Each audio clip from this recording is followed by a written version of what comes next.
Chapter 1 Late Memories, Delayed System. Year 33 of the Republic 1944. Early Summer. No. 95 Namlu Wagaxiang, a courtyard residence. In the central courtyard. 18-year-old Hizeobe hunched against the Olmedav blue bricks, basking in the sunlight. Damn the system, musty torment meta-thebring Kafka lapsa before it activates, Hizeobe suddenwardly, for he did not belong to his world, had traversed from a parallel universe. Since his fetal stage, Hizeobe had been endowed with a system, yet he had remained der man since his birth. Perhaps to an activated system, had suffered from extreme frailty for 18 years, his life fraught with misfortune, walking or drinking water felt perilous, and dism Maria soft parallel world war abuto isil hinu wastat had crossed over from another realm. Ding, congratulations to the host for successfully activating the enduring legacy of Chinese celebrities system. War granted only opportunity for physical enhancement. Do you wish to confirm the enhancement? Of course, he wanted to enhance. Enhance.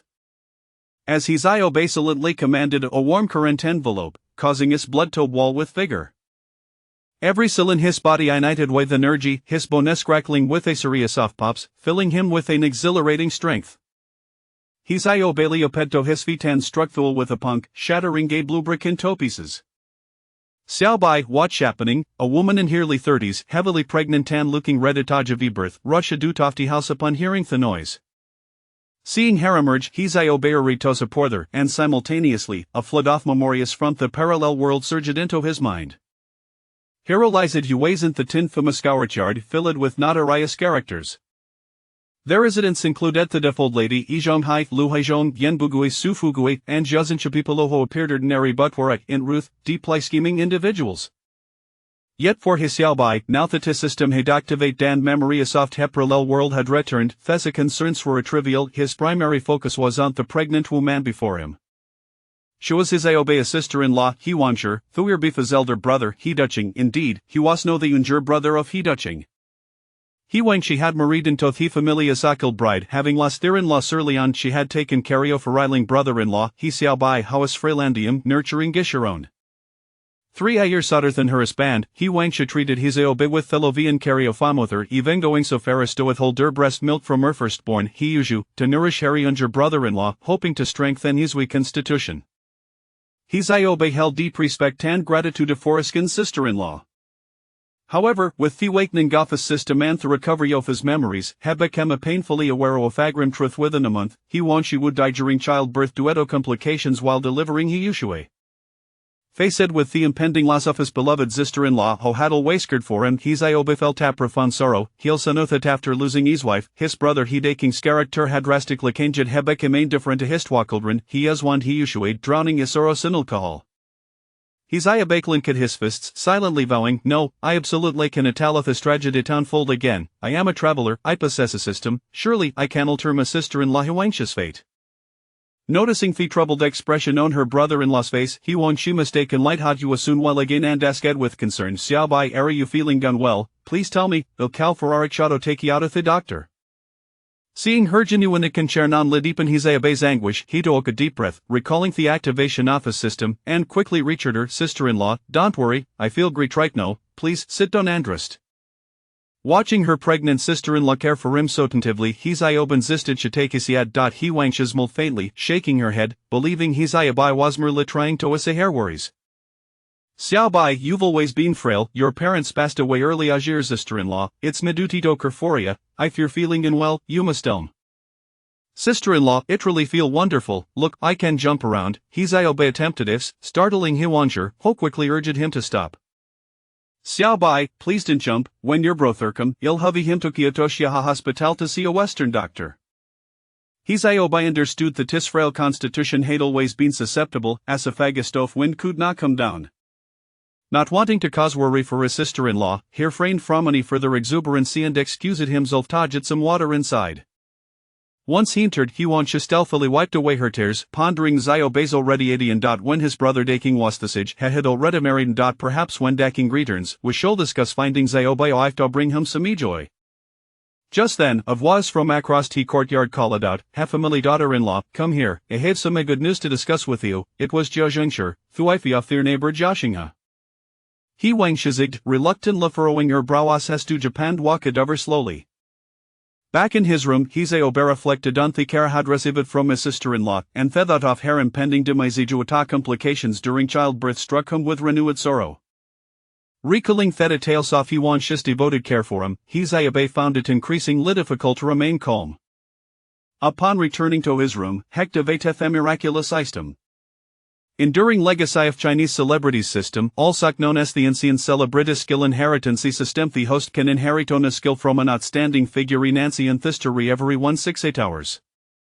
After reading the prompt, Hizaobe transitioned from surprise to acceleration, believing that with the power of this inheritance system, he could surely save his sister-in-law's life. He promptly decided to inherit the medical skills of a renowned physician from ancient history, and images of ancient doctors filled his mind. Chibua Bianke Huato Zhongjing, Dongfeng Yi Tianshi, and others. After careful consideration, he ultimately cosito learned the medical techniques of Bianke. Please select liar the name of he figure to be inherited 10 times. Hizaobe immediately began talking Bianque's name 10 times in his mind. Ding, congratulations to the host for successfully inheriting the medical skills of the renowned Chinese physician Bianke, along with top-tier Chinese Western medical texts. As the system prompted him, a torrent of medical knowledge surged into his mind. Hizaobe felt his understanding of traditional Chinese medicine significantly enhanced, as if he had become a master physician with centuries of experience in healing. He was no yazurta sister-in-law Huangshishel, to ascertain whether there were any undetected ailments that could explain her tragic fate during the delivery of Yushui. Ding, as the hostess learned the famous skill from Chinese history for the first time, Yao will be rewarded with a space for unlimited storage. This storage space could only hold non-living items and possessed preservation and constant temperature capabilities. Upon hearing this, Hizaobe was overjoyed, having gastrage space on Thycera would provide valuable. Chapter 2: Inheriting Medical Skills. Ding, the system's marketplace is now operational. You may exchange inheritance points for any items or trinkets said be historic figures. Special note: actively contributing to the development of Chinese culture will earn you these inheritance points. The prospect of exchange inheritance points for attempts and searched by famous historic figures was thrilling. Harry Lai accessed the virtual marketplace within the system. Before him appeared a list of the great figures from China's past 5,000 years, their images appearing in grayscale, except for Bianke, whose estatus was marked distinctive, indicating that they had learned the skills. Hizaobe understood that the Zamanthi's acquisition of Bianque's knowledge had activated his name. Golden fine needle requires 200 inheritance points for exchange. Ceramic needle stone requires 100 inheritance points for exchange. Traditional Chinese medicine is divided into 6 major therapies: 1. Acupuncture, 2. Moxibustion, 3. Herbal medicine, 4. Qigong, 5. Tuina, and 6. Cupping. Historical texts mention that Bianque saved a royal here from state of using a method called ceramic moxibustion, and he treated King Wafkin for facial paralysis. However, when Hizaobe checked a discordant balance of inheritance points, he found it to be 0. His immediate concern was to examine his sister-in-law Shield, to prevent the tragedy of her death during childbirth. Sister-in-law, Hizaobe rushed to the house, calling for Huangsher. Meanwhile, in the Jia family courtyard across the way, a woman as round as a barrel grasped Huangshis armansade, you see that little unke yofayo yurshis always been weak when I worry when I look at them. Huangshi was taken aback. This woman typically did not show such concern for them and had previously urged her to abandon her Saklai brother-in-law, Xiaobai. Since at that day, relations between the two familia Shadsard and they were no longer as close and harmonious as before. Unexpectedly, to date his woman had come to express her concern for her brother-in-law. Jaya Famila's sister-in-law, I appreciate your kindness, but I must attend to Zayabe's breakfast. Huangshi indeed cared for Hizaobe with the utmost diligence. She was a reluctant to Javeherson, he usually even enig, yet she cooked ni for Hizaobe every day. Huangsher, don't be anxious, I think if we find I for our brother-in-law Zayabe to bring him some joy, perhaps you will gradually improve, just anxious suggested. Upon hearing this, Huangshi's brightened. Just moments ago she had contemplated finding I for her brother-in-law, and her was Jazinshi proposing the same idea. But thinking of his Iabea's frail condition, he wang chiffroned, dong zus mother, I've considered finding him I for hoi but what if remainsen will, wouldn't it be unfair to Thedgeril, moreover, I've wetrily want to help him, should at least explain his situation to the family how old willing limor their daughter to a person? He want she was a principled person and did not wish to act unscrupulously like Zhangshur, how although anything to achieve her goals, Shabeli evet the Tevin a marriage meant to bring joy should involve a clear communication with the girl and their family. Zhangshur chuckled, he want sure, happen takno ajiril hois willing to marry Zayabe for this for I propose, I fio agree, I can bring her over tomorrow for you to meet. So soon, was this girl? Why she's the daughter of Dong's a secondant, though she may not be particularly striking she's diligent and dependable. He want she waste a kenebak this girl lived in Fushan Alani or Dianmen, and devir year during festivals she and der mother would visit to pay their respects. However, the girl was short and plump, and not particularly bright. Hearing this, he want she was clearly unwilling to accept Ja's anxious recommendation. Just as was about to fin de politi excuse to decline, he Zayabe Kaldot, sister-in-law, relieved, he Wangsha hurriedly left Jayashuzi and returned him. Zhangshur, not willing to give up, followed her outside, saying he Wangsher, let's settle this matter, we'll go to Fushangeli tomorrow to bring that girl over. Jazan shizi adjournas stemet from murda zarito gain semi benefit if her not so bright nias amariad in toth hefamily, the 12 familias would become in-laws. He Daqing wasich a fat thing ziuan earning gat a sensalary widely others primarily ate corn porridge, it was common for the hefamla to have emit dishi a very few days. Zhangshur, being greedy, had long coveteth a good food from he Daqing's household. I ferny scold Mary he xiao bai, wouldn't the hefamla become her personal free kitchen? Xiao bai, what's wrong, Arian well, wait, il choleric shadow take you out of the doctor, he Wangsha said, her urgency evidentes heclutch at her belly.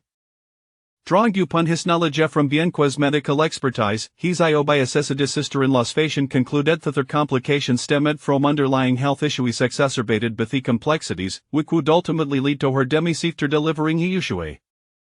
However, with proper medication and care, Hebeli FD could heal her within half a month.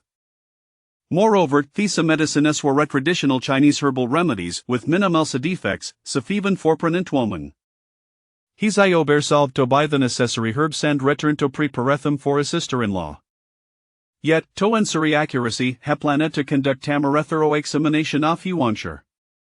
Sister-in-law, pleases to count our tongue so I can haviak. Look at me tongue, Yuansher how asabato call Ferraricha, felt puzzled boot complied and extended her tongue. Observing Thebluish drycoating in hurting, he's by utilized Hedvin said medic acknowledging herited from Bienquito further confirm her condition. Sister-in-law, I'll be right back after aqua tripe outside. Xiao bai you avented break fastidi, don't go eat first, then take a stroll in the courtyard.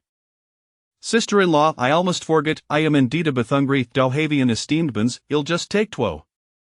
Xiao bai, are you really hungry? He Wangsha could hardly believe her ears. For the past 18 years, he's Ayabai had been so frail to Tevin if you went without food for 3 days, ha never felt thinner. Chapter 3, Serendipitous Encounter. While procuring medicine I am truly famished. Sister-in-law, I can already catch the delightful aroma of the steamed buns you have made, they smell absolutely divine, allow me to take 2 to enjoy on my way. With that, he Xiaobai confidently stepped into the kitchen and seized 2 steamed buns to indulge in them, but he Wangsher observed intently, noticing that his Xiaobai's complexion appeared to have significantly improved, once pallid and haggard. His face now radiated a rosy, vibrant glow. She rubbed her eyes, wishing to see more clearly, but his Xiaobai had already made his way toward the courtyard. Xiaobai, do not wander too far, just linger at the alley's mouth.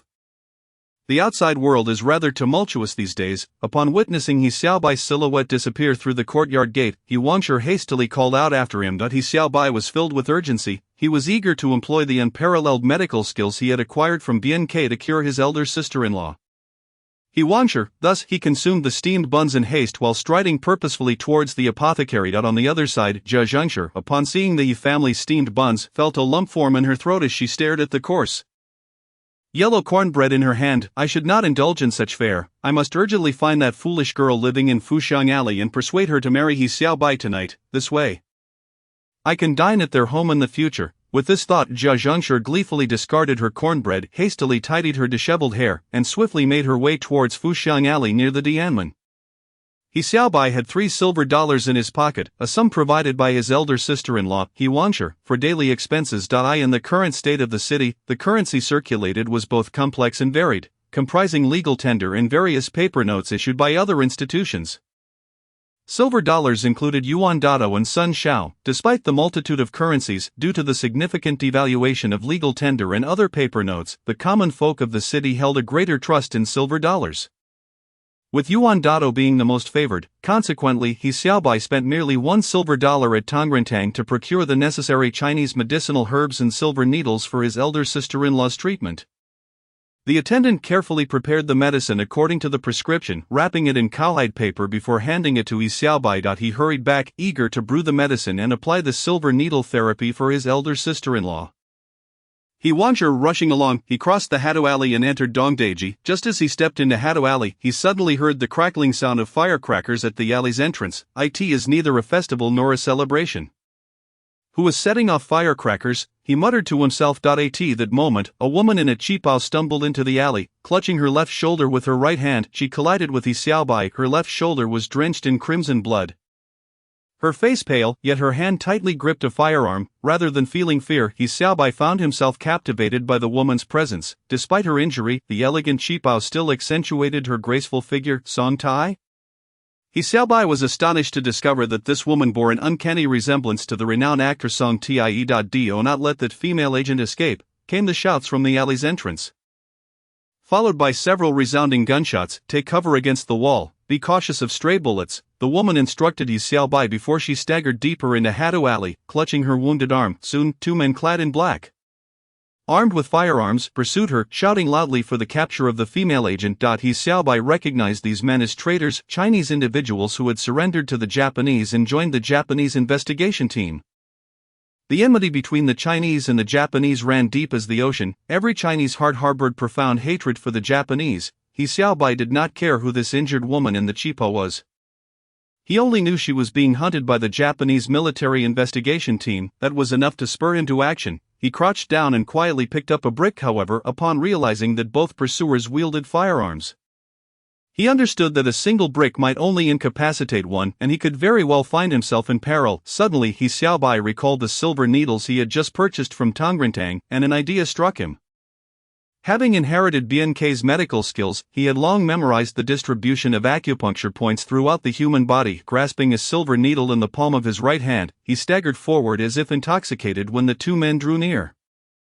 The impostors, focused solely on the fleeing woman, failed to notice the sudden appearance of He Xiaobai. With a collision, both men tumbled to the ground. How dare you? Do you seek death? One of the Japanese investigation team members bellowed in fury. My apologies, I truly beg your pardon. He Xiaobai feigned contrition while swiftly and precisely driving the silver needle into the vital points of both men. The two agents barely had time to cry out before they succumbed to their fatal injuries. Traitors are hardly more than beasts. I hope you are reborn as swine or dogs in your next life. He Xiaobai swiftly dispatched the two agents, feeling no fear, but rather a rush of exhilaration. How delightful it would be to eliminate two Japanese soldiers directly, He Xiaobai mused inwardly. Ding, congratulations, host, for performing a deed beneficial to the Huaxia nation. Reward, 200 inheritance points. The system's prompt filled him with delight. So this is what it means to act in favor of the Huaxia nation. By eliminating traitors and Japanese soldiers, one can earn inheritance points. He Xiaobai gazed at the lifeless bodies of the investigation team members on the ground. Having discovered the means to acquire inheritance points, with these points, he could exchange for items and tools once utilized by heroes of Huaxia within the system space. Gathering his courage, He Xiaobai began to rummage through the pockets of the deceased agents. He discovered 12 silver dollars and 2 handguns, specifically the Japanese-manufactured Nambu Type A pistol, along with cigarettes, matches, and various cosmetics, none of which piqued his interest. He tossed the 2 handguns and the 12 silver dollars into the system space. Next, he retrieved the Chinese medicine he had purchased from the apothecary, holding it in preparation to return and brew it for his sister-in-law. He Wangshai.as he turned around, the wounded woman and the qipao reappeared. You re not fleeing, have you returned to seek death? He Xiaobai glanced at the qipao-clad woman, who bore a striking resemblance to Song Tai. There is no escape, the Japanese soldiers are approaching from the front. Can you lend me assistance? Due to excessive blood loss, her vision began to blur, and she could barely stand, relying on a ginkgo tree in the alley for support. Do not tell me you intend to surrender to the Japanese. A glimmer of murderous intent flashed in He Xiaobai's eyes. If the woman truly planned to capitulate to the Japanese, he would not hesitate to end her life, even if she resembled his beloved Song Tai. The woman, her face contorted with anger, furrowed her pale brows. Surrender to the Japanese? I, Song Wansu, would rather die than submit. Chapter 4. Treating the wound. Song Wansu, you possess quite the spirit. I admire that, since you have no intention of surrendering to the Japanese. I shall save you. He Xiaobai suddenly lunged forward, hoisting Song Wansu onto his shoulder and sprinting towards Dongdaiji. Song Wansu had no time to react as He Xiaobai lifted her effortlessly due to her significant blood loss and the jostling from He Xiaobai's rapid pace. She trembled in pain. Baka, quickly capture them. The Japanese soldiers, accompanied by snarling dogs and several members of the investigation team, stormed into Hatu Alley. No, you must let me down. This will endanger you, she protested. I only wish for you to deliver a letter. Be silent, conserve your strength, you can deliver the letter yourself. He Xiaobai dashed out of Hatu Alley, carrying Song Wansu until they reached Dongdaiji, yet he knew that directly returning with her to the courtyard at No. 95 Nanluo Guxiang was not an option. The Japanese soldiers were hot on their trail. Should the dogs catch their scent, it would place his elder brother and sister-in-law's family in grave danger. He Xiaobai carried Song Wansu across Dongdaiji and darted into Sui Alley. Eventually hiding within a refuse room, though the stench inside was unbearable, it effectively masked the scent of blood from Song Wansu, preventing the Japanese dogs from tracking them. Once inside the refuse room, He Xiaobai gently laid Song Wansu on the ground. Due to her blood loss, she had succumbed to unconsciousness. Fortunately, I have inherited BNK's medical skills. It seems fate has destined me to save you. Thanks to the legacy of BNK's medical art, He Xiaobai felt no trepidation at the gruesome sight before him. He utilized 200 inheritance points to acquire a BNK surgical knife. As he unfastened the buttons of Song Wansu's qipao, the delicate lines of her collarbones became strikingly evident. Yet, at that moment, He Xiaobai's only thought was to save her. Employing the surgical knife, he extracted the bullet lodged in her left shoulder blade. The excruciating pain roused Song Wansu from her stupor. Fortunately, He Xiaobai had previously held her chin, inserting a cloth to stifle any potential cries of agony, otherwise she might have inadvertently bitten her own tongue. Are you a doctor? Song Wansu queried, astonished by He Xiaobai's deafness as he fought for her life. Indeed, you are fortunate to have encountered me. However, I currently lack the necessary medical supplies to treat you. The bleeding has stopped, but I shall return tonight to apply some medicine once the Japanese have left. With that, He Xiaobai withdrew the surgical knife and fastened the buttons of her qipao once more. Song Wansu's already radiant face flushed a deeper shade of crimson due to her embarrassment. Though she was 20 years old, she had never engaged in any physical contact with the opposite sex.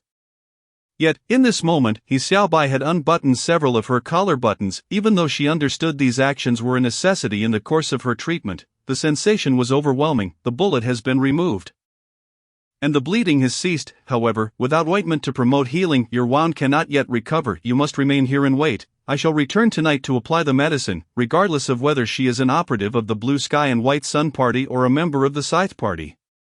As long as she resists the Japanese invaders, she is a true comrade, and He Xiaobai will do his utmost to rescue her. He Xiaobai opened the door of the refuse room and glanced outside.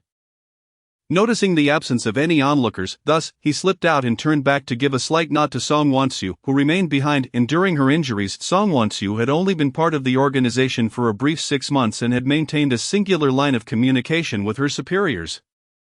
This time, however, as she approached her superior to receive her assignment, she sensed something amiss. According to their prior agreement, a pot of orchids would be placed at the entrance if it was safe. Yet this time, Song Wansu saw none. As she paused to contemplate, she was discovered by 2 hidden spies who had been lying in wait for their prey. The spies promptly commanded her to halt for inspection. Believing she had been exposed, Song Wansu turned and fled. The spies pursued her closely, and during the chase, a stray bullet struck her left shoulder. Reflecting on these events, Song Wansu sat helplessly on the filthy ground of the refuse room. Indifferent to the grime beneath her, her thoughts lingered on the possibility that if her superior were to meet misfortune or betrayal, she would become a lost soul, forever severed from the organization. She recalled her superior's instruction that, should he encounter tragedy, she was to send a letter to the grocery store at number 27 Qianmenluzi Street. Having witnessed He Xiaobai eliminate a traitor, she resolved to seek his assistance in delivering the letter. However, He Xiaobai not only declined her request but also saved her life. After emerging from the refuse room, He Xiaobai turned into Sui Alley. Suddenly, a large black wolf dog lunged at him. Startled, He Xiaobai was fortunate that his body had undergone systematic enhancement. Otherwise, the wolfdog's bite could have easily severed his throat. He slightly tilted his head, evading the wolfdog's savage attack. Infuriated by its missed mark, the wolfdog became even more ferocious, its blood-red eyes fixated on He Xiaobai. Drool dripping from the corners of its mouth. This must be one of the wolfdogs under the command of the minor tyrant. To maintain their vicious nature, they were likely fed raw meat. Observing the vile drool from the wolfdog, He Xiaobai quickly understood why it was so intent on attacking him. He was tainted with Song Wansu's blood. The wolfdog had caught the scent of the blood and was drawn to him. Fortunately, He Xiaobai reacted swiftly, otherwise his throat would have already been torn open. Recognizing this as one of the minor tyrant's wolfdogs, He Xiaobai was determined not to let it escape easily. A fleeting thought crossed his mind, and a silver needle was grasped firmly in his hand as the wolfdog lunged at him once more. Drawn by the scent of blood, seizing the opportunity, He Xiaobai deftly inserted the silver needle into the wolfdog's left eye at the exact moment it leaped. The pain from the needle caused the wolfdog to howl in agony, blood oozing from its eye, making it even more frenzied. He Xiaobai, unperturbed, waited for another chance and struck the wolfdog's right eye. Rendering it blind, the now sightless wolfdog barked wildly, careening around the alley, crashing into walls and leaving a trail of blood in its wake. At that moment, the sounds of barking and the chaotic voices of the minor tyrant's men approached. Prompting He Xiaobai to act without hesitation, he picked up a brick and smashed it against the wolfdog's head. Although the brick shattered into 2 pieces, the minor tyrant's wolfdog did not succumb immediately.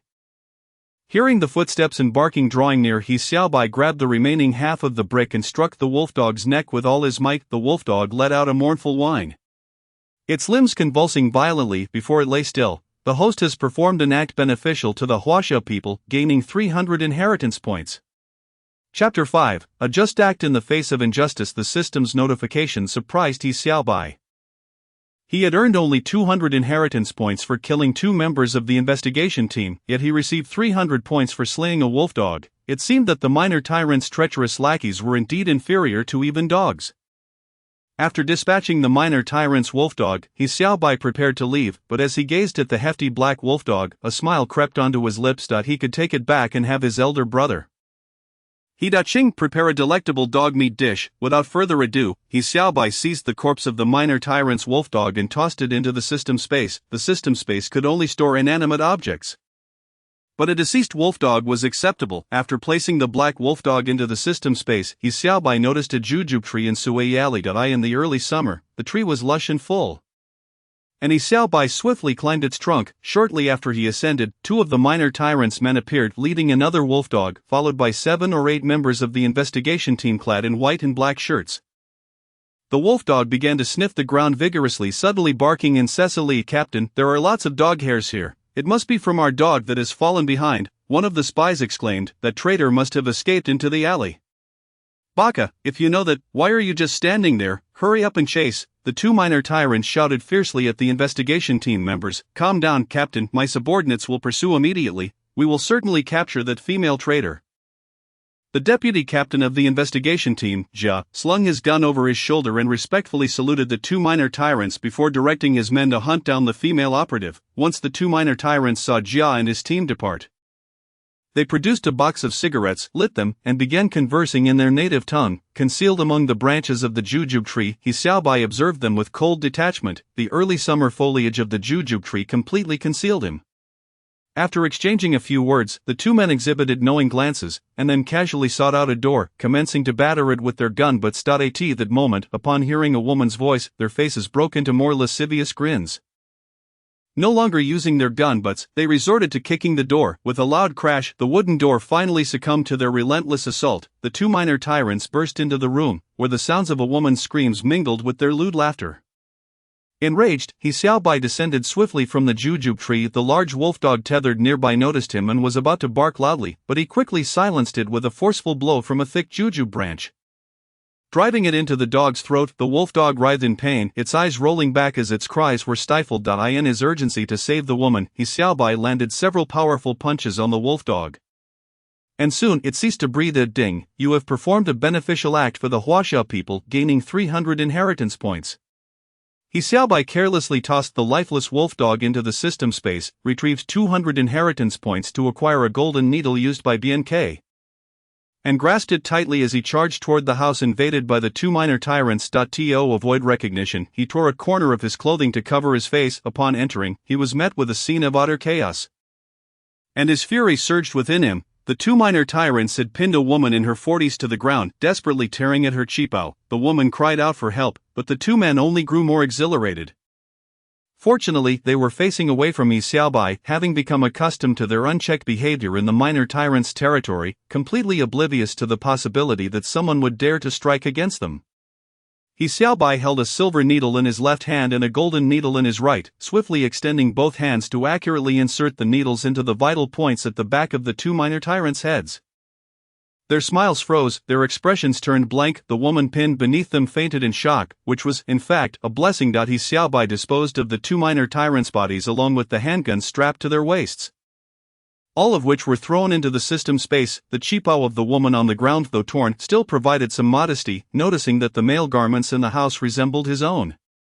Yi Xiaobai quickly donned them to replace his blood-stained attire. As a gesture of gratitude, he left enough money on the table to purchase 2 new outfits before departing, gently closing the door behind him. He surmised that the patrol team would likely take a lackadaisical approach, finding no one and retreating to a smokehouse for a few puffs or seeking out carnal pleasures in the alleys. The injured Songwonsu would surely refrain from wandering about before nightfall. Yi Xiaobai was mindful of his intention to return and prepare herbal medicine for his sister Law. As he reached the entrance of Namluoguxiang, he spotted her scanning the surroundings anxiously. Xiaobai, you have made your sister-in-law quite worried. There were gunshots outside, and the wolf dogs were barking. It was truly terrifying. Xiaobai, things have not been peaceful in our city recently, and with your frail health, it is best to stay indoors. Upon seeing Yi Xiaobai return safely, He Wangsher breathed a sigh of relief. Sister-in-law, I have brought back some herbs. I will start brewing them now, and you must drink the medicine afterward. Xiaobai, what about you? You should be the one to take this medicine. Why should I? He Wangsher's eyes widened in surprise. He Xiaobai smiled and asked, Sister-in-law, do you trust me? Of course, how could I not trust you? He Wangsher, 13 years his senior, had come to the Yi family as a child bride at the age of 9. When she arrived, Yi Xiaobai had yet to be born. In her heart, Yi Xiaobai was both her little brother and like a son to her. Sister-in-law, you naturally believe in me. Let us go inside. I will borrow a medicine jar from Yi Zhonghai. This courtyard utilizes a single medicinal pot for concocting herbal remedies. According to tradition, any household in need may borrow the pot, returning it once their use is complete. This practice ensures that no one harbors superstitions regarding the pot entering their home. The Yi family and the Yi family are the most frequent users. The Yi family requires it to prepare medicine for the inherently frail Yi Xiaobai, while the Yi family utilizes it for Yi Zhonghai. Yi Zhonghai and his wife, Xiuzhen, have been married for a decade, yet Xiuzhen has not conceived. Initially, Yi Zhonghai attributed this to Xiuzhen, but after a foreign doctor conducted examinations on the women at the behest of others, Xiuzhen reluctantly underwent a checkup, which revealed no issues on her part. This indicated that the problem might lie with Yi Zhonghai. Chapter 6, The Proposal from Jia Zhengzhi. This matter became a frequent topic of jest among He Daqing, Su Fugui, and Jia Zhengzhi's husband Vol Jia. Consequently, Yi Zhonghai discreetly visited a small clinic to procure some traditional medicine, which he consumed daily. Despite nearly 6 months of treatment, Xiuzhen showed no signs of pregnancy, causing Yi Zhonghai considerable anxiety. Xiuzhen, I need to borrow the medicinal pot. Take it. The pot is right beneath the stove, Xiuzhen replied nonchalantly, gesturing towards the stove. She assumed that He Wangsher borrowed the pot to prepare medicine for her younger brother Xiaobai, as both individuals frequently required medication. After obtaining the pot, He Wangsher returned home to deliver it to Yi Xiaobai. Yi Xiaobai retrieved the herbs, crushed them, and placed them into the pot for brewing. Shortly after lighting the charcoal stove, Jia Zhengzhi entered the Yi family's courtyard, accompanied by a girl of similar plump stature. He Wangsher, I've brought someone for you. Let them share a room tonight. Tell your simpleton of a husband to summon Daqing back from Fengziyuan. Jia Zhengzhi began to shout before even crossing the threshold. He Xiaobai recognized Jia Zhengzhi as a woman prone to unreasonable behavior and one who sought to exploit opportunities, given that he had recently regained memories from a parallel world. He felt no inclination to engage in an argument with her. He Wangsher was in the midst of preparing dumplings for Yi Xiaobai when the ruckus from outside caught her attention. After wiping her hands, she stepped outside. East Su's mother, why do you want Zhu to summon my Daqing? He should be busy at Fengziyuan right now. Yi Wangsher had not clearly heard the earlier conversation. Outside, Jia Zhengshi stood with her similarly plump niece, leaving He Wangshi somewhat perplexed. Jia Zhengshi's expression darkened, her ample face revealing signs of displeasure. He Wangshi, do not jest with me. I brought my niece here at your request to bring good fortune to your brother. Xiao Bai, are you now attempting to deny it? Let me tell you, my niece is an untouched flower. If her reputation is tarnished, she will never find a husband. Xiao Cui, listen, you will become He Xiao Bai's wife, living as a member of the He family in life. And in death, you will be a ghost of the He family. Auntie Xiao Cui has remembered living as a He family member, dying as a ghost of the He family, the Navi Xiao Cui mumbled, nodding her head. Witnessing this scene, He Wangshi was resolute in her refusal to allow her younger brother, He Xiao Bai, to marry this Xiao Cui. He Wangshi quickly stepped forward with a smile, saying, East Su's mother, I cannot decide on Xiao Bai's marriage for bringing good fortune, please take her back for now. We shall discuss this once the head of the household Daqing returns from Fengziyuan. Upon hearing this, Jia Zhengshi's eyes widened in disbelief at He Wangshi. I do not appreciate your words. I have brought this girl, there is no reason to take her back.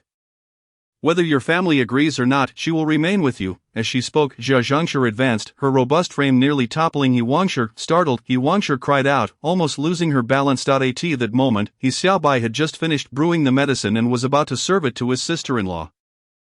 He Wangshi, when he stepped outside and encountered Jia Zhengshi's aggressive demeanor. Jia Zhengshi, what are you doing, sister-in-law? Are you hurt? I'm fine. He Wangshi quickly shook her head, anxious not to affect He Xiao Bai's health. Xiao Bai, just as you arrived.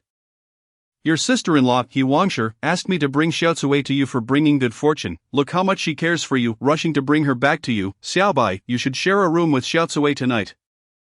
I guarantee that by tomorrow morning you will feel better, and you will have to thank me then. Hehe. Jia Zhengshi winked her sharp acerbic eyes, attempting to persuade He Xiao Bai. He Xiao Bai glanced at Xiao Cui, who was foolishly grinning at him, drooling slightly. Upon noticing her barrel-like waist, he instinctively shuddered. Jia Zhengshi, thank you for your kind intentions, but I have already secured someone for bringing good fortune, so I shall not trouble you. Sister-in-law, the medicine is ready. Please drink it while it's hot. If it cools down, the effects will diminish, He Xiao Bai concluded, turning his attention away from Jia Zhengshi and smiling at his elder sister-in-law. He Wangshi, upon hearing He Xiao Bai's declaration of having found someone, He Wangshi felt a wave of relief wash over her. Xiao Bai, that is wonderful, truly wonderful. Who do you think you are fooling, He Xiao Bai, this afternoon? Your sister-in-law said she would find a woman for you to bring good fortune. How could you have found a candidate so swiftly? Jia Zhengshi's expression darkened considerably upon hearing this. She had her eyes set on the advantageous circumstances of the He family, particularly the culinary skills of He Daqing, who occasionally procured fine steamed buns and meat. She wished for her niece to marry into the He family, thus allowing her to benefit as well. However, the fact that He Xiao Bai claimed to have found someone left her feeling duped. Jia Zhengshi, this is a matter for our He family alone. It does not concern you, He Xiao Bai coldly replied before stepping inside. Leaving Jia Zhengshi outside, Auntie, I want to sleep with brother Xiao Bai. Xiao Cui tugged at Jia Zhengshi's hand continuously, clamoring to share a bed with He Xiao Bai. Jia Zhengshi, seething with anger, was about to forcibly take Xiao Cui into the He household when her husband, Jia Xingha, returned to wife. What are you doing at the He family's door? You wouldn't believe it. He Wangshi claims she wants to find a woman for He Xiao Bai to bring good fortune. I brought Xiao Cui to see. But He Wangshi refuses. He Xiao Bai even argued that he already has a suitable candidate. Is he mocking us? Wife, do not be hasty. Since he claims to have found someone, let us wait and see. If by tomorrow there is still no sign of her, it will indicate he was lying. At that point, you can stir up trouble as you wish. By then, not only Xiao Bai, but even his elder brother, He Daqing, will have no words to say. Who would have thought you possess such cleverness? You must be harboring quite a few schemes. Of course. Who do you think is marrying you? Now let us head home and discuss this further.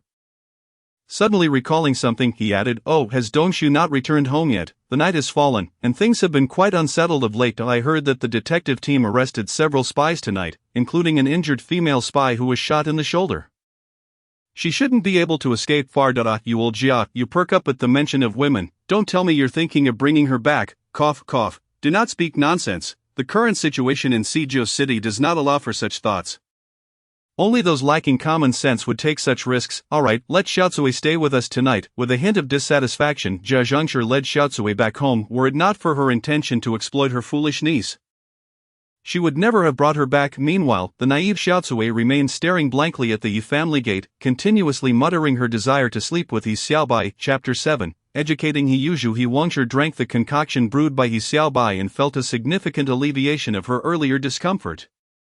Xiaobai, after drinking this medicine I feel much better. It truly is excellent. She remained oblivious to the fact that her ailment stemmed not solely from her inability to conceive, it was also tied to her past experiences during childbirth, which had led to her untimely demise before she could even meet her newborn daughter Yushui. Seeing that his elder sister-in-law appeared revitalized after consuming the medicine, Xiaobai smiled broadly, his spirits lifted. "Mother, I am starving, hurry and prepare something for me to eat." Suddenly a half-grown child dashed into the room. This child, though not tall, bore an air of weariness, as if he had aged prematurely. "Has Yuzhu returned?" "There are steamed buns in the cupboard, you can help yourself," He Wangsha replied, preparing to make dumplings for his Xiaobai. "Mother, I don't want steamed buns, I want dumplings." The obstinate Yuzhu fixed his gaze on the dumplings in He Wangsha's hands, demanding them insistently. "Yuzhu, be good, these dumplings are for your second uncle, there isn't much dough prepared today, I will make more for you tomorrow," He Wangsha patiently explained to the child, yet Yuzhu remained stubborn. "Mother, what second uncle? He is merely a burden." The deaf old lady in the backyard said that if it weren't for him, our family could have moved into a big house like hers. With a resounding slap, He Wangsha struck her son Yuzhu, leaving him momentarily stunned. "Mother, why did you hit me? Am I not your son? Is this burden your son instead? I will go find the old lady in the backyard. She is the one who truly cares for me." With that, Yuzhu cried and bolted out the door, racing toward the backyard. "Yuzhu," Xiaobai reached to pursue him, but He Wangsha stopped him, saying, "Xiaobai, Yuzhu has been led astray by that old lady in the backyard. Do not take it to heart." He Wangsha spoke of the elderly lady residing in the backyard, a nearly deaf woman who had little interaction with his Xiaobai since the activation of the system. Memories of another world had revealed much information to him. He realized that this seemingly benign old lady was far from kind-hearted, in her efforts to keep the simple-minded Zhaozhu close. She had engaged in many scheming acts behind the scenes. To his astonishment, this mere 9-year-old child had been indoctrinated with such notions by the old woman. What then was the true purpose of this matron?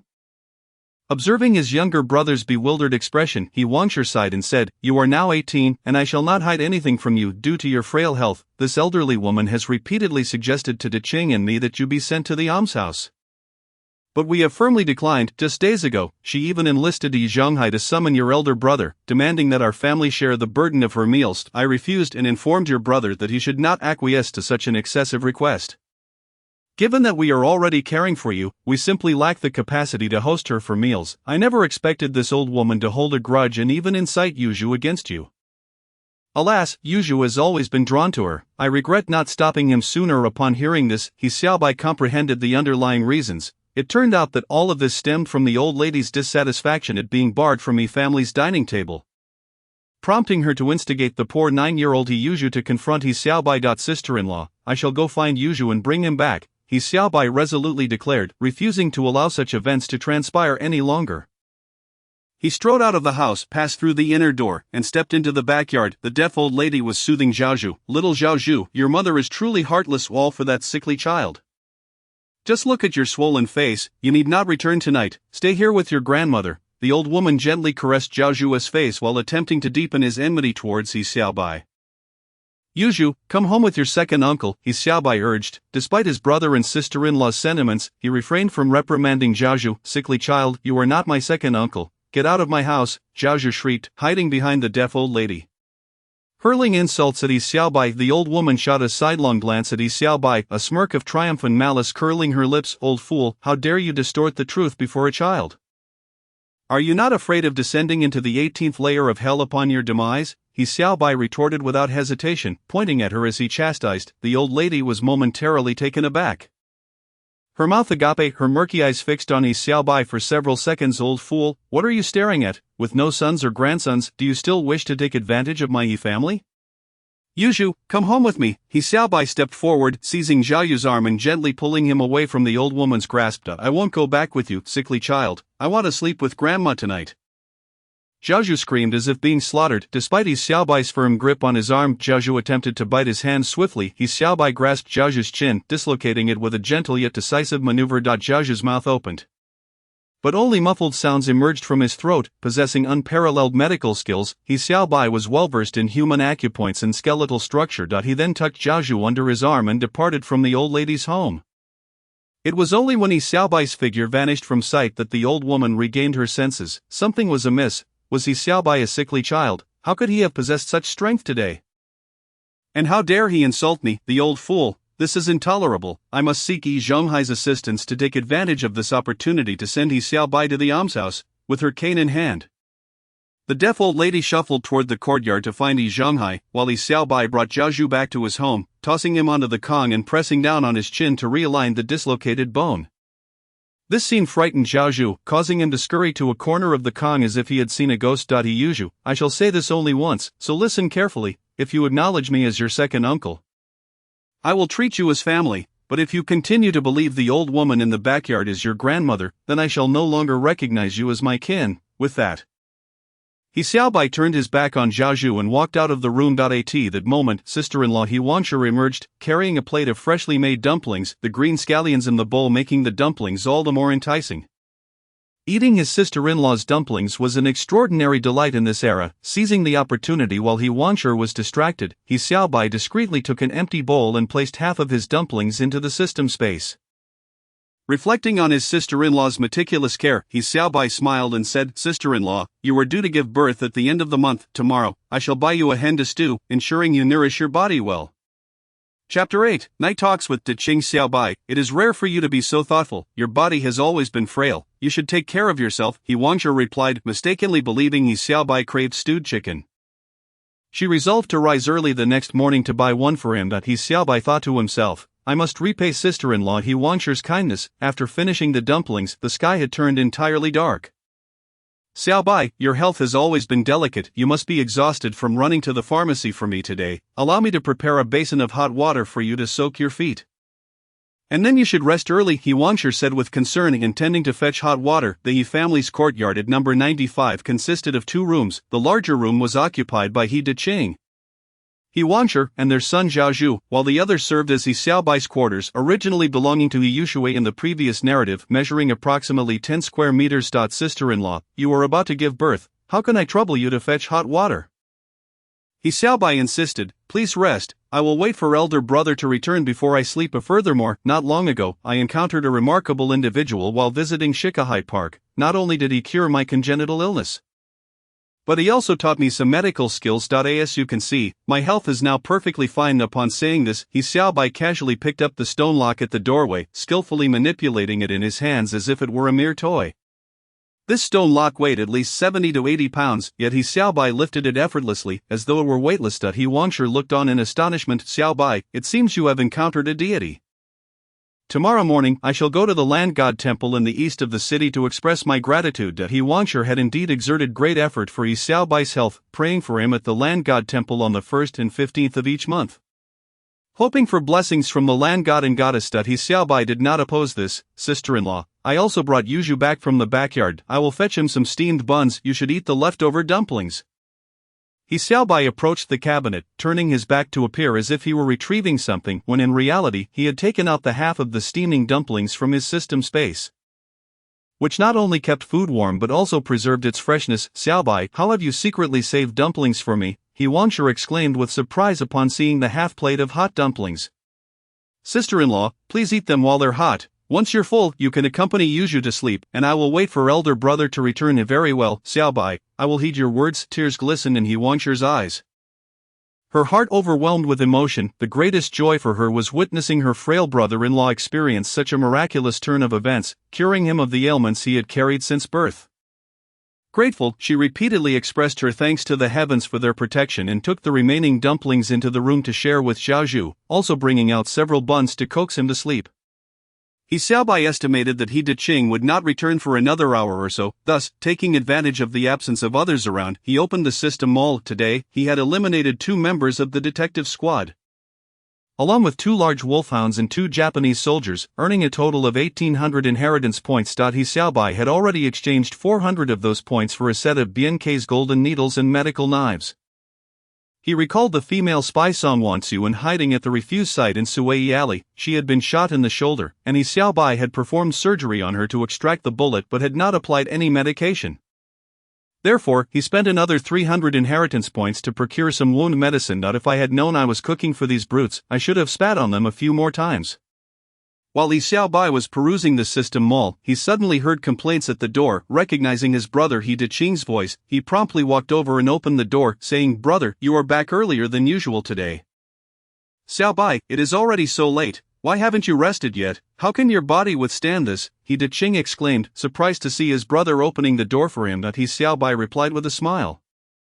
Brother, I have fully recovered, you need not regard me as an invalid any longer, you are better, Xiao Bai, do you not have a fever? He Daqing reached out to touch Xiao Bai's forehead, then checked his own. Mumbling, you do not have a fever, why speak such nonsense? Brother, it is like this. He Xiao Bai reiterated the story he had shared with his sister-in-law He Wangshi to his brother He Daqing. Upon hearing this, He Daqing's eyes seemed ready to pop with excitement. In this war-torn era, before the establishment of New China, many capable individuals indeed existed, especially during the late Qing and early Republic periods when masters abounded and heroes gathered. Wonderful, may our ancestors bless us, Xiao Bai, let us tidy up our family's grave next Qingming festival. He Daqing spoke with tears welling in his eyes, a testament to the profound bond of brotherhood. He Xiao Bai nodded in agreement with He Daqing's suggestion. By the way, brother, what did you say earlier about cooking for those beasts? Initially in good spirits, He Daqing's expression turned to one of indignation as he exclaimed, today, 2 scouts from Fengziyuan came, not only did these brutes eat and drink without paying, but they also demanded that I prepare meals for the Japanese in the city tomorrow. It drives me mad, these ruffians already oppress the common folk, and now they want me, He Daqing, to serve the Japanese. While He Daqing vocally cursed, he was acutely aware that refusing to cook for the Japanese could jeopardize the entire Fengziyuan establishment. In 1937, Beiping was brutally invaded by the Japanese under the pretext of searching for missing soldiers. With artillery blasting open the Lugo Bridge from that moment until the victory of the War of Resistance, this ancient city of Huaxia fell under occupation for a full 8 years. Just thinking about it stirs a whirlwind of grief and anger.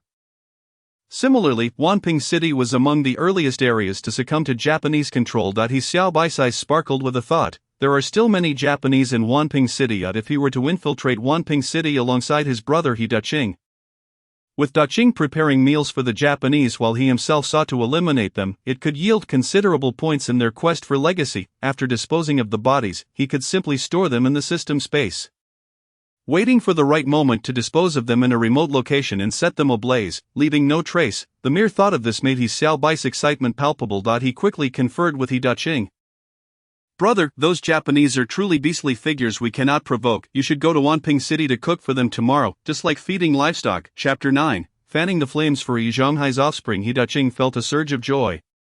Eagerly anticipating his brother He Xiao Bai's assistance in shifting his perspective, Xiao Bai, you make a valid point. Let us treat it as a task of feeding livestock. With that, he remarked, it's getting late, hurry and wash up and get some rest. Brother, I'm also interested in accompanying you to Wanping City tomorrow. You wish to enter the city as well? He Daqing's eyes widened in surprise at his brother He Xiao Bai's intention. He Xiao Bai chuckled lightly. Brother, your honesty is too straightforward. I worry that if you encounter conflict with the Japanese in the city, those ruffians are truly ruthless, so I must protect you. He Daqing scratched his head, conceding that his brother had a point. Very well, if you can withstand it, then accompany me. Agreed. I'll prepare the basin of water for you outside. Please wash up and prepare for bed. My wife has already put the child Yuju to rest. Brother, I shall return to my room now. After washing up and returning to his room, He Xiao Bai planned to stealthily visit the garbage disposal area in Suwei Alley later that night to treat the wounds of the underground worker Song Wanjun. Regardless of whether she represented the Qingshans or the Red Scythe Party, as long as her goal was to strike against the Japanese, it sufficed. Meanwhile, Jia Xingha across the street was watching him from the window, waiting for He Xiao Bai to venture out to discuss wedding arrangements with He Daqing, hoping for a stroke of luck. Has Daqing returned? Old Jia, what brings you here? He Daqing asked gruffly. He had always felt out of place with his neighbor, Old Jia, who scraped by doing odd jobs in the city. Well, Daqing, I have some suggestions regarding your brother Xiao Bai. As for the past, those are bygones. I'm here seriously to matchmake for Xiao Bai. My wife Hohat and I have found a suitable match for him. If they marry tonight, it will surely bring him good fortune. It will ensure that your younger brother Xiao Bai wakes up rejuvenated tomorrow. Mentioning this infuriated He Daqing, who remembered how Jia Xingha had previously urged him to use a toxic remedy on Xiao Bai. Bah, do not bring that up again. You claimed it was for my Xiao Bai's good, yet suggested such a ridiculous remedy. Hearing Jia Xingha's words, He Daqing spat dismissively. What do you know about decent people? Aren't you just familiar with the scum of the 8 alleys? My Xiao Bai is an innocent soul. If he is to ward off misfortune, he must find a pure maiden. Old Jia, our family affairs are none of your concern. With that, He Daqing dismissed Jia Xinghe and began to wash his face and feet. Feeling snubbed, Jia Xinghe left in a huff. Just as he departed, Yi Zhonghai arrived. Daqing, open the door, I need to talk to you. Oh Zhonghai, can it wait until tomorrow? I've already turned in for the night. He Daqing assumed Yi Zhonghai had come to support Jia Xinghe's proposal and thus sought an excuse to decline. Yi Zhonghai glanced at the light still shining from Yi Xiaobai's room, initially contemplating a visit, but the light soon extinguished. Inside, Yi Xiaobai sat quietly, meditating. His body had strengthened significantly after the system activation, and his hearing had become extraordinarily acute. He vaguely heard Yi Zhonghai's wife speaking. "Do you think I want to stir things up? I, Yi Zhonghai, am not inferior to others, but this issue of carrying on the family line has left me with no pride." Yi Zhonghai's voice was hoarse, a low growl of frustration. Yi Xiaobai chuckled softly, realizing Yi Zhonghai was struggling with procreation. If that was the case, perhaps he could lend a hand. Yi Xiaobai cautiously opened the door, holding his shoes in hand, and stealthily approached Yi Zhonghai's window under the cover of darkness. "Shozhen, I've managed." Yi Zhonghai had been laboring for half an hour and finally made some progress. Hastily turning his wife over for another attempt. At that moment, Yi Xiaobai quietly poked a hole in the window paper, tossing a small stone onto the bed. As Yi Zhonghai was about to continue, the stone struck his bare backside, startling him into immobility. "Damn it, who did that?" Yi Zhonghai fumed, rushing to dress and bolt outside, but Yi Xiaobai had long since vanished without a trace. From that point on, Yi Zhonghai developed a problem. Despite his previous difficulties with his wife conceiving, he could at least engage in marital relations. However, after the scare from Yi Xiaobai, he completely lost that ability. Yi Zhonghai's wife became almost a living widow. After the enemy occupied the city, a curfew was enforced every night at 9. They held the city but were frequently troubled by spies from both within and outside the country. Yi Xiaobai evaded the patrolling Japanese soldiers and swiftly made his way to Sui Alley.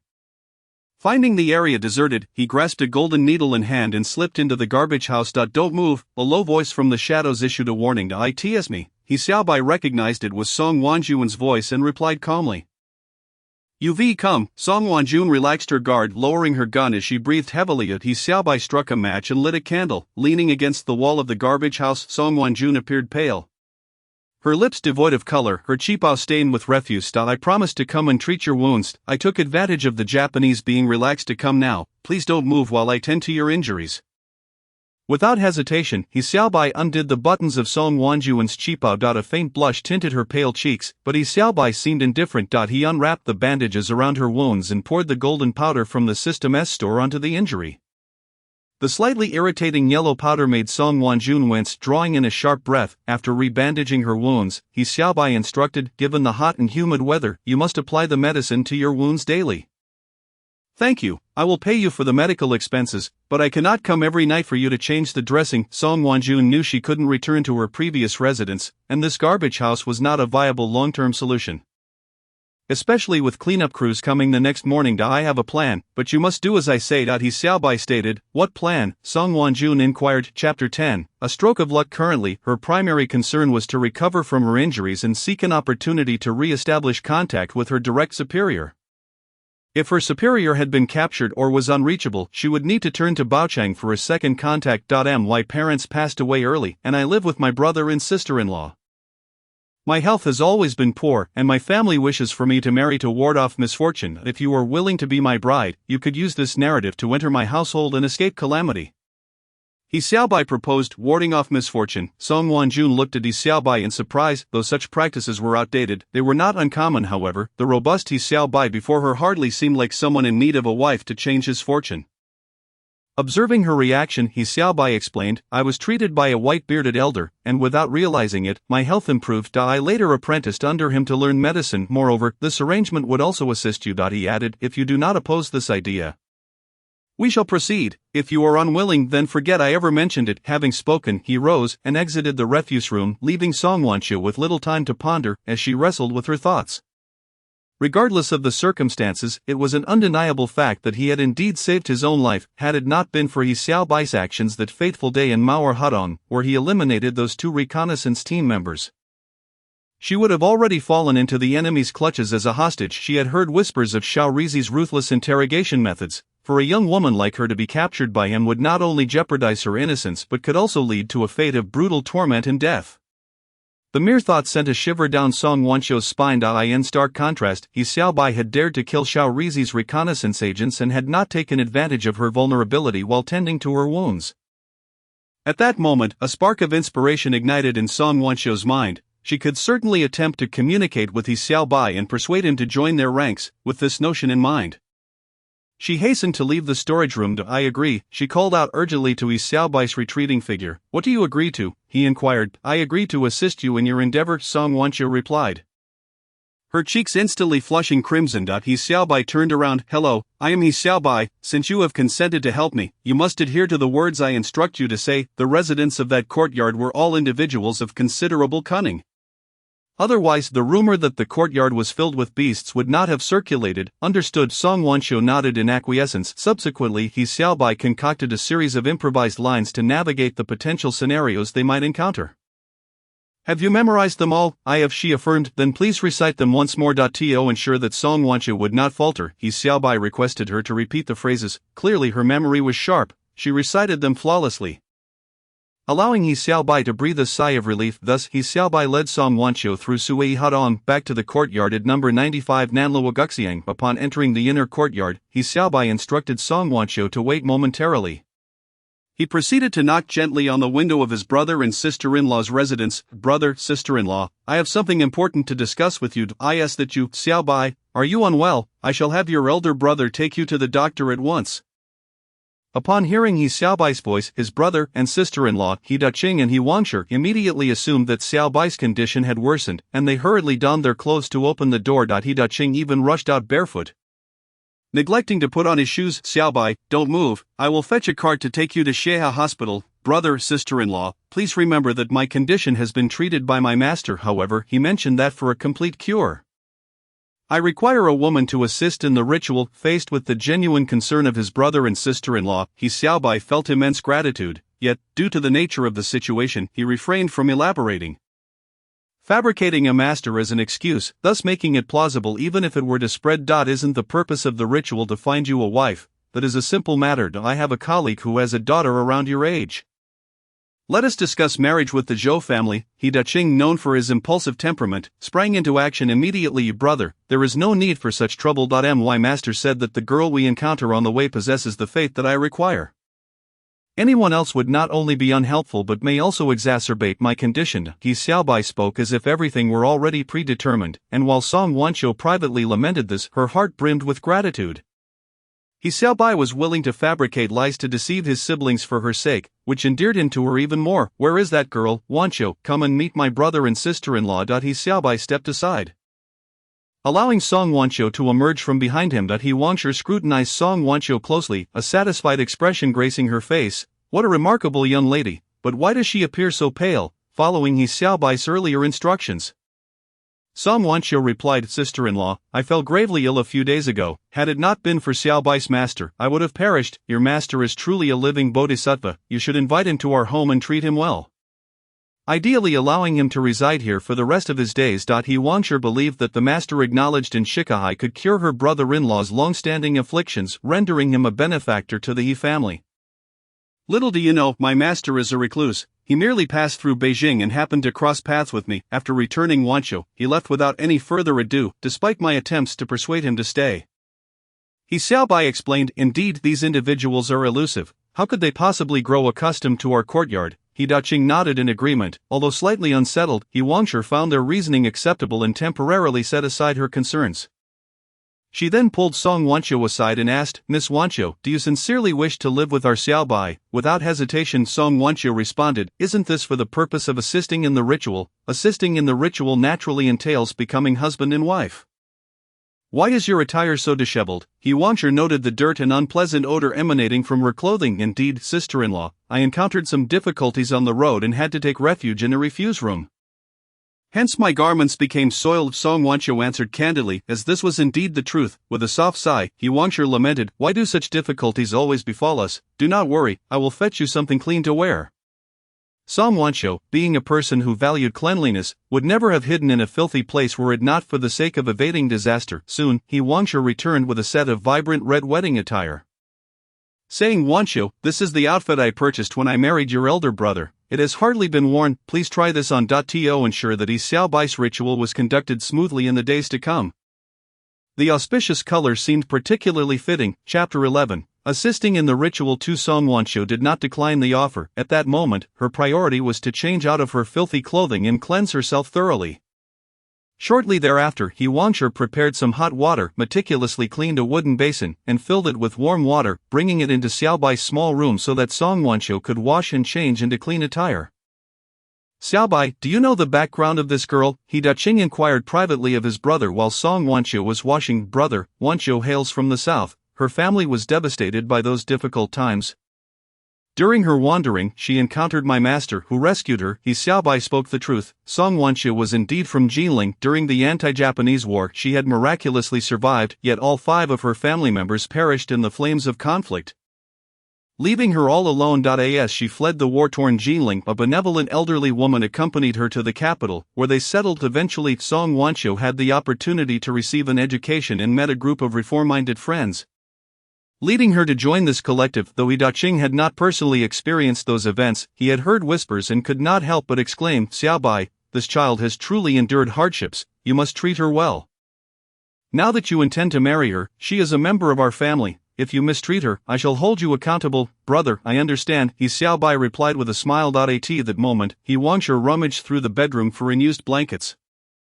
Emerging with a set of bedding, she said to He Xiaobai, Xiaobai, I will take this new set of bedding to your room. Sister-in-law, there is no need to trouble yourself, my old bedding is still usable. Yet He Wangshu insisted, that simply won't do. Today is a momentous occasion for you and Wangshu, you must use this brand new bedding. He Wangshu felt immense joy that Xiaobai had found such a wonderful match in Song Wanxiu. With her poised and graceful demeanor, she exuded the charm of a well-bred lady. Before long, Song Wanxiu emerged clad in the new wedding attire that He Wangshu had worn when she married He Daqing. Although the clothing was not lavishly ornate, her expression and smile radiated a gentle warmth that could easily captivate many a gentleman. As the elder brother, He Daqing was mindful of propriety and refrained from gazing directly at her. However, for He Xiaobai, who had seen many portrayals of Song Yi in television dramas, the present Song Wanxiu was undeniably reminiscent of the character she had portrayed. He Xiaobai often mused that there were unlikely to be identical leaves in this world. Yet, the Song Wanxiu before him seemed to challenge that notion. Upon witnessing her presentable appearance, He Wangshu beamed with delight, saying, Wanxiu, although your family is not by your side, it does not mean you should endure any grievances. This jade bracelet was passed down from my mother-in-law, and she insisted that it must be given to both daughters-in-law. Unfortunately, I accidentally lost one of them. I have worn this bracelet for quite some time. And now that you are marrying into the He family, it is only fitting that you wear it. Without allowing for refusal, He Wangshu removed the emerald bracelet from her wrist and placed it upon Song Wanxiu's. He Daqing was momentarily taken aback but chose not to comment further. He vaguely recalled that this bracelet had been worn by He Wangshu since she entered the He family. Sister-in-law, I cannot accept this. I was on the verge of revealing the truth behind why I was willing to marry He Xiaobai, almost succumbing to the urgency of the moment. Wanxiu, just accept what your sister-in-law has given you. We are all family, and it matters not whose hands it rests in. He Xiaobai shot her a look that silenced her words. He Wangshu smiled gently, taking Song Wanxiu's hand, and said, Xiaobai is right. We are indeed family, so do not hesitate. Sister-in-law, you must be nearing delivery, aren't you? Song Wanxiu quickly shifted the topic. Yes, it has been over 9 months now. I expect to give birth by the end of this month. Wanxiu, I hope that next year you will bless the Yi family with a chubby little one and our home will be even livelier. At this, Song Wanxiu's face flushed deeply. Brother, sister-in-law, it's getting late, you should rest early. Tomorrow, my brother and I must head to Wanping City. Wanxiu, let's retire to my room, He Xiaobai interjected, providing her an escape. Brother, sister-in-law, Xiaobai and I are going to sleep now. Song Wanxiu obediently smiled and nodded at He Daqing and He Wangshu before following He Xiaobai into his small room. He Wangshu's eyes sparkled with delight. Daqing, look at how affectionate our Xiaobai and Wanxiu are. They are even more loving than those in the dramas. She is a lovely girl, though perhaps a bit too frail. He Daqing agreed with a nod, though he remained concerned about Song Wanxiu's alarming thinness. In this era, it is customary to prefer brides with fuller figures, especially those that are ample and robust. As they are believed to be more capable of bearing children, the older generation holds the belief that such women are easier to nurture, particularly in producing sons. Daqing, Wanxiu is a pitiful child. Her entire family was killed by the Japanese in Jilin. She must carry a heavy burden of hatred in her heart. and her thinness is to be expected. I must ensure she receives ample nourishment of chicken, duck, and fish to help her regain her strength. He Wangsher sighed softly. He Daqing looked at his wife with deep gratitude, realizing that the strong bond between him and his brother He Xiaobai was largely due to He Wangsher's nurturing. Rather than treating He Xiaobai as a mere younger brother, she had cared for him as one would for a beloved son. Under such circumstances, He Daqing could not help but be kinder to his brother. Now that Xiaobai has recovered from his illness and has married a good wife, he needs to acquire a skill for his livelihood. Starting tomorrow, I will keep him close and teach him my culinary skills. He Daqing's thoughts were quite thorough. He Wangsher nodded in agreement, knowing that whether in times of plenty or famine, a chef would never go hungry. The Yi family traditionally specializes in Tan cuisine and Sichuan dishes, and He Daqing indeed possesses a remarkable talent in this regard. During his tenure at Hongbin Lu, he learned the art of Lu cuisine from a master chef. Later, when he transitioned to Feng Ziyuan, his signature dish Zhao Lu Sanbai impressed the kitchen masters, leading him to become the head chef at the renowned Lu restaurant. In the original narrative, Shizhu learned Sichuan cuisine from He Daqing. However, he only grasped the basics before being deceived by Yi Zhonghai and leaving Hongbin Lu. Now, He Daqing's first thought was to pass on his culinary prowess to his brother Xiaobai. He understood well that teaching someone to fish is far more valuable than simply giving them fish. The couple was so delighted by Xiaobai's recovery and his marriage that they spent a sleepless night in joy. Similarly, in the adjacent small room, Song Wanxiu was also tossing and turning, unable to find rest. Chapter 12, He Yuzhu's stealthy chicken soup. Song Wanxiu and He Xiaobai lay on opposite sides of the earthen Kong. In the darkness, Song Wanxiu's eyes widened, fearing that He Xiaobai might take advantage of the moment. Yet, He Xiaobai's breathing remained calm and steady. Despite Song Wanxiu's striking resemblance to the actress he once adored in a parallel world, he would never stoop to such impropriety. After some time, the room resonated with He Xiaobai's rhythmic snores. It was unclear how much time had passed, but after enduring an intense mental strain, Song Wanxiu gradually began to relax, eventually drifting into slumber. When she awoke again, she noticed someone sitting at the edge of the Kong.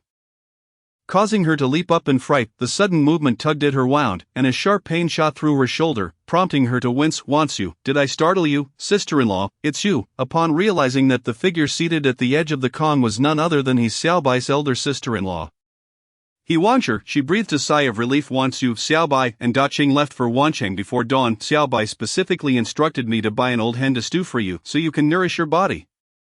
Seeing you sleep so soundly, I decided not to wake you. The days ahead will be better, you need not fear any longer. He Wangsher gazed at her tenderly, hearing her words of concern felt as comforting as reuniting with her own mother. And in that moment, Song Wanxiu found herself momentarily speechless, forgetting to respond. Wanxiu, are you alright? Shall we visit the hospital? It was only then that Song Wanxiu snapped back to reality and replied, sister-in-law, I am fine. But wait, isn't Xiaobai a doctor? Why should we go to the hospital? Oh, how careless of me. I forgot to mention that Xiaobai indeed studied medicine, but I am still not entirely accustomed to it. The water for washing your face is ready. You should wash up and drink some chicken soup to warm your body. With that, Song Wanxiu quickly rose to assist He Wangsher. Sister-in-law, you are heavily pregnant, and yet you still fetch water for me. That simply won't do. Allow me to help you. He Wangsher smiled and replied, it's alright, this is my second pregnancy, and I have grown accustomed to it. When I was first pregnant with Shizhu, I worried about this and that, but now I am quite used to it. After freshening up, Song Wanxiu continued to support He Wangsher as they exchanged soft laughter and walked into the room. He Yuzhu stealthily emerged from the house, cradling a jar. Yuzhu, where are you off to? Mother, it's nothing. I made plans with Dongshu from across the street to catch crickets, and then we'll play in the backyard. He Yuzhu fabricated an excuse, yet, He Wangsher, aware of the jar's contents, chose not to confront him. Yuzhu, you should call your Xiaobai's wife auntie. Upon hearing that it was He Xiaobai's wife, He Yuzhu huffed in discontent, clutching the jar as he dashed off to the backyard. That child has no manners whatsoever. He Wangsher, usually patient, felt a twinge of annoyance at her son's behavior. Do not take it to heart, sister-in-law. Children can be a bit unruly when playing. Song Wanxiu smiled, dismissing He Yuzhu's remarks. Wanxiu, sit for a moment, sister-in-law will serve you some chicken soup. Once inside, He Wangsher placed a large white porcelain bowl on the table and retreated to the inner room. Shortly after, she returned with a clay pot. Song Wanxiu noticed that this clay pot bore an uncanny resemblance to the one He Yuzhu had been carrying. He Wangsher set the pot on the table and lifted the lid, releasing a fragrant aroma of chicken soup that filled the room. Song Wanxiu's expression turned to one of surprise. Logically, the prepared chicken soup should have been placed on the stove, not in the inner room. Once you may not know this, but if I had placed the pot of chicken soup on the stove, Yuju would have taken it to the backyard for the deaf old lady to drink. He Wancher sighed softly, perplexed by when her son Yuju began to be influenced by that old woman. And no matter how He Daqing scolded Yuju or how she herself advised him, Yuju always seemed to disregard her words. Treating the old lady's opinions as sacred, he would quietly bring any delicious food or drink to her. He Wancher found herself unable to reprimand Shaju, for the old lady was the eldest in the courtyard. Having surpassed 50 years, if she were to chastise her son for sharing food with the old lady, the latter would surely spread word of her supposed disrespect. Thus, He Wancher had no choice but to endure it all. What is the matter with that old woman? Why does she incite the children in such a manner? Song Wansu was taken aback. Wansu, in time, you will understand. Now, hurry and drink the chicken soup while it's hot. Your body needs nourishment. With that, He Wancher ladled a bowl of chicken soup, adding a chicken leg before pushing it towards Song Wansu with a smile, encouraging her to drink. Meanwhile, He Yuju, excitedly clutching the jar, made his way to the backyard to Grandma. Look, the chicken soup has arrived. My mother started simmering it this morning, and now I'm bringing it to you. The deaf old lady, angered by He Xiaobai's reprimand earlier, had sought out Yi Zhonghai, demanding he persuade He Daqing to send He Xiaobai to the relief station. That evening, Yi Zhonghai visited He Daqing but did not manage to knock on the door. Consequently, the deaf old lady criticized Yi Zhonghai for his ineffectiveness. She had intended to use her cane to confront He Daqing when she saw Shaju bringing her a full jar of chicken soup.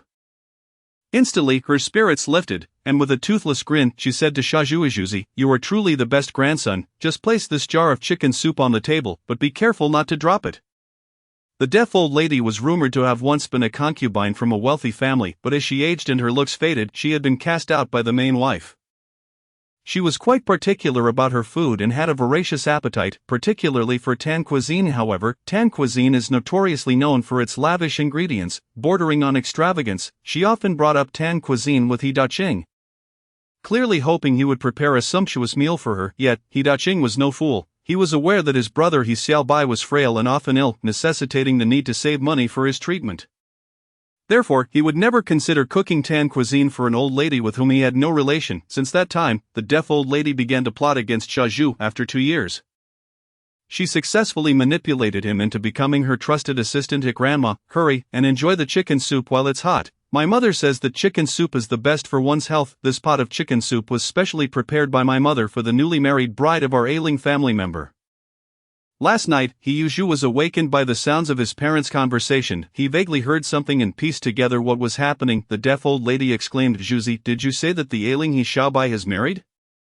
That's right. My mother even told me to call the new woman aunt, but I refused to do so. Indeed, it's wise not to address her as aunt. Shaju, why don't you go check under the stone behind my house? I heard a cricket chirping there this morning. The deaf old lady spoke with a hint of indifference. Chapter 13. The old lady's visit to stir trouble. The deaf old lady was also salivating over the jar of chicken soup that Shaju brought, but she feared that once the lid was removed, Shaju would swoop in and snatch the soup away. Thus, she devised a plan to send him off. This illustrates the cunning of the deaf old lady. Yet tragically, Shaju still regarded her as a kind-hearted grandmother. He Daqing's choice to nickname his son He Yuju as Shaju was indeed not without reason. Grandma, is what you said true? I've always wanted to catch a cricket. The golden-backed general that Dong Su caught is simply marvelous. You should go find one quickly, or else if Jiaxing and his son arrive, you won't be able to catch one. Before the deaf old lady's words could fully settle, Shaju immediately dashed off to search for a cricket. Watching Shaju's joyful departure, the deaf old lady scoffed quietly. What a simpleton! Once she was certain he had gone far, she promptly locked the door and secured the latch from within. The aroma of chicken soup is simply divine. I must savor this bowl slowly, although she had yet to catch a whiff of its specific scent. The deaf old lady felt as if a unique fragrance of chicken soup enveloped her. Despite her advanced age, her movements were remarkably nimble. She hurried to the kitchen, retrieved a small bowl and a long-handled spoon, and swiftly returned to the table, eager to unveil the jar. However, the moment the lid was removed, the deaf old lady frowned slightly. The enticing aroma of chicken soup that should have wafted forth was conspicuously absent. This soup seems off. Or could it be my old nose that is at fault? She strained to detect any change in the air, but not a trace of the soup's fragrance reached her. Doubting her sense of smell, she plunged the long spoon into the jar, attempting to scoop out some broth for a taste. This chicken soup, why does it look as clear as water? The deaf old lady raised the spoon to her eyes, her murky gaze fixed upon the broth. It certainly did not resemble the rich, golden clarity of properly simmered chicken soup. it looked more akin to plain water. Suspecting her vision was deceiving her, she reluctantly tasted the broth in the spoon and found it utterly flavorless. This is nothing but a jar of water, it must be that ailing He Xiaobai's doing. How dare he fool me? Enraged, the deaf old lady seized the cane resting against the table and struck the jar forcefully. With a resounding crash, the jar shattered into two, spilling the clear liquid across the table and onto the floor. Fuming, the deaf old lady leaned on her cane and made her way to the courtyard. Wang family's girl, is this how you honor your elder? She bellowed at the entrance of He's household. Where He Wangshe was happily conversing with Song Wanqiu, but He Wangshe was well aware of the situation, recognizing it as a scheme orchestrated by He Xiaobai at 3 in the morning. He Daqing had ventured to the outskirts of Dongdan Market to purchase an old hen, knowing that the residents of the eastern suburbs often brought their homegrown vegetables and poultry to sell. After acquiring a plump hen, he returned home, promptly slaughtered it, and placed it in the pot to simmer. Once the chicken soup was brewing, He Daqing woke his brother He Xiaobai, inviting him along to Wanping City. Before they departed, He Xiaobai caught a whiff of the simmering hen and reminded He Wangshe to keep an eye out for the deaf old lady attempting to pilfer the soup. He Wangshe understood that the threat extended beyond the deaf old lady. The real concern lay with Xiaozhu. Over the past 2 years, the deaf old lady and Yi Zhonghai had conspired to the point that Xiaozhu no longer listened to his parents. Particularly, the deaf old lady and Yi Zhonghai often compared He Wangshe's care for He Xiaobai with her treatment of Xiaozhu. He Xiaobai, being physically weak, received notable attention from He Wangshe, even surpassing the care given to her own son, Xiaozhu. When Xiaozhu was born, there was a surplus of breast milk, and He Wangshe even shared her milk with He Xiaobai to enhance his nutrition. At that time, He Xiaobai was not yet 9 years old, a critical period for his growth. As He Xiaobai matured, He Wangshe continued to ensure his well-being, often serving the first portions of meat and chicken soup to him before attending to Xiaozhu. This led Xiaozhu to feel that his mother favored He Xiaobai, and with the deaf old lady and Yi Zhonghai stoking the flames, he became increasingly convinced that He Wangshe cared little for him.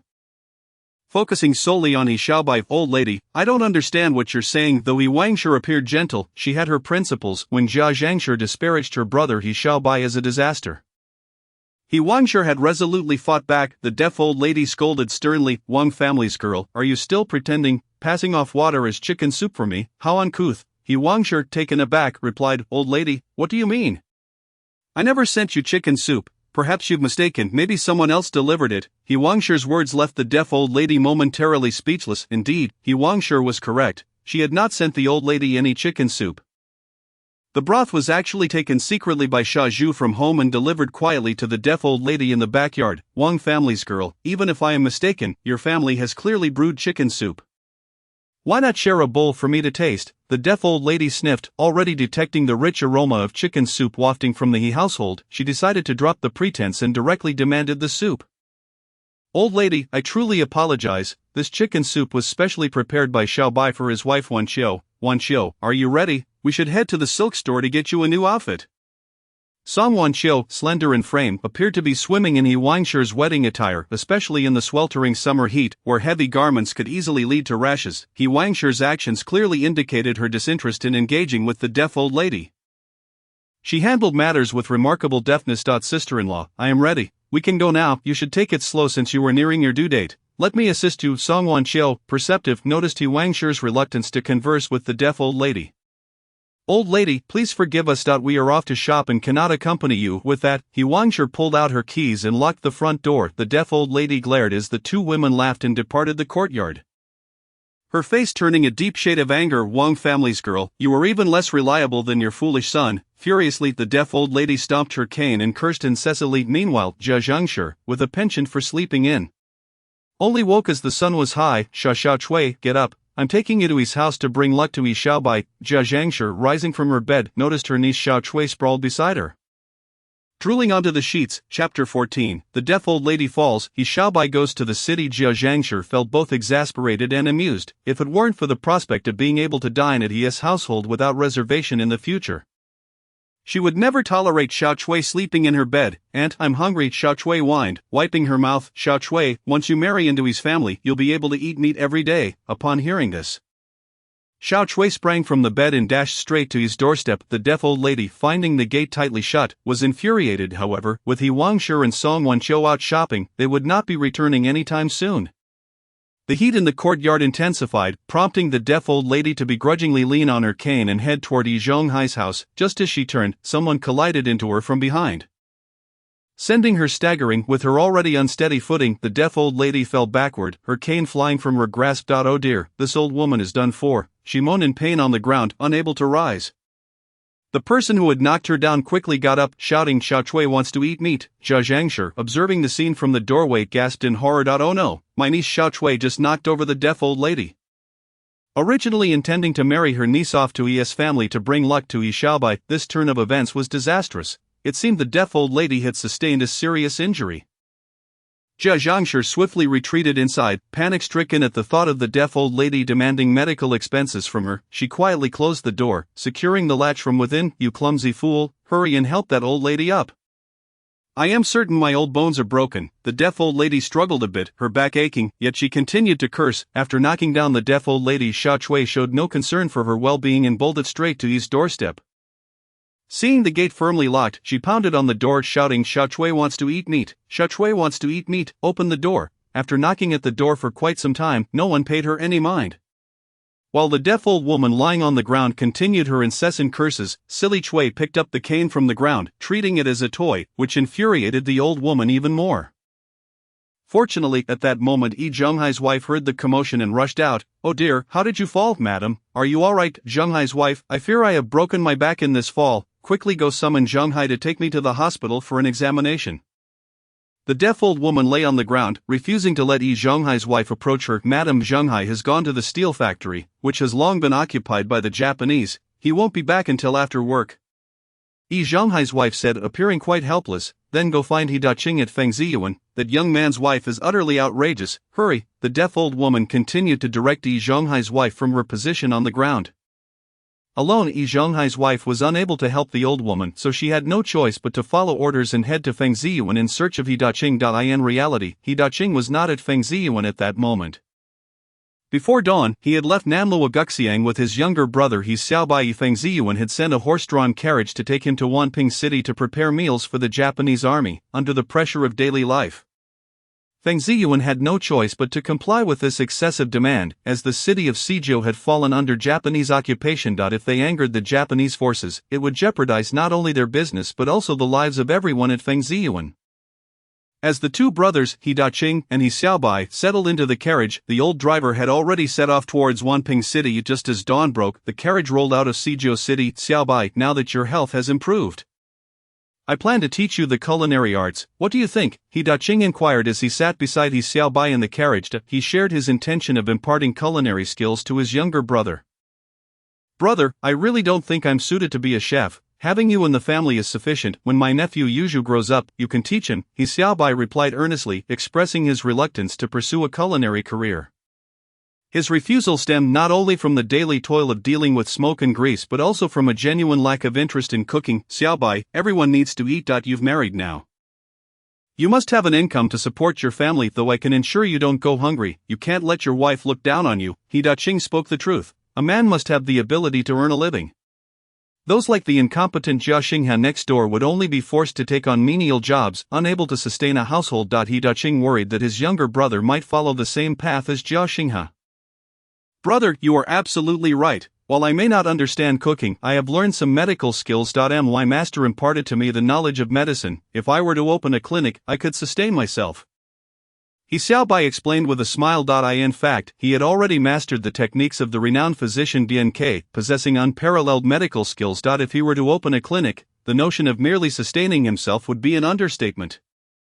Upon hearing this, He Daqing's eyes brightened. "Xiaobai, I must admit, I had become somewhat fixed in my thinking and overlooked your expertise. There happens to be a storefront available for rent in Nanluo Guxiang. Once I return, I will secure that location for you to establish your clinic." He Xiaobai agreed with a smile. Whether or not he opened a clinic, he was untroubled by the prospect of earning money. In Suzhou City, there were many puppet soldiers, spies, and Japanese personnel. He only needed to eliminate these malevolent individuals, seize their money, and dispose of their bodies in the system's space, after which he would find a secluded spot to destroy the remains. Ensuring everything was neatly concluded. As for the Japanese, anyone he encountered was a target for his eradication. He Xiaobai set a personal goal to eliminate at least 5 Japanese soldiers during this trip to Wanping City. with the ultimate aim of taking down 10 or more. Wanping, located near the Lugo Bridge, was constructed during the late Ming Dynasty and was referred to as Gongbeiqing during the Qing Dynasty. Symbolizing the defense of Beijing. In the 26th year of the Republic, the Japanese claimed a soldier had gone missing during military exercises near the Lugo Bridge and demanded to search Wanping. The 29th Army Station there firmly refused, prompting the Japanese to launch an attack on Wanping City. The carriage arrived at the foot of Wanping City, where He Xiaobai spotted the glaring sun flag flying overhead and silently vowed that his bottom line for entering the city was to eliminate 5 Japanese soldiers. With the ideal situation being the extermination of 10 or more. Disembark, prepare for inspection. As the carriage reached the city gate of Wanping, 2 puppet soldiers on guard immediately approached, guns drawn, to block their way. "Good sirs, we come from Fengziyuan in Suzhou City, entering Wanping to cook for the Imperial Army. The esteemed chef he is seated inside," the driver hurriedly explained with a smile to the 2 puppet soldiers. "How can we trust that you are here to cook for the Imperial Army and not to poison their meals?" One of the puppet soldiers, adorned with a large golden tooth, glared menacingly at the driver. Deliberately seeking confrontation. He Daqing, with his straightforward and fiery temperament, abruptly lifted the carriage curtain, ready to confront the soldiers. However, He Xiaobai smiled and interjected, "Brother, allow me to handle this." "Xiaobai, can you manage?" "Brother, I assure you I can. As I plan to open a clinic, I will inevitably encounter all sorts of people. Besides, when your temper flares, it is bound to lead to quarrels, and they are armed," He Xiaobai said, placing a reassuring hand on He Daqing's shoulder. He Daqing felt a heavy weight settle on his shoulder, astonished. As previously, his younger brother seemed so frail that a gust of wind could topple him. Now he appeared surprisingly strong. It seemed Xiaobai had indeed received guidance from someone of great wisdom. When He Xiaobai released his grip, He Daqing felt considerably lighter. At that moment, He Xiaobai had already leaped down from the carriage, saying, "Sirs, we truly are the chefs from Fengziyuan. We were personally requested by Captain Jia of the investigation team to prepare meals for the Imperial Army." As he spoke, He Xiaobai discreetly slipped a silver dollar into the puppet soldier's hand. Point 1. How do you expect to divide that? The puppet soldier glanced skeptically at He Xiaobai. He Xiaobai inwardly cursed, finding these puppet soldiers even more unreasonable than the Japanese, and quickly replied, "Sirs, we are coming to cook for the Imperial Army without expecting a single penny in return. If we are to part with 2 more silver dollars, this task will truly leave us at a loss. Otherwise, we might as well head back." He Xiaobai pretended to make a move to leave, but the puppet soldier dared not take on such responsibility. "Hey, you little brat, you're quite the actor. I'm doing this to prevent any ill-intentioned individuals from entering the city. If trouble arises because I let them in, I'll be the scapegoat for Captain Xiaoye." Very well, you may enter." The puppet soldier, fearing misunderstandings, knew today was Captain Xiaoye's birthday, and both the puppet regiment commander Wang Chengdong and Captain Jia of the investigation team would be attending the birthday banquet. Delays in cooking could lead to severe repercussions. After all, securing a silver dollar was already a decent outcome. "Sirs, may I inquire how many Imperial troops are stationed in Wanping City?" "Why do you want to know that? Do you harbor ill intentions, planning to target the Imperial Army?" The puppet soldier immediately aimed his gun at He Xiaobai. He Xiaobai smiled and said, "Sirs, you misunderstand. Do I look like a killer? I simply wish to know the number of Imperial troops to prepare the corresponding number of tables. That is more acceptable. However, you must remember, this isn't just the Imperial Army. We also count as the Auxiliary Army." "Naturally," He Xiaobai replied with a smile. The puppet soldier then began counting on his fingers. There were not many Japanese soldiers stationed in Wanping City, just over 20, barely forming an incomplete squad, with their squad leader named Xiaoye Erlang. While the auxiliary army had over 40 soldiers. After ascertaining the situation, He Xiaobai thought that since there were only a little over 20 Japanese soldiers, he might as well eliminate them all in one go. After all, once he dispatched these soldiers, he could simply store their bodies in the system's space. However, accomplishing this without drawing attention was no easy feat. He Xiaobai was particularly cautious about being discovered during this operation, as he did not wish to cause trouble for his brother and sister-in-law. After inquiring about the specific numbers and deployments of the Japanese soldiers and the auxiliary army within Wanping City, He Xiaobai boarded the carriage with his brother He Daqing, heading straight for the military camp of the Japanese soldiers in Wanping City. Upon successfully entering Wanping City, the driver steered the carriage to the entrance of the Japanese military camp. At that moment, 2 members of the investigation team approached, guns drawn. "Halt! Do you think this is a place you can just stroll into? This is the Imperial Army's camp. Gentlemen, we come from Fengziyuan in Beijing." Here to cook for the Imperial Army, the driver hurriedly explained to the investigation team. Indeed, there is some truth to that. Captain Jia of our investigation team personally visited Feng Ziyuan to make this request. However, the carriage must stop here, and you all must disembark for our inspection. Old Lu, why make this so complicated? They VE stated they come from Feng Ziyuan to cook for the Japanese. Is inspection really necessary? Another member of the investigation team scoffed to Old Qin. You don't understand. We just captured a spy in the city, and the Japanese are busy interrogating him. Once he speaks, all the spies hidden within the city will be exposed. With nowhere to flee, the unintentional remark of the investigation team member, however, was noted by He Xiaobai, who listened intently. He Daqing showed little interest, but He Xiaobai was all ears. The reason was simple: Song Wanqiu was also a spy, and he was unaware whether she was affiliated with the Qingshan Party or the Scythe Party. However, He Xiaobai refrained from inquiring about such matters and suggested to He Daqing, "Brother, let us disembark from the carriage and proceed on foot. Allowing the coachman to wait outside. After the banquet, we shall return to Sijou City by carriage." He Daqing's brows furrowed in discontent, his face betraying his dissatisfaction as he muttered, "Xiaobai, had you not been present, I would have already turned back to the capital. These despicable invaders and their treacherous collaborators are utterly revolting. Brother, we must endure. Currently, Sijou City is under the control of these invaders, and there is little we can do." He Xiaobai replied, his gaze fixed on the glaring Japanese flag fluttering at the military camp's entrance. "What are you two chattering about?" a member of the patrol team barked upon entering the Japanese military camp. "You are forbidden from looking around or whispering to each other. Do you understand?" Upon searching He Daqing and He Xiaobai and finding no weapons on them, the officer escorted them into the Japanese military camp in Wanping City. "Understood," He Xiaobai responded, while He Daqing merely snorted in disdain, ignoring the patrol officer's presence. Subsequently, the patrol officer led them to the kitchen, where two middle-aged men were preparing vegetables. Upon their arrival, the men set down their produce.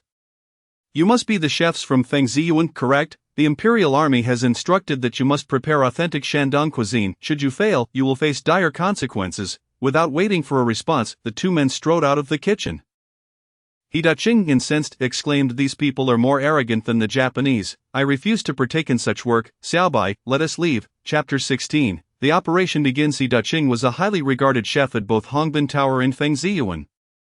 Enjoying a prominent position and renowned for his delectable dishes, even high-ranking officials would treat him with utmost respect when requesting his culinary services. Yet, within the confines of the Japanese military camp, he had yet to encounter a single Japanese soldier, only to be ordered around by their treacherous collaborators, which left him feeling profoundly disheartened. In a fit of anger, he resolved to take his brother He Xiaobai back to Sijou City. "Brother, there's no need to dwell on them. We only need to focus on preparing the food before we can leave. If we fail to meet their demands, they will certainly cause trouble for Feng Ziyuan. And you will be implicated as well. As the head of our family, what will happen to our household if you encounter trouble?" He Xiaobai's counsel helped He Daqing realize that he could not act impulsively and provoke these invaders. If trouble were to arise, their family, including his wife and younger brother, would suffer. Moreover, his younger brother had only just recovered from an illness. They had not yet enjoyed a few peaceful days together. Thus, He Daqing silently vowed to endure the commands of these traitors. "Brother, I will wash the vegetables. You can chop and prepare the ingredients," He Xiaobai suggested. "Can you manage that?" "Of course, brother. Our family has been known for its culinary skills since our grandfather's time. Even if I haven't fully inherited the craft, washing vegetables is certainly within my capabilities." "Very well, then go ahead and wash the vegetables. Let us prepare the dishes swiftly so we can return to Sijou City." With that, He Daqing began to employ the family's culinary techniques within the Japanese military camp's kitchen. While He Xiaobai concentrated on washing the vegetables, he occasionally glanced outside the kitchen courtyard.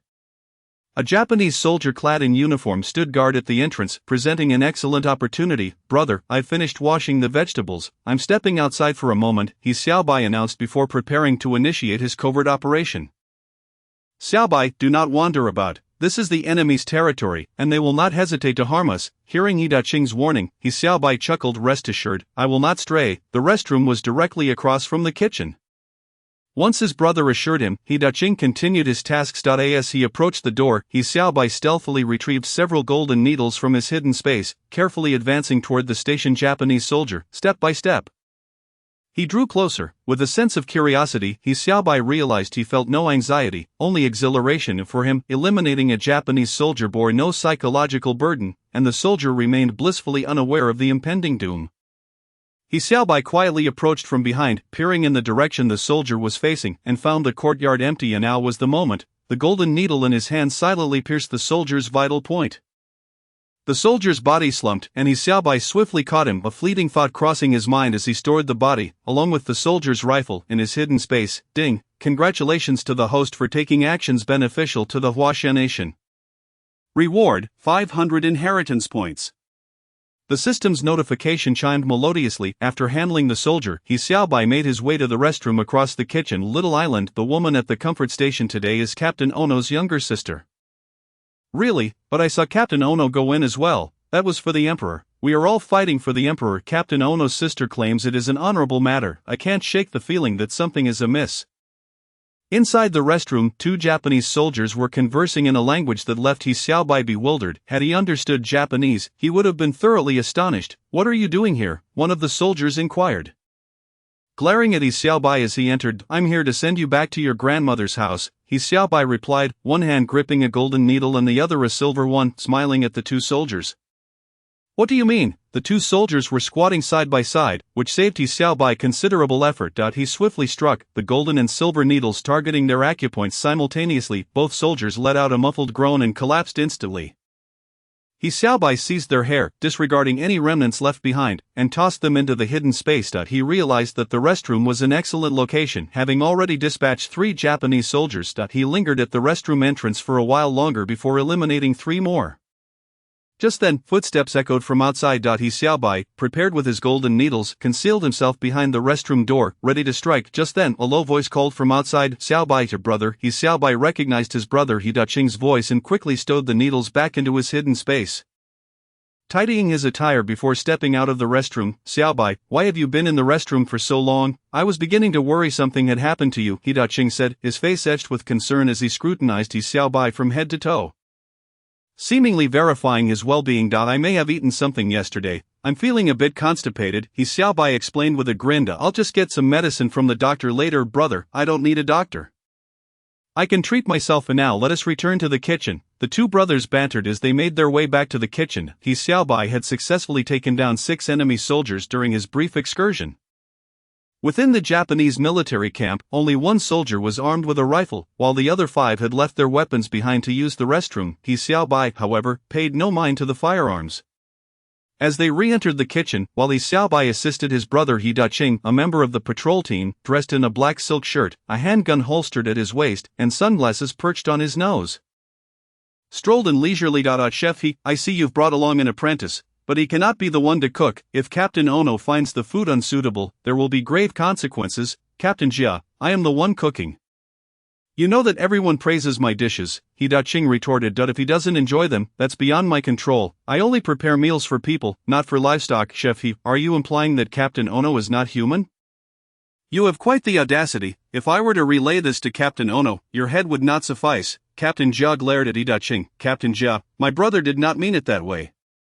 However, there are some things I would like to discuss with you. He Xiaobai interjected, producing 2 silver coins and displaying them to Captain Jia. Ha, Chef He, it seems your little apprentice is quite astute. Captain Jia exclaimed, beckoning He Xiaobai to follow him outside. Chef He, hurry and finish the dishes. Do not keep Captain Ono waiting, or you will surely regret it. Captain Jia's eyes fixated on the silver coins in He Xiaobai's palm. He Xiaobai patted his pocket, indicating he had more money, which made Captain Jia increasingly pleased. Unbeknownst to Captain Jia, He Xiaobai intended to lead him to a secluded spot to eliminate him directly.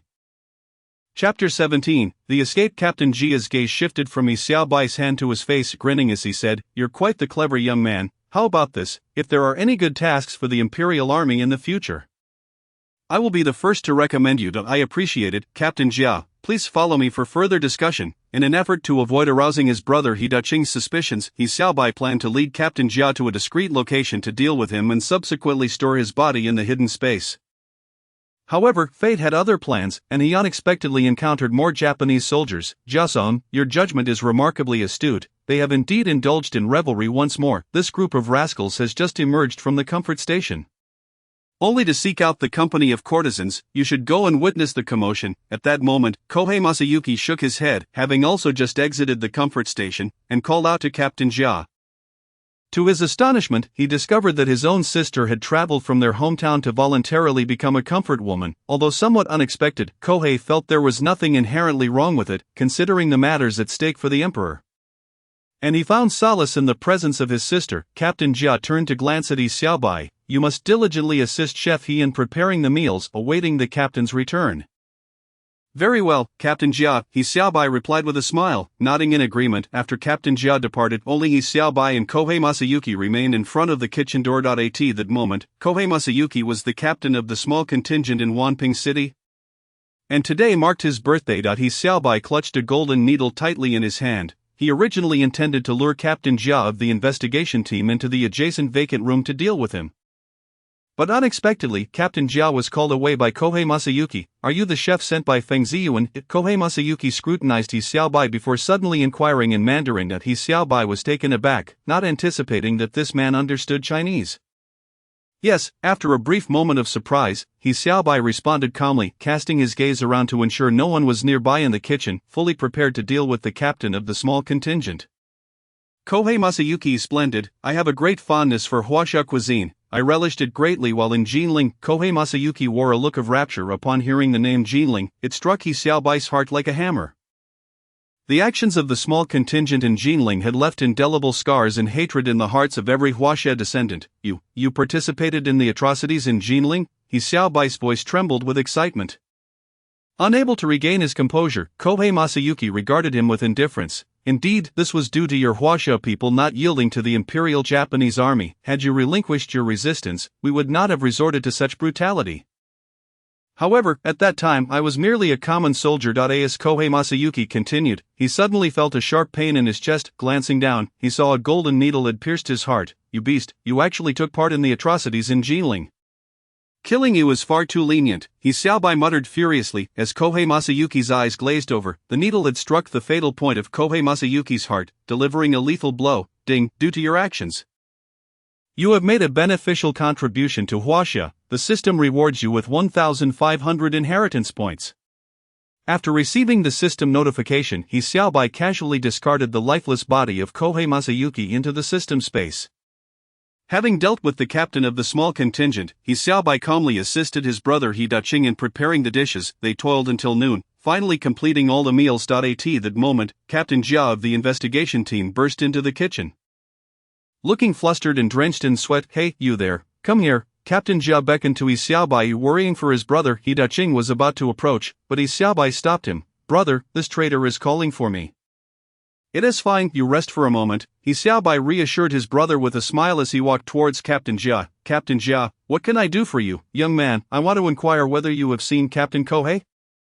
Captain Kohei? I don't know him, the one who just called for me. Oh, you mean that guy? He left shortly after you did. He Xiaobai remained composed, knowing that the body was already concealed within his system space. Moreover, since he had used the golden needle to strike the fatal point, there was no blood left at the scene, even if the military dogs of the small contingent were to be brought in. He had no reason to fear or left. Captain Jia was filled with suspicion, searching the area, but the large kitchen indeed offered no place to hide. In a brief span, 6 soldiers from the small contingent and Captain Kohei had vanished. And with only around 20 soldiers remaining in Wanping City, this left Captain Jia feeling anxious, prompting him to promptly report the situation to the Japanese forces in Suzhou City. In the 26th year of the Republic. When the Japanese army occupied Suzhou City, they dispatched a combined brigade of nearly 10,000 soldiers to maintain order within the city. Subsequently, they reorganized the surrendered small contingent into a puppet army. The Japanese forces and puppet army stationed in Suzhou City totaled around 20,000, yet as the front lines extended, troop shortages ensued, leading to a gradual decrease in the Japanese forces remaining in Suzhou City. The original 15th Mixed Brigade of the small contingent was reformed into the 63 RD Division, and by the 33rd year of the Republic, they were dispatched to the northeast, leaving only an infantry battalion of less than 1,000 soldiers responsible for maintaining order in Suzhou City and several surrounding counties. Indicating that the military strength of the Japanese had significantly waned. Upon receiving the report, the Japanese commander in Suzhou City hastily dispatched over 50 soldiers, led by Captain Nakamura, to search Wanping City in a truck. Accompanied by military dogs, turning the place upside down yet finding nothing. After thorough investigation, the brothers He Daqing and He Xiaobai ultimately proved to have no connection to the disappearance of the Japanese soldiers. After all, the He brothers were merely ordinary chefs, incapable of contending with the well-trained imperial army of the small contingent. Even if they had indeed committed murder, they would not have been able to dispose of the body perfectly. The brothers He Daqing and He Xiaobai were not released from Wanping City until dusk. Those scoundrels, losing their own men, dared to detain us until now. Xiaobai, had I known, I would have prevented you from coming. You must be starving by now. He Daqing felt a pang of sympathy seeing his brother suffer from hunger. He Xiaobai smiled and shook his head. Brother, I'm fine. Don't you remember? Whenever you prepare dishes, you always let me taste them first. I've already had some food, so I'm not too hungry. Whenever He Daqing cooked, he would always let He Xiaobai sample the dish first. Merely to ensure his brother had something to eat. As for himself, he had not eaten anything and shook his head. That little bit is hardly enough to fill one's stomach. Alas, it's so late now, I doubt we can find any ingredients in Suzhou City. Chapter 18. Leaving after the matter is resolved. Brother, I recall seeing 2 dogs fighting in Suwei Hadong yesterday. One of them was bitten and died, so I moved it to Nanluoguxiang to hide it. Dog meat is quite a delicacy. Once we return to Nanluoguxiang, you can guide me, and we'll bring that dog back for a sumptuous feast. I believe dog meat pancakes would be delightful. As He Daqing spoke, he remained unaware that within He Xiaobai's secret system space, the 2 deceased wolfhounds had already been meticulously processed. In fact, he had used his consciousness to control the situation, segmenting the dog meat and removing the head and tail, leaving only the torso, thus ensuring that if the small contingent were to discover the dog meat, they would not be able to ascertain that it belonged to their military dogs. The coachman from Fengziyuan subsequently brought the 2 brothers to the entrance of Nanluoguxiang. Brother, please wait here for a moment. I'll go retrieve the dog meat. Dog meat? Upon hearing his brother's words, He Daqing was slightly puzzled. Aren't you bringing back a complete dog? With a smile and without answering, He Xiaobai swiftly climbed a large locust tree beside the alley. Be careful, Xiaobai, don't fall from the tree. He Daqing, following closely behind, called out anxiously as he watched his brother deftly ascend the tree. Standing at the top of the tree trunk, He Xiaobai swiftly retrieved the processed dog meat from the system space. Brother, I'm going to throw down the dog meat. Be ready to catch it. Seeing He Daqing standing below, He Xiaobai shouted, I see your body is truly free of any ailments. Witnessing He Xiaobai's speed in climbing the tree, He Daqing was astonished, wondering if his brother had learned some martial arts. It is true, my master provided me with some medicinal herbs, instructing me to brew and consume them daily, and indeed, I feel much stronger now, He Xiaobai explained while reminding, I'm about to throw down the dog meat. So be prepared to catch it. It's quite heavy. Having learned culinary skills and practiced knife techniques since childhood, He Daqing found it effortless to catch the dog meat thrown down by He Xiaobai. As the bright red dog meat fell, he slightly bent his knees, raised his hands, and skillfully absorbed the impact, firmly catching the meat. Wow, this dog is indeed substantial. Xiaobai, your skill in butchering dog meat is truly impressive. He Daqing could not help but exclaim, Brother, our family has been in the culinary profession for 3 generations. Although I may not necessarily be cut out to be a chef, I've picked up some basic techniques for butchering dog meat. Brother, step aside. I'm coming down. Xiaobai, don't jump. Be careful and descend slowly. He Daqing cautioned repeatedly, fearing that his brother might injure himself by jumping down from the tree. It's nothing. It's only a little over 2 meters. Jumping down is no problem at all, brother. Please don't always treat me like a patient. With that, He Xiaobai leaped down, landing steadily before He Daqing. Seeing his brother safely on the ground, He Daqing felt a bit more at ease. He Xiaobai said, Brother, let us go. I'll carry the dog meat. What are you saying? Your health has only just improved. You need to rest well and not engage in such heavy labor. Let me carry it. The processed dog meat was impeccably clean, and He Daqing directly hoisted it upon his shoulder. He Xiaobai observed him, refraining from further disputes and acquiescing to his wishes, before the entrance of Courtyard No. 95. 2 women supported each other as they stood. Sister-in-law, it's quite late, and you are with child. You should return home to rest. I will wait for them to come back. Wanqiu, your health is already fragile, and you sustained an injury on the way. You ought to return inside and rest. I can wait for Daqing and Xiaobai alone. The 2 women, He Wangshi and Song Wanqiu, were engaged in a gentle persuasion to encourage the other to take a rest. Before departing, He Daqing had informed He Wangshi that he anticipated returning after lunch. According to his words, they should have been home by around 3 or 4 in the afternoon, yet here it was. 9 o'clock in the evening, and the two brothers had yet to return, which left He Wangsher feeling anxious upon learning that the two had gone to Wanping City to prepare a meal for Xiaorizhi. Song Wanqiu shared a similar concern. She recalled the last time she witnessed He Xiaobai take down two members of the investigation team. Though she did not see the entire confrontation, his calm demeanor afterward left a lasting impression on her. It was that very incident that prompted her to recommend He Yuzhu for their organization after witnessing his audacity in dealing with the traitor brother, that's sister-in-law in Wanqiu. He Xiaobai, with his enhanced vision, could see farther and clearer than an ordinary person at night. When He Daqing could vaguely discern two silhouettes at the courtyard's entrance, his younger brother had already recognized that the figures were indeed He Wangsher and Song Wanqiu. "This young lady is quite remarkable. She was chosen for you by your master. You must treat her well in the future." "Brother, I am well aware of that." At his words, He Xiaobai smiled and quickened his pace. "Sister-in-law, Wanqiu, what are you doing here? Why are you still standing at the entrance so late?" Upon hearing Xiaobai's voice, both women exhaled in relief. "Xiaobai, why have you returned so late? Song Wanqiu was genuinely worried about you." "Sister-in-law," Song Wanqiu's cheeks flushed slightly, and a subtle emotion stirred within her. Despite being merely nominally married to He Xiaobai, she could not deny the affection that had begun to blossom in her heart for him. "Those rascally days, someone went missing, and yet they came to interrogate me and Xiaobai. Had it not been for that, we would have been back long ago. Come, let us return home. I will prepare a sumptuous dog meat feast for you." He Daqing bellowed, raising his hand to showcase the prey slung over his shoulder. "Daqing, this dog meat appears rather substantial. Where did you procure it?" "Xiaobai witnessed two rabid dogs fighting last night, and when one perished, he hung it on the big locust tree at the alias entrance," He Daqing answered with a hint of jest. Song Wanqiu's bright eyes flickered. She recalled the day when, startled by a military dog led by Xiaorizhi chasing after her, she fell and later discovered that He Xiaobai had carried her to safety within the refuse room of Suoi Alley, just as Xiaorizhi's military dog had pursued them to in the refuge of the refuse room. She had heard the fierce confrontation between He Xiaobai and the vicious dog outside. Could it be that this dog meat was from the very wolf dog that had been tracking her? Supporting He Wangsher, upon witnessing the jovial scene of the two brothers, she felt enveloped in a warmth reminiscent of family. If one day she could truly marry He Xiaobai and have children of their own, sharing in the familial joys akin to the He household, it would be an exquisite happiness indeed. Yet, the words of her superior, Lao Zhou, echoed hauntingly in her mind. "Wanqiu, the existence of Xiaorizhi prevents us from leading a peaceful life.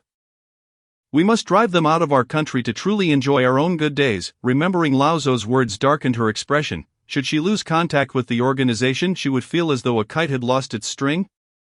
Drifting aimlessly. Chapter 19. Yi Zhonghai arrived. Song Wanqiu gazed at Yi Xiaobai, who was engaged in casual conversation with his brother, pondering whether she could genuinely trust him. She planned to find an opportune moment to subtly test Yi Xiaobai, to discern his true stance. Observing Song Wanqiu's lingering gaze upon her younger brother, He Wangsher beamed with delight, mistakenly believing it signified a deep affection between the two. He Daqing entered the kitchen to chop the dog's two robust hind legs, undoubtedly the choicest parts of the entire animal. "Xiaobai, please take Wanqiu inside to wash up. She must have been terribly worried all day." "Very well, we shall head inside now. We will return for dinner shortly."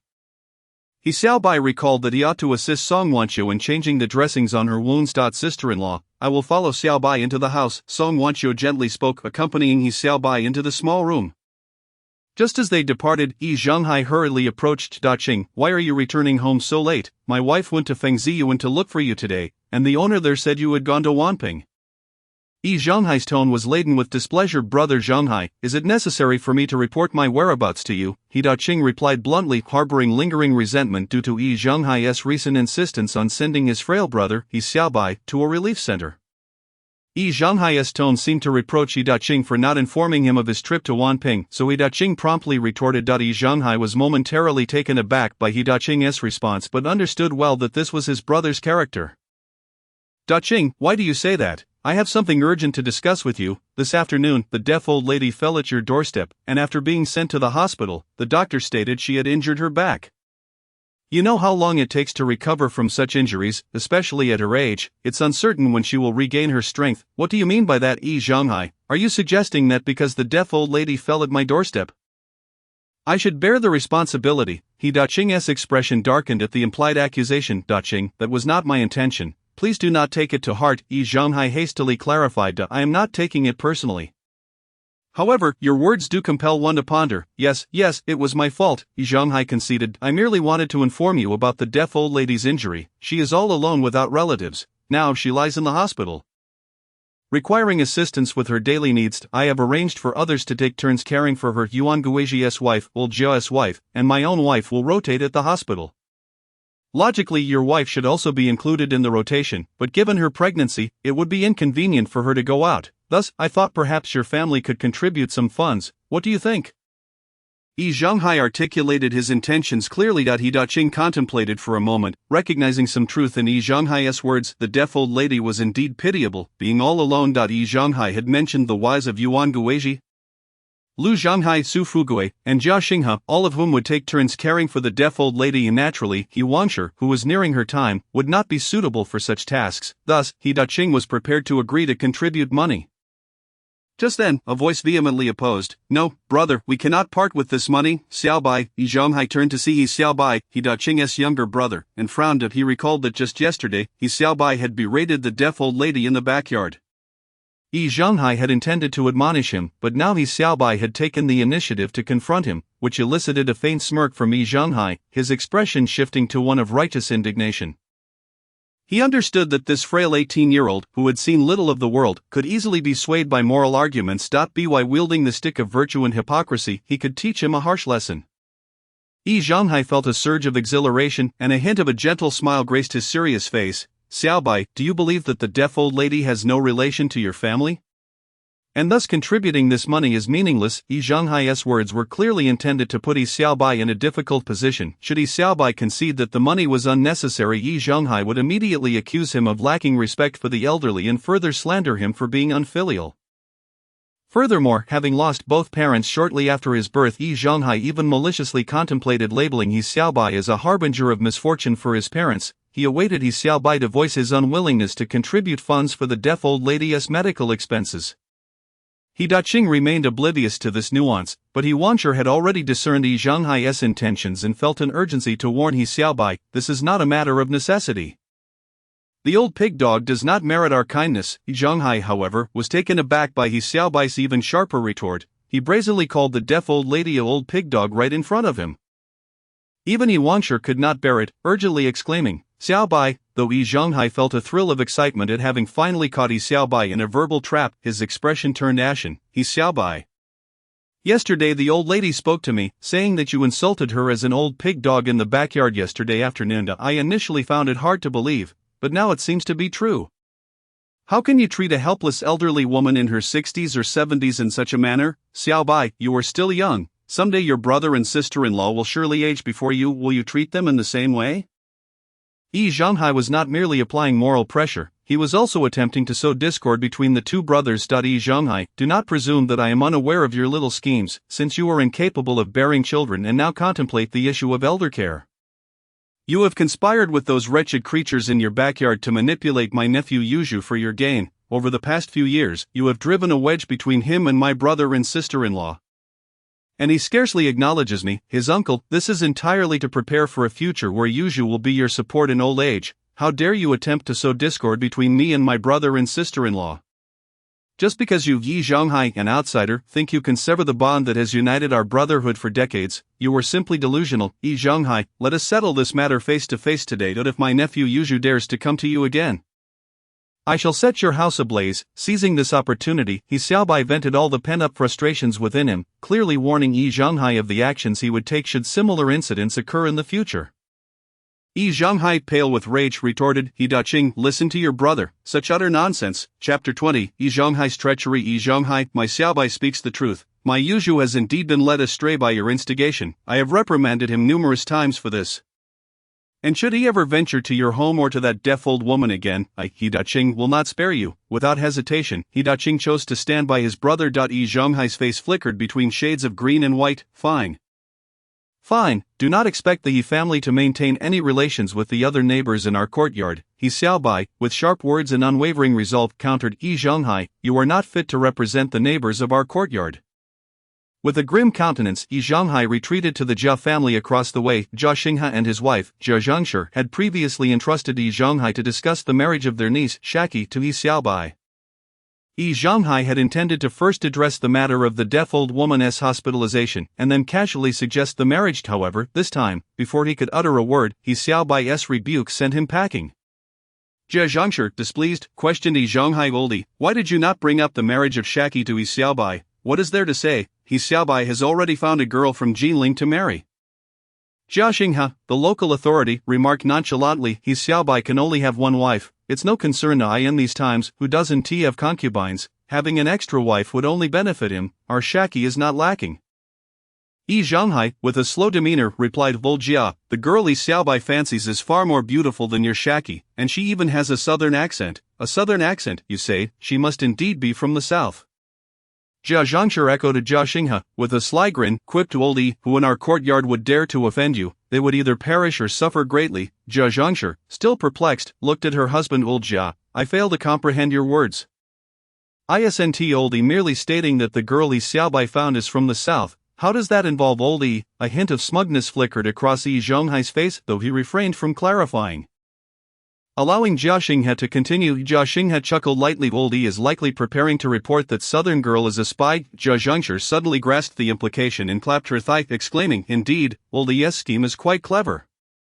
If we can get rid of this southern girl, our Shaki will have a chance to marry Yi Xiaobai. Yi Zhonghai quickly denied. Jia, that was not my intention. Whatever you choose to think is your affair. It is getting late, and you should rest. Alright, Voldy, tomorrow, let Hohat take over your wife's shift to care for the deaf old woman. At her age, alone and unaccompanied, it would be truly unkind of us neighbors not to lend a helping hand.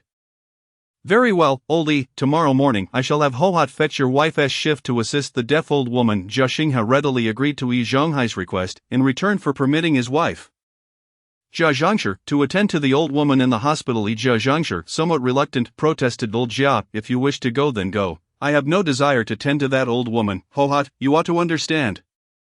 At her age she may not have long left. When she passes, at least half of the backyard property will become ours. Jia Zhongxi's eyes lit up at Jia Xinghe's words. Old Jia, your mind is indeed sharp.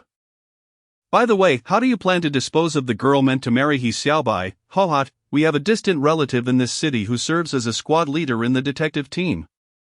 Tomorrow morning I shall seek him out. Jia Zhongshi became animated. Old Jia, you are quite secretive. Why have you never mentioned having such a capable relative? Our Jia family has many talents. Marrying into the Jia family is your fortune. Now sleep well. I still have to visit the 8 alleys. Jia Zhongshi scoffed.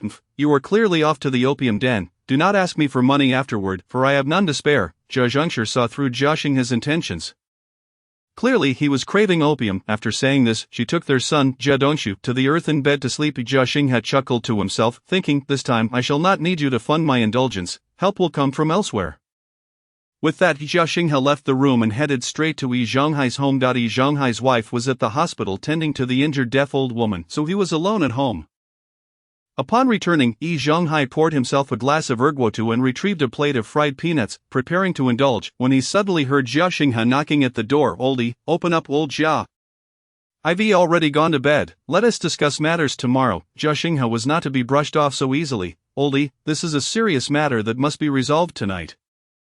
I will come to the door once I put on my clothes. Yi Zhonghai was not dressing but rather stowing away the glass of erguotu and the plate of peanuts before finally opening the door to welcome Jia Xinghe. Meanwhile, in Yi Xiaobai's modest dwelling, which was adjacent to Yi Zhonghai's home, he was reapplying ointment to Song Wanqiu's shoulder wound. They lay back to back on the bed, each harboring their own secrets. Song Wanqiu carefully chose her words, attempting to glean Yi Xiaobai's thoughts, while Yi Xiaobai contemplated how to ascertain whether she was a supporter of the Kuomintang or the Communist Party. In just over a year, the peaceful days would yield to turmoil. The city would be taken over by the Kuomintang, only to ultimately fall to the Communist Party. If Song Wanqiu were aligned with the Kuomintang, Yi Xiaobai would find a way to assist her escape. For in the final struggle, the Communist Party would emerge victorious. Both were pondering how to broach the subject without being abrupt or raising suspicion in the other. At this moment, Jia Xinghe began knocking at Yi Zhonghai's door, prompting Yi Xiaobai to remain alert, pressing his ear against the wall to listen to the happenings in Yi Zhonghai's home, for their dwellings shared a brick wall. Ever since activating the system, Yi Xiaobai's senses had been significantly heightened, endowing him with superior hearing and insight beyond that of an ordinary person. Chapter 21. Daqing aims to teach Shuzhou the culinary arts. At this moment, Upon entering Yi Zhonghai's home, Jia Xinghe sniffed the air and grinned. Oldie, how inconsiderate of you to drink alone at home. Old Jia, you must be mistaken, this is from when I strained my shoulder helping to move steel ingots at the steel mill today. I merely rubbed some medicinal liquor on it before bed. Oh, is that so? Then why the plate of fried peanuts? Jia Xinghe chuckled and swiftly approached the cabinet in Yi Zhonghai's home, opening it to retrieve the hidden erguotuan plate of fried peanuts. Yi Zhonghai said nothing, knowing that once these items fell into Jia Xinghe's hands, there was no chance of reclaiming them. As expected, Jia Xinghe downed the glass of erguotu in one go and stuffed a handful of fried peanuts into his mouth. Munching loudly. Oldie, lend me some money for emergencies. Chewing on the peanuts, Jia Xinghe stifled a yawn. Observing Jia Xinghe's demeanor, Yi Zhonghai realized that his opium cravings had struck again. Now he had consumed his alcohol, eaten his peanuts, and was asking for money. Where in the world does such fortune exist? Were it not for Yi Zhonghai's composed nature and ability to conceal his emotions, he would have slapped Jia Xinghe across the face long ago. Our family's finances are managed by my wife, who is currently at the hospital tending to the injured deaf old woman. Oldie, you lie without a hint of hesitation. Who doesn't know you are the head of your household? Hurry and give me $2. Tomorrow morning, I will report to my cousin, Captain Jia of the detective team, that Yi Xiaobai is hiding a southern girl who was a spy. Keep it down. Yi Zhonghai felt anxious, knowing that he and Yi Xiaobai's residence were merely separated by a wall. He hurriedly attempted to silence Jia Xinghe while pressing his ear against the wall. Oldie, you are being overly cautious. At this hour, that tuberculosis patient, Yi Xiaobai, is likely sound asleep. Yi Zhonghai shot Jia Xinghe a cold glance. Old Jia, we cannot afford to be careless. Lately, Yi Xiaobai has been in high spirits. Appearing nothing like a sick man, you must tread carefully and refrain from speaking frivolously in his presence. Thus, Yi Zhonghai pulled a single coin from his pocket and handed it to Jia Xinghe, saying, this is the only coin I possess, take it. You can handle this matter as you see fit. You are doing this to marry off your foolish Cui to Yi Xiaobai for good fortune, and it has nothing to do with me. Jia Xinghe accepted the coin with a grin, remarking, Oldie, you truly are a master of cunning. This is clearly your idea, and now you wish to wash your hands of it entirely. Having received the money, he inquired, aren't you leaving? Yi Zhonghai's expression turned serious. He had indeed suggested this to the Jia family, but he did not wish to become too deeply entangled. All right, Oldie, I shall take my leave. Jia Xinghe stuffed the remaining peanuts into his pocket and departed, humming a popular tune. Yi Zhonghai peeked out the door to check the courtyard and, finding no one around, finally closed and locked the door securely. Xiaobai, do you have faith? After contemplating for a long while, Song Wanqiu could no longer restrain her curiosity and asked, Shu, don't speak now. Yi Xiaobai hushed her in a low voice, halting her from continuing. Song Wanqiu felt a twinge of disappointment. Her earlier question had been intended as a probe into Yi Xiaobai's character. It served as a litmus test for her intention to recruit him into her organization. Yet Yi Xiaobai had mercilessly interrupted her, instructing her to be silent. Yi Xiaobai had silenced Song Wanqiu because he knew Yi Zhonghai was likely pressed against the wall, listening intently to their conversation. He pretended to have fallen asleep, emitting rhythmic snores. Yi Zhonghai, leaning against the wall, listened for a while, and upon hearing Yi Xiaobai's snoring, felt reassured. As Yi Xiaobai heard Yi Zhonghai turning back to bed, he contemplated how to deal with Jia Xinghe's impending denunciation. The morally corrupt Yi Zhonghai was truly vile, inciting Jia's family to accuse Song Wanqiu of being a spy. Yi Xiaobai was well aware of Song Wanqiu's identity. She was indeed a female operative. If Jia Xinghe sought out the investigation team and captured Song Wanqiu, the entire He family would be implicated. Yi Xiaobai silently devised a strategy. Directly eliminating Jia Xinghe and Yi Zhonghai was clearly impractical, as it would prompt both families to report it to the authorities, thus ensnaring Song Wanqiu. After pondering for a while, Yi Xiaobai formulated a plan and soon drifted into a light slumber. Song Wanqiu noticed Yi Xiaobai quickly falling into a deep snore. She realized he was feigning sleep but felt it inappropriate to expose him. Assuming he was intentionally ignoring her, she felt a mix of anxiety and unease before eventually succumbing to sleep herself. The following morning, when Song Wanqiu opened her eyes, she discovered that Yi Xiaobai had mysteriously left the room. He Daqing had risen early to prepare breakfast. The previous night, he had stewed dog meat and kept it warm over some charcoal. Intending to take a day off from work at Fingzi Garden to accompany his brother, Yi Xiaobai, to discuss renting a storefront at the intersection of Nanluo Guxiang and Gulu East Street to open a medical clinic. Shazhu, hurry, and call your uncle and aunt for breakfast. He Daqing shot a glare at his son, who sat on the threshold engrossed in teasing a cricket with a small ceramic jar. Shazhu ignored him completely. He Daqing, brandishing a spatula, threatened the boy at the door. Hey, you little rascal, didn't you hear a word I said? Shaju quickly scooped up the jar and fled, while He Daqing chased after him. Cursing, Daqing, don't scare Yuju, I'll go wake Xiaobai and Wanqiu. Inside, He Wangshu heard the commotion and hurried out to stop He Daqing. My dear, the Shaju truly requires some serious discipline, or he will no longer resemble our child in the future. He Daqing recalled his brother He Xiaobai's rebuke of Yi Zhanghai from the previous night. Though he had said nothing, he strongly agreed in his heart that He Wangshu gently reassured him, Daqing, there is no need to be overly anxious. Yuju is still young, with our guidance, I believe he will gradually mature. Young. I had already begun learning to flip spatulas at his age, Daqing, why not take Yuju with you tomorrow to teach him culinary skills? That way, he will be with you daily, and even if someone tries to incite him, he won't be able to. He Daqing's suggestion enlightened Yi Wangshu, as it was indeed a brilliant idea. He Daqing slapped his thigh, exclaiming, right, you're absolutely right, my dear, we shall do just that. Tomorrow, I will take Shaju with me to Fengzi Garden and have him learn cooking properly. Since his brother He Xiaobai had clearly stated he did not wish to become a chef and hoped his nephew Shaju would inherit the family's culinary legacy. He Daqing readily accepted his wife He Wangshu's advice and agreed to take his son Shaju under his wing to learn the culinary arts. Chapter 22, Yan Bugui's home remedy for a free meal. With this thought, He Wangshu felt a sense of relief. She, with her pregnant belly, approached the door to call her brother-in-law He Xiaobai and Song Wanqiu for breakfast. Wanqiu, where is Xiaobai? I haven't seen him come out. Seeing only Song Wanqiu emerge, He Wangshu smiled and inquired, sister-in-law, I don't know where Xiaobai is either. Could it be he is not at home? Song Wanqiu replied, looking quite surprised. No, I've been up since dawn and haven't seen Xiaobai at all. Where could he be? Upon hearing Song Wanqiu's words, He Daqing was momentarily stunned and quickly ran forward to ask for details. However, Song Wanqiu also did not know where He Xiaobai had gone. I'll go check outside. He Daqing rushed out without even removing his apron. Daqing, your apron is still on. He Wangshu attempted to remind him, but he was oblivious, his mind preoccupied with concern for his brother.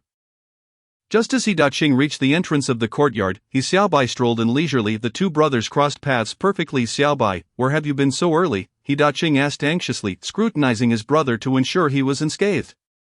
A warm current flowed through He Xiaobai's heart at his brother's concern. He knew it stemmed purely from familial love, devoid of any ulterior motives. However, there were matters he could not disclose to He Daqing. Both to avoid causing him worry and to prevent him from becoming embroiled in the situation. To spare his family from distress and burden, He Xiaobai preferred to bear the risks and responsibilities alone. Brother, my master insists I must run for an hour each morning, claiming it's beneficial for my health. I didn't want to disturb everyone's rest, so I didn't inform anyone. He Daqing immediately eased his concerns, saying, Xiaobai, you must heed your master's advice, but ensure you don't exhaust yourself. I'm fine, big brother. By the way, is breakfast ready? He Xiaobai's stomach had begun to rumble incessantly. Upon hearing this, He Daqing was overjoyed, as it indicated that He Xiaobai's health had improved. Otherwise, who would have such a hearty appetite? He quickly replied, let us go home. Breakfast has been ready for a while.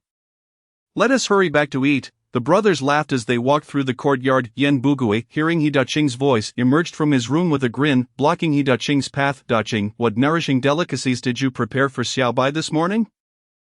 I found a home remedy in a book yesterday. I'd like to come to your house and discuss it in detail. It'll surely be beneficial for Xiaobai's health. Just as He Daqing was about to decline Yan Bugui's offer, Yan Bugui dashed back inside to fetch his so-called remedy. He Xiaobai smiled knowingly. He understood that Yan Bugui's remedy was merely a pretext to scrounge for a meal from the He family. Yan Bugui had successfully exploited this tactic before, and now he sought to employ the same strategy again. Xiaobai, you head back to the central courtyard. I'll have a word with old Yan and tell him to stop seeking out those remedies. Your illness has already been cured, and you don't need them anymore. Brother, let him come home with us. He Xiaobai smiled slightly, seizing this opportunity to dissuade Yan Bugui from his intentions, preventing him from constantly seeking meals from the He household. Alright, when old Yan arrives, we'll clarify everything with him. He Daqing had never disagreed with his brother He Xiaobai's suggestions. The two brothers continued to banter as they entered the central courtyard. He Wangshu stood at the entrance and, seeing them return, called out to Song Wanqiu inside. Wanqiu, Xiaobai and his brother are back. Please take the meat buns out of the steamer and the rice porridge simmering on the stove. I'll serve them, sister-in-law, let me handle it. Song Wanqiu took a steamer filled with meat buns and used a thick cloth to lift the pot of rice porridge. He Wangshu beamed at her sister-in-law. Feeling increasingly satisfied, she believed that He Xiaobai and Song Wanqiu were a perfect match, a couple destined to be together. Though He Xiaobai had left early in the morning, it was not to run. He had gone to the investigation team at the crack of dawn, waiting over an hour to meet with Captain Jia. He Xiaobai had bribed Captain Jia with $20 silver, informing him of a dispute with a drug addict named Jia Xinghe in their courtyard, who intended to falsely accuse his new bride of being a spy. Captain Jia, having been favorably impressed by He Xiaobai's actions the previous day in Wanping City, was further swayed by the generous bribe of $20 silver. It was worth noting that $20 silver could purchase a standalone house in the city. In fact, these $20 silver were part of the $67 silver He Xiaobai had collected from dealing with 7 petty criminals the previous day. After accepting the bribe, Captain Jia patted his chest, assuring He Xiaobai that should Jia Xinghe come to the investigation team to slander his new wife, he would handle everything for him. Captain Jia also conveniently provided He Xiaobai with 3 stamped passes, which only required filling in their names, thus rendering them safe from any encounters with the Japanese patrols. Just as He Daqing, He Xiaobai, He Wangshe, and Song Wanxiu were enjoying their breakfast, Yan Bugui rushed into the courtyard, clutching a handwritten remedy with great excitement. "Daqing, this remedy cost me considerable effort to acquire," he exclaimed. "Hey, your family's meals are quite impressive. I can't believe you're having such delicious meat buns so early in the morning." Yan Bugui waved the remedy in his hand, yet his gaze was fixated on the large meat buns on the He family's dining table. The buns were soft and white, emanating a tantalizing aroma, and the filling was particularly generous. These buns were made from the dog leg meat of the military dog that He Daqing had slaughtered the previous day, having simmered overnight on the charcoal stove, resulting in an exceptionally tender texture. Coupled with He Daqing's exceptional culinary skills, there was no hint of a gamey taste, leaving a delightful aftertaste. Observing the He family savoring the meat buns, Yan Bugui thought to himself that they must be pork-filled buns. Just as he was about to ask for a few to taste, He Xiaobai preemptively took the remedy from him. He Xiaobai examined it carefully before smiling and returning it to Yan Bugui. "Teacher Yan, you can take this remedy back for Sister Ruihua. It is of no use to me. Oh, come now, this was specially sought out for you." Yan Bugui appeared somewhat anxious. He had come hoping to exchange the remedy for some meat buns. Previously, He Daqing would warmly thank him for any remedies he brought and offer him some food in return. However, this time, He Daqing's demeanor was markedly different, primarily because He Xiaobai had fully recovered and was brimming with vitality. Chapter 23. I am Captain Jia's grandfather. "Teacher Yan, this remedy is intended for treating women's menstrual pain." "You must be mistaken," He Xiaobai remarked. He had inherited the medical skills of the renowned Chinese physician Bian Ke and had developed considerable insight into medicine. He immediately recognized that this was a prescription for treating dysmenorrhea. Yan Bugui's attempt to deceive He Daqing into trading food for a remedy meant for menstrual pain was simply too amusing for He Xiaobai to suppress his laughter. Yan Bugui had no medical knowledge and lacked the funds to purchase medical books. He could only steal glimpses of the prescriptions held by patients in the pharmacy. One afternoon, he fortuitously found a prescription that had fallen to the ground and quickly picked it up, merely copying it down without understanding its purpose. "Xiaobai, I am the intellectual in this courtyard. How could I make such a blunder? I have consulted almost every medical text for this remedy." Yan Bugui stubbornly refused to admit his mistake. He Daqing chuckled and said, "Old Yan, even if that is not a remedy for women's dysmenorrhea, we have no need for it. By the way, I forgot to mention that Xiaobai has encountered a master who not only cured his ailment but also taught him the art of medicine. I plan to lease the shop at the intersection of Nanluo Guxiang and Guladongdaiji for Xiaobai to open a clinic. In the future, if anyone in your family catches a cold or has a headache, they can come to him for treatment and get a discount." What? Yan Bugui was momentarily stunned, scrutinizing He Xiaobai, who appeared rosy and full of life, no longer resembling his previously sickly self. A chill ran through Yan Bugui. It seemed that He Xiaobai had genuinely recovered this time, and any hopes of using those hastily copied prescriptions to mooch off the He family were dashed. He felt a sudden sense of loss. Yan Bugui was unsure how he managed to exit the He household. Zhang Ruihua cradled the 2-month-old Yan Jiefeng, while 5-year-old Yan Jiecheng stood behind her, his nose running. "Jiecheng, your father has returned from the courtyard. Go greet him." Yang Ruihua knew that although her husband Yan Bugui had limited skills, he was quite astute in his dealings, always managing to bring back some food whenever he visited the He family with his so-called remedies. This time, she too expected that, barring any unforeseen circumstances, they would enjoy a complimentary breakfast. Yan Jiecheng stretched out his little hand and ran towards his father, exclaiming, Dad, give me something to eat." "Eat what? You only just had a steamed bun this morning. And now you want more. Are you a starving ghost reincarnated?" Yan Bugui scolded his son Yan Jiecheng with irritation. The 5-year-old immediately pouted and began to cry after receiving the reprimand. "Old Yan, Why do you keep scolding the child? Didn't I just hear He Daqing calling for his brother He Xiaobai to come in for breakfast? Why didn't you bring back a single bun? Yang Ruihua understood that the He family enjoyed good meals and that He Daqing always took great care of his brother He Xiaobai, ensuring he had fine food at every meal. Others did not share such privileges, but as the head chef at Fengziyuan, He Daqing could guarantee that He Xiaobai received such treatment. Yan Bugui sighed and shook his head. Ruihua, we can forget about getting good food from the He family in the future. What happened? Didn't you give them your prescription? I did, but it just so happened that He Xiaobai encountered a medical expert who not only cured his ailment but also imparted advanced medical knowledge to him. I took the prescription I found to the He family, and He Xiaobai instantly recognized that I had provided him with a remedy for women's dysmenorrhea. I was utterly humiliated. After all, a scholar values his reputation. To his surprise, He Xiaobai had such good fortune. Yang Ruihua's expression dimmed. She had hoped her husband Yan Bugui could continue with his schemes, but it seemed that those days were over. After breakfast, He Xiaobai and his brother He Daqing went to the shop at the intersection of Guladongdaiji and Nanluoguxiang to discuss renting the premises for the clinic. After some haggling, they finally secured the shop for a rental fee of 15 silver dollars. Next, they would find a carpenter to build shelves and a medicine cabinet. As for the medicinal materials, He Xiaobai would not need to purchase any. He could directly exchange them using the points from his system space, which primarily consisted of traditional Chinese herbs. At the entrance of the Sijiacheng detective team, Jia Xinghe yawned. The previous night, he had borrowed money from Yi Zhonghai, initially intending to borrow 2 silver dollars. But Yi Zhonghai only lent him 1. He took that silver dollar to a smoking den, and by the time he finished smoking, he was left with nothing. This morning, wanting to buy a bun, he discovered that his pockets were utterly empty. Jia Xinghe had no choice but to head to the Sijiacheng detective team on an empty stomach. Upon seeing the doors open, he strode in without hesitation. A detective happened to emerge from within, and they collided. Who the hell are you? Open your eyes and see where this is. How dare you barge in here? The detective slapped Jia Xinghe across the face.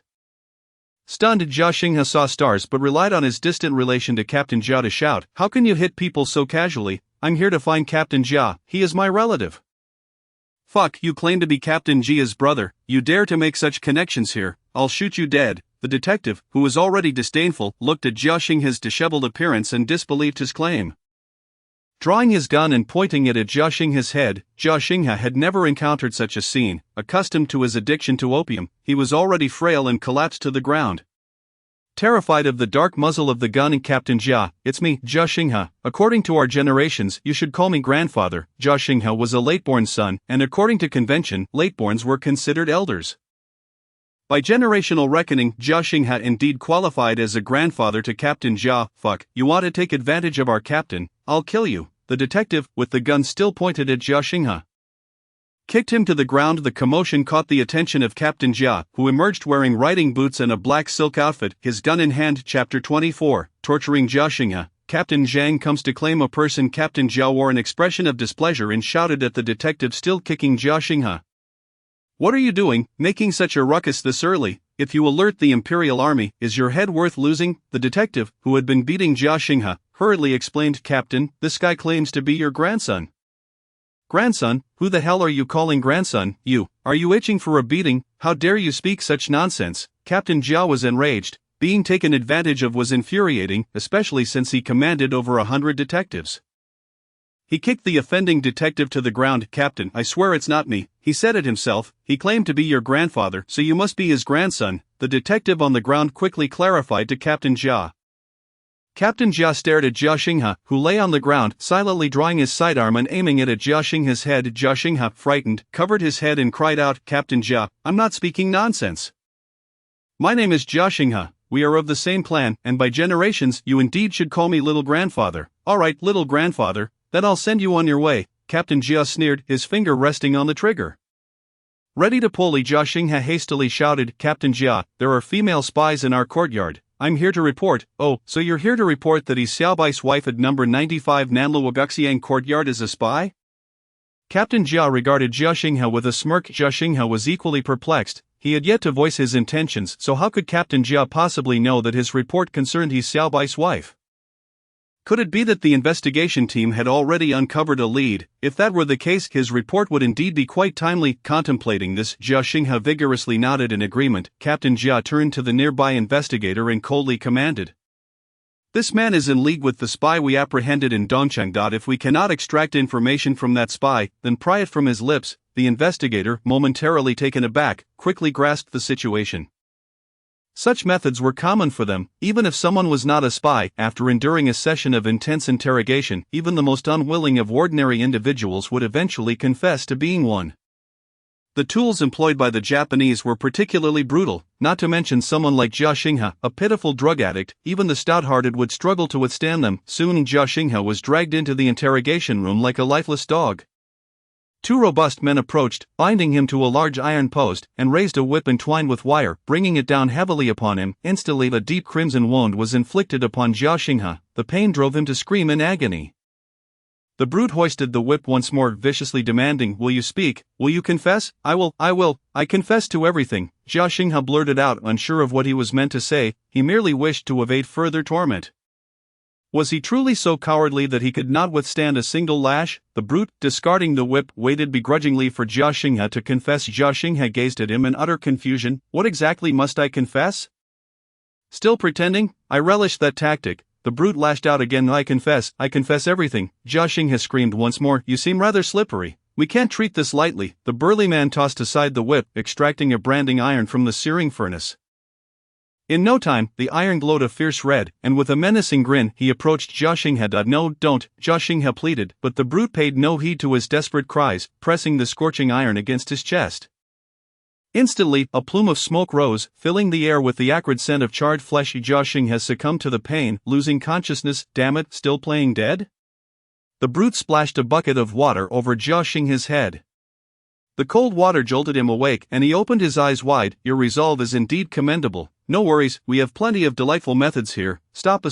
I confess, I am a spy," Jia Xinghe, still dazed from the beating, offered up his incoherent admissions. At that moment, he merely sought to escape this round of torture. He would concede to anything to avoid further suffering. Meanwhile, in Captain Jia's office, a young officer clad in a black uniform, radiating determination, stood before him, extending a hand with a transfer document stamped by the police bureau. However, Captain Jia paid it no mind, casting it to the floor and disdainfully retorting, "Zheng Jiayang, such trivialities mean nothing to me."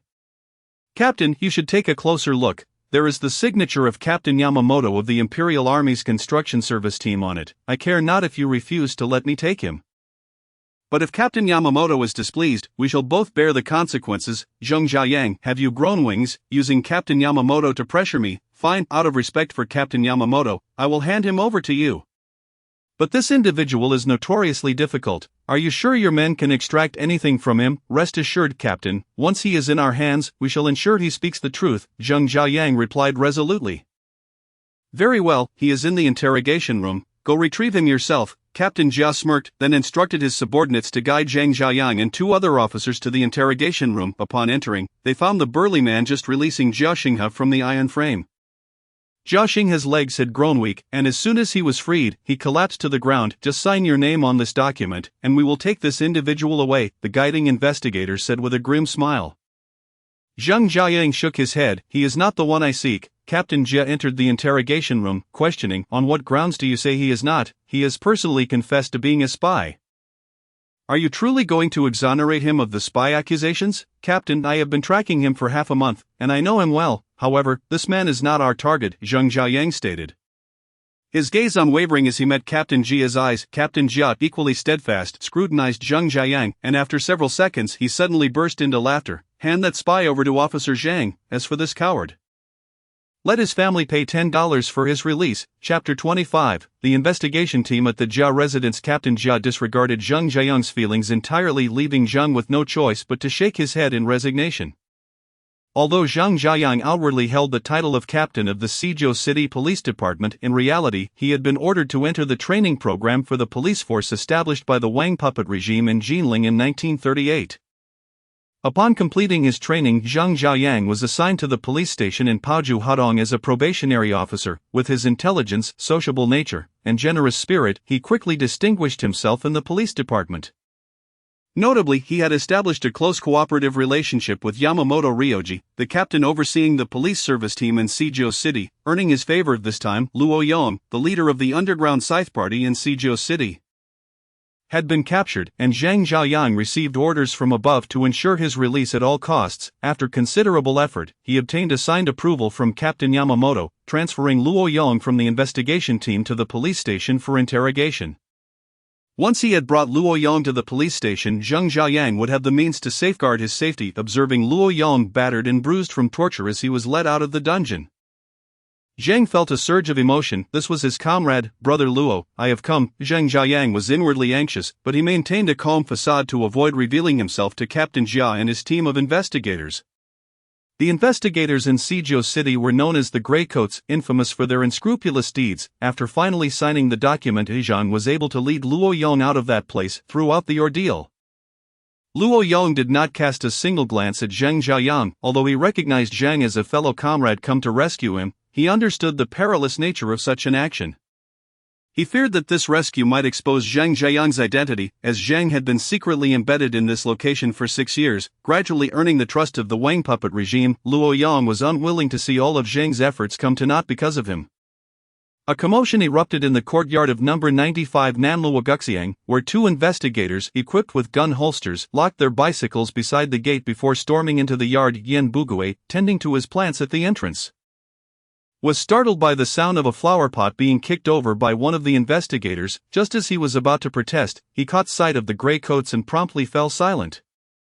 Attempting to retreat indoors to avoid confrontation, he was seized by the investigators. Yan Bugui pleaded frantically, I am not a spy, I am a school teacher. Please forgive me this once. Bah, I haven't even said I would arrest you. Why the rush? Have you truly done something shameful? The comment left Yan Bugui pale with fright. The investigators toyed with Yan Bugui for a while before snatching his glasses off his nose and smashing them to the ground, crushing them beneath their boots. Due to his severe myopia, Yan Bugui was nearly blind without his glasses. He desperately groped the ground for his spectacles, crying out, Give me back my glasses! My glasses! Meanwhile, the two investigators roared with laughter as they made their way into the courtyard.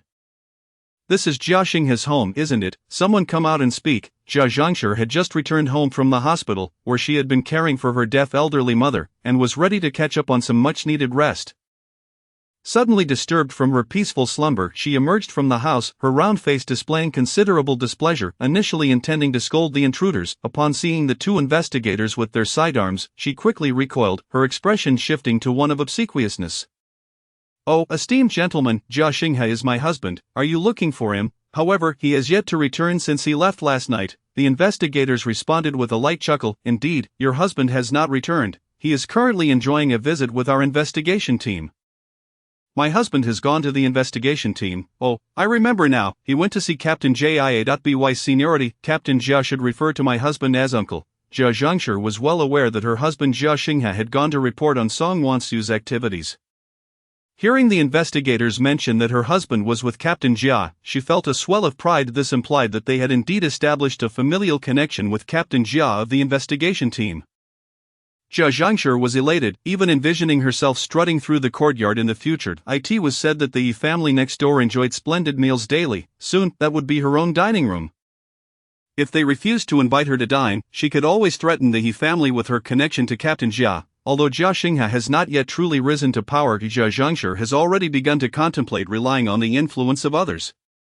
Just as she uttered these words, the closest detective raised his hand without hesitation and delivered a resounding slap across her face. Jia Zhangshi, covering her face, exclaimed, how dare you strike me? My husband is the uncle of your Captain Jia.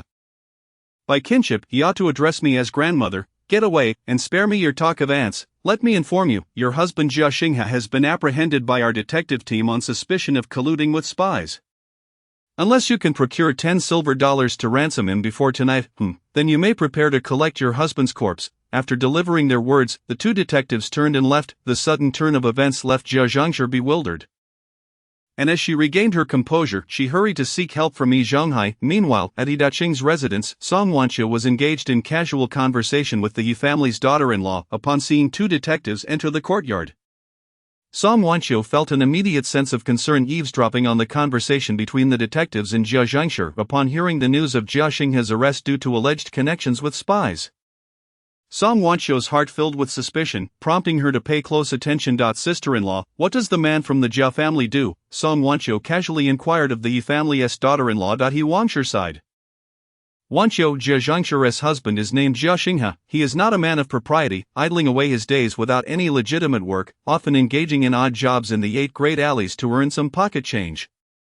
Song Wanqiu replied softly, "Oh, members of the organization often adopt various false identities to conceal their whereabouts, and the 8th grade alleys serve as an excellent place for such concealment." Chapter 26. He usually buys a newspaper. Song Wanqiu rose with a smile, saying, "Sister-in-law, I wish to go to the street to purchase a newspaper." "Wanqiu, your health has not yet fully recovered. It would be unwise to exert yourself too much." "Ujuzi, come here." He Wanqiu called for her son in the courtyard. He Yuzhu was engrossed in a cricket match with Jia Dongshu, while Lu Guangqi from the Lu family and Yin Jiecheng from the Yin family watched intently. "Imam, what is it?" Ojuzi said, somewhat reluctantly approaching with a clay pot in his arms. "The deaf old lady is hospitalized. In recent days, he Yuzhu has not been swayed by her, so he naturally heeds his mother's words." "Ojuzi, help your aunt buy a newspaper and I will give you 10 copper coins. You can spend the rest on candy." He Wanqiu produced 10 copper coins from her pocket. "Sister-in-law, how can I let you pay?" Song Wanqiu hastily objected, but upon checking her pockets she realized she had changed into a new qipao and had no money. "Wanqiu, we are family, there is no need for such formality." "Ojuzi, come back soon after buying the newspaper." He Wanqiu instructed her son to run the errand in place of Song Wanqiu, thinking of the reward. Juzi eagerly agreed. Jia Dongshu, 3 years older than he Yuzhu, noticed Juzi was about to leave, and with a cricket in hand, he called out loudly, hoping to challenge him again. "Brother Dongshu, my mother asked me to buy a newspaper. When I return, we can continue our match." "Brother Juzi, give me your cricket, I will use it to battle." Brother Dongshu first. Su Damo, 2 years younger than he Yuzhu, rushed in to join the excitement. Normally he Yuzhu would play with Su Damo in the backyard. "Damo, this cricket is a general, you must take good care of it. If it gets lost or dies, we will have trouble." "Rest assured, Brother Juzi, I will take good care of it." Su Damo, with a youthful face, resembled a little donkey when he smiled. After he Yuzhu entrusted the cricket to Su Damo, he took the copper coins to buy a newspaper. Meanwhile, He Daqing and He Xiaobai had already rented a shop at the intersection of Nanluo Guxiang and Gulu East Street. He Daqing enlisted a familiar carpenter to build shelves and had a mason clean the shop thoroughly. Keeping busy the entire morning, after discussions, the two brothers agreed to open the clinic to the public in 3 days. He Daqing was exceedingly delighted, for he excelled in cooking while his brother had learned medicine. And together they had established this clinic. Their roles were clearly defined. One satisfied hunger while the other healed ailments, each excelling in their respective fields. "Xiaobai, when the clinic opens, we must set up a few tables to celebrate. You and Wanqiu must also hold a wedding banquet. On a small scale, it serves as recognition of Wanqiu. On a larger scale, if we do not host a wedding banquet, outsiders will say our He family lacks social grace and respect for traditions."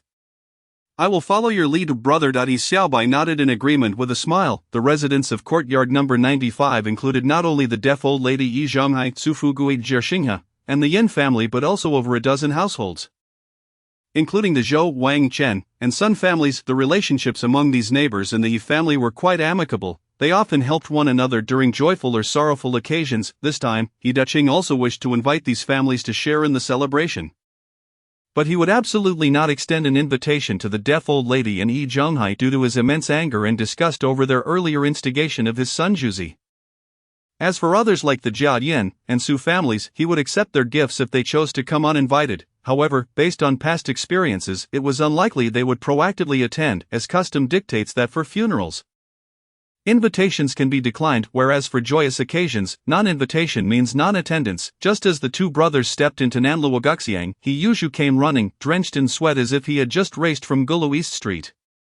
"Juzi, where have you been?" Upon seeing his son, He Daqing immediately glared, reproaching him. He Yuzhu remained silent, intending to turn and leave. "Juzi, do not run too fast. Your uncle bought you a sugar figure today." In the eyes of He Xiaobai, who was still quite young and innocent, Juzi was a good child. His current behavior was primarily influenced by the deaf old lady and Yi Zhonghai, with the system and memories now integrated and activated.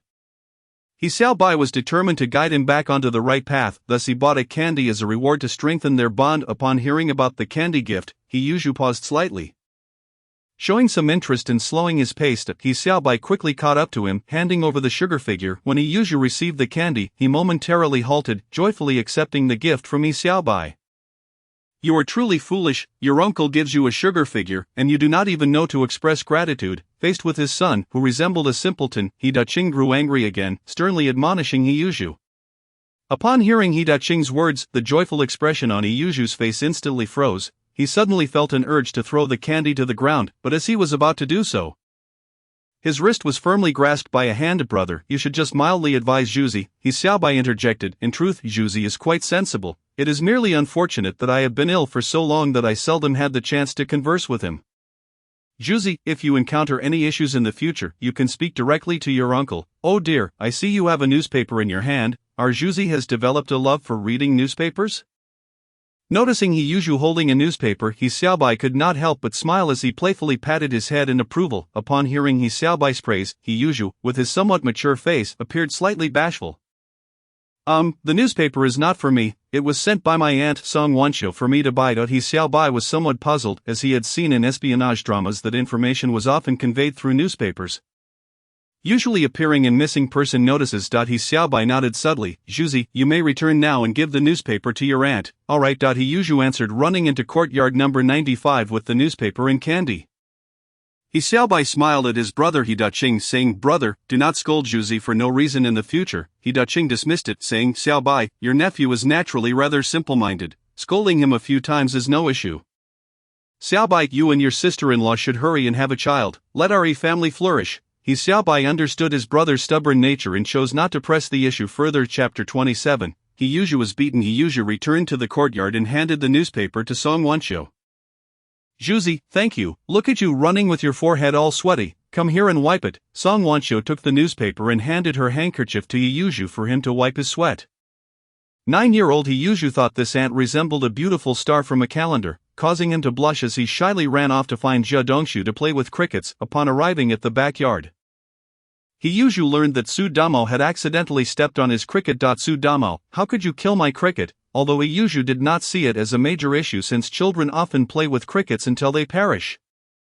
Su Damo stood proudly, indifferently declaring, your cricket was too weak. It could not compete with brother Dongshu's cricket, so I simply stepped on it. Iyuju was incensed. Su Damo, you must compensate me for my cricket.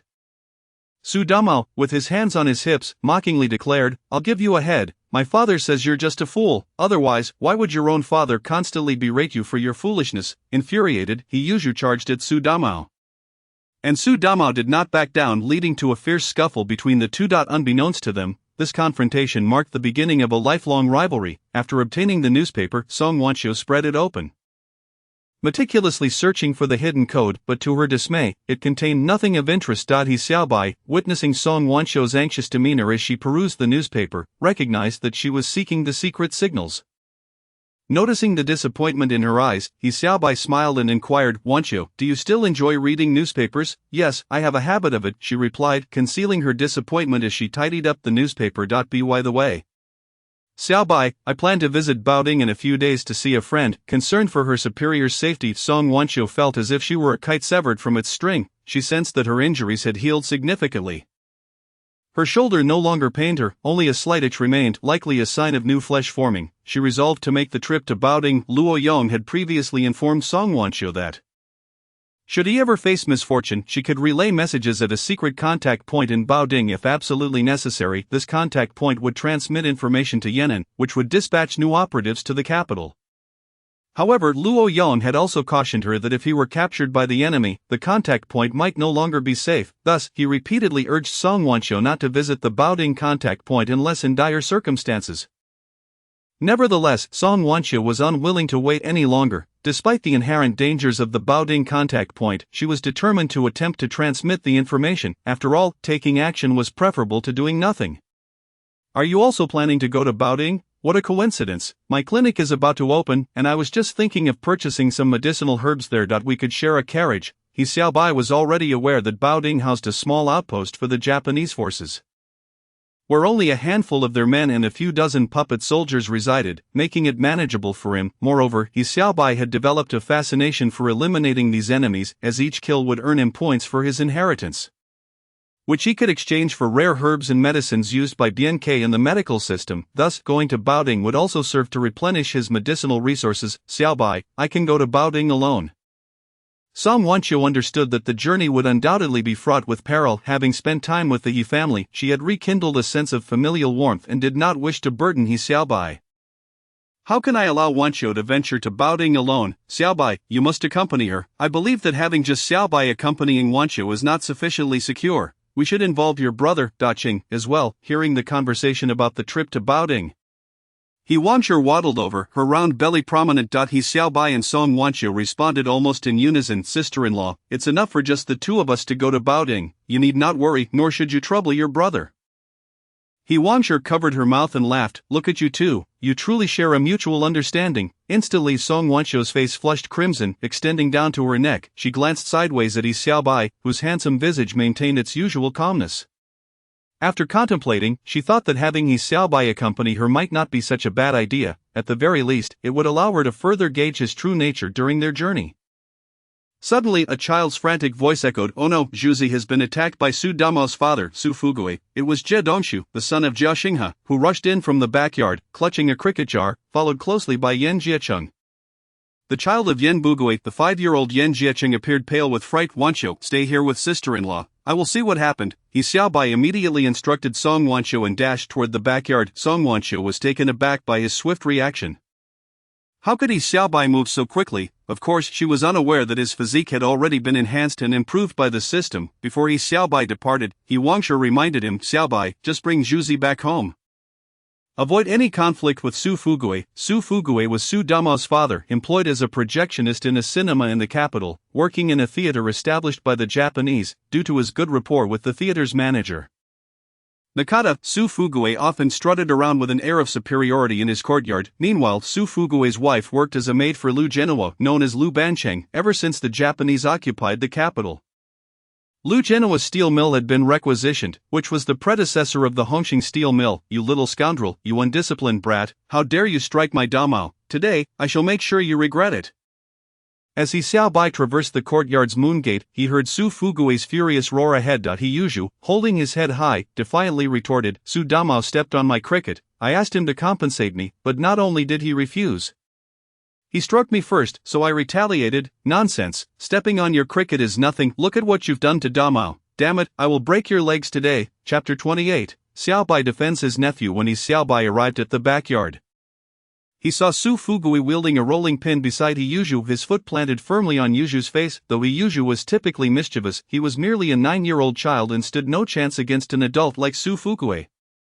Each time He Yuzhu struggled, Su Fugui would apply more pressure, occasionally grinding his foot. Just as Su Fugui raised the rolling pin to strike Yuzhu's leg, Yi Xiaobai rushed forward to intervene. He sprinted towards Su Fugui and delivered a powerful kick, causing Su Fugui to lose his balance and fall to the ground. Thanks to Yi Xiaobai's timely intervention, Su Fugui's rolling pin missed He Yuzhu's leg, while Su Fugui was still seething from the kick. Yi Xiaobai had already helped He Yuzhu to his feet. He filled with fury at Su Fugui's treatment of his nephew. Yi Xiaobai asked Zhuzi, "Did he hit you anywhere else, uncle?" I'm fine," He Yuzhu whispered, though a hint of gratitude laced his words. He felt a growing sense of appreciation for his previously perceived weak uncle, who had just kicked Su Fugui away. Though Yi Yuzhu's voice was barely audible, akin to a mosquito buzzing, Yi Xiaobai recognized that Yuzhu was gradually beginning to accept him. "Yi Xiaobai, you frail wretch, when did you become so strong, and how dare you lay a hand on me?" Su Fugui gasped, his face contorted with rage and embarrassment. "Su Fugui, you must take responsibility for hitting my nephew. Look at the state you've left him in. You better pay up $5 silver. Yi Xiaobai advanced on the seated Su Fugui step by step. However, Su Fugui, bolstered by his connections with the Japanese, regarded Yi Xiaobai, a long-time consumptive, with disdain. The demand for compensation amused Su Fugui, who smirked at Yi Xiaobai. "Yi Xiaobai, I didn't ask you for money. Why are you asking me to pay up?" As Su Fugui continued to speak, Yi Xiaobai took a step closer and swiftly slapped Su Fugui 3 times across the face. The force of the blows left Su Fugui's lips bloodied. "You dare to hit me, Yi Xiaobai, have you lost your mind? Do you know I work for the Japanese?" Yi Xiaobai's lips curled into a slight smile. "Su Fugui, you work for the Japanese? Why didn't you say so sooner?" Su Fugui thought Yi Xiaobai would be intimidated by the mention of the Japanese, and he prepared to teach him a lesson. However, Yi Xiaobai's next move completely caught Su Fugui off guard. As soon as Yi Xiaobai's words fell, he slapped Su Fugui 3 more times. "Su Fugui, I had no idea you were working for the Japanese. Had I known earlier, I would have slapped you even more.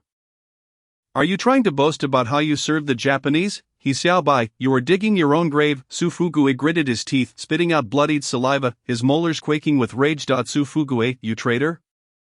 Do you think you can call your Japanese masters to deal with me? Let me tell you, if you dare bring them to our courtyard, I will teach both of you a lesson. He Xiaobai glared at Su Fugui, his eyes gleaming with fierce determination. Su Fugui had never encountered such a ferocious gaze, causing his legs to weaken as he instinctively took several steps back. Shuzi, let us go home. He Xiaobai understood that Su Fugui was a coward. He would never dare bring the Japanese to the courtyard, nor risk being ridiculed by the neighbors. Throughout this ordeal, He Yuzhu witnessed his uncle's impressive display of strength as he delivered 6 consecutive slaps to Su Fugui. In the past, He Yuzhu felt discomfort in his heart due to He Wangshi's favoritism towards He Xiaobai. Later, the deaf old lady and Yi Zhonghai further incited him, leading him to harbor resentment towards his uncle. He Xiaobai. At the time, He Xiaobai's system had not yet been activated. However, now that it has been, he would certainly not allow his nephew to be misled by the deaf old lady and Yi Zhonghai. Uncle, you're truly amazing. Will you teach me how to fight in the future? He Yuzhu had always enjoyed brawling, yet he often found himself on the losing side. Just moments ago, he had suffered significant setbacks in a fight against Su Damao, who was 2 years his junior, and even had his face stepped on by Su Fugui. He Xiaobai, smiling affectionately, ruffled He Yuzhu's hair and said, "Ujuzi, of course, I can teach you how to fight, but remember, if you choose to engage in a brawl, you must strive to win." As he spoke, He Xiaobai cast a disdainful glance at Su Fugui. "Uncle, I understand, I will never lose again," He Yuzhu exclaimed with a laugh. "Ha, Juzi, you're quite clever, let's head back to the courtyard." However, He Yuzhu's somewhat weathered face bore a hint of dejection as he remarked, "Uncle, my father always says I am foolish and often scolds me for being dull-witted. I truly dislike being berated in such a manner." This sentiment was also the reason He Yuzhu frequently sought out the deaf old lady in the backyard. At home, He Daqing was perpetually occupied with matters concerning things a garden and would return home utterly exhausted, having neither the time nor inclination to pay heed to He Yuzhu, who seemed to bounce about before him. Meanwhile, He Wangshi, preoccupied with caring for the frail He Xiaobai, naturally had no time to attend to He Yuzhu. Thus, He Yuzhu instinctively gravitated toward the deaf old lady and Yi Zhonghai. He Xiaobai understood that there were reasons behind all this, and now, with his own body strengthened, he resolved to take action to guide his nephew He Yuzhu toward a brighter future. He Xiaobai smiled at He Yuzhu and proposed, "How about this? When we return, I'll have a word with your father, urging him to cease calling you foolish Shu from today onward." "What do you think? Really? Is that true, Uncle? How wonderful it would be if my father stopped scolding me," He Yuzhu responded eagerly. "And Juzi, you know, your father mentioned that he would take you to Fingza Garden tomorrow to learn culinary skills.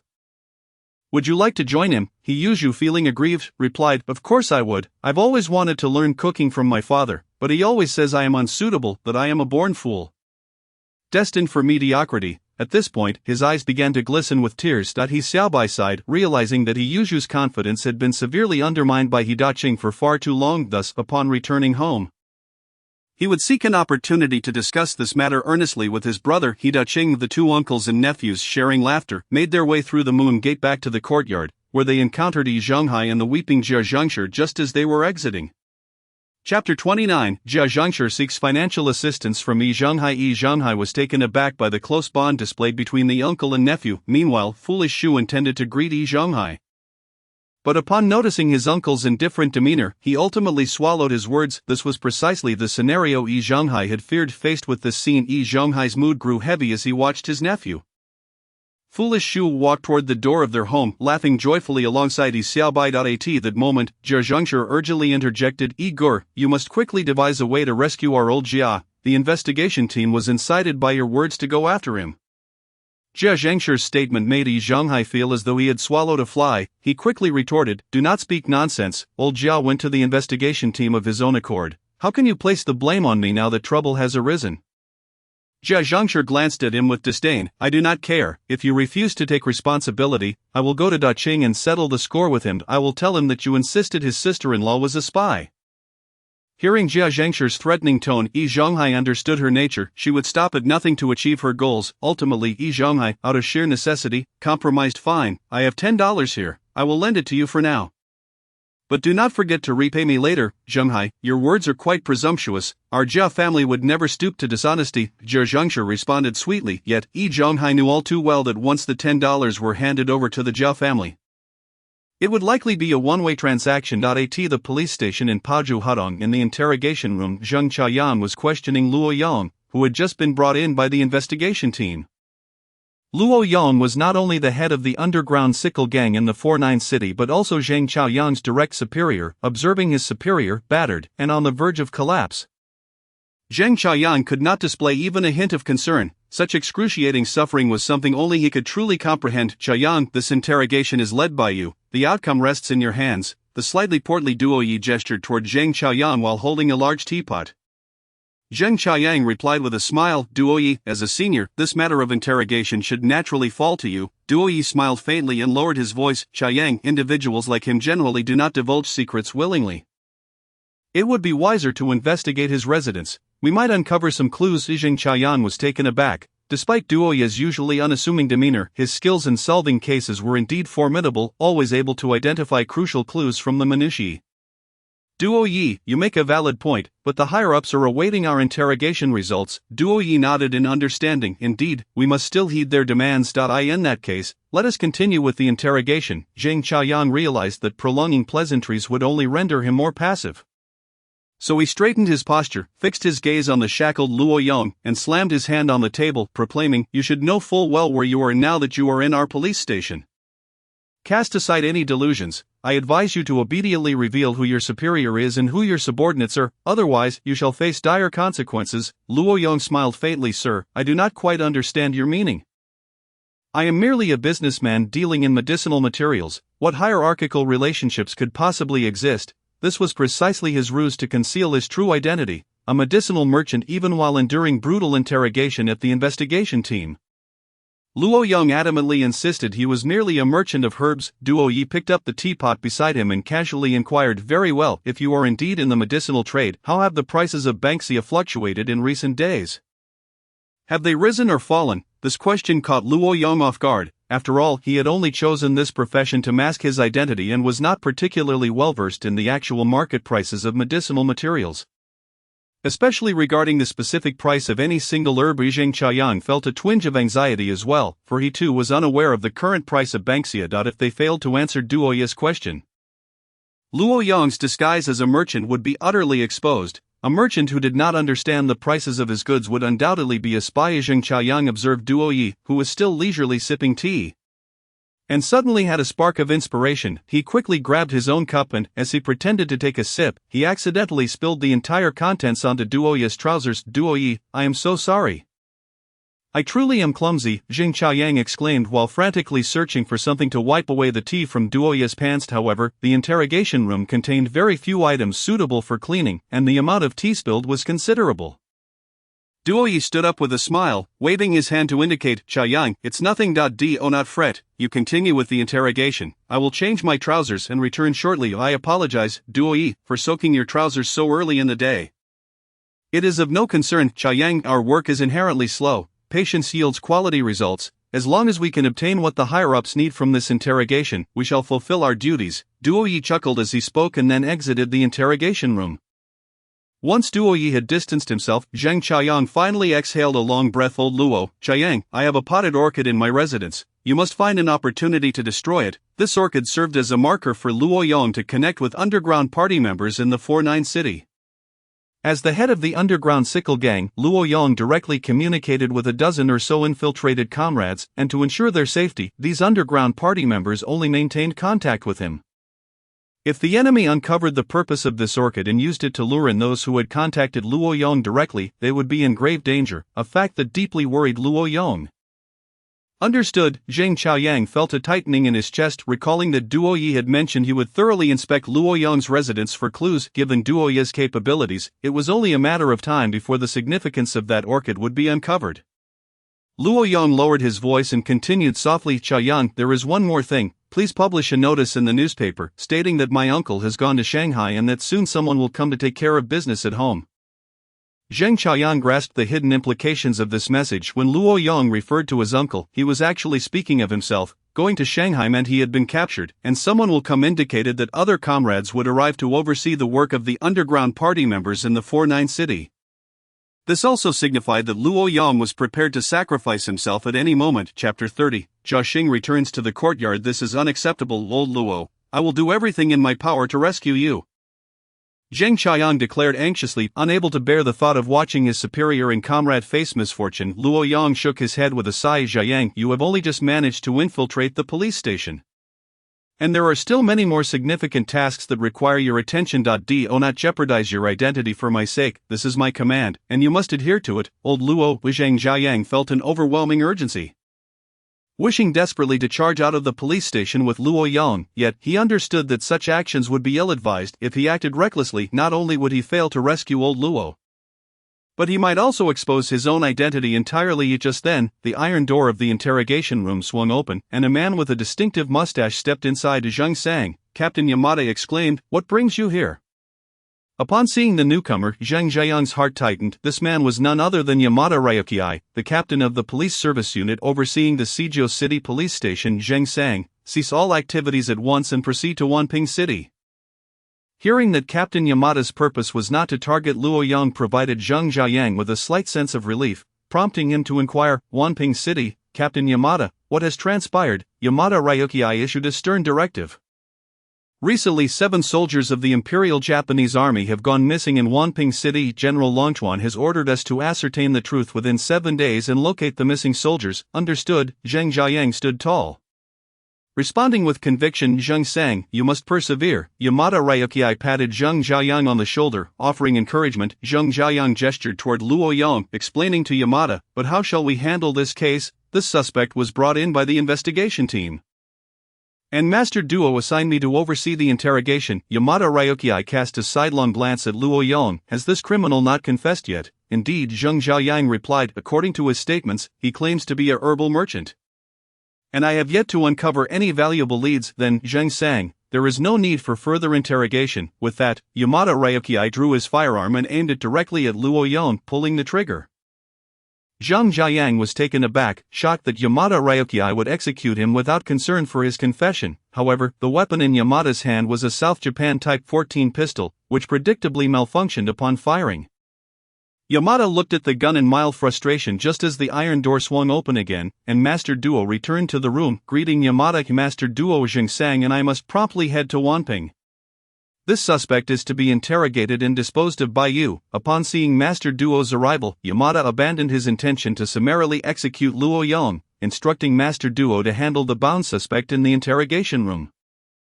The term handle here carried a singular and grave implication, execution. Hearing the command, Master Duo promptly bowed, declaring, "Yes, Lord Yamada, I shall fulfill the task." "All right, Jian-kun, we shall depart immediately. Do not forget that General Longchuan will dispatch personnel to closely monitor our investigation."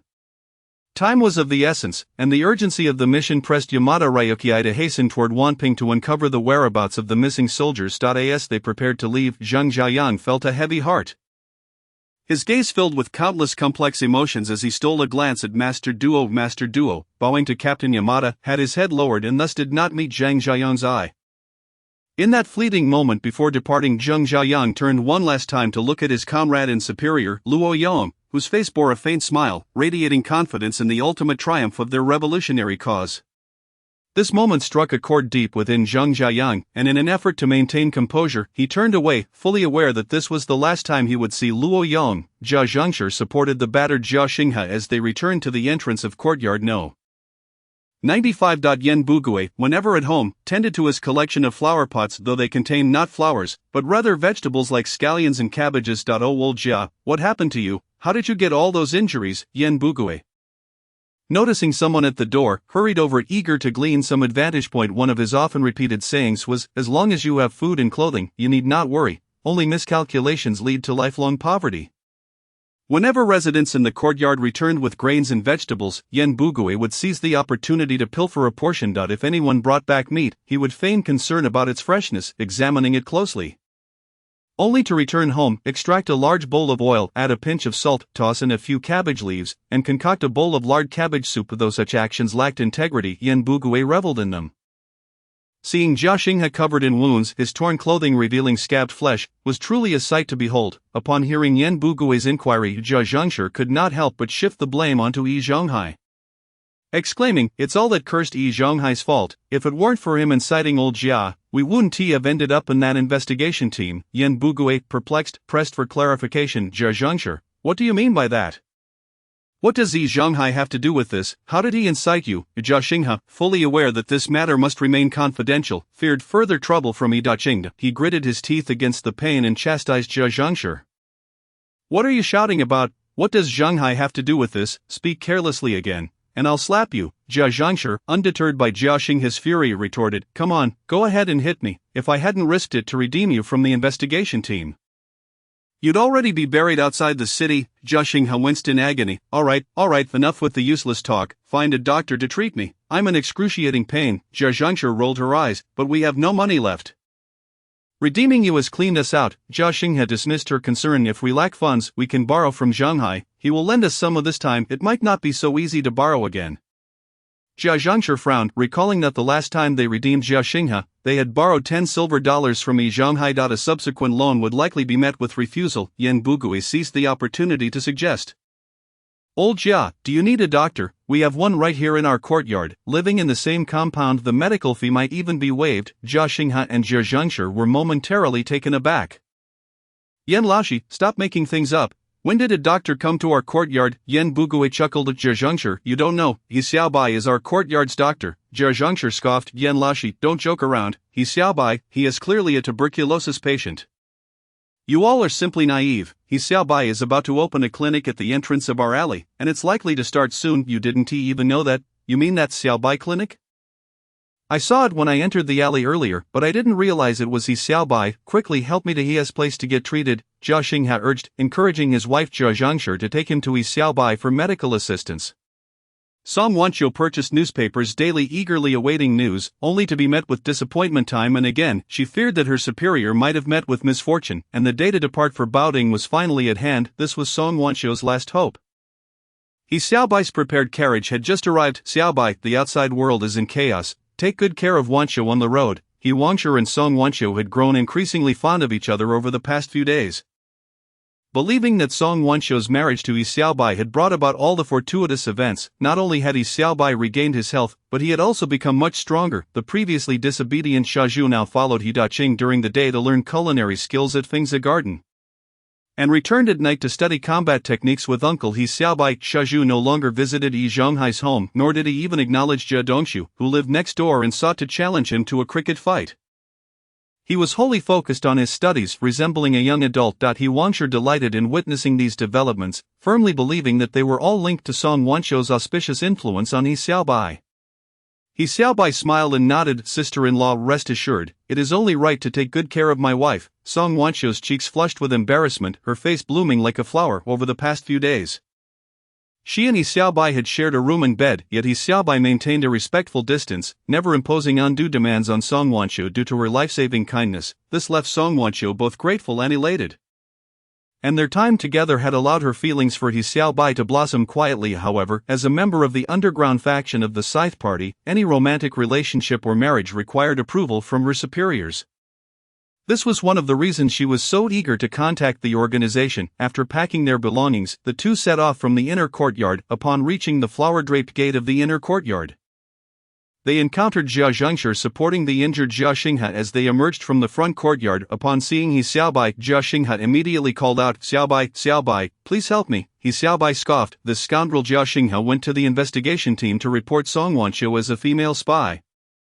And now he wants my help to heal him. Had it not been for overhearing Jia Xinghe's late-night conversation with Yi Zhonghai, He Xiaobai might have ended up bribing Captain Jia of the investigation team, which could have led to disastrous consequences. He Xiaobai immediately mocked, Old Jia, didn't you go to the investigation team to make connections? How did you end up in this state? Xiaobai, how do you know I went there?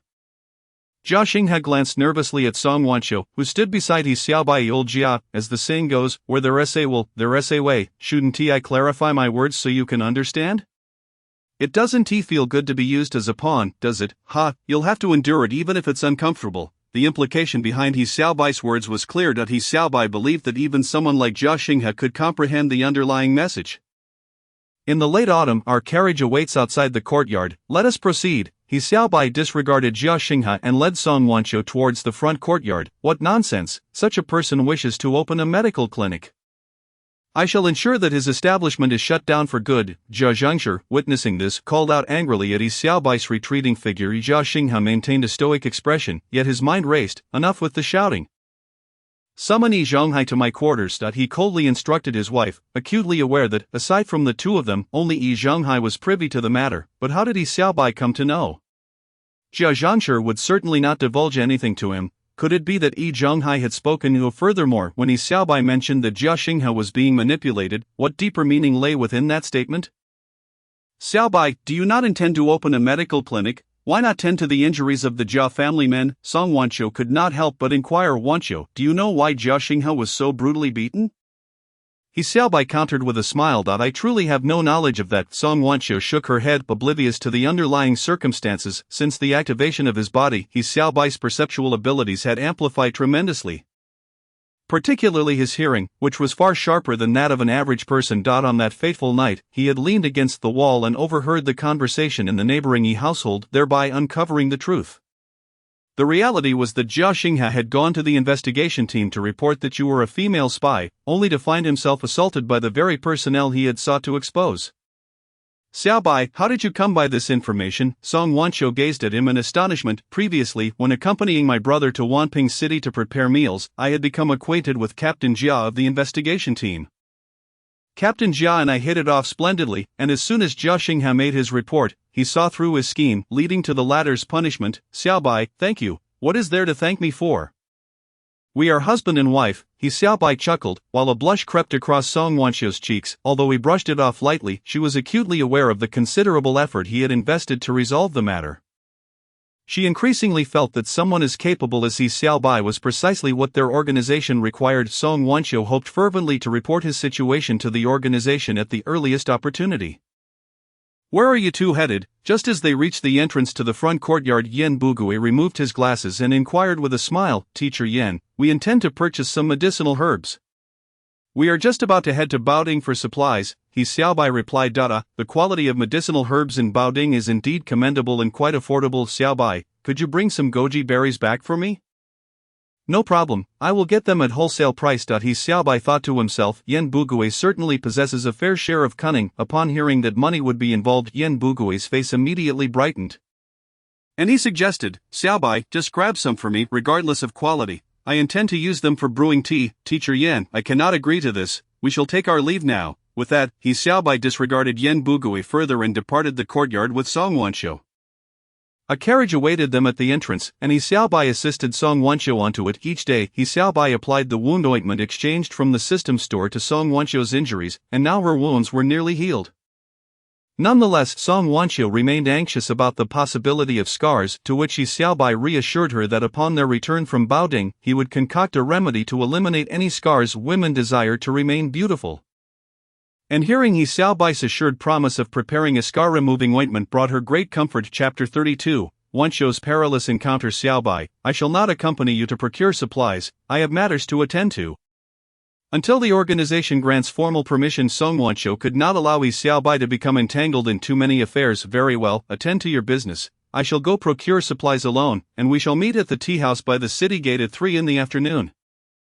Yi Xiaobai nodded in agreement, knowing that Song Wanqiu's visit to Baoding must involve an important rendezvous. He also intended to seize this opportunity to glean more about her background, seeking to discern which side she truly aligned with.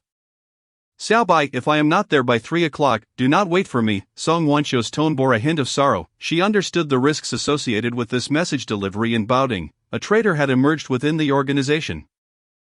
And even their superior, Lao Luo, had been captured. She was uncertain about the safety of this contact point. And no matter how late it may be, I will wait for you. Sister-in-law is eagerly anticipating our return.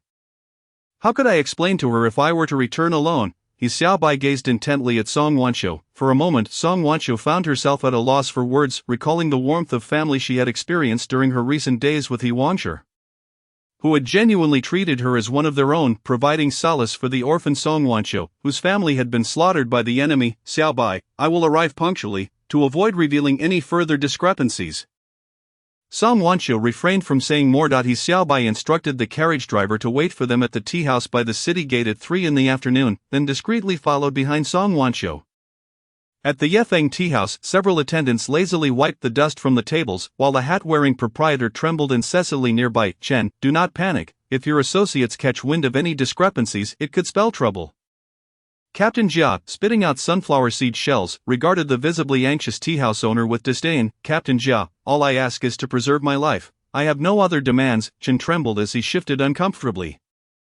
Previously, he had endured the brutal tortures of the investigation team, whose cruel methods were nearly unbearable. Under such extreme duress, many succumbed, revealing organizational secrets. Once deemed useless, they would be swiftly silenced. Rest assured, Chen, as long as you continue to cooperate with the investigation team, your life will be secure. Captain Jia, I understand. Chen sighed deeply. Due to the emergence of a traitor within the organization, the underground party's contact points in the city had been thoroughly compromised, leaving the members unable to communicate with their superiors.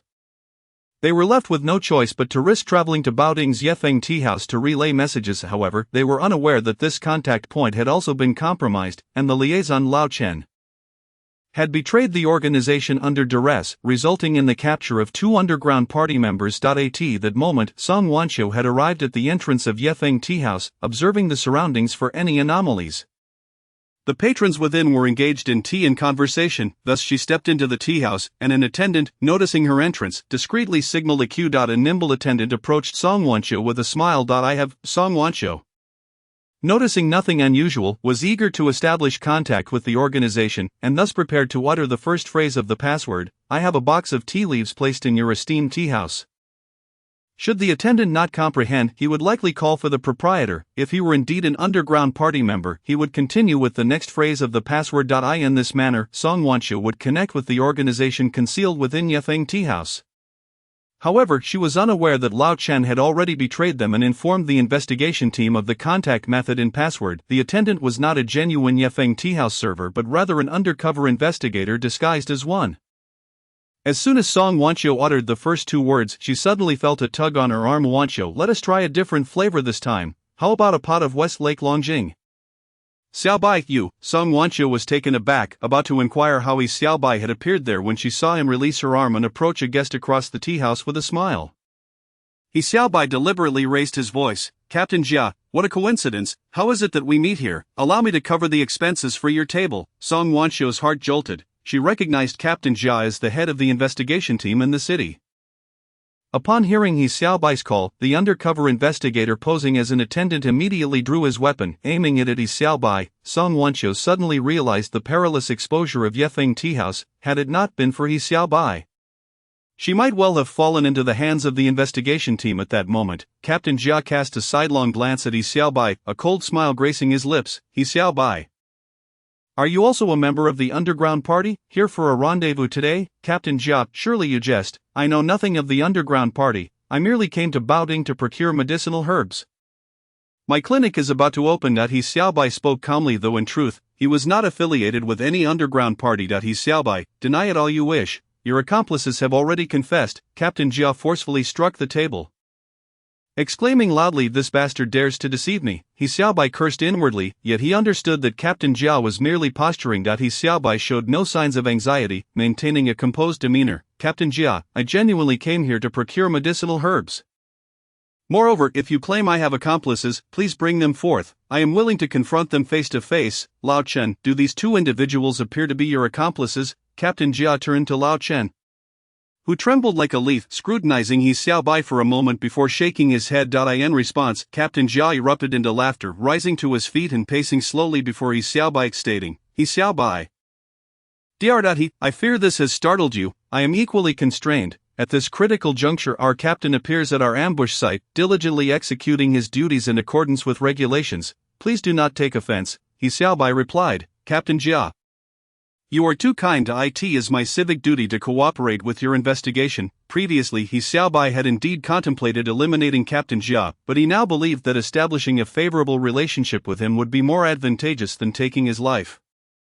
Consequently, after bestowing a monetary gift upon Captain Jia, he also presented him with a particularly special token. Ever since inheriting the unparalleled medical skills of the legendary Chinese physician Bian Ke, Xiaobai had noticed during his first encounter with Captain Jia that the latter's physique had deteriorated due to excessive indulgence in wine and women, rendering him incapable of engaging in intimate relations. Thus, he gifted Captain Jia a potent remedy acquired from a virtual platform, designed to replenish his physical vitality. Since taking the medicine, Captain Jia had been frequently visiting the bustling entertainment districts, where his newfound vigor left many women overwhelmed, unable to withstand his charms. This revival of masculine prowess was an experience Captain Jia had never dared to dream of in the past. Chapter 33, A Safe Retreat. Captain Jia approached He Xiaobai, lowering his voice to make a discreet request. Dr. He, that medicine you provided last time is truly remarkable. Could I trouble you to prepare some more for me next time? He Xiaobai smiled and replied, as long as it is what Captain Jia requires, feel free to ask. I would go to any lengths to fulfill your needs, just give me 3 days. And I shall deliver the medicine to you. Captain Jia then elaborated on his previous actions. That would be splendid. Dr. He, you are indeed my benefactor in a time of need, should you encounter any troubles or require assistance in the future. Do not hesitate to seek me out. Now, you may leave this tea house. I trust you understand that my actions are aimed at maintaining the loyalty of my subordinates, especially those who are difficult to manage. I hope for your understanding. Individuals like Captain Jia had previously roamed the streets of the capital with impunity, employing not only brute force but also cunning to protect their interests, since He Xiaobai had generously provided him with financial aid and restored his masculinity, enabling him to revel in the pleasures of the night without fatigue. He was determined to look after He Xiaobai and hoped for continued provision of the medicine in the days to come. This was merely Captain Jia's duty, and He Xiaobai chose not to impose further so as not to hinder Captain Jia's mission. After politely bowing in respect, He Xiaobai departed the tea house with Song Wanqiu. Xiaobai, you have saved my life once more. However, I hope you understand that it is not for lack of willingness that I have not divulged everything to you. Song Wanqiu's complexion appeared somewhat pale and haggard. She knew that had He Xiaobai not intervened in time to prevent her from revealing the complete code word, she would have already been apprehended by the authorities. The thought of the torture or interrogation she might face next was unbearable. He Xiaobai sighed softly. Wanqiu, I empathize with your predicament. Even without your disclosure, I can surmise part of the situation. However, I believe your actions are justified. He then spoke earnestly. Wanqiu, driving out the intruders from our homeland is the mission of every child of Huaxia.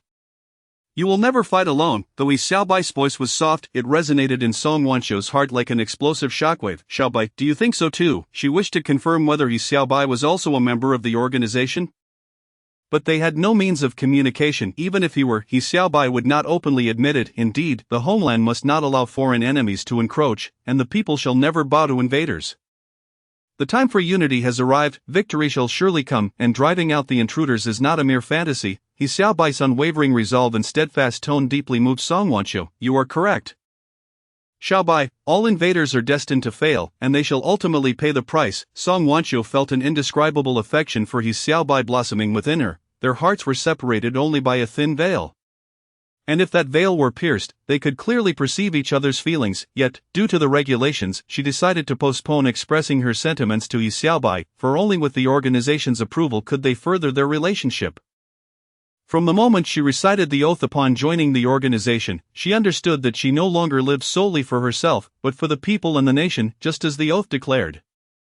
She would dedicate all to the party and the people. Wanqiu, let us go to the market and procure some medicinal herbs. Though he possessed a system and lacked for nothing in terms of medicine, it was appropriate to bring home some herbs since they had come to Baoding for that purpose. Of course, Xiaobai, I would be delighted to accompany you. At that moment, Song Wanqiu spontaneously grasped He Xiaobai's hand. The two young individuals conversed as they made their way toward the herbal shop, purchasing a batch of medicinal materials and instructing the shopkeeper to deliver them to the tea house at the city gate before 3 o'clock that afternoon. By now it was past noon, and both felt the pangs of hunger upon spotting a restaurant across the street. He Xiaobai led Song Wanqiu in that direction. Just as they reached the entrance, they noticed two inebriated intruders stumbling out of the establishment. The faces of the two drunken men were as red as a baboon's rear, and they emanated a strong odor of alcohol. Their eyes fell upon Song Wanqiu, who appeared so refined and ethereal in her elegant floral robe, exuding a youthful charm that left the two men momentarily dumbstruck. One of the drunken fools exclaimed excitedly, "Wow, this woman is stunning." Their gaze remained fixated on Song Wanqiu. He Xiaobai seethed internally, cursing, "She is my wife. How dare these lowlifes gaze upon her so shamelessly? I cannot let these scoundrels go unpunished." The other drunken man brazenly blocked Song Wanqiu's path. "Beautiful girl, come with us right now." They further insulted her with a derogatory phrase. Enraged, He Xiaobai swiftly slapped each of the drunken men across the face. Having already been inebriated, the force of the blows left them dazed, their heads ringing as they struggled to regain their senses. Let us go. Though He Xiaobai was tempted to deal with the two right then and there, doing so in front of the crowd at the restaurant would undoubtedly lead to his own downfall. Thus, he devised a plan to lure the two men to a secluded spot before silently resolving the matter. With no witnesses to his actions, he could not be implicated. After all, possessing a system meant that disposing of bodies was as simple as tossing them into the system space. Leaving no trace behind, having dealt with the intruders, He Xiaobai promptly grasped Song Wanqiu's hand and hastened away from the scene. Xiaobai, you are so brave. I have a gun with me. Let's find a deserted spot. And I will take care of these two scoundrels. Song Wanqiu revealed that she was carrying a small handgun, but as they ran, He Xiaobai whispered to her, Wanqiu, this is not the place for violence. The sound of gunfire will only attract the authorities and the intruders. At that point, we would have no means of escape. Let us stick to my plan. Song Wanqiu felt the risk was too great. Is it truly safe? Can we really handle them with just a few needles? He Xiaobai smiled reassuringly. Wanqiu, this is a pressure point technique taught to me by my master. If I can pinpoint their vital spots, a single needle will suffice to end their lives. Chapter 34. A terrifying ride. Just as He Xiaobai was about to explain to Song Wanqiu his intention to use golden needles against the two intruders, a notification resonated in his mind. Ding, you may now select a new ability inheritance from a renowned figure of Huaxia. He instantly realized that the cooldown period of 168 hours for the Huaxia renowned personage inheritance system had concluded since his last choice of the legendary physician Bian Kei's abilities had elapsed a full week. As he contemplated which power to inherit next, Song Wanqiu pointed to a dilapidated wall nearby and said, Xiaobai, we can hide there and, when they pass, push the wall down to crush them. She understood that the sound of gunfire would only draw more intruders and the law enforcement team to their location. It was, indeed, a clever idea. However, upon closer inspection, He Xiaobai noted that although the wall appeared fragile, it was supported internally by sturdy wooden beams. Even 4 or 5 strong men would struggle to push it down. This was likely why the wall had remained standing, while his own physique had been enhanced.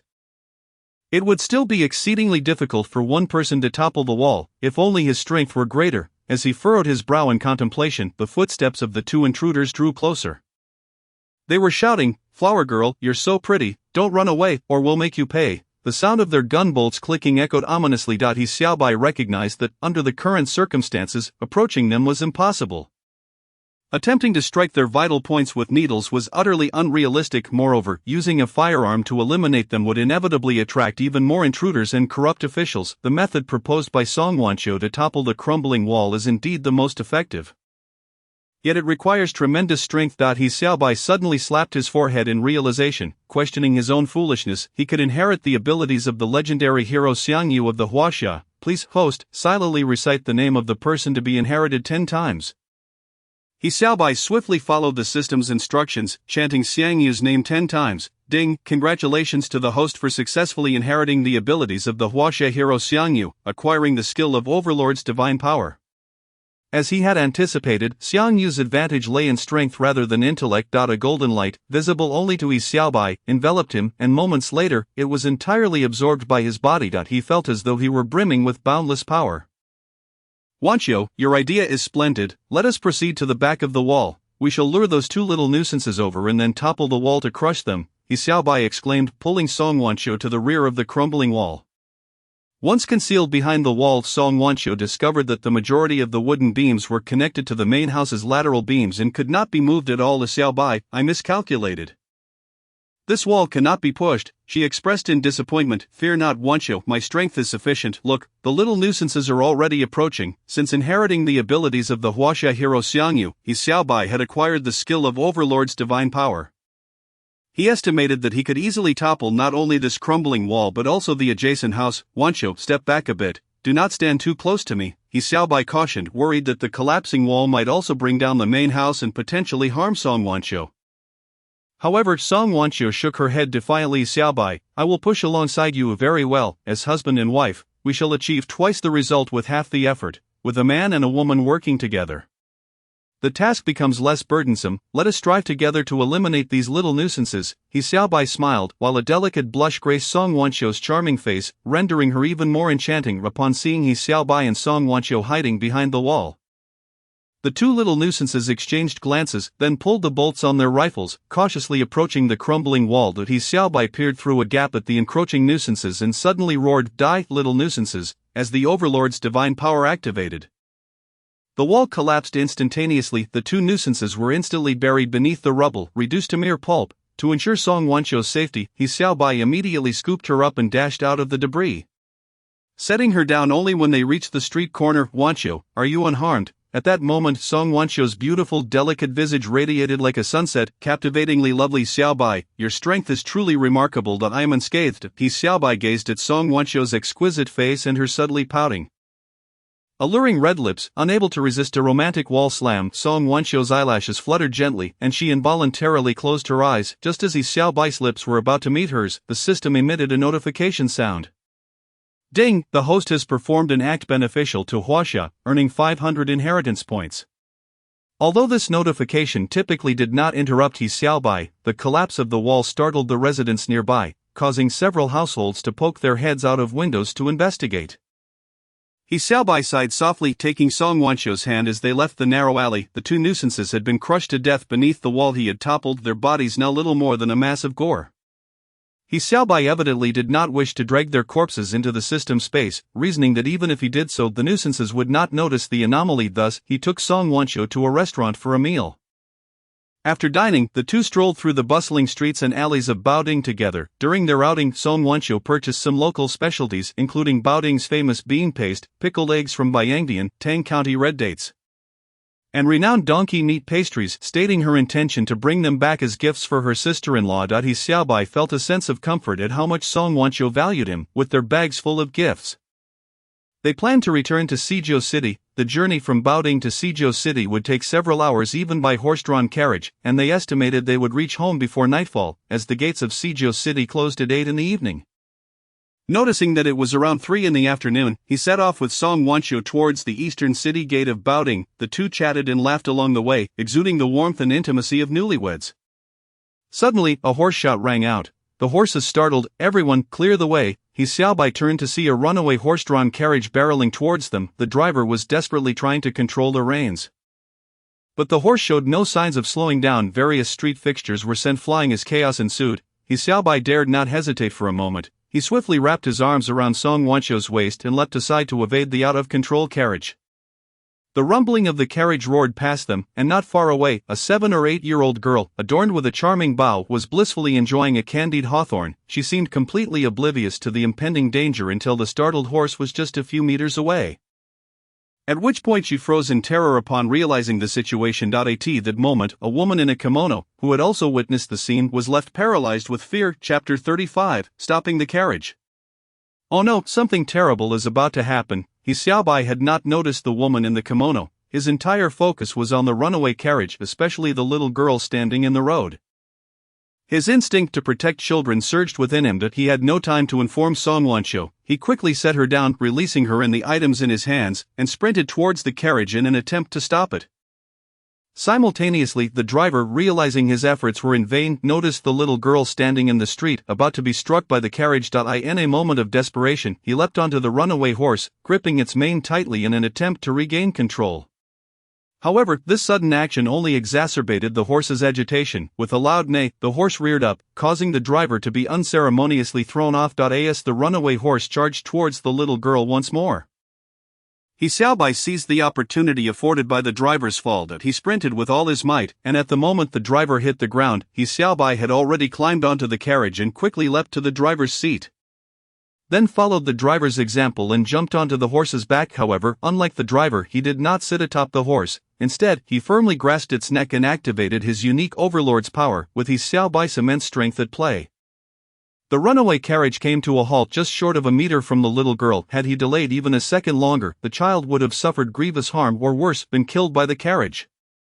Huali, the woman in the kimono, having just witnessed the entire event, finally snapped back to reality, discarding everything in her hands as she hurried over to it. Appeared that she was indeed the little girl's mother. Only then did He Xiaobai realize that this girl was the child of the nuisances, and a wave of profound frustration washed over him. This was the child of those accursed invaders. Why should he save the child of a nuisance? Ding, the host has performed a deed beneficial to the Huaxia people, earning 5,000 inheritance points. The system's notification puzzled He Xiaobai. He had just been lamenting his decision to save a nuisance's child. Yet he was now rewarded with 5,000 inheritance points, a sum tenfold greater than what he had received for eliminating 2 nuisances previously. Just then, a group of burly men clad in black suits and top hats, armed and aggressive, rushed towards them, shouting, "Everyone, stay where you are. No one is allowed to leave, otherwise, you will all die." The driver, seeing that He Xiaobai had successfully subdued the startled horse, intended to approach and lead the carriage away. However, as he took a few steps, the black-suited men raised their firearms and shot him dead on the spot. The scene was gruesome, leaving bystanders and shopkeepers alike frozen in shock. The nuisances had occupied Baoding for several years, typically managing through leniency, making such public executions exceedingly rare. He Xiaobai watched in horror and anger as his fellow countryman was killed before his eyes, yet, with only the skills of unparalleled medicine and Overlord's power at his disposal, he was utterly incapable of confronting so many nuisances at once. "Everyone, do not panic, remain calm," He Xiaobai shouted to the frightened crowd, then turned to the nuisances, demanding, "What right do you have to murder in the streets? What right? Just because you East Asian sick men almost harmed our Miss Huali of the Longchuan general's family, that alone is enough to justify your demise." He clenched his fists, feeling the weight of his overlord's power, yet knowing he could not contend with the violence unfolding before him. His heart brimmed with frustration and helplessness, as he profoundly grasped the anguish and suffering of the Huaxia people in this era. He vowed silently to eradicate every last nuisance, ensuring that no one could leave Huaxia bearing the blood debts of Chinese compatriots. At that moment, He Xiaobai made a solemn vow in his heart. Had it not been for your timely rescue of our Miss Huali, you would have long since met your end. Now you may leave, but all others shall be executed." A small figure, known as Xiao Rizi, sternly commanded He Xiaobai to depart immediately, threatening that failure to comply would result in his execution as well. How could He Xiaobai possibly flee alone? Not only was Song Wangqiu still present, but there were also numerous innocent compatriots on the street whom he felt compelled to rescue. He Xiaobai licked his parched lips, his gaze fixated on the woman cradling the little girl, none other than Miss Huali from the esteemed Longchuan general's household, whom he had just saved. His intention was to seize both the child and the woman as hostages, hoping to deter the armed Xiao Rizi and his cohorts, reasoning that they might hesitate in their actions. However, should he resort to such a tactic, he would be unable to return to Sizhou City. It could potentially endanger his elder brother He Daqing and sister-in-law He Wangshi, a scenario He Xiaobai dreaded above all else. Even if he managed to eliminate all the Xiao Rizi, the Special High Commission and other intelligence agencies would ultimately uncover his background. Yet, He Xiaobai could never abandon Song Wangqiu, nor could he bear to witness dozens of his compatriots being slaughtered in the streets by the Xiao Rizi. "Captain Xiao, how can one commit murder in broad daylight? Madam General, your horse frightened Miss Huali. These Eastern Asian degenerates deserve to die." Captain Xiao Huali is now unharmed. Had it not been for this gentleman's timely intervention, she might have faced grave danger. "Enough, you may return. I have already informed Longchuan that there was no need to send so many for our escort, yet you still followed. Madam General, we heed your instructions." Captain Xiao holstered his firearm and gestured for his subordinates to lower theirs. A dozen Xiao Rizi agents followed suit, tucking their weapons away before vanishing into the surrounding streets. He Xiaobai understood that these agents had not truly departed but remained close, safeguarding the Madam General and Miss Huali. The Madam General, elegantly attired in a kimono and clattering in wooden sandals, gently took the hand of her daughter, Longchuan Huali, and approached He Xiaobai, bowing deeply. "Good day, sir, I am Jingxiang Liannai. I am profoundly grateful for your rescue of my daughter, Huali. While I did save your daughter, your subordinates have executed my compatriot in the street. How shall we reconcile this?" He Xiaobai's expression darkened as he pointed to the coachman who had been shot by the Xiao Rizi agents, his rage palpable. Jingxiang Liannai bowed deeply once more, expressing her remorse. "Sir, I apologize. I feel deeply guilty regarding the unfortunate incident that just transpired. We are willing to provide compensation to his family." Inwardly, He Xiaobai scoffed at the spectacle. It appeared that every Xiao Rizi, regardless of gender, possessed a craftsman's spirit. Jingxiang Liannai's careful explanation demonstrated a measure of sincerity, but pursuing the matter further would yield no resolution. The deceased could not be revived, and it was clear that she would not punish the Xiao Rizi agent who had ordered the shooting. It seemed that the resolution of this murderous affair would rest solely on He Xiaobai's shoulders. "I hope this matter concludes here, Madam Jingxiang. I trust you will remember that we shall not forget each and every crime committed by your Xiao Rizi on our Chinese soil." With that, He Xiaobai departed with Song Wangqiu. Chapter 36. Encountering Xiao Quan again, He Xiaobai realized that the reason he received 5,000 inheritance points from the system upon rescuing Longchuan Huali, The daughter of General Longchuan was that had he failed to intervene in time and she had been injured by the spooked horse, the Shaorizi would have undoubtedly unleashed a massacre. This implied that he had indirectly saved the lives of other Chinese compatriots present at the scene, thus earning the system's reward. The incident left Song Wanqia feeling a chill, yet she acknowledged that while she despised the invading Shaorizi, the little girl was innocent. He Xiaobai, however, shook his head with a bitter smile. Wanqiu, she is not innocent. If she were truly innocent, she would not be present on our Chinese soil. The in his Xiaobai's mind, the entire Shaorizi nation was malevolent. Some might accuse him of being overly dogmatic, yet having traversed parallel worlds, he believed he possessed a more authoritative stance on the matter. Song Wanqia conceded that while his Xiaobai's views were somewhat extreme, there was indeed a kernel of truth to them. Due to the delay caused by the carriage incident, the two arrived at the east city gate of Baoding just before 4 in the afternoon.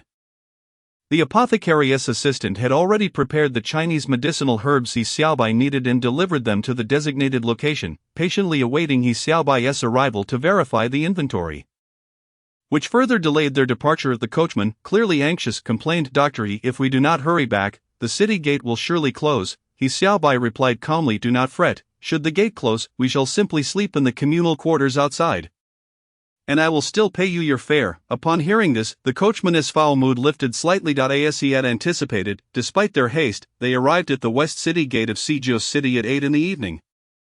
A disheveled soldier, tasked with guarding the gate, shouted, "The city gate is closed. Those wishing to enter must return in the morning. Anyone without identification will be treated as a suspect." Several soldiers shouted loudly, flanked by 2 Shaorizi soldiers brandishing rifles. "Gentlemen, I beseech you, kindly allow us entry into the city," the coachman implored. "Are you deaf? Was I speaking to the walls?" One soldier glared menacingly at the coachman, cursing him. Unable to bear it any longer from within the carriage, He Xiaobai pulled back the curtain and shouted, "If you refuse entry, kindly articulate your reasons. Why resort to such disrespect? Do not forget that you are also a Chinese person."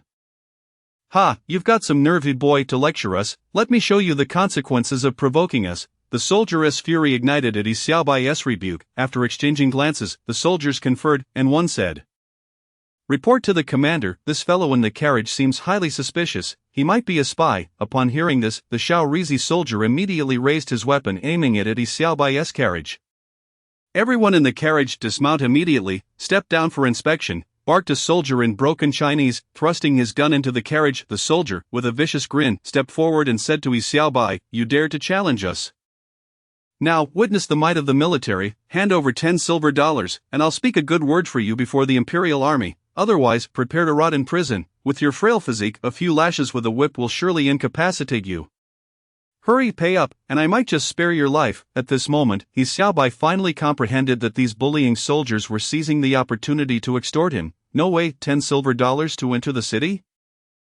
They were dreaming. "You'll need at least 20. The soldier's eyes glinted as he thought to squeeze out a little more, immediately raising the price to $20 silver. He calculated that if he could indeed pocket 20, he would have to hand over 4 to the 2 Shaorizi soldiers, $2 each, leaving him with $16 to share with his companion, meaning each would only receive 8. Furthermore, he needed to offer a share to his superior, or else he would never secure such a lucrative gatekeeping job again. "I only have $15 silver on me. I've spent the rest on supplies. If you want it, take it. If not, there is nothing I can do." He Xiaobai knew these soldiers were notoriously greedy and would not easily relent. Just as the 2 Shaorizi soldiers pressed to inspect the carriage, the soldier calculated that this amount would suffice. "Then hurry up and hand over the $15 silver. He Xiaobai, with a stoic expression, handed over the money, having resolved to find an opportunity to deal with this soldier once inside the city. This money was merely a temporary possession of the soldier, and eliminating him would also earn He Xiaobai some inheritance points. What was there not to gain? "Commander, it was a misunderstanding. He is not a resistance fighter.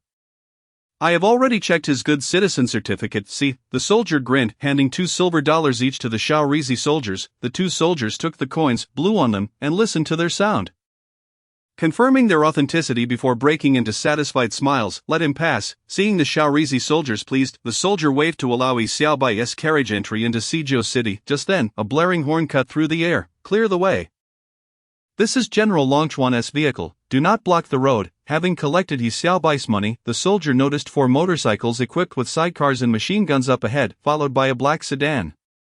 "Scoundrel, it's already past 8 in the evening. Sijio City is under curfew. How dare you open the gates to let people in?" What audacity you have, a thin, sharp-featured Shaorizi dressed in a black suit and top hat leapt from the motorcycle and approached the soldier, delivering a stinging slap across his face. Captain Xiao, I didn't I merely let him leave. The soldier, now stunned, hastily tried to shift blame. The sharp-featured, emaciated little dog caught sight of He Xiaobai standing beside the carriage and let out a cold sneer. So it is you. Last time in Baoding, I spared you for saving General Longchuan's daughter, but now, you have violated the regulations of our Imperial Japanese Army by trespassing at the city gates. Your streak of good fortune has come to an end. The little dog spoke fluent Chinese. He Xiaobai cast a disdainful glance at him, straightened his chest, and declared loudly, "The land beneath your feet is my homeland. If we are to talk about rules, it is you who ought to adhere to the customs of our Huaxia. Abide by your Huaxia customs, just because of you East Asian sick men. Very well, I Xiao Quan shall grant you an opportunity." Xiao Quan burst into boisterous laughter, arrogantly gazing at He Xiaobai, then continued, "Considering how you blocked that carriage, it seems you possess some strength. Here's the deal. Let's each throw a punch, and if you can withstand it, I will allow you entry into the city." Chapter 37. The struggle begins. Xiao Quan was exceedingly arrogant. Despite his monkey-like features, he possessed immense strength, having once torn apart a Huaxia soldier with his own hands. Was that true? With the power of the overlord's skill, He Xiaobai's eyes reflected disdain as he regarded Xiao Quan as if viewing a dying man. However, He Xiaobai was acutely aware of the treachery of these little devils. Betrayal was second nature to them. Should he deliver a fatal blow to Xiao Quan, it was certain that those little devils would never allow him to leave alive. He Xiaobai's mind raced as he contemplated the situation. He realized that even if he were to kill Xiao Quan on the spot, escape would be impossible, yet, the thought of deliberately losing to Xiao Quan was equally unsatisfactory. He decided to slightly suppress his strength, aiming to win against Xiao Quan without taking his life. Nevertheless, Xiao Quan's name had already been added to the list of those he intended to eliminate. He was merely granting Xiao Quan a bit more time to breathe in this world. For He Xiaobai was not a solitary figure. He had an elder brother, a sister-in-law, a nephew, and the woman he cherished, Songwanqiu. What's this, East Asian sick man? Are you afraid? If you're truly cowardly, you might as well crawl under my legs. Xiao Quan laughed unabashedly, not bothering to regard He Xiaobai with any seriousness. The one who truly needs to crawl under is you. Come face your death, He Xiaobai replied coldly, stepping forward to confront Xiao Quan. East Asian sick man, are you prepared? Let the one who loses be the true East Asian sick man, He Xiaobai retorted without flinching. Xiao Quan rolled his eyes, a fierce determination ignited within him to eliminate He Xiaobai. He was resolved to use his fists to beat He Xiaobai to death, first shattering his bones and then delivering a decisive blow. Confident in his formidable strength, Xiao Quan declared, "Very well, let us verify who truly embodies the East Asian sick man, whether it is the Huaxia people or my Imperial Japan." At that moment, a figure seated inside the pitch-black carriage slowly lowered the window. "Mother, it was this Huaxia man who saved my life by stopping that runaway carriage." Huali, when addressing others, one must be polite. "You should call him uncle," a gentle voice admonished. Is it this Huaxia man who saved Huali? Quite intriguing indeed. He managed to halt a galloping carriage. He does possess some skill, however. Captain Xiao Quan is renowned as a mighty man in our Imperial Japan. It seems this Huaxia man is unlikely to escape injury this time. A short, stout little Japanese man leaned casually against the carriage, commenting with a dismissive air, "Lord Longchuan, if this Huaxia man wins, will you spare his life and let him go?" "Reina, do you believe this Huaxia man can triumph?" Very well, if he indeed overcomes Captain Xiao Quan, I will allow him to be freed." Longchuan laughed heartily, considering the notion of a Huaxia man besting Xiao Quan to be utterly absurd, a sheer mockery. "Thank you, Lord Longchuan. Reina, you are my dear wife. Today, you protected our daughter Huali once more. It is I who ought to express my gratitude." "Lord Longchuan, when shall we return to our homeland?" Reina pondered, recalling He Xiaobai's words in Baoding, which echoed in her mind. "Reina, do you miss home?" "Indeed, Longchuan, I long for the cherry blossoms of my hometown." "Reina, the situation in the empire is tense, with multiple fronts." "Sigh, but you need not worry about these matters. Hear us what we'll do. In a while, I will arrange for you to return home." Suddenly Reina softly called out, pressing her hand against her shoulder. "What is it? Is your shoulder hurting again?" "It's nothing serious, Lord Longchuan. It could be due to the unfamiliar environment. I sometimes feel a bit of pain in my shoulder. By the way, I heard that Huaxia has methods of traditional Chinese medicine that seem effective for shoulder pain."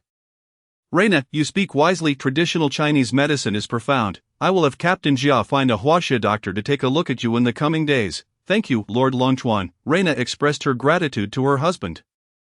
Knowing that in her country, women held a very low status. At this moment, outside the city gates of Suzhou, He Xiaobai and Xiao Quan stood facing each other. Xiao Quan's arrogant gaze swept over He Xiaobai. Xiaobai, a voice called from behind. It was Song Wanqiu, concerned for He Xiaobai's safety, hurriedly pulling back the carriage curtain and calling out anxiously, Wanqiu, I'm fine, do not worry, East Asian sick man, are you ready, if you are prepared? Let us begin at once. Xiao Quan coldly stared at He Xiaobai, who the true East Asian sick man is remains to be seen. Let us commence, He Xiaobai calmly replied. In his eyes, the self-important little spy Xiao Quan would not remain arrogant for long. He Xiaobai had already marked Xiao Quan as a target for elimination, intending to convert this little devil's life into his own legacy. East Asian sick man, you Huaxia people have always relied merely on empty words. Whether male or female, with that Xiao Quan bellowed, tightly clenching his fists, and launched a fierce punch at He Xiaobai. He Xiaobai's eyes shimmered with intensity, though his heart harbored murderous intent, he restrained himself from instantly killing Xiao Quan. Even leaving his overlord power unactivated, his body had already been enhanced by the system's upgrades. He believed that a single punch, utilizing all his strength, would suffice to contend with his opponent. As their fists collided, He Xiaobai felt a sharp pain in his arm. In contrast, Xiao Quan's palm cracked and bled, forcing him to stagger back several steps before regaining his balance. Baka, to lose in this clash of strength is unacceptable. Xiao Quan seethed with rage, drawing a pistol and aiming it at He Xiaobai. Narrow-minded, making a mountain out of a molehill, devoid of integrity and foresight, this epitomizes the Japanese way. He Xiaobai regarded him with scornful eyes. Enough, Captain Xiao, do not waste time on this trivial matter, you have far more important tasks to attend to. Xiao Quan swiftly reholstered his pistol and hastened to the black carriage. General Longchuan whispered a few words in Japanese to Xiao Quan. Chapter 38, Longchuan Faihara. A sly smile crept across Xiao Quan's face as he muttered 3 words to himself, though his voice was low. He Xiaobai's enhanced hearing captured it clearly. Those 3 words were Blue Shirt Society. He Xiaobai's heart raced with alarm. The Blue Shirt Society was the predecessor of the Central Unification, which later split into the Military Unification. Greetings, Huaxia man, my name is Longchuan Faihara, may I inquire your name? While He Xiaobai pondered the implications of Xiao Quan mentioning the Blue Shirt Society, General Longchuan Faihara had already alighted from the carriage and approached him. Given the situation, continuing to conceal his name was futile. So He Xiaobai candidly replied, my name is He Xiaobai. Oh He Xiaobai, and what is your occupation? To He Xiaobai's surprise, the general continued to question him in impeccably standard Huaxia, laced with a Beijing accent. After a moment of astonishment, He Xiaobai responded, I intend to open a traditional Chinese medicine clinic. My trip to Baoding was to procure medicinal materials. As a Japanese, your Huaxia has a notable Beijing flavor. Longchuan Faihara beamed with joy at He Xiaobai's compliment about his command of Huaxia. Many years ago, I was a street vendor in this Suzhou city, residing here for a full decade. Returning to this ancient city now fills me with nostalgia. Upon hearing Longchuan Faihara's words, He Xiaobai clenched his fists, his heart ablaze with fury. He longed to unleash his overlord power and obliterate this little devil's head without hesitation. However, He Xiaobai understood that this was not the appropriate moment. Should he act recklessly, not only would he place himself in peril, but it would also endanger Song Wanqiu and his brother, sister-in-law, and nephew. He Xiaobai could only bide his time and await the right opportunity. Silently vowing that one day, he would personally destroy Longchuan Faihara's head, because Longchuan Feiyuan's words deepened his awareness that decades ago, the Japanese had already infiltrated Huaxia, meticulously surveying and documenting the splendid mountains, rivers, terrains, cities, and various intelligence information of the land. Their intention to consume Huaxia was glaringly apparent. Suddenly, Longchuan Feiyuan thought of something and inquired, he sang, may I ask if the clinic you run practices Western medicine or traditional Chinese medicine? Of course, it's traditional Chinese medicine, He Xiaobai replied with a hint of pride. The history of traditional Chinese medicine in Huaxia is both ancient and profound. Upon hearing this, General Longchuan remarked, I hold great admiration for traditional Chinese medicine as well. My wife, Qingxiang Liannai, has been feeling unwell, and I wonder if I might have the fortune of having you attend to her. You wouldn't refuse, would you? Longchuan Feiyuan narrowed his eyes, fixating intently on He Xiaobai.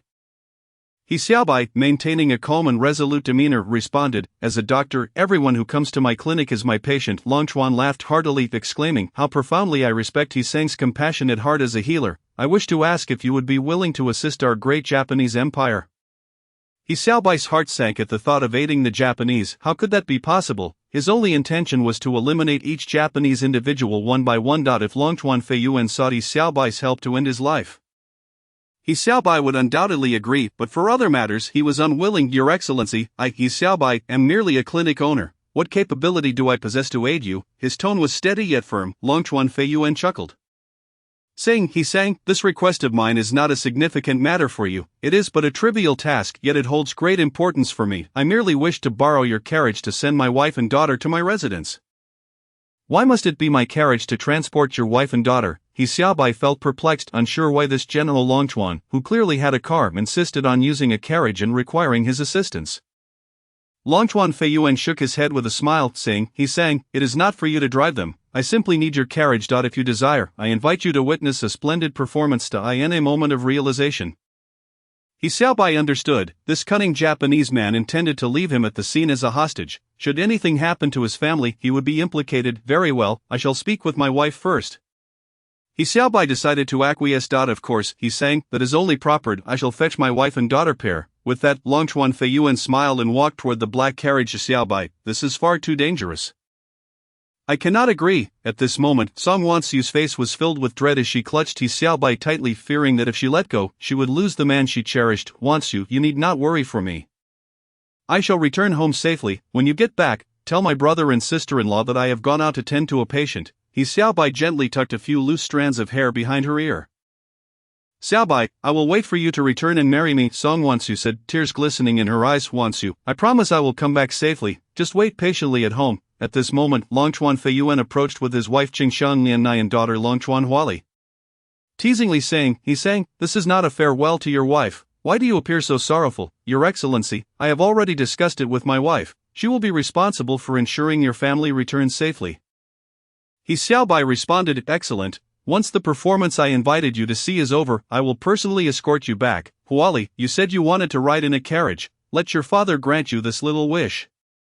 With that, Longchuan Feiyuan, beaming, assisted Longchuan Huali into the carriage. I apologize for the trouble. Qingxiang Liannai expressed her gratitude with a deep bow to He Xiaobai, and his wife, Song Wansu, could only furrow her brow in concern. He Xiaobai watched as the carriage bearing them passed through the gates of Suzhou City, unconsciously clenching his fists. He sang, please bear with me and ride alongside me on the motorcycle. To He Xiaobai's surprise, Longchuan Feiyuan chose not the black sedan but instead invited him onto a sidecar motorcycle. Longchuan Feiyuan sat in the sidecar while He Xiaobai took the rear seat. Your Excellency, a subordinate named Koinuichiro approached respectfully and whispered a few words in Japanese. Longchuan Feiyuan's expression turned cold, and he waved his hand, saying, proceed as planned. It turned out that the two Japanese spies in the sidecar had entered the nearby black sedan. The sidecar motorcycle led the way, with the black sedan following closely behind, while He Xiaobai and Longchuan Feiyuan trailed a few hundred meters behind. After about 10 minutes, they arrived near Baisher Bridge. Chapter 39, Koinu challenges again. Just as He Xiaobai pondered Longchuan Feiyuan's intentions, shouts and intense gunfire suddenly erupted ahead. He sang, the show is about to begin. Let us stop here and watch. Longchuan Feiyuan, unfazed by the commotion, smiled at He Xiaobai. The gunfight lasted approximately 5 minutes before concluding. Koinuichiro hurried to report to Longchuan Feiyuan, Your Excellency, the enemy has been completely eliminated. Koinuichiro, thank you for your hard work. He sang, let us go take a look. Longchuan Feiyuan said with a smile as he dismounted and beckoned He Xiaobai to join him. As He Xiaobai approached Baisher Bridge, he was struck by a strong metallic scent of blood. He saw dozens of bodies clad in blue tops and yellow pants sprawled across the bridge, while below, a squad of Japanese spies in diving suits armed with machine guns emerged. Witnessing these events, combined with Koinuichiro's prior report to Longchuan Feiyuan at the Ziziming Tower, He Xiaobai began to piece together the situation. It turned out that members of the Blue Shirt Society, having learned the exact time and route of Longchuan Feiyuan's return to Suzhou City, lay in ambush along his path to assassinate him. However, for reasons unknown, the Japanese became aware of this plan and turned it against them, entering via the water route and lying in wait beneath Baisher Bridge, executing a clever maneuver. The astute Longchuan Feiyuan, utilizing this intelligence, intentionally made his sedan a decoy to lure the ambushers from the Blue Shirt Society into the open, annihilating them in one fell swoop. He sang, I do not wish for my wife Liannai and daughter Huali to witness such a bloody scene. So I would like to have your esteemed lady send them home first. I hope you can understand. Seeing He Xiaobai's astonished gaze at the corpses on the ground, Longchuan Feiyuan explained with a smile. He Xiaobai felt a deep aversion to Longchuan Feiyuan's words. This Japanese general's hands were stained with the blood of the Huaxia people, yet he doted on his family, presenting himself as a gentle Caring husband and father, what a beast clad in the guise of humility, He Xiaobai clenched his fists tightly. Had he not thought of his brother He Daqing, sister-in-law He Wang, and the woman posing as his wife? Once he would have struck him out of rage. Observing He Xiaobai's astonished expression, Longchuan Feiyuan appeared quite pleased. He sang, "There is an ancient saying in Huaxia, those who recognize current affairs are wise." Yet these individuals fail to recognize the situation. He sang, "You saved my daughter in Baoding today. I have yet to properly thank you. I will certainly prepare a generous gift to express my gratitude on another occasion." Longchuan Feiyuan, with a beaming smile, stood on the Baishur Bridge where the bodies of Huaxia people lay, addressing He Xiaobai with the demeanor of a victor. If this Japanese general truly brought gifts to express his gratitude to He Xiaobai in the courtyard. Once Huaxia emerged victorious in the anti-Japanese war, the beasts in the courtyard would surely report him as a traitor to the government. He Xiaobai understood that if such a thing were to happen, their peaceful life at home would not last long. Thus, He Xiaobai shook his head at Longchuan Feiyuan, saying, "Your Excellency, I am but a doctor running a clinic. My response to your daughter's situation was merely instinctive. And I did not consider seeking gratitude from her family. In those circumstances, anyone would have acted as I did. There is no need for you to visit and thank me. I accept your gratitude in my heart." Just as he spoke, a Japanese spy approached and whispered a few words into Longchuan Feiyuan's ear. Longchuan Feiyuan nodded in acknowledgement, gesturing for the person to withdraw, then laughed heartily. He sang, "I respect your thoughts. My wife Lian Nai and Huali have safely returned home. I had intended to personally escort you back, but urgent matters require my attention. It seems that the man of grandiose words may have to go back on my promise. Please forgive me, Your Excellency, your duties are pressing. I can return alone." He Xiaobai clearly did not wish for Longchuan Feiyuan to escort him back. With that, he bid farewell to Longchuan Feiyuan and headed east toward Suzhou City. After walking for about 10 minutes, as he passed through a secluded alley, a figure quietly emerged from the shadows, a person wearing a black hat, standing with their back to He Xiaobai, blocking the way. He Xiaobai, aided by the dim starlight, discerned the person's true identity, focusing intently as he listened. Aside from the individual before him, there was no one else around. He Xiaobai coldly regarded the figure blocking his path and spoke softly. "Good dogs do not obstruct the road. Huaxia pig, today only one of us can leave this alley alive." The person abruptly removed their hat, slowly turning to face He Xiaobai, revealing none other than Ko Inuichiro, the one who had previously grappled with He Xiaobai outside Ziziming. "Huaxia pig, let us engage in another contest of strength. Let us see if you still dare to accept the challenge." Little Inuiker has always believed that his strength is unmatched, especially considering the frail individuals of Huaxia, who he assumes could never rival him in power. His defeat against He Xiaobai at Zizimen was a crushing blow to his pride. Upon witnessing He Xiaobai and Longchuan Feiyuan departing, Little Inuiker swiftly took a shortcut to pursue them. While there were checkpoints along the streets requiring identification, He Xiaobai, finding it bothersome, opted for a detour, whereas he could pass directly and thus catch up to He Xiaobai.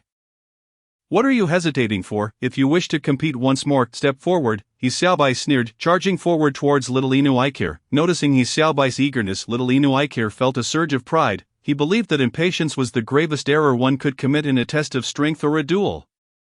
And He Xiaobai was precisely guilty of this folly. However, when He Xiaobai closed in and unleashed a punch, Little Inuiker was left utterly stunned. The force behind He Xiaobai's fist was unstoppable. As he struck, it resonated like thunder and a fierce roar. Caught off guard, Little Inuiker could only hastily raise his fist to defend himself. He Xiaobai's punch collided with Little Inuiker's, not pausing for a moment, instantly shattering his wrist, and then crashing heavily into his chest. Little Inuiker's chest caved in violently, and blood spurted from the corner of his mouth. He Xiaobai's blow had effectively shattered his heart. How could the might of a tyrant be withstood by a mere so-called strongman of the small days? Impossible. The expression on Little Inuiker's face was a mixture of shock, bewilderment, and resentment as he lost consciousness.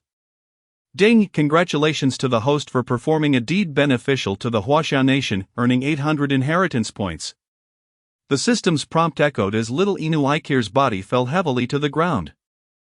He Xiaobai reached down, grasping Little Inuiker's hair, and with a thought cast him into the system's space hat and all. After meticulously inspecting the scene to ensure no traces were left behind, He Xiaobai then departed with ease.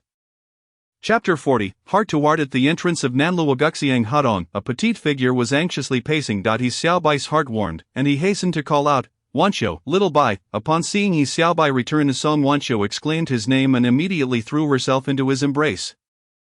"Wanqiu, why are you waiting here?" He He Xiaobai affectionately ruffled Song Wanxiu's hair, gently lifting her lovely face and asking with concern, I was worried you might be in danger. Besides, if I returned alone, how would I answer my sister-in-law's questions? Little Bai, that general of the small days didn't trouble you, did he? I truly worry for you. Before she could finish her sentence, He Xiaobai captured her slightly pouting cherry lips with his kiss. After a moment, he reluctantly pulled away. Little Bai, why did you return so late? As they stepped into the courtyard, He Daqing rushed forward. Brother, why are you still awake at this hour? He Xiaobai quickly greeted He Daqing. Little Bai, you both left without saying whether you would return tonight. Of course, I was anxious. Your sister-in-law hasn't slept either. We've prepared noodles for you, just waiting for you to come back and eat. Come on, let us hurry back. So she won worry. Despite He Daqing's usual reticence, his eyes revealed his deep concern for his brother and sister-in-law's safety. When He Xiaobai left, they had enjoyed dumplings. Now, upon returning, they were greeted with noodles. He Wanxiu had already rolled out the noodles in the afternoon, and He Daqing had personally prepared a meat sauce. The sauce, made purely from pork, was complemented by fresh garlic sprouts, cucumber shreds, flat bean strips, and chives, creating a feast for the eyes and palate. The white noodles gleamed like jade, while the red meat sauce resembled rubies, with green vegetables scattered throughout, already whetting the appetites of He Xiaobai and Song Wanxiu. Having only dined on lunch in Baoding, it was now past 11 and they were ravenous. Thus, they savored their meal heartily. You two take your time, don't choke. He Wanxiu, like a mother, watched over He Xiaobai and Song Wanxiu as they relished the zhejiang noodles she and He Daqing had prepared, her face beaming with maternal affection. Sister-in-law, Wanxiu picked out a gift for you in Baoding, but since we returned too late, it's still in the carriage. I forgot to bring it down. I've already instructed the driver to deliver the medicinal materials to the clinic tomorrow morning, and he will bring it along. He Xiaobai, while enjoying his noodles, suddenly recalled that Song Wanxiu's gift for sister-in-law He Wanxiu was still in the cart. The driver, after delivering the general's wife, daughter, and Song Wanxiu, was also eager to return home, planning to send the medicinal materials to Little Bai's clinic the next morning. He Wanxiu was delighted but remarked, Wanxiu, why do you buy me things? Don't spend indiscriminately next time. Save some money, sister-in-law. How can that be considered wasteful spending? If it weren't for your attentive care, I might have perished long ago. He Xiaobai responded. Little Bai, don't speak such ominous words again. It is only right for your sister-in-law to look after you. By the way, your brother and I have discussed it. Your clinic will open the day after tomorrow, and we can also hold your wedding banquet then. Although Wanxiu has no family left, we will not let her suffer any grievances. He Wanxiu treated He Xiaobai with the same heartfelt care as a biological son, having considered every detail, witnessing such a warm scene in the He family. Song Wanxiu gently wrapped her arms around He Wanxiu, shyly leaning against her. He Xiaobai gazed at this family moment, silently vowing to ensure the safety of his loved ones, never allowing the small days and the beasts of the courtyard to disrupt their happiness. After dinner, He Xiaobai and Song Wanxiu returned to their little room to rest. Following their trip to Baoding, the mutual affection between them deepened further. A flash of lightning illuminated the window, and a rumble of thunder echoed from the heavens. Hearing the thunder, Song Wanxiu gasped in fright, and He Xiaobai immediately embraced her. Then, everything unfolded naturally. The qipao slipped away, and the bashful Song Wanxiu nestled against He Xiaobai like a pure white lamb. The following morning, when He Xiaobai awoke, he found Song Wanxiu already dressed, seated by the bedside. Wanxiu, why are you up so early? Little Bai, I couldn't sleep. There are some things I have been hiding from you.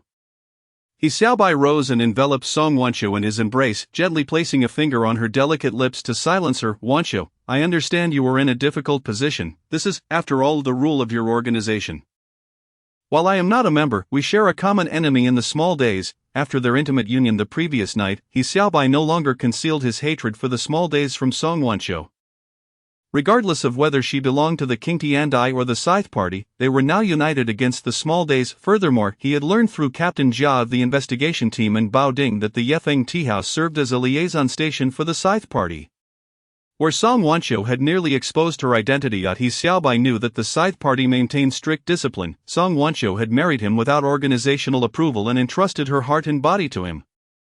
Thus she had already violated their rules, and if she were to divulge any secrets of the Scythe Party, her transgression would only worsen. As Song Wanxiu's husband, He Xiaobai was naturally unwilling to see such a situation, so he immediately halted her from revealing her true identity. Little Bai, I truly appreciate your understanding. I am just worried that my identity will bring danger to you, your brother, and sister-in-law, Wanxiu, as long as we proceed with caution.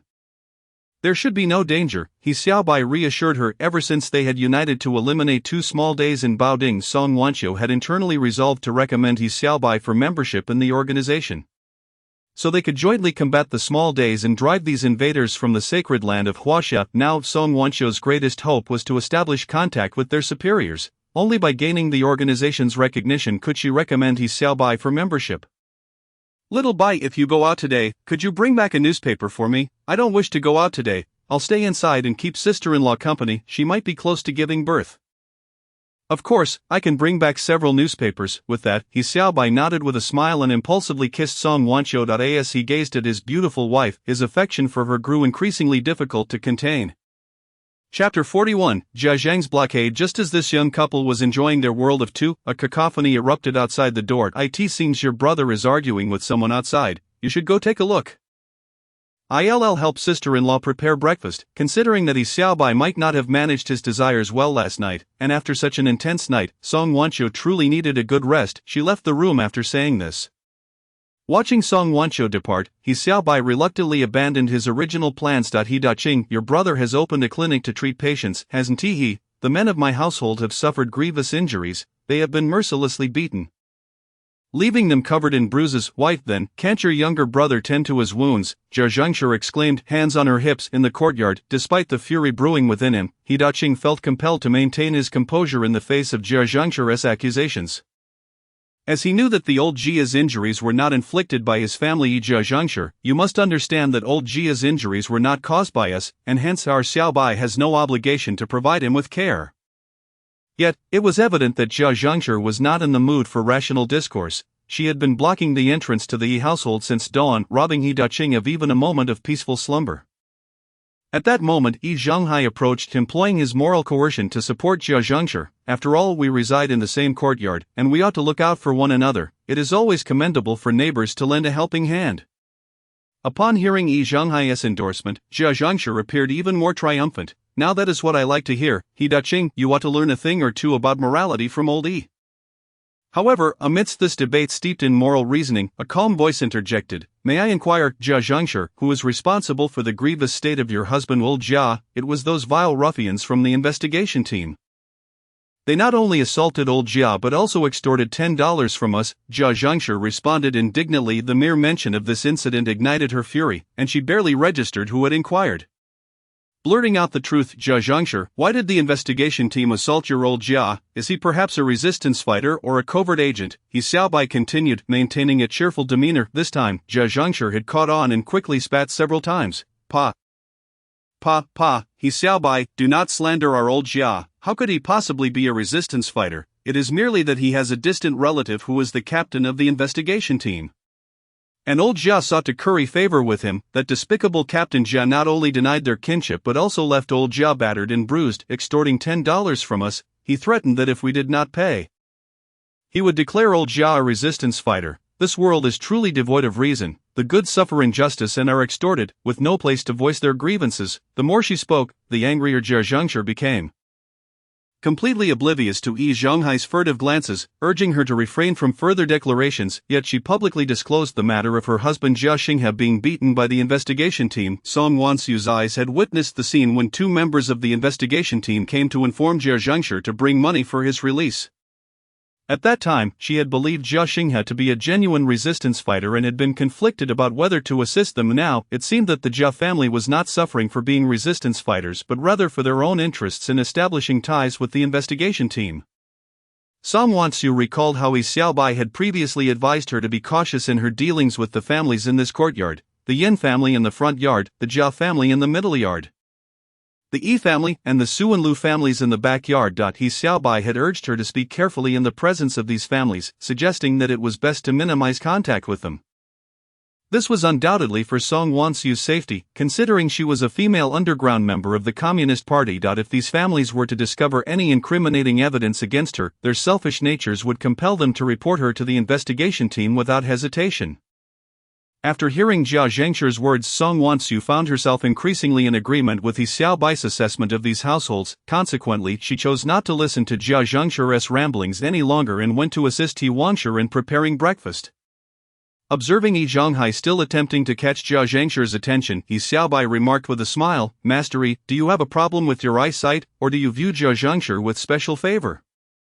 Sending her repeated glances, Yi Zhonghai was oblivious to the meaning behind her words but was certain that He Xiaobai would not speak kindly of him. "He Xiaobai, I know you have always held grievances against me. However, my intentions toward Juzi are genuine. If you doubt me, you may inquire with Juzi directly. Enough of this, Master Yi. Is it not simply because you cannot bear a son, and seeing my honest and decent nephew, you wish for him to support you in your old age? I suggest you abandon that hope. By the way, Jia Zhangshi, has Master Yi ever mentioned to you that he intends for your son Jia Dongxu to become his apprentice once he grows a bit older?" He Xiaobai, having severed ties with Yi Zhonghai, spoke to him without reservation. She knew Yi Zhonghai well enough to recognize his duplicitous nature. Even if he appeared amicable on the surface, he could easily stab one in the back. Ever since Yi Xiaobai advised He Yuzhu to cease interactions with Yi Zhonghai and the deaf old lady from the backyard, Yi Zhonghai had grown to despise Yi Xiaobai completely. "He Xiaobai, how do you know this?" Jia Zhangshi asked, her triangular eyes widening in astonishment as she glared at Yi Xiaobai. Yi Zhonghai internally lamented. He had intended to placate the Jia family by discussing this matter with Jia Xinghe and Jia Zhangshi the previous day. His goal was to win them over and prevent them from revealing that he had instigated them to report Song Wansu to the investigation team. To his dismay, the way Yi Xiaobai presented the situation twisted its meaning, suggesting that Yi Zhonghai, lacking a son of his own, intended to claim Jia Dongxu as a surrogate. Jia Zhangshi, as the old saying goes, once a teacher, always a father. This works out splendidly. Your Dongxu will have two fathers.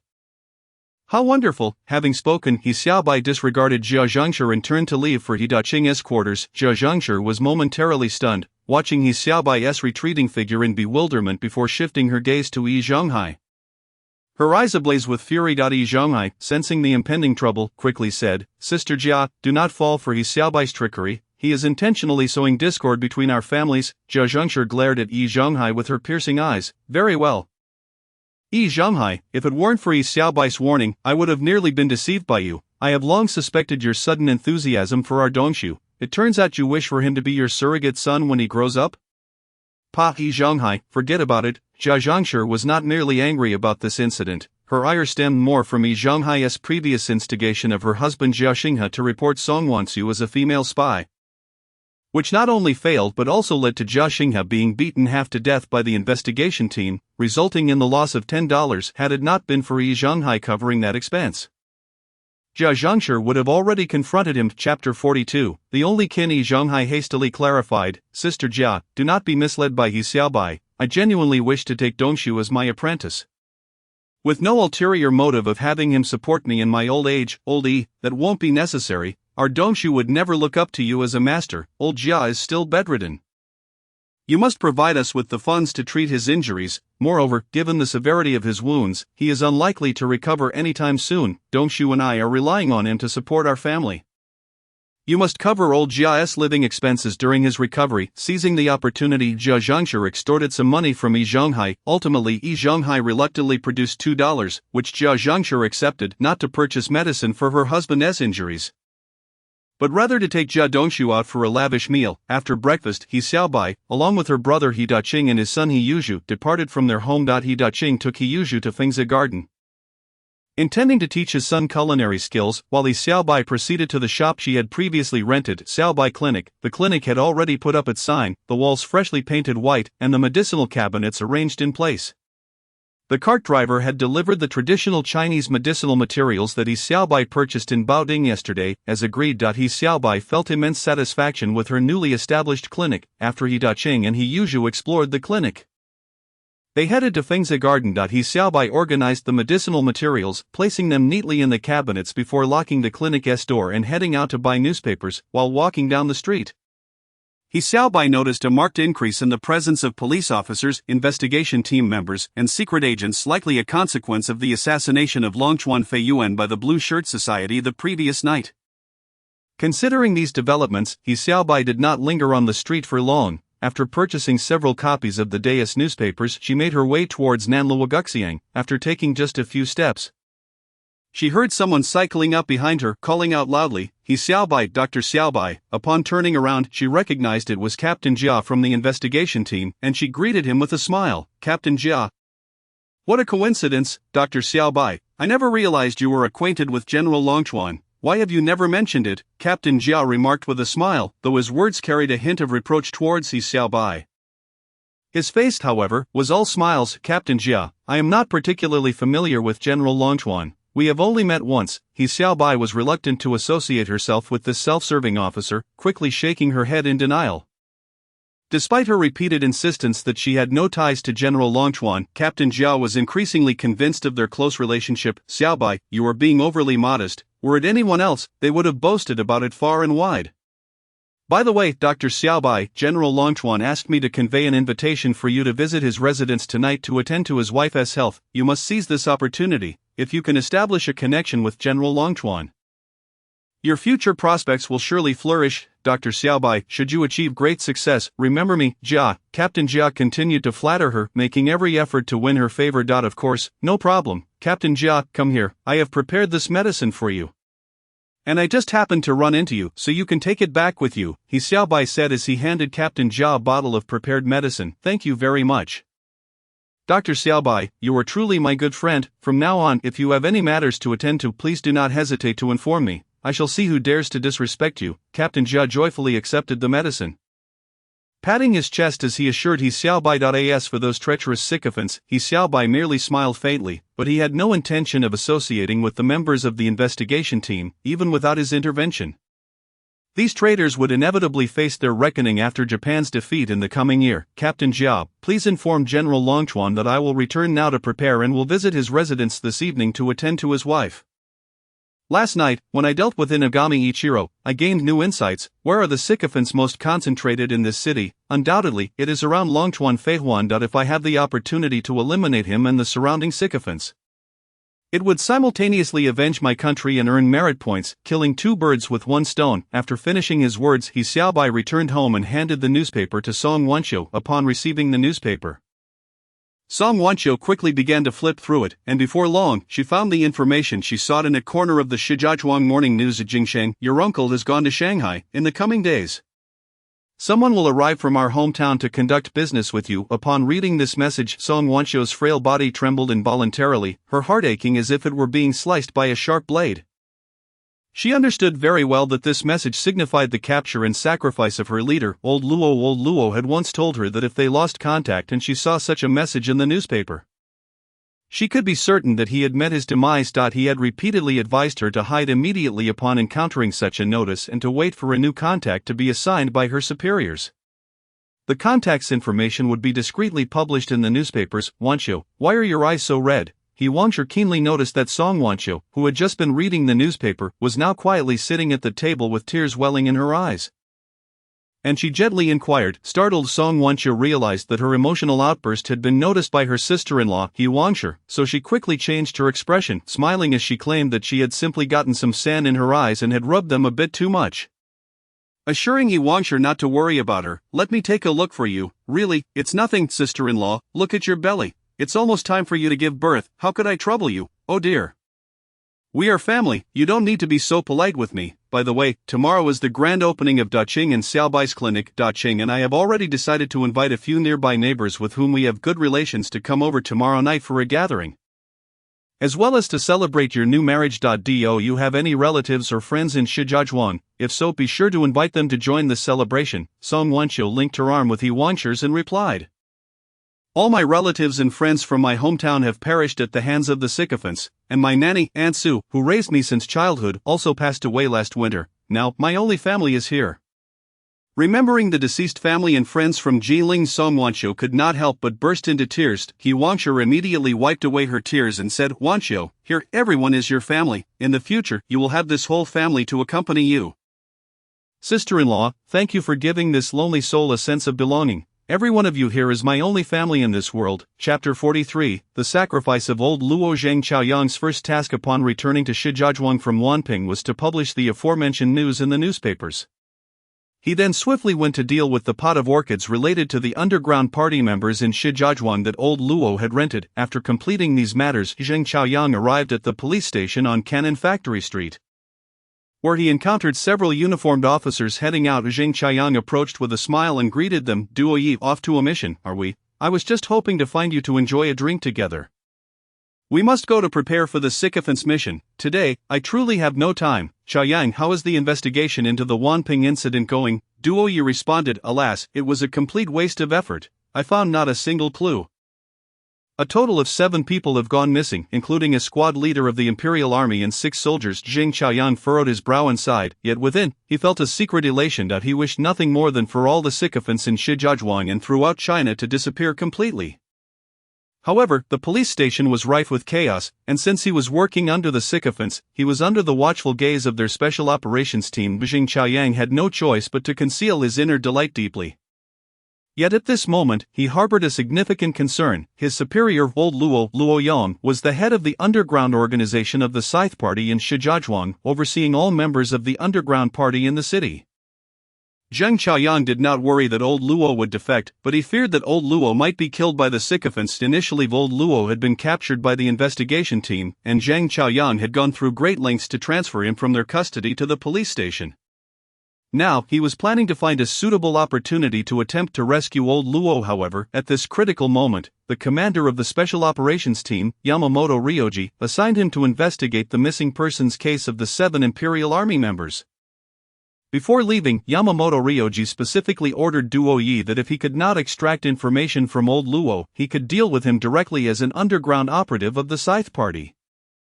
This made Zheng Xiaoyang extremely concerned about old Luo's current situation. Xiaoyang, I have a rather tricky task at hand that I must investigate quickly, otherwise, that group of investigators will complain about our lack of cooperation again. Before he finished speaking, Duo Yi prepared to set off. Zheng Xiaoyang hurriedly smiled and said, Duo Yi, I happen to have nothing to do right now. How about I accompany you? We can go for drinks together after work. Duo Yi glanced at Zheng Xiaoyang and replied, all right, with your help, I can save some effort. After all of these 2 newcomers know nothing, Zheng Xiaoyang had already noticed the 2 young officers following Duo Yi. But they were unfamiliar faces he had never seen at the police station before. Duo Yi, are these 2 our department's new colleagues? What backgrounds do they have? They were assigned by the special operations team. I don't know the specifics either. We just need to do our own jobs and earn a stable salary. Hearing Duo Yi's words, Zheng Xiaoyang realized that these 2 newcomers were likely spies sent by the sycophants. In recent days, he had been busy in Wanping, completely unaware of the Blue Shirt Society's assassination plot against Longchuan Feihuan. Duo Yi is right. Shall we set off now? Yes, let's go now. If we delay, those investigators will complain about our irresponsibility. With that, Duo Yi and Zheng Xiaoyang walked side by side down the street, while the 2 new police officers exchanged glances and quickly followed behind them. As they reached a corner of an alley, Zheng Xiaoyang discreetly observed that the 2 new officers were obscured by an electric bus. Seizing the opportunity, he lowered his voice to inquire, Duo Yi, how did the interrogation of the medicine merchant we captured go? Duo Yi turned to Zheng Xiaoyang and curtly replied, are you referring to the person you brought back from the investigation team? Commander Yamamoto claims he is an anti-Japanese activist and has ordered his disposal. What? Zheng Xiaoyang felt as if he had been struck by a heavy blow to his chest. His superior and comrade had encountered such misfortune. Xiaoyang, is there a problem? No problem. Duo Yi, I just think that this matter hasn't been thoroughly investigated yet. Isn't it a bit hasty to dispose of him like this? Duo Yi chuckled, Xiaoyang, we are serving the sycophants. We do as they say. If they say he is an anti-Japanese activist, then he is one. Who dares to question them? Yes, Duo Yi is right. Zheng Xiaoyang struggled to suppress his inner turmoil and forced himself to respond to Duo Yi. Xiaoyang, are you feeling unwell? Duo Yi shot a sidelong glance at Zheng Xiaoyang and no, I'm perfectly fine. I suppose I've just been investigating the missing persons case in Wanping for the past few days without proper rest. I'm a bit tired. Xiaoyang, why don't you head back to rest? I'll take them around the investigation team, and after work, I'll come find you for drinks. Alright then, Duo Yi, I'll head back to rest first. And when you finish work, I'll treat you to drinks. The news of Luo Yang's sacrifice caused even the composed Zheng Xiaoyang to lose control of his emotions. He now only wished to find a quiet place to be alone for a while. Alright, Xiaoyang, go back and rest well. Things have not been peaceful lately. Take care. Duo Yi patted Zheng Xiaoyang on the shoulder, letting out a soft sigh as if he wanted to say something, but seeing the 2 new police officers catching up, he swallowed his words. At number 95 Nanluo Guxiang, he Wanshur summoned his Xiaobai and Song Wanqiu to her side. Xiaobai, Wanqiu, I have discussed with Daqing that tomorrow, on the occasion of Xiaobai's clinic opening, we should set up a few banquet tables and invite our neighbors in the courtyard to celebrate. Xiaobai, the old Zhou family in the front yard has been very helpful to us. Do you remember when you fell last year, and Daqing was not home, Uncle Zhou braved the snow to take you to the hospital. He slipped a few times in that heavy snow, in addition to Grandma Chen from the central courtyard, Aunt Zhang, Uncle Su, and Aunt Meng and Uncle Chao from the back courtyard. He Wangsher counted off on her fingers a long list of residents from the Sahiyuan who had once lent a helping hand to the He family. He Xiaobai recalled these individuals with fondness, nodding in agreement as he remarked, "Sister-in-law, as long as you've finalized the guest list, that will suffice. Although we all share the same courtyard, it is only proper to extend formal invitations to avoid any gossip. I shall prepare the invitations and once they are penned, I will personally deliver them." Upon hearing He Xiaobai mention the invitations, He Wangsher considered it a splendid idea. Despite their shared living space, it was essential to adhere to the proper etiquette for formal invitations. Otherwise, they might become the subject of petty criticisms regarding such trivial matters. Chapter 44. Xiaobai sends wedding invitations. The invitations required someone with a higher level of literacy to compose them, and it would be prudent to seek the assistance of teacher Yan Bu Gue from the front courtyard. He Xiaobai smiled and shook his head. "Sister-in-law, that is merely his own boast, to be honest. It would be far better to hire a street calligrapher than to enlist his services. A few coins would suffice, unlike Yan Bu Gue, who not only demands a writing fee but also expects to be treated to a banquet for his entire family, which is simply not cost-effective." Currently, the Yan family consisted of only 4 members: the couple, their 5-year-old son Yan Jiechang, and their infant son Yan Jiefeng. Yan Bu Gui's wife, Yang Ruihua, was just as calculating as her husband. If they were to attend the banquet, not only would they consume a considerable amount, but they would also take home leftovers. He Wangsher chuckled and nodded, aware that her brother-in-law He Xiaobai was not being stingy, but rather had a low opinion of the Yan family. "Sister-in-law, Xiaobai, how about I write the invitations?" suddenly interjecting Song Wanxiu, who had been quietly listening with a smile, timidly suggested. He Wangsher smiled and gently patted Song Wanxiu's hand. "Indeed, Wanxiu often reads books and newspapers, so she certainly knows how to write." He Xiaobai touched his nose, recalling that in another world he was a university student, albeit not from a prestigious institution, yet still possessing a higher education. However, when he observed the elegance and beauty of Song Wanxiu's brushwork, he felt an overwhelming sense of inadequacy. Not just her brush calligraphy, even her penmanship was far superior to his own. "Xiaobai, one must see things through to the end. I asked your brother to buy wedding candies yesterday. Remember to take some when you distribute the invitations.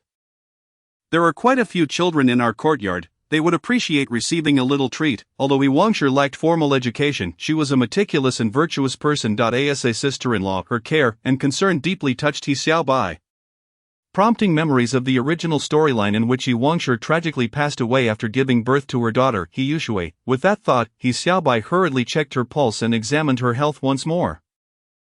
Thankfully, after a week of medication, He Wangsher's hidden ailments had been resolved. Simultaneously, He Xiaobai noted that the fetus in He Wangsher's womb was also remarkably healthy. This realization allowed him to exhale a sigh of relief. Finally feeling at ease, after receiving the beautifully inscribed invitations from Song Wanxiu, He Xiaobai proceeded to the front courtyard to deliver them. At the entrance of the front courtyard, Yan Jiechang, the 5-year-old son of the Yan family, was playing with a group of children. He Xiaobai distributed candies to each child and announced loudly, "There are candies to be had." The children erupted into excited cheers. Influenced by his father's habit of taking advantage of situations, Yan Jiechang immediately stuffed the candies into his pockets and stealthily returned home. Yan Bu Gue only had 2 classes in the morning and hurried home as soon as they ended. Upon reaching his doorstep, he noticed his son sneaking into their home like a thief, prompting him to quietly follow Yan Jiechang inside. Once inside, Yan Jiechang carefully placed the candies from his pockets into a small metal box. At that moment, Yan Bu Gue erupted in anger. "Jiechang, how dare you steal money from home to buy sweets?" Seeing the expensive Mickey Mouse candies his son had procured only fueled his rage further. As those candies would have cost at least 20 copper coins, Yan Bu Gue angrily seized his son's collar and delivered a sharp slap. Struck by his father's blow, Jiechang began to wail uncontrollably. Hearing the child's cries, Yang Ruihua rushed out of the room, cradling her sleeping infant son. "Jiefeng, mommy, daddy hit me." Jiecheng immediately ran to his mother, seeking solace. Bu Gue, why do you come home and strike the child? What is the meaning of this? Yan Bu Gue maintained a stern expression, pointing an accusatory finger at his eldest son, Jiecheng. "This punishment is a mild one. Are you unaware that he pilfered money from our home to buy sweets?" And not just any sweets, but premium Mickey Mouse candies. I did not steal money to buy candies, Jie Chung protested through his tears, attempting to defend himself, still denying it.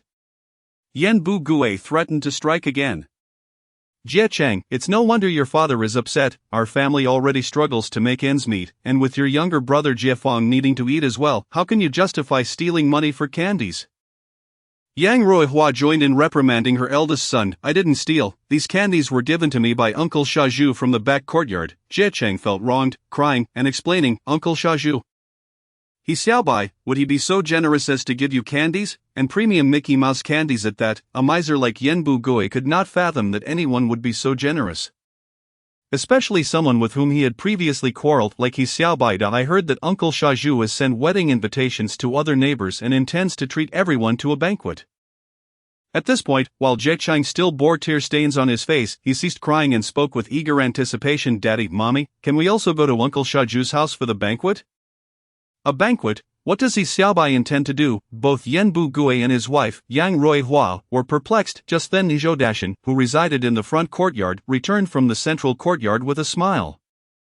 Old Zhou, you seem quite cheerful. Did you find money? Yan Bu Gue asked, stopping Zhou Dashan. Although the Yan and Zhou families lived in the same front courtyard, their interactions were limited, primarily due to Yan Bu Gue's stingy nature. As he often attempted to gain advantages in all matters, even going so far as to pile old bottles and cans adjacent to their homes for gardening and fishing worms, more delightful than finding money. Our Sihiyuan is about to celebrate a grand event, Zhou Dashan responded. Upon hearing this, Yan Bu Gue's interest peaked. He considered himself the foremost literatus in the Sihiyuan and believed that for any wedding, he would be asked to write invitations and couplets. However, Yan Bu Gue was not one to work for free. He always demanded a fee for his writing services, and when the banquet commenced, his entire family would expect to partake in the festivities. Old Zhou, whose wedding is it? He inquired. It is the Yi family's turn. He Daqing's younger brother Xiaobai recently married a woman to bring him good fortune. This woman is quite nice, and Xiaobai plans to combine their wedding celebration with the grand opening of his medical practice. Truly a double celebration. I just delivered a gift of money, but they refused to accept it. I felt quite embarrassed about the whole affair. Tomorrow, I shall send my wife over to assist, Zhou Dashan shared, feeling quite moved. Having lived for 50 years and witnessed numerous wedding celebrations, he had never encountered a family like the He's who hosted a wedding without collecting contributions and offered a free banquet. Chapter 45, Stirring the Pot. He Xiaobai's reasoning behind this decision was rooted in gratitude for the assistance the neighbors had offered during his times of ill health. A drop of kindness should be repaid with a fountain of generosity. Both his sister-in-law, He Wanshi, and his wife, Song Wanqiu, wholeheartedly supported his approach, not collecting contributions. Yan Bu Gue could hardly believe his ears. Is there really such a foolish person in this world, hosting a banquet without accepting red envelopes and allowing everyone to eat freely? Such an idea was utterly incomprehensible to someone like Yan Bu Gue. Old Yan, I must hurry home and have my wife make some red double happiness window decorations for them. Zhou Dashan observed that He Xiaobai's home had yet to adorn its windows with the auspicious double happiness symbols. Although the door already displayed them, he felt it was not quite perfect. Without waiting for Yan Bu Gue to respond, Zhou Dashan dashed back home. Yan Bu Gue also hurried home to retrieve his writing materials. Old Yan, today is not a special holiday. What do you need those for? His wife inquired. Hey Yang Ruihua, just you wait and see. Soon, He Xiaobai will come asking me to help him write the invitations. Yan Bu Gue appeared quite confident, yet, as he waited and waited, He Xiaobai's presence remained elusive. Growing impatient, he finally declared, I can't wait any longer. I must go see what the Yi family is up to. Thus Yan Bu Gue made his way to the central courtyard. At that moment, He Xiaobai, He Wanshi, and Song Wanqiu were discussing how many tables would be needed for the banquet, since they were only inviting 7 or 8 families residing in the same Sihiyuan. There was no need to reach out to others. Initially, He Wanshi intended to invite only the heads of each household. However, after some deliberation, He Xiaobai suggested not only inviting all the family members from these 8 households but also allowing them to bring their own utensils and chairs. After all, they were neighbors and would not mind such minor details. If the house could not accommodate so many tables, they would set the banquet in the courtyard of the Sihiyuan, as the middle courtyard had the most space. Moreover, a large old locust tree could provide shade, allowing them to arrange the dining tables around it to comfortably host everyone. As Yan Bu Gue entered the courtyard, he was warmly greeted by his neighbors. Jia Xingha and his wife, Jia Zhengshi. Old Yan, have you received the wedding invitation from the He family? What, an invitation? Jia Zhengshi exclaimed. From the looks of it, you have no place at the He family's feast. Jia Zhengshi, what exactly do you mean by that? Don't you know, to celebrate He Xiaobai's clinic opening, He Daqing and He Wangshi want to take this opportunity to officially host a wedding banquet for He Xiaobai and his new bride. Song Wanqiu, the He family has sent invitations to several neighbors in the courtyard. Ironically, they didn't send invitations to our families. What could their intentions possibly be? Jia Zhengshi lamented, feeling distressed that she would miss out on the exquisite delicacies. This thought made her quite uncomfortable. Yan Bugui, looking astonished, responded, "Is that really the case? I heard that Zhou Dashan next door was invited. Why were our two families excluded? Not just us," I inquired, "and neither the Oldie family nor Su Fugui and Lu Haizhong from the back courtyard received an invitation either."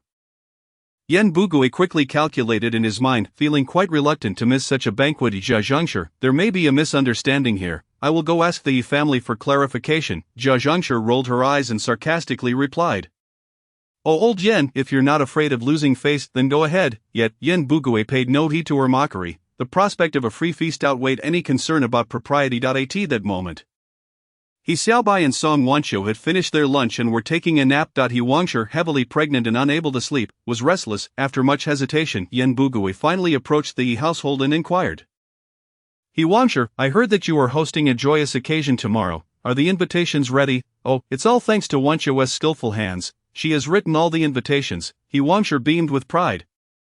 Xiaobai truly married a wonderful wife. Not only is she beautiful, but she also has a graceful hand for calligraphy. Speaking of her sister-in-law, Song Wanqiu filled He Wangshi with pride and satisfaction. Yan Bugui, still skeptical, noticed two leftover invitations on the table. These invitations were intended for Aunt Meng and Uncle Chao, and He Xiaobai planned to deliver them once their heads of household returned. Observing the elegant handwriting on the invitations, Yan Bugui felt a pang of jealousy. He had assumed that when it came to writing invitations and couplets for festive occasions, he would be called upon for assistance. But unexpectedly, He Xiaobai's new bride, Song Wanqiu, had managed everything herself. Feeling disgruntled, Yan Bugui returned to the front courtyard, his irritation growing. Just then, Su Fugui, returning from outside, passed by the front yard. Yan Bugui's eyes lit up, and he immediately called out, "Fugui, the Yi family is hosting a celebration, a free banquet with no contributions required. Did your family receive an invitation?" Su Fugui shot a disdainful glance at Yan Bugui, replying, "Don't talk about a free feast. Even if they offered me more money, I wouldn't go. He Xiaobai slapped me a couple of days ago, and my cheeks still sting." Yan Bugui was well aware of this incident. He deliberately sought to stir Su Fugui's resentment towards the Yi family. If he couldn't enjoy the banquet, he would create chaos to ensure it wouldn't succeed. Fugui, you're mistaken. The Yi family has invited 8 families living in the Sihiyuan. Yet they've excluded us. They clearly look down on us. We all live in the same courtyard. Does He Xiaobai really think himself superior? Is that appropriate? Yan Bugui was intentionally sowing discord, knowing that Su Fugui held a grudge against He Xiaobai. He fanned the flames of discontent. Indeed, Su Fugui's expression darkened as he absorbed Yan Bugui's words, recalling the stinging slaps he had received, and realizing that his family had been excluded from the banquet. "Old Yan, tomorrow, if their banquet goes smoothly, I will change my surname to Yi." Su Fugui sneered. Yan Bugui felt a surge of delight but cautioned Fugui, "We are all neighbors in this Sihiyuan, there is no need to escalate matters." "Yan Bugui, don't try to smooth things over. You know my workplace is run by the Japanese, right? I could easily call over a few detectives, and the Yi family's celebration would definitely be thwarted. And they would face financial loss." Believe it or not, Yan Bugui was taken aback, realizing Su Fugui's ruthless intent. He quickly sought an excuse to retreat to his home. Chapter 46, Who is Human? Who is Ghost? Su Fugui was indeed a man who bore grudges, even to his own detriment. Yan Bugui, just wait for the show tomorrow. A cold smile crept upon Su Fugui's lips as he turned towards the back courtyard. Passing by the central courtyard, he noticed that the Yi family's 2 houses were adorned with celebratory couplets, and the small windows were decorated with red double happiness paper cuts. He Xiaobai, you slapped me. If your wedding goes off without a hitch tomorrow, I, Su Fugui, will take your surname. With a grim expression, Su Fugui returned to the back courtyard, where he still had to work at the Suzhou City Cinema that evening. After Yi Xiaobai awoke, He Wangshi recalled He Daqing's words before he left, saying to him, "Xiaobai, Daqing told me before he left to ask you to buy some incense and paper money tomorrow morning." You should go pay respects to your grandparents, letting them know you've started a family, hoping they can rest easy in the afterlife. He Xiaobai nodded in agreement, contemplating the task, deciding to handle it now to avoid delays tomorrow. He left the Sihiyuan without notifying his sister-in-law He Wangshu or Wanqiu. Despite the reduced presence of detectives, police, and Japanese spies on the streets, the checkpoints remained stringent. He Xiaobai possessed 3 passes issued by Captain Jia of the detective squad. He presented one, filled out with his name, and successfully passed through Dongzheimen, acquiring the incense and paper money. Beyond Dongzheimen lay the roads to Huairou, Mian, Chuani, and Pingdu, connecting Dongcheng and Chaoyang districts, where several horseshoeing shops and large tea stalls offered respite for travelers. Thanks to his enhanced physique activated by the system, walking 10 miles posed no challenge. Choosing not to hire a vehicle was not merely a matter of saving money, he preferred the freedom of walking at his own pace. Moreover, He Xiaobai intended to dispose of the corpses of the Japanese soldiers stored in the system space, though these bodies were invisible within the system. Merely thinking of them being there made him uneasy. After exiting Dongzheimen, he encountered a significant number of pedestrians. Maintaining a normal walking speed, He Xiaobai took approximately 40 minutes to reach a modest hill. Standing by the roadside, he regarded this hill as the resting place of his biological parents in this world. Carrying the incense and paper money, He Xiaobai descended from the main road, following a path into the heart of the hill where his father and mother lay buried. As he ventured deeper into the hill, he noticed an increasing number of bones and corpses scattered along the path. The Japanese had occupied Suzhou City for 7 long years, during which time their front lines had seen little success, and the activities of spies from both factions had intensified. Consequently, the Japanese had intensified their purges against anti-Japanese forces. Just days earlier, the bodies of members from the Blue Shirt Society, who had failed to assassinate the fat man Long Chuan, were carelessly discarded here by the Japanese. After walking a few steps, He Xiaobai spotted several wild dogs fighting over some corpses. The blue uniforms of the deceased had been torn to shreds, leaving only bones behind. He Xiaobai surmised that this must be one of the assassins from the Blue Shirt Society. Regardless of their stance, he considered anyone brave enough to oppose the Japanese to be a hero. Approaching to shoo away the wild dogs, he found they showed no fear. With blood-red eyes, they were poised to attack. Clenching his fists, He Xiaobai prepared to unleash his power against the dogs, suddenly reminded of the 8 Japanese corpses in the system space.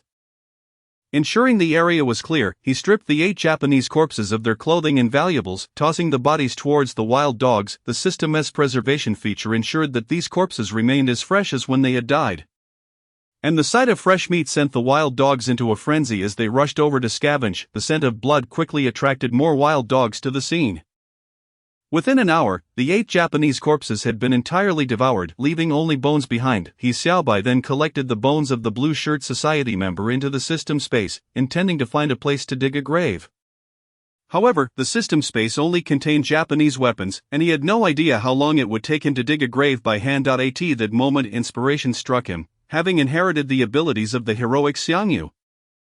Why not exchange for the weapon that Xiangyu once wielded? He quickly opened the system store and indeed found what he needed. Without hesitation, he exchanged for a 2-meter-long, 150-kilogram, also known as the Heavenly Dragon-Breaking City halberd. Little did Xiangyu know that a millennium later, someone would use his halberd to dig graves. Armed with the halberd, He Xiaobai swiftly excavated a deep pit, respectfully burying the bones of the Blue Shirt Society member. He bowed 3 times and burned some of the incense and paper money he had brought as an offering. After completing this, He Xiaobai proceeded to his parents' graves to burn incense and paper money. Father, mother, now that my illness has been cured and I am married, surely you can rest in peace in the heavens. He Xiaobai continues to hold a deep gratitude for the parents of this world. Although he was too young to remember their faces, he still adheres to the traditions of Huaxia, kneeling at their grave and sincerely bowing 3 times. After paying his respects to his parents, he noticed that dusk had fallen, and he needed to return promptly. After all, he must head to Longchuan Feiyuan Mansion to treat his wife, Qingshan Liannai, for her ailments. Simultaneously, he plans to take advantage of this visit to attempt to eliminate a few solitary soldiers from the Little Day army. He Xiaobai is currently very discreet and cautious in dealing with the Little Day soldiers. He will never act recklessly without absolute certainty, and should he strike, there will be no trace left behind. Just as he was about to rise and depart, a faint rustling sound caught his attention. He listened carefully and discerned that the sound was emanating from a nearby thicket, which instantly put him on high alert. Initially, he thought it might be the noise of wild dogs from the mountains, but for safety's sake, he cautiously approached the bushes to ascertain the source of the sound. To his astonishment, he discovered that the noise was not from wild dogs but from a person covered in blood. Struggling to emerge from a grave mound, their disheveled appearance sending chills down his spine. "Are you human or ghost?" He Xiaobai demanded sharply, fully aware that there are no spirits in this world. Yet he needed to ascertain whether the individual before him was Huaxia or a little day person. Chapter 47. Encountering the director, Luo Yang, he was profoundly shaken, replaying the events of the past few days in his mind. That morning, when he was rescued by Zhang Zhaoyang from the investigation team and brought to the police station, he realized this was a carefully orchestrated plan by Zhang Zhaoyang to save him. However, just as Zhang Zhaoyang was about to act, the commander of the Special Operations Division, Yamada Ryoji, summoned Zhang Zhaoyang to Wanping to handle the investigation regarding the missing Little Day soldiers and ordered his subordinate, Duo Yi, to execute him under the pretext of being an anti-Japanese element. Yet, Duo Yi was not in a hurry to comply with Yamada Ryoji's orders. He had his own understanding of Zhang Zhaoyang's actions and did not intend to eliminate this suspected anti-Japanese figure. Therefore, after Zhang Zhaoyang left with Yamada Ryoji, Duo Yi secretly hid Luo Yang in a small chamber and began to look for an opportunity to release him. The opportunity soon presented itself. One day, a member of the Blue Shirt Society attempted to assassinate Longchuan Feiyuan but failed and was killed by the Little Day soldiers. The Little Day soldiers, unwilling to clean up the mangled bodies, requested the police to assist. Duo Yi immediately realized this was a once-in-a-lifetime opportunity, provided Luo Yang with a police uniform, and instructed him to follow the police to the assassination scene to handle the bodies. Under the cover of night, Luo Yang donned the police attire, successfully concealing his identity, and along with the other officers, transported the deceased anti-Japanese comrades of the Blue Shirt Society. The Little Day soldiers overseeing the operation were completely unaware of Luo Yang's true identity. As Duo Yi and Luo Yang moved the bodies, taking advantage of the Little Day soldiers' inattention, Duo Yi arranged for Luo Yang to climb into a handcart filled with corpses, blending in with the bodies clad in blue uniforms. Thus, Luo Yang was transported along with the corpses of the Blue Shirt Society to a small valley 10 miles outside Dongzaimen. This site was an old burial ground, which had now become a common grave for the Little Day soldiers to dispose of bodies. Many anti-Japanese figures killed by the Little Day soldiers had their bodies discarded here. Numerous wild dogs, drawn by the stench of decay, came to feast on the remains. The police, treating Luo Yang as just another corpse, discarded him from the cart, and after all the bodies were unloaded, Duo Yi took the officers back to report. Once the officers had pushed the cart away, Luo Yang moved the corpses off himself and struggled to stand.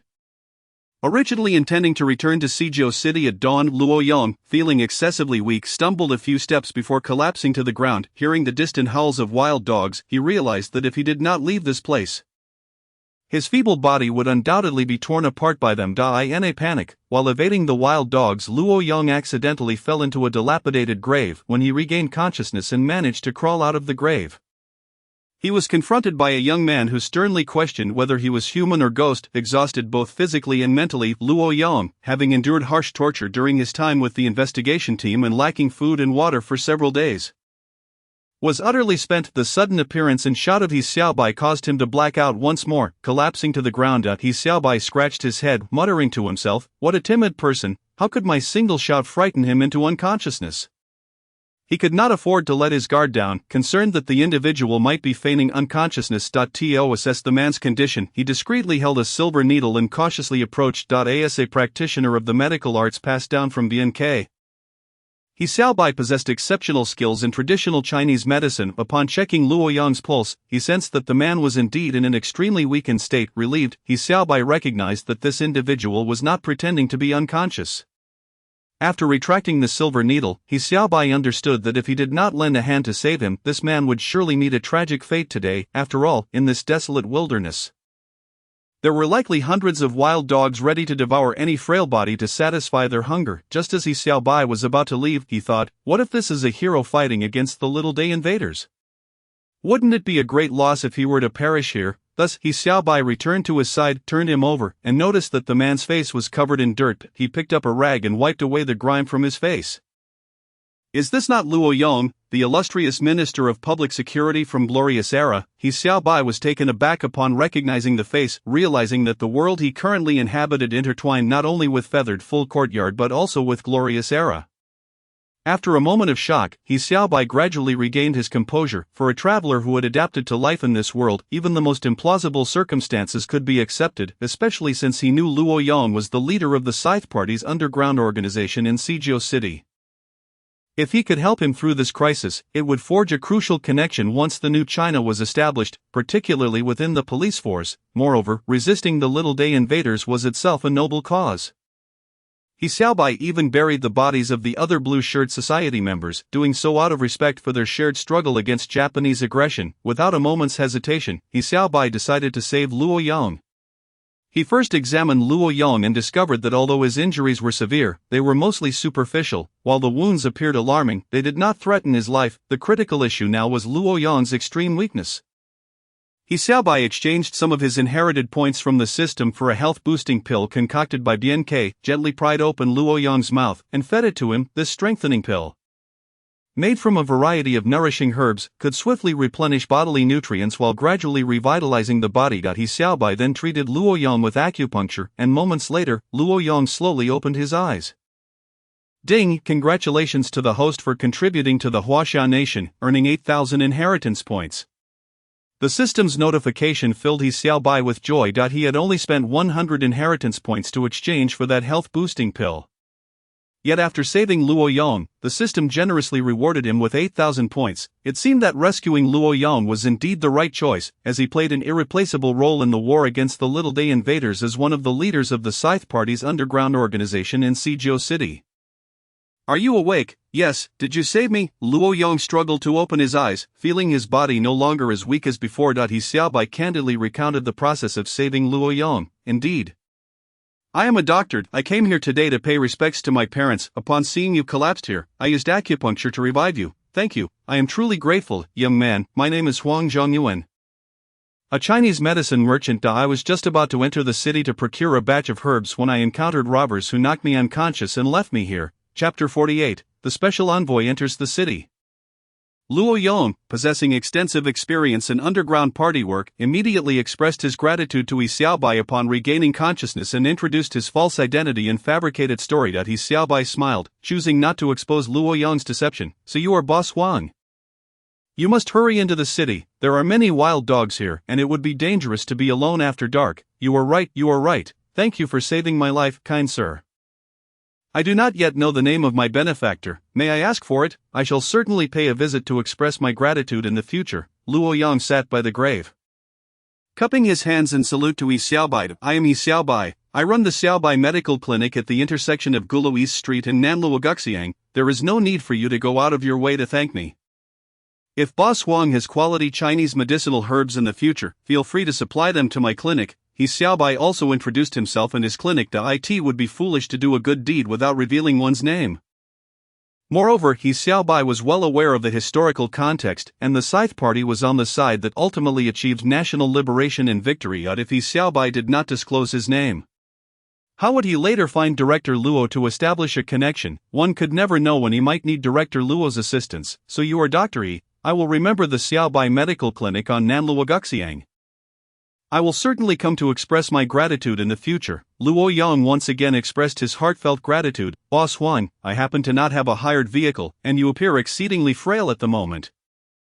It would be wise for you to first find a place to recuperate for a while. Once your health improves, then you may venture into the city. Recently, due to the assassination of Longchuan Feiyuan by the Blue Shirt Society, the city of Suzhou is swarming with investigative teams of puppet police and spies from the Japanese invaders conducting thorough patrols. Given Luo Yang's current condition, it is not only implausible for him to enter the city, he would likely be apprehended as soon as he approached the city gates. Naturally, He Xiaobai could not possibly escort Luo Yang into the city. Luo Yang was acutely aware that his present state was indeed unsuitable for entering the city.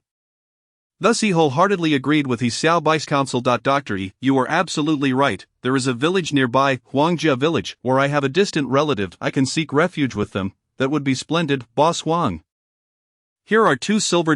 Consider them a loan from me, and take this medical knife for your protection. For He Xiaobai, 10 inheritance points could be exchanged for a medical knife, yet by saving Luo Yang, the system awarded him 8,000 inheritance points, a most advantageous bargain. Luo Yang expressed his gratitude repeatedly. Dr. He, I shall surely repay these silver dollars with both principal and interest in the future.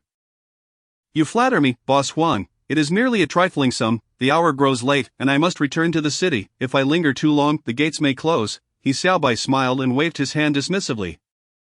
He Xiaobai and Luo Yang parted ways at the mass grave, one heading east and the other west. He Xiaobai made his way directly to the Zizimen gate of Suzhou City, while Luo Yang proceeded towards Huairou, where an underground party liaison station was established. Just as He Xiaobai arrived at the Zizimen gate, he was informed that passage was currently prohibited. Brother Xiaobai, while He Xiaobai felt anxious about being stranded outside the city gates, he suddenly heard someone calling his name. He turned to find Captain Jia of the investigative team, who was leading a squad of officers out of the city on a bicycle. Upon spotting He Xiaobai, Captain Jia quickly braked and called out, "Captain Jia, what has happened in the city? Why is entry forbidden now? Surely it is not yet time for the gates to close?" He Xiaobai inquired with a hint of reproach.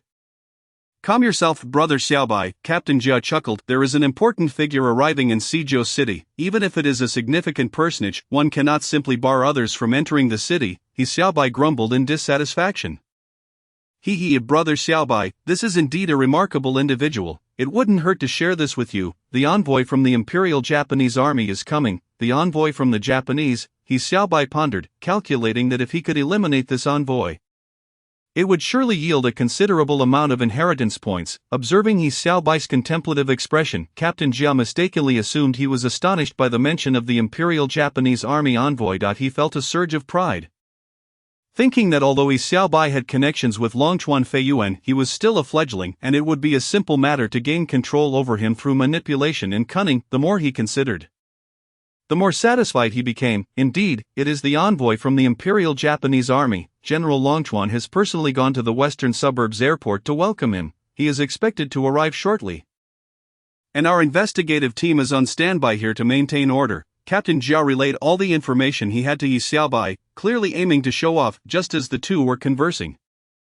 the distant rumble of motorcycles could be faintly heard. "Brother Xiaobai, we shall continue this conversation another time. It seems the envoy from the Imperial Japanese Army is arriving." Captain Jia dared not linger further and quickly bid farewell to He Xiaobai, directing his subordinates to uphold order at the scene. He Xiaobai retreated to a nearby tea stall. Sitting on a long bench were two individuals, each holding a large bowl of tea, yet they did not drink.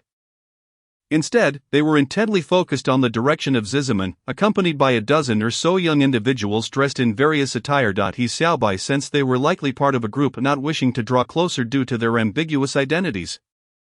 He Xiaobai chose a tea stall situated the farthest from Zizimen. "Boss, a bowl of tea and 2 pancakes, please." He Xiaobai, feeling somewhat hungry, ordered a bowl of tea and 2 wheat cakes, and began to eat.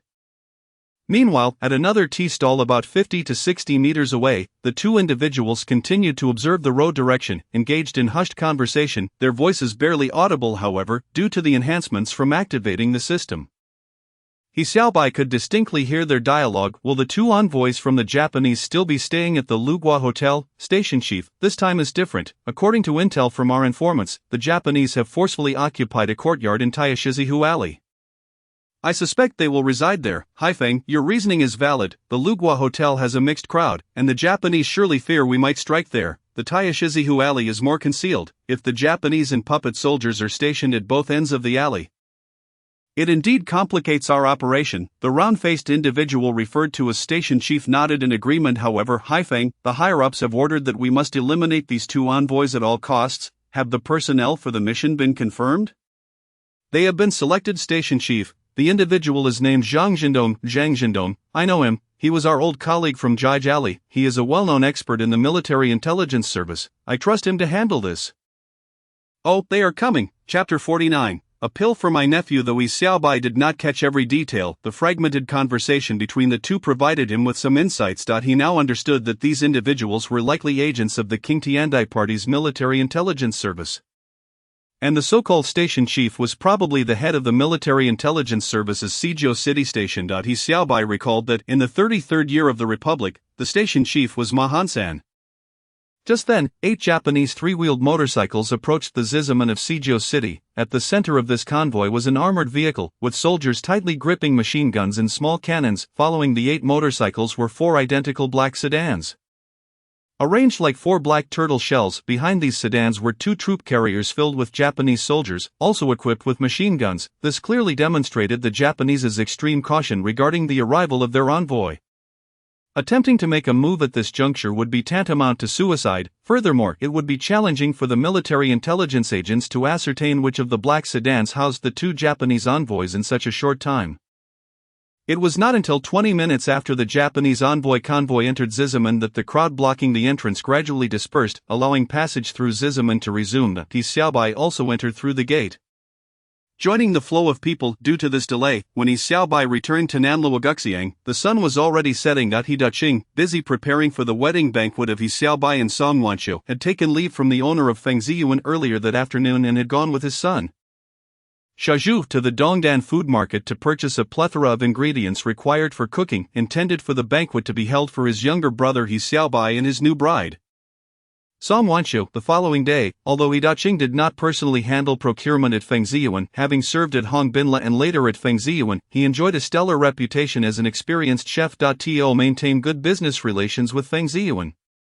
The suppliers ensured that He Daqing received the freshest ingredients while also providing generous discounts. This pleased He Daqing immensely. After securing the ordered ingredients, he did not fully pay the amount. Subsequently, He Daqing led his son He Yuzhu back to their courtyard. At that moment, He Xiaobai was stuck at the entrance of Zizaman. Concerned by He Xiaobai's tardiness and the encroaching darkness, He Daqing asked his son Shazhu to check on his younger brother. Just as He Yuzhu stepped out of the alley of Nanluoguxiang, He Xiaobai appeared, swaying slightly. Over the past few days, the bond between He Yuzhu and He Xiaobai had grown increasingly close, although he had been misled by the deaf old woman in Yi Zhonghai in the past.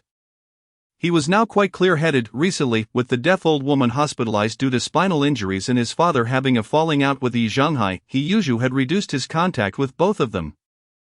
With the influence of the deaf old woman and Yi Zhonghai diminished, He Yuzhu's way of thinking was becoming increasingly aligned with that of a normal person. He was now diligently learning culinary skills under his father's guidance. Showing great dedication. He had also become very filial to his mother, He Wangsher, and increasingly respectful towards his uncle, He Xiaobai, and his new aunt, Song Wanqiu. He Xiaobai noticed He Yuzhu's growth and progress and felt a sense of joy. Uncle, every day my father makes me practice flipping the wok and stir-frying sand. It's really exhausting, my arms can barely lift now. He Yuzhu complained to his trusted uncle about the physical toll of learning to cook. He Xiaobai understood all too well how demanding it was to be a chef. Whether wielding a spatula or chopping ingredients, these tasks were far beyond the capabilities of the 9-year-old He Yuzhu. He Xiaobai then remembered that there was a type of physique-enhancing pill available in the system shop, which could be exchanged for 10 inheritance points per pill. Earlier that day, he had already used some inheritance points to procure 2 pills for the injured Luo Yong. Being his nephew, He Xiaobai was naturally more generous towards He Yuzhu. The uncle has prepared a tonic pill for you to strengthen your body. For now, this is the only bottle I have. Remember, you may only take 1 pill each day. Taking more could lead to adverse effects. He Xiaobai retrieved a small vial from his pocket, and within this diminutive container lay 10 potent pills designed to bolster one's health. Uncle, could it be that such miraculous pills truly exist in this world? I must try one. With a face alight with joy, He Yuzhu snatched the vial from He Xiaobai's hands, uncapping it and pouring a health-enhancing pill into his palm, the golden capsule, exuding an enchanting fragrance. Made He Yuzhu unable to contain his excitement as he swiftly consumed it, swallowing it down as if it were mere candy. The intense discomfort in his arms, which had been sore from prolonged cooking, dissipated entirely after taking the health pill. "Oh my uncle, this pill is incredibly effective," exclaimed the ecstatic He Yuzhu, bouncing with delight. "While the pill is indeed remarkable, you must remember to adhere to the guideline of consuming only 1 per day. Overindulgence may yield adverse effects." He Xiaobai cautioned him further. Though the pills might induce slight contrary effects, they were not severe, merely causing others to question the wisdom of such unrestrained consumption. He Yuzhu nodded, indicating he would heed his uncle's advice. Initially, He Yuzhu managed to restrain himself, diligently taking 1 pill each day. However, as time progressed, he began to secretly exceed the recommended dosage, first escalating from 1 to 2 pills, and then to 3. This reckless behavior became a significant reason why He Yuzhu appeared older than his actual age in later years, an unfortunate consequence of his clandestine overconsumption of the health pills. After ingesting the health pill, the discomfort in his arms vanished, and with a beaming smile, He Yuzhu rushed back to the courtyard, exuberantly calling out, "Mother, Aunt, Uncle is back," in his eagerness to share this delightful news. He failed to pay attention to his surroundings and collided directly with someone upon entering the main hall. Zhanghai Ijuzi, the deaf old lady is currently recuperating in the hospital. Do you know she thinks about you every day? I happen to have some free time today. Why not let me accompany you to visit her? Zhanghai had been attempting to engage Yuzhu in private discussions, aiming to take him to visit the deaf old lady while simultaneously seeking to further win him over. Zhanghai was deeply concerned that if Yuzhu chose to ignore him or the old lady, all their previous plans and efforts would have been in vain. Of course, the suggestion to visit the hospital was also a tactic imparted to him by the old lady herself during her hospitalization. Uncle Yi, I haven't had dinner yet, I'm on my way home to eat. Yuzhu, unwilling to accompany Zhanghai to the hospital yet hesitant to outright refuse, used the absence of dinner as an excuse. Zhanghai sighed softly, realizing that his fears had materialized. Although Yuzhu had not openly rejected him, he had found a reasonable excuse to evade the situation, indicating that persuading him to visit the hospital would be quite troublesome. Zhanghai fixed his gaze upon Yuzhu's eyes and sighed. Zhuzi, the old lady has always treated you well, often buying you treats, and now, in the hospital, she must feel so lonely. You should go see her. Zhuzi, she considers you like her own grandson. Yuzhu felt a pang of anxiety, wanting to retort but struggling to find the right words. Just as Yuzhu hesitated, Xiaobai interjected coldly. Zhanghai, you can choose to be a grandson to anyone you wish, but remember our He family will never be anyone's grandson. With that, Xiaobai stepped forward, grasping Yuzhu's hand firmly, and solemnly declared, Zhuzi, listen closely. The men of our He family stand tall and will never bow down to become someone else's grandson. Do you understand? Upon seeing Xiaobai's arrival, Yuzhu immediately felt reassured. Uncle, I understand. Good Zhuzi. Now, repeat those words to Zhanghai. Who wishes to make you someone else's grandson? Yes, uncle. Yuzhu raised his chin, met Zhanghai's gaze with determination, and stated, the men of our He family will absolutely not become someone else's grandson. Do you hear me, Zhanghai? Let's go, Zhuzi. We shall return home for dinner. Xiaobai tugged at Yuzhu's hand, guiding him away from Zhanghai and towards the central courtyard, watching Xiaobai leading Yuzhu away. Zhanghai's expression darkened. Old Yi, have you suffered another setback? Yen Bugui remarked with a sly grin as he peeked from behind the door. He had overheard their conversation quite clearly. What setback? I see the Yi family is bound to ruin due to Xiaobai. Daqing and his wife, He Wang, are utterly incapable of distinguishing right from wrong. Just look at how they fail to honor the elderly. The deaf old lady in the back courtyard is so pitiful. Having treated Zhuzi so well, yet now she lies injured in the hospital with no one from the Yi family to visit her. Isn't that outrageous? The Yi family will face retribution. Zhanghai's ire grew as he spoke, letting out a heavy sigh. You're absolutely right, old Yi. Lately, He Daqing and his brother He Xiaobai's actions are increasingly perplexing. They hosted a celebration and invited families from the front, middle, and back courtyards, yet neglected to invite us. What could their intentions possibly be? Yen Bugui remained fixated on the fact that the Yi family had not invited him for a meal. Although aware of Yen Bugui's ulterior motives, they found themselves aligned for the time being. Old Yen, tomorrow we will bring the deaf old lady back and care for her in the central courtyard. Let's see if the Yi family continues to ignore her, Zhanghai proposed darkly. Initially, Yen Bugui was uncertain of Zhanghai's intent, but soon he grasped the idea. The deaf old lady in the back courtyard was the oldest resident, a solitary figure, and now, having suffered a spinal injury, her plight was truly tragic. Respecting the elderly is something the Yi family should take to heart. I suggest we invite Su Baozhang over to bear witness. Zhanghai's eyes lit up, a flicker of a smile crossing his otherwise sullen face. Old Yen, you truly are quick-witted. Let us send Su Fugui to invite Su Baozhang. He is well acquainted with the Japanese, and Su Baozhang has a decent relationship with them as well. Zhanghai nodded in agreement. And together with Yen Bugui, they set off to the back courtyard in search of Su Fugui. However, at that moment, Su Fugui was at the 49 City Cinema watching a film, not at home. Fearing a wasted effort, Zhanghai and Yen Bugui decided to forego dinner and immediately headed to the 49 City Cinema in search of Su Fugui. Meanwhile, after enjoying dinner, He Xiaobai deliberately spent 100 points from the System Mall to exchange for a traditional-looking medical kit, a kit that had once belonged to the renowned physician BNK. Showcasing the rich history and tradition of Chinese medicine. Xiaobai, are you going to treat someone from the little days? I'm feeling quite uneasy. Song Wanqiu accompanied He Xiaobai as they walked to the entrance of Nanlu Wagaxiang. Entwining her arm with his, her face filled with concern. He Xiaobai affectionately tapped the tip of Song Wanqiu's delicate nose, reassuring her with a light tone. Wanqiu, there is nothing to worry about, as long as I remain cautious. I will treat the person from little days diligently, ensuring no mistakes occur. you can rest easy at home, but if I happen to return late, you can go ahead and sleep. I won't allow you to return so late. I will wait for you, no matter how long it takes." Song Wanshou pouted, her vibrant red lips stirring a flutter in He Xiaobai's heart. Noticing that no one was around, He Xiaobai swiftly kissed Song Wanshou's lips. And under her shy gaze, he slung the medical kit over his back and departed from Nanluoguxiang, heading towards the residence of General Longchuan Feiwan. As He Xiaobai approached the general's estate, approximately 2 to 3 miles away, he encountered a young woman clad in a black leather jacket. The woman scrutinized He Xiaobai from head to toe and then inquired, "Excuse me, are you Dr. He Xiaobai?" He Xiaobai, equally surprised, stared at the woman. Momentarily taken aback, for she was none other than Yamamoto Ryoko from the Era of Glory. He Xiaobai was relatively familiar with Yamamoto Ryoko, yet he feigned ignorance, nodding and responding, "Yes, I am He Xiaobai of the Xiaobai Medical Clinic.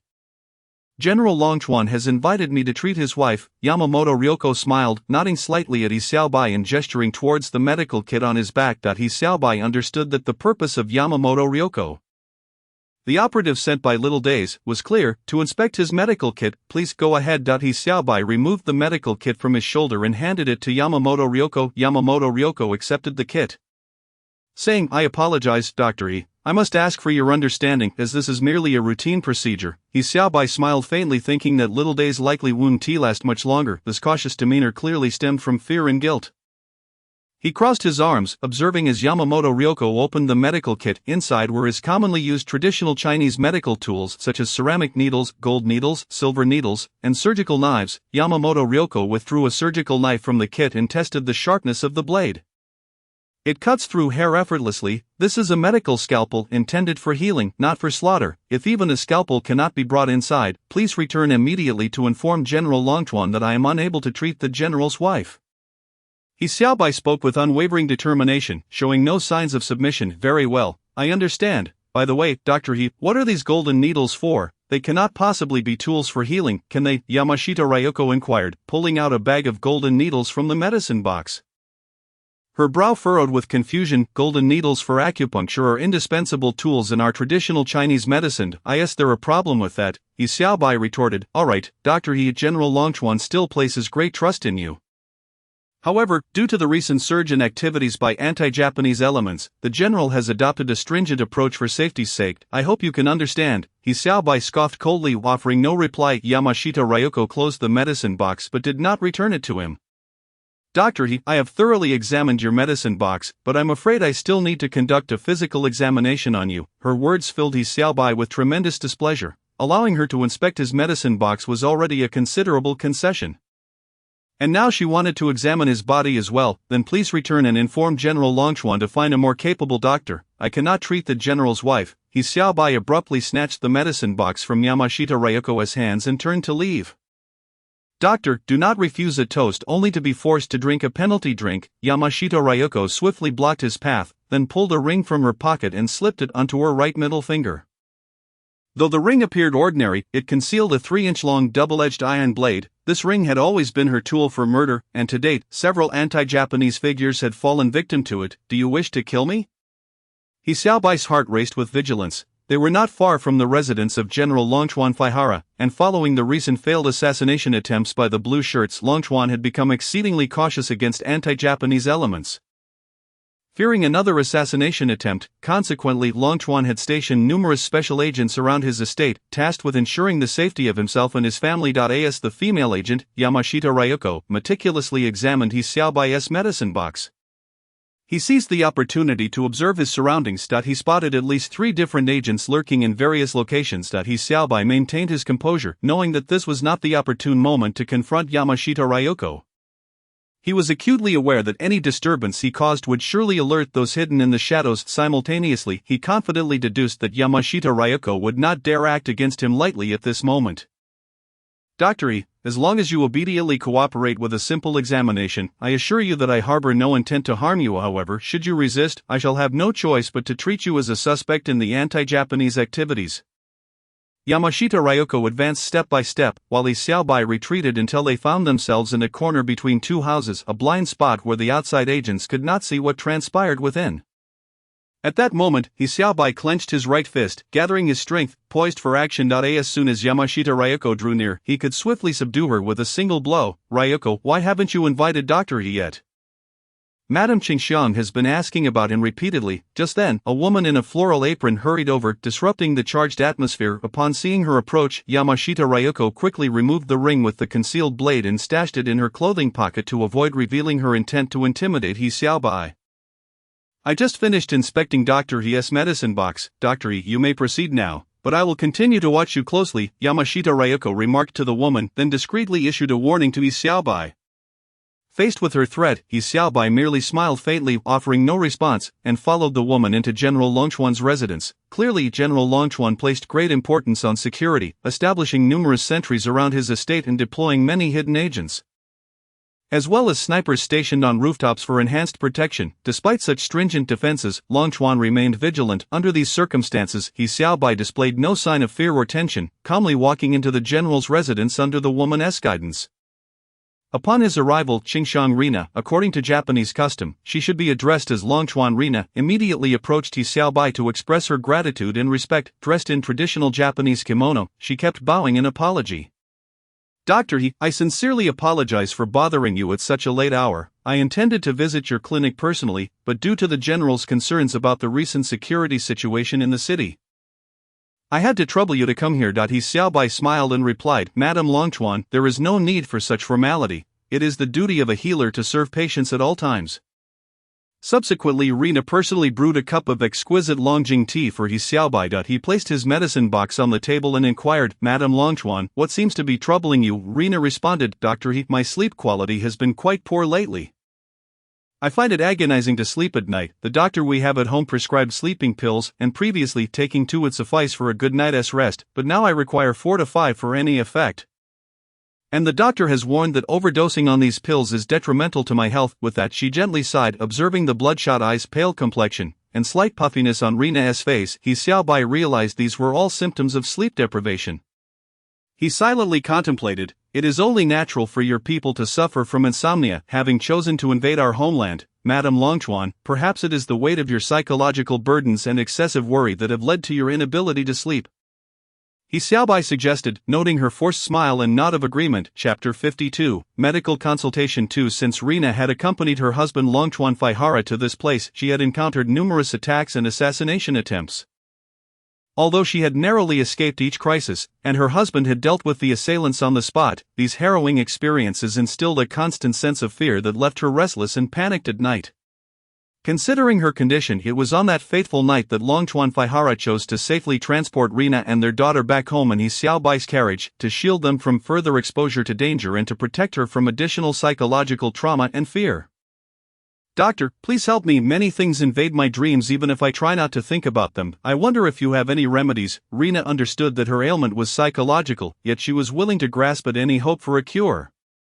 Prompting her husband to invite He Xiaobai, aiming to earn Longchuan Faihara's trust and maintain a good relationship, He Xiaobai resolved to do his utmost to treat Rina. I will do my best to treat you with acupuncture. Please lie down. Upon hearing this, Rina acquiesced and lay down on the bed. Due to her traditional kimono's loose neckline, a hint of her fair skin was revealed, making it difficult for He Xiaobai to maintain his composure. He quickly refocused his thoughts, reminding himself that she was a patient, a Japanese woman, while recalling the image of Song Wanqiu, even though taking action against a member of a general's family could be seen as a form of resistance. He did not condone such methods, for he was deeply in love with his woman Song Wanqiu. Thus, He Xiaobai retrieved 10 slender, flat needles and was about to begin the acupuncture when, unexpectedly, Yamashita Ryoko brandished a handgun at his head.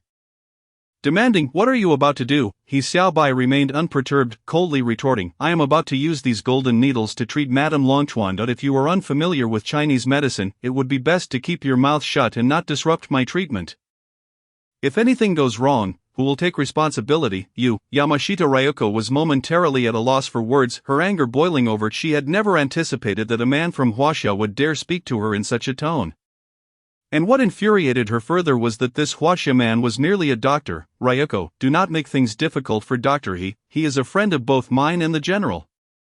And he is also the savior of my daughter Huali. He means me no harm. Please step back." Rina, lying on the bed, gestured gently for Yamashita Ryoko to leave, although Ryoko was reluctant to concede. She ultimately had to comply with Rena's insistence. As Rena waved her hand, that slight motion revealed even more of her fair-skinned He Xiaobai being in the prime of his youth and having recently shared a passionate encounter with Song Wanxiu. Felt a stir within him at the sight of the general's wife. I cannot betray Wanxiu, she is my one true love, He Xiaobai resolutely reaffirmed within the depths of his heart, after taking several deep breaths. He successfully subdued the chaotic thoughts within him. Once he had adjusted his mindset, He Xiaobai began the acupuncture treatment on Longchuan Reina. As the golden needles were inserted one by one into Reina's acupoints, she gradually succumbed to a deep slumber. By the time He Xiaobai placed the final golden needle, she had completely fallen into a profound sleep. Consequently, He Xiaobai meticulously withdrew each needle in turn.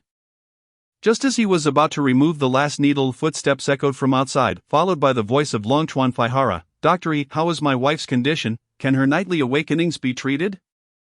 General, I have employed the golden needle acupuncture technique to ensure your wife sleeps peacefully. However, to completely remedy her insomnia, a week-long treatment will be necessary. Longchuan Faihara was elated upon hearing this and expressed his gratitude. Dr. He's medical skills are truly remarkable. This is splendid. You are a friend of our great Japanese empire and, more importantly, a personal friend of mine. I will rely on you to continue treating my wife Reina's condition. I am unworthy of such praise. A doctor's duty is to heal, General Longchuan. I see it is getting late. I must take my leave. Very well, I shall have Ryoko escort you home. I greatly appreciate your kindness, but I can return on my own without troubling Lady Ryoko.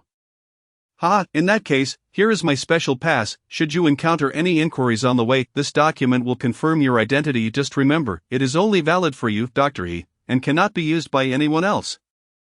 Following this, Longchuan Faihara hastily wrote and signed the pass, handing it to He Xiaobai while specifically reminding him that it was for his sole use. Thank you, General. With this pass, I will have greater ease in visiting the General's residence to treat my wife in the future. He Xiaobai replied gratefully, Indeed, Dr. E, you are a friend of both Longchuan Faihara and our great Japanese empire, and now, please allow me to see you off. Longchuan Faihara surprisingly accompanied He Xiaobai out of the General's residence. Upon reaching the entrance, a Japanese agent hurriedly rushed over, nearly colliding with Longchuan Faihara. Due to his haste, Longchuan Faihara erupted in anger. Baka, why are you in such a rush? Reporting to General. The Emperor's envoy refuses to stay in that building on Iron Lion Alley, claiming they wish to survey the ancient architecture of Huaxia under the moonlight, the agent reported upon seeing Longchuan Faihara. Hearing this, Longchuan Faihara's face turned an ashen hue. Baka, this is a critical time. How can the Emperor's envoy be out and about at night? Quickly drive me to Iron Lion Alley. Fear gripped Longchuan Faihara as he realized that any unfortunate incident involving the envoy in the city would leave him unable to report back to headquarters. He sang, I apologize, but I can no longer escort you. Please take your leave, he hastily told He Xiaobai before rushing to the vehicle with his subordinates, speeding off toward Iron Lion Alley. The female agent, Yamada Ryoko, also climbed into the car. Once inside, she rolled down the window and cast a flirtatious glance at He Xiaobai, her eyes filled with allure, clearly attempting to entice him. Damn, these little Japanese only know how to flaunt their charms. He Xiaobai thought, remembering that Yamada Ryoko's public identity was the social butterfly Jinjie from Yuxianjuan, codenamed Mold. He Xiaobai was unwilling to get too close to such a woman, even if Yamada Ryoko sought to seduce him.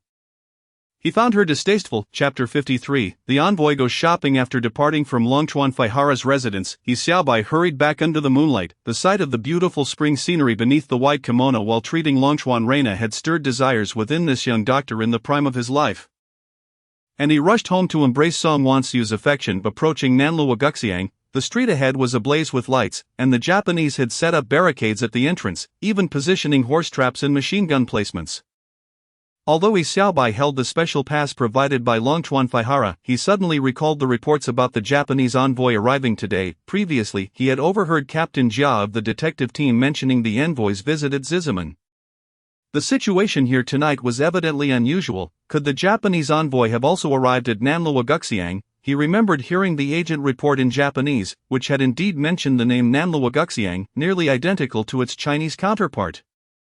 Raising his alertness, if the Japanese envoy were truly at Nanluo Guxiang, wouldn't he have the opportunity to deal with them, potentially throwing them into chaos? With this thought, He Xiaobai opted not to approach the barricades but instead concealed himself in the shadows of the alley to observe. As he had anticipated, it wasn't long before two individuals clad in black tailcoats and wearing top hats strolled leisurely along Gulu East Street, chatting amiably. This is indeed a remarkable place. General Changbing, please come this way. The two Japanese envoys, though only holding the rank of lieutenant colonel, regarded the city as their territory, completely dismissing the anti-Japanese forces within. They had come to enjoy themselves. Please wait a moment. Esteemed envoys Longchuan Faihara arrived just then. General Longchuan, do you have any issues? Changbing Yuelang and Mitsui Takemori cast sidelong glances at Longchuan Faihara, although they were of lieutenant colonel rank. Their status as envoys of the emperor made them uniquely significant, and even a major general like Longchuan Faihara could not easily offend them. Mitsui Takemori, from the aristocratic class, smirked condescendingly at Longchuan Faihara. General Longchuan, what is wrong with us touring the city at night and admiring its ancient architecture? Longchuan Faihara's expression turned troubled as he replied, esteemed envoys, recently, anti-Japanese elements have been exceedingly rampant in the city. Before he could finish, Takemori brusquely interrupted, General Longchuan isn't that an inappropriate statement. Our North China garrison commander, General Motoda Jun, has reported to the emperor that our great Japanese empire has achieved remarkable governance on Huaxia's land. And the Chinese populace has been tamed. Therefore, we were specifically dispatched to reassure the imperial army. Are you implying that General Motoda is deceiving His Majesty the Emperor? This statement sent a chill down Longchuan Faihara's spine. Motoda Jun was his direct superior. If he admitted that the current situation in Huaxia was unstable and that anti-Japanese elements were active, it would be tantamount to slapping Motoda Jun's face.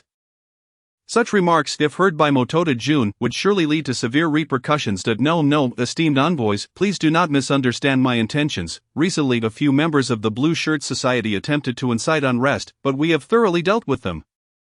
All of them eliminated? Changbing Yuelang asked with a faint smile. Yes, they have all been eradicated. Longchuan Faihara quickly nodded in affirmation, fearing to suggest that anti-Japanese elements still lurked in the city. Takemori smirked coldly, gesturing to the soldiers stationed every few steps and the barricades and machine guns deployed along Gula Street, visibly displeased. If all anti-Japanese elements in the city have been eradicated, why are there still so many soldiers mobilized?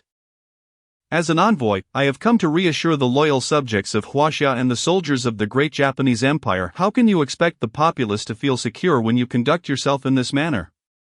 Are you attempting to defy your superior, General Motoda Jun of the North China garrison, or to contravene His Majesty the Emperor's mission to establish the Greater East Asia co-prosperity sphere? The heavy accusations from Takemori left Longchuan Faihara trembling in fear, prompting him to hastily defend himself. No, General Takemori, you misunderstand. I, Longchuan Faihara, swear loyalty to His Majesty the Emperor and would never dare to disobey his orders.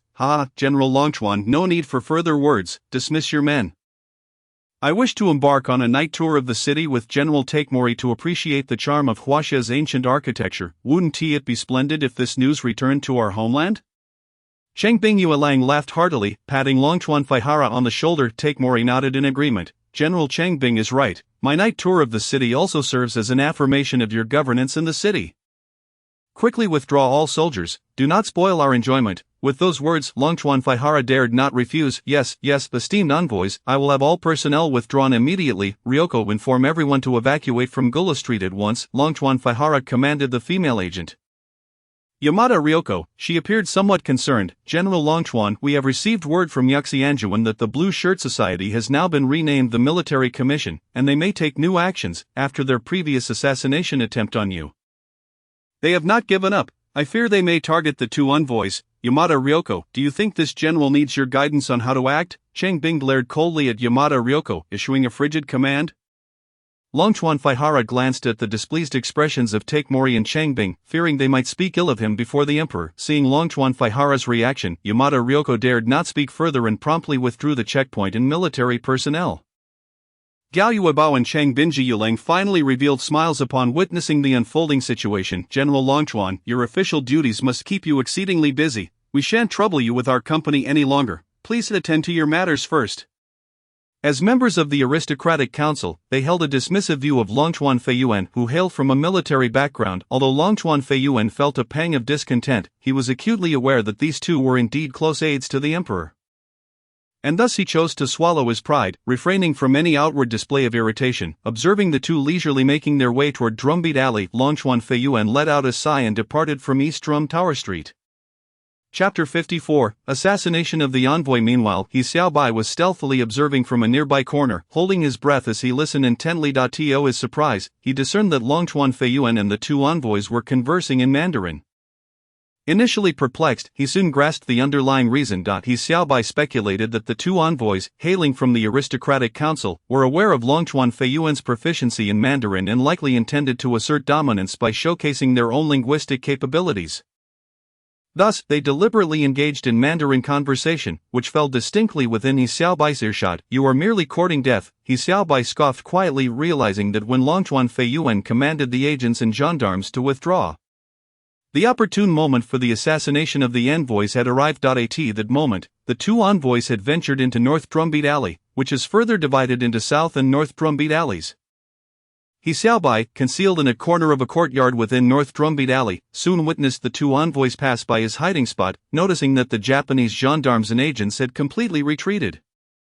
He recognized that only he and the two envoys remained in the vicinity of East Drum Tower Street and North Drumbeat Alley. Swiftly, He Xiaobai extracted two golden needles, and in an instant, he thrust them into the vital points of both envoys as they passed by. Throughout this operation, he had only revealed his arms, with his body still concealed behind the wall. Ding, the host has performed an act beneficial to the Huaxia nation, earning 100,000 heritage points. He Xiaobai felt a surge of elation. It turned out that eliminating the Japanese envoys could yield such a bounty of heritage points. However, due to his lightning-fast actions, the two envoys did not immediately collapse. Just as He Xiaobai prepared to stow their bodies in the system space and make his escape, he heard two gunshots, and the splattering blood struck his hands. Surprised, he swiftly withdrew his hand. The two envoys' bodies then crumpled to the ground. Given that others had already taken action to shoot the envoys, he found no need to conceal their corpses any longer. He quickly maneuvered around the corner and departed the scene. Familiar with the terrain of the area, he made a few turns before safely retreating to South Drumbeat Alley. On his way back, He Xiaobai cleaned the blood from his hands with a scrap of cloth and carelessly discarded the cloth into the system space. Simultaneously, Longchuan Feiyuan had just left East Drum Tower Street. The sudden gunfire ignited a sense of urgency within him, prompting an immediate order: turn back to North Drumbeat Alley at once. Filled with dread, Longchuan Feiyuan feared for the safety of the emperor's envoys who had come to 49 City.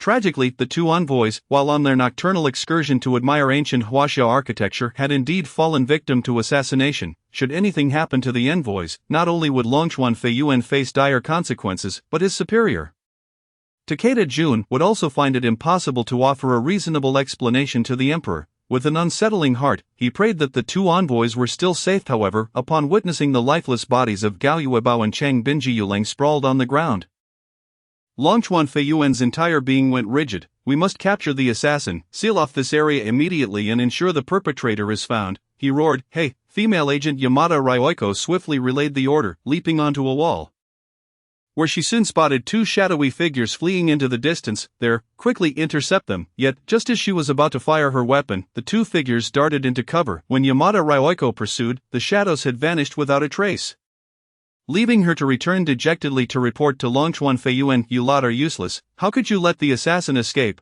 Longchuan Feiyuan bellowed in fury. Yamada Ryoiko hesitated, thinking that if the gendarmes at the checkpoints had not retreated, the enemy would not have had the opportunity to assassinate the envoys, but she dared not voice these thoughts. Longchuan Feiyuan, having struggled through the night with no leads, was forced to take the corpses of the emperor's envoys back with him. He then issued a decree prohibiting anyone from leaving 49 City. All trains departing from 49 City were halted, and unless one had family connections, no outsiders could stay in homes. They were required to lodge in inns with at least 2 guarantors. Gendarmes and agents were stationed at every intersection, scrutinizing the identification of passers-by. Agents and gendarmes conducted house-to-house searches, leaving no rooftop or floorboard unchecked. At this moment, Ma Hansan, the station master of the Military Intelligence 49 station, was anxiously awaiting news. As the clock approached 11, a series of urgent phone rings jolted Ma Hansan from the brink of slumber. "What is the situation, station master?" "It was a success. Mark Dai and Xiao Guofeng successfully completed the assassination of the Japanese envoys," came the reply. "Yes, that's so. But Haifeng, didn't you previously say that Li Jindong was dispatched?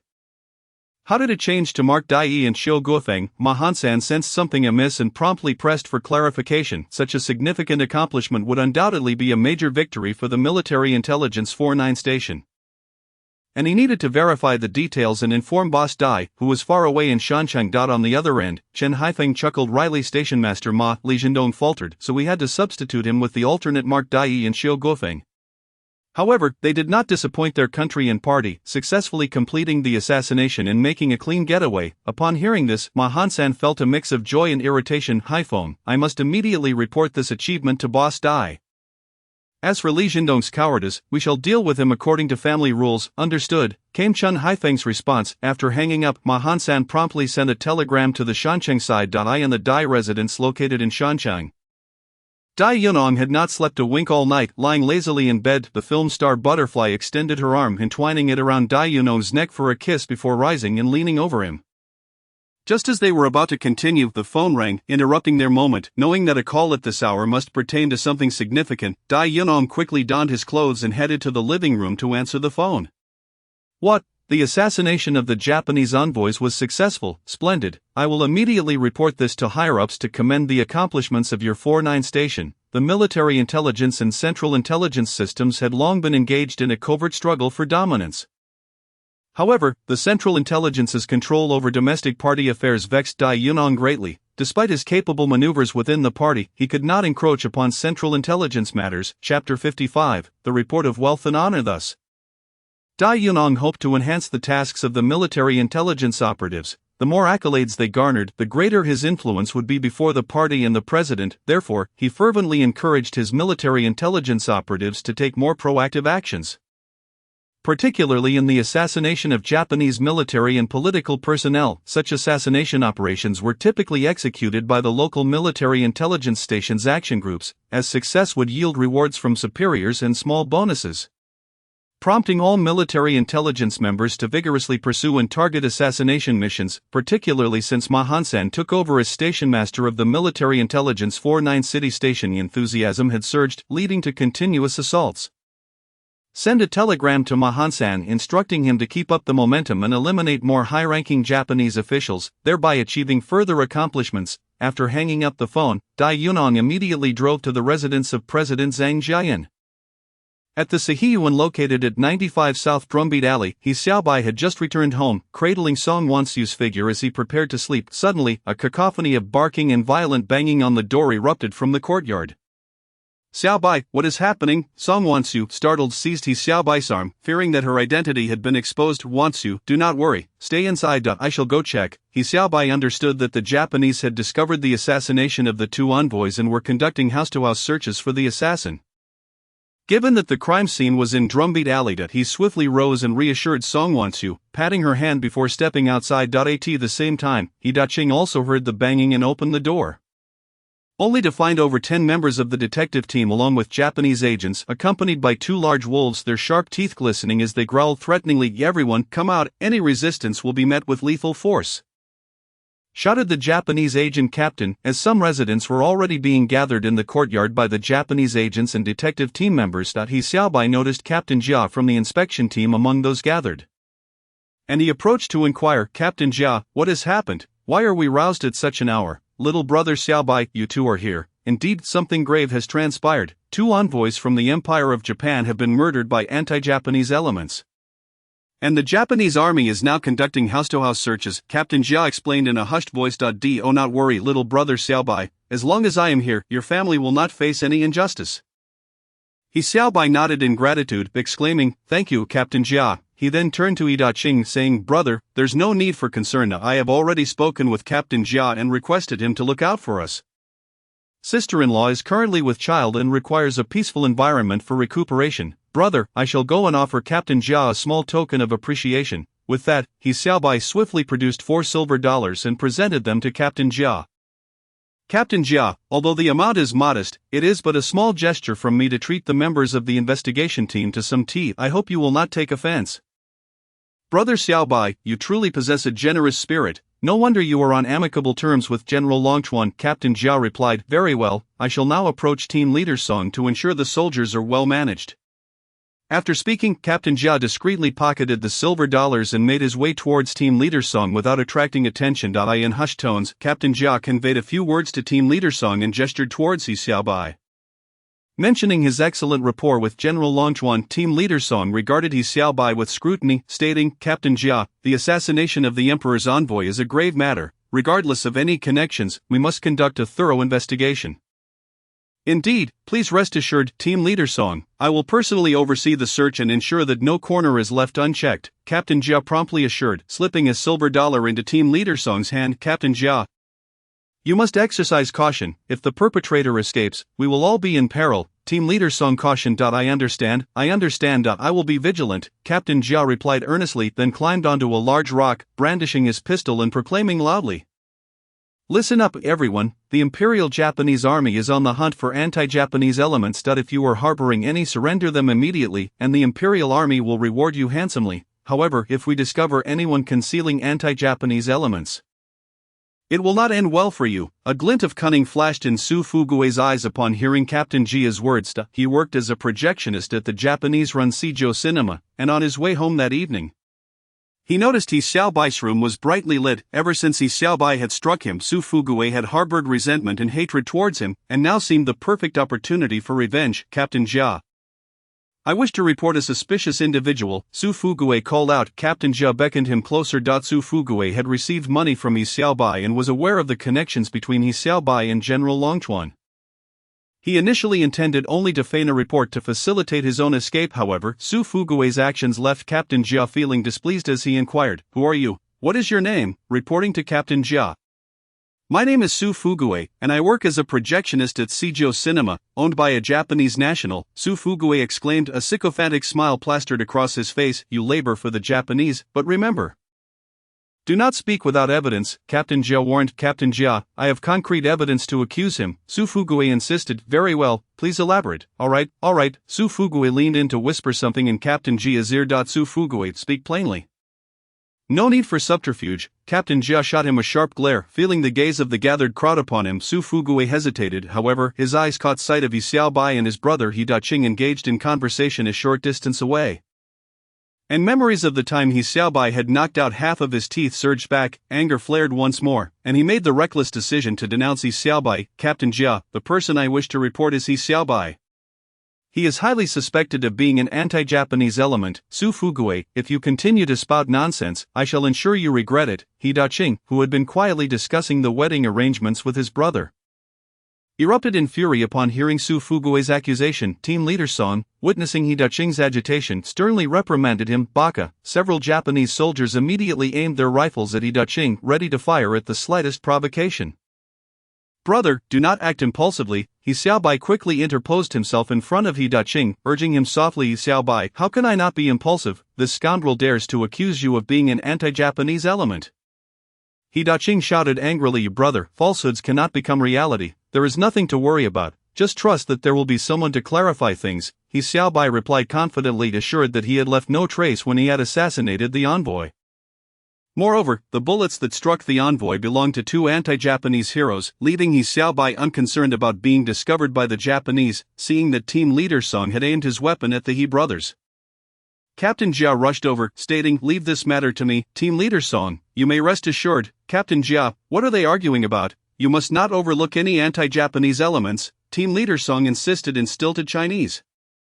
"Team Leader Song, please rest easy. I shall handle this matter properly. Let the soldiers lower their weapons," Captain Jia reassured him, urging Team Leader Song to instruct his men to lower their weapons. Team Leader Song scoffed and waved his hand, ordering his soldiers to lower their guns. "Bring him here. We have apprehended an anti-Japanese element. Take him to the investigation team for questioning," Captain Jia commanded, and two members of the investigation team promptly stepped forward. Su Fugue's heart swelled with glee, believing that once He Xiaobai was taken to the investigation team, he would either meet his end or endure significant torment, delighting in the thought of finally avenging himself. However, just then, the two investigation team members rushed towards him, seizing his arms and swiftly restraining him. "Take him away. Captain Jia, you have apprehended the wrong person. It should be He Xiaobai you arrest. He is the anti-Japanese element." "Not me," Su Fugue cried out in terror. Without hesitation, Captain Jia delivered two resounding slaps to Su Fugue. "What are you shouting about, Su Fugue? You are merely crying thief while attempting to catch me." "Jia, you are far too naive. Take him away." Stunned by the blows, Su Fugue stood dazed, unable to utter another word, nearly losing his balance as he was dragged out of the courtyard like a dead dog by the investigation team members. Captain Jia turned to the crowd, raising his voice. "If any of you discover suspicious individuals in the future, you must report to me immediately. Now, everyone disperse." Afterward, he approached Team Leader Song with a beaming smile. stating, "Team leader Song, we have apprehended a suspicious individual. We will take him back for overnight interrogation. These anti-Japanese elements are notoriously tight-lipped. We must make them confess." "Yoshi, Captain Jia, you have done exceptionally well," Team leader Song praised, giving him a thumbs up. Thoroughly satisfied, not only had he received a silver dollar, but he had also captured a suspicious anti-Japanese element, making it easy for him to report back. Su Fugue's wife stood in shock, watching helplessly as her husband was dragged away by the fierce investigation team members, resembling a lifeless dog. After a moment of stunned silence, she regained her composure and rushed over to Yi Zhonghai, pleading tearfully, "Zhonghai, my husband Fugue is certainly not an anti-Japanese element. You must help him." Yi Zhonghai, feeling helpless, had not anticipated that Su Fugue would stand up to falsely accuse He Xiaobai at such a critical moment. The moment Su Fugue had spoken out, Yi Zhonghai had sensed something was amiss and had intended to intervene, but it was too late. Moreover, he did not dare to involve himself further, retreating like a turtle. Yet Su Fugue's wife clung to him, demanding he devise a solution. What could Yi Zhonghai do? Even if he had a plan, he would not concoct an escape route for Su Fugue's wife. However, he offered one suggestion. "Wife of Su, isn't your husband working at a cinema owned by the Japanese? Go find them, only they can resolve this matter." Yes, Zhonghai, you are right, I will go to the cinema right now," Su Fugue's wife exclaimed, hurriedly exiting the courtyard. Yet she was stopped at the entrance of Namluagaxiang, where the streets had been sealed off, swarming with Japanese soldiers, spies, a puppet police, and investigation team members. Terrified, she returned to the courtyard in tears. Yi Zhonghai advised her to wait until dawn to go to the Seijo cinema. After witnessing Su Fugue's arrest, He Xiaobai understood that the situation had been resolved, urging his brother He Daqing to return home and rest. He Daqing continued to berate Su Fugue. Song Wansu's gaze remained fixed out the window, watching the unfolding events with bated breath. Upon hearing Su Fugue's accusation against He Xiaobai, her heart raced with anxiety, longing to rush out and confront the Japanese spies and investigation team members. However, the developments took her completely by surprise. "Wanshou, why are you still by the window?" He Xiaobai pushed open the door, finding Song Wansu still standing there. "Xiaobai," Song Wansu exclaimed, rushing into his embrace. Gazing at the remnants of tears on her beautiful face, He Xiaobai gently wiped away her tears. "Wanshou, you must remain calm at all times. Especially as you are an undercover agent. Panic will only lead to disaster. Do you understand?" He Xiaobai whispered softly in her ear, enveloping her in his arms. Song Wansu was momentarily taken aback, recalling that her superior, Lao Luo, had advised her similarly when she joined the organization. At that time, she had been confident in her ability to handle any unexpected situations, believing she could withstand any trial. However, it is only now that Song Wanshou truly comprehends that when one cares for another, one may lose their composure. The old adage rings true: concern leads to confusion, and there is no denying its validity. But wait, how could He Xiaobai possess more experience than herself, an underground worker? Song Wanshou lifted her gaze, her beautiful eyes fixed upon He Xiaobai. Just as she was about to inquire, her lips were suddenly silenced. On the following morning, He Xiaobai was brimming with vitality, while Song Wanshou's charming visage was tinged with a rosy hue. Today, a wedding banquet was to be held at home, and thus He Yuzhu need not accompany He Daqing to Feng Ziyuan, henceforth referred to as He Yuzhu, as a reader mentioned that He Yuzhu's name would only be called out by Daqing much later. But he had been eager to wake his younger uncle, only to be unexpectedly halted by his mother. "Madam He Wang, mother, did you not always say one should not linger in bed in the morning? Look, the sun has already climbed to the rooftop, yet my uncle and aunt remain asleep." Madam He Wang chuckled softly as she gently patted He Yuzhu on the head. "Izhuzi, your uncle and aunt are not merely being lazy. Then what are they doing?" The 9-year-old He Yuzhu was still quite naive regarding the subtleties between men and women. After a moment's contemplation, Madam He Wang smiled and replied, "They are preparing to give you a little brother." "Are they really giving me a brother?" "Mother, I do not wish for a brother, I want a sister. Besides, are you not already expecting a little one yourself? Why must they also give birth to a brother for me? And if they are sleeping in, how would I end up with a brother?" Chapter 57. The beastly commotion. He Daqing was busy chopping and preparing vegetables when he noticed He Yuzhu still asking inappropriate questions for a child. In a moment of irritation, he raised his hand to strike He Yuzhu. However, to his surprise, He Yuzhu extended his hand to block his father's. "Wow, I did not realize my son possessed such strength." He Daqing exclaimed, "Hey, you little rascal, how dare you resist when I am about to punish you? Got some strength, do you? Then go and help me with the cooking." He Daqing glanced at his son, noting his surprising vigor, and decided to test him once more. "Dad, today is my uncle's wedding banquet. I do not wish to help with the cooking. He Yuzhu appeared somewhat dejected. He Daqing widened his eyes and retorted. He Yuzhu, have you learned to be lazy and talk back now? Just as Madame He Wang was about to persuade He Daqing to let He Yuzhu rest for the day, they were startled to see Yi Zhonghai, Yan Bugui, Lu Haizhong, and others carrying a bedboard into the courtyard, upon which lay a person. Upon seeing He Yuzhu, the figure exclaimed, He Yuzhu, quickly come to your grandmother. I have not seen my dear grandson in days. Come here so I can have a good look at you. He Daqing and Madame He Wang stared in astonishment at the speaker, for Yi Zhonghai and the others had returned with the deaf old lady who had been hospitalized due to a fracture. He Yuzhu stood bewildered at his doorstep, gazing at the old lady lying on the bed, then turned to look at his parents. He Yuzhu, has your grandmother not treated you well? You should know she has been worried about you in the hospital and even bought your favorite candies for you. Come and take them. Yi Zhonghai picked up a small bag of sweets from the edge of the bed and waved it at He Yuzhu. He Yuzhu, do you dare to go over? I will break your legs, He Daqing threatened, glaring at his son. Daqing, you have made a grave mistake. One must teach their children with care. The old lady is the eldest in our courtyard, Yan Bugui scolded. Shaking his head, He Daqing glared at Yan Bugui saying, Yan Bugui, do not flaunt your knowledge to me. I am not interested in that. All I know is that He Yuzhu is my son and his matters concern no one else. This is a family affair, He Yuzhu, go back inside. He Daqing was fully aware of the discord between his brother He Xiaobai and Yi Zhonghai, Lu Haizhong, and Yan Bugui, but he resolutely supported his brother He Xiaobai.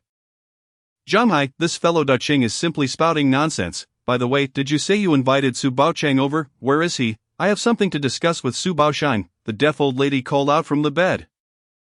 Old lady Su Baochang is being fetched by Su Fugui. He has some matters at the cinema and may be delayed, but he should be bringing Su Baochang soon. Yi Zhonghai replied. The old lady shot a skeptical glance at Yi Zhonghai. Zhonghai, are you still trying to deceive me? What could a cinema worker be doing so early in the morning? Forget it, gather everyone to the courtyard. I have something to say to all of you. The deaf old lady declared with an air of authority over the courtyard. Yi Zhonghai opened his mouth to speak. Yi Zhonghai, do my words no longer hold weight? They do, they certainly do, Yan Bugui quickly assured her.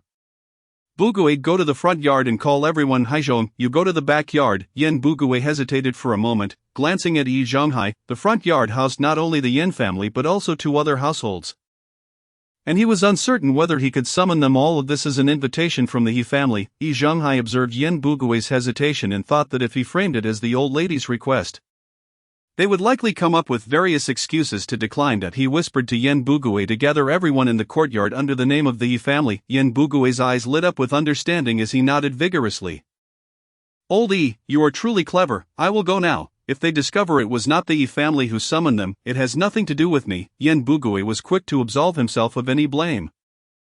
Yi Zhonghai knew he had to first coax everyone over. If they refused to show the old lady any respect, he would be at a loss. Lu Haizhong used the same method, claiming it was an invitation from the Yi family to gather everyone in the backyard. Many families in the front and backyards had intended to come early to help, but after being disturbed by the military police and the investigation team the previous night, they had barely managed to snatch a moment of rest before dawn. Fearing further trouble from the military police and the investigation team, they had only just managed to catch a brief respite. Yan Bugui and Lu Haizhong rushed to the front and backyards, respectively, to explain that the Yi family had invited everyone over. Soon, all the residents gathered in the courtyard. Upon seeing so many people arrive, the deaf old lady felt a swell of pride, believing her influence in the courtyard remained significant. Zhonghai, stand behind me for support. I wish to say a few words to everyone. Seeing the crowd had assembled, the deaf old lady struggled to rise, but her spine had been broken, rendering her unable to move.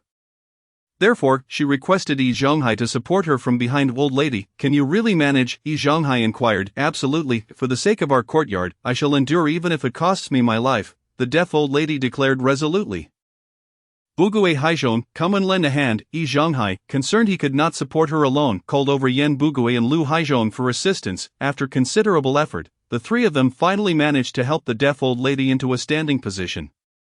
All the summoned residents gazed in astonishment at the sight of the old lady being supported by Yi Zhonghai, Yan Bugui, and Lu Haizhong. They began to murmur among themselves, that old lady from the Zhou family. Xiaobai is holding a wedding banquet and actually brought the deaf old lady back from the hospital. Is that even possible? Xiaobai does not usually get along with that deaf old lady. Indeed, I have heard Xiaobai once called her an old beast and shameless old woman. She deserves it. Such an old hag who relies on her age is truly disgusting. However, it must be said, Xiao Bai's clinic opening and the wedding banquet today are indeed a double celebration. Absolutely, it is indeed a double celebration. Although Xiao Bai has faced hardships since childhood, he has also enjoyed some good fortune. The old He couple passed away early, but fortunately he has his elder brother Daqing and sister-in-law to care for him. This child has always been fragile, and who would have thought that later he would encounter a skilled healer who not only cured his ailments but also taught him the art of medicine. The He family's virtues are commendable. Xiao Bai's grandfather was also a chef. Once, when I was starving, he gave me a bun, saving my life. But I can never repay such a great kindness. If it weren't for Xiao Bai's grandfather saving me, I would not have descendants. Therefore, I must ensure my descendants forever remember the He family's kindness. The gathered residents began to discuss among themselves, praising the He family's goodness and their benevolence. Chapter 58. The beastly commotion continued despite being referred to as the deaf old lady. She was not truly deaf at all. Every word of the neighbors' discussions reached her ears. Originally prepared to reprimand He Daqing for his disrespect towards the elderly, she instead overheard the various praises and expressions of gratitude towards the He family from the crowd, which only fueled her inner fury. With an icy glare, she surveyed each individual around her and proclaimed, "Everyone listen, I have something to say." The deaf old lady's voice resounded loudly, silencing the murmurs of the crowd as they eagerly awaited her words. "As the eldest in our courtyard, I have cared for He Daqing's child, He Yuzhu, as if he were my own grandson. Yet, look at how He Daqing treats me." This old lady, "My spinal injury was entirely due to matters concerning the He family. Particularly the disrespect shown by He Daqing's brother, He Xiaobai, who was utterly lacking in regard for the elderly." Her disdain for He Xiaobai intensified as she spoke. I in the courtyard, no one had ever dared to insult her as an old beast. He Xiaobai not only insulted her but also prevented He Yuzhu from visiting her in the backyard. The more she thought about it, the angrier she became, cursing He Xiaobai for his lack of respect for the elderly.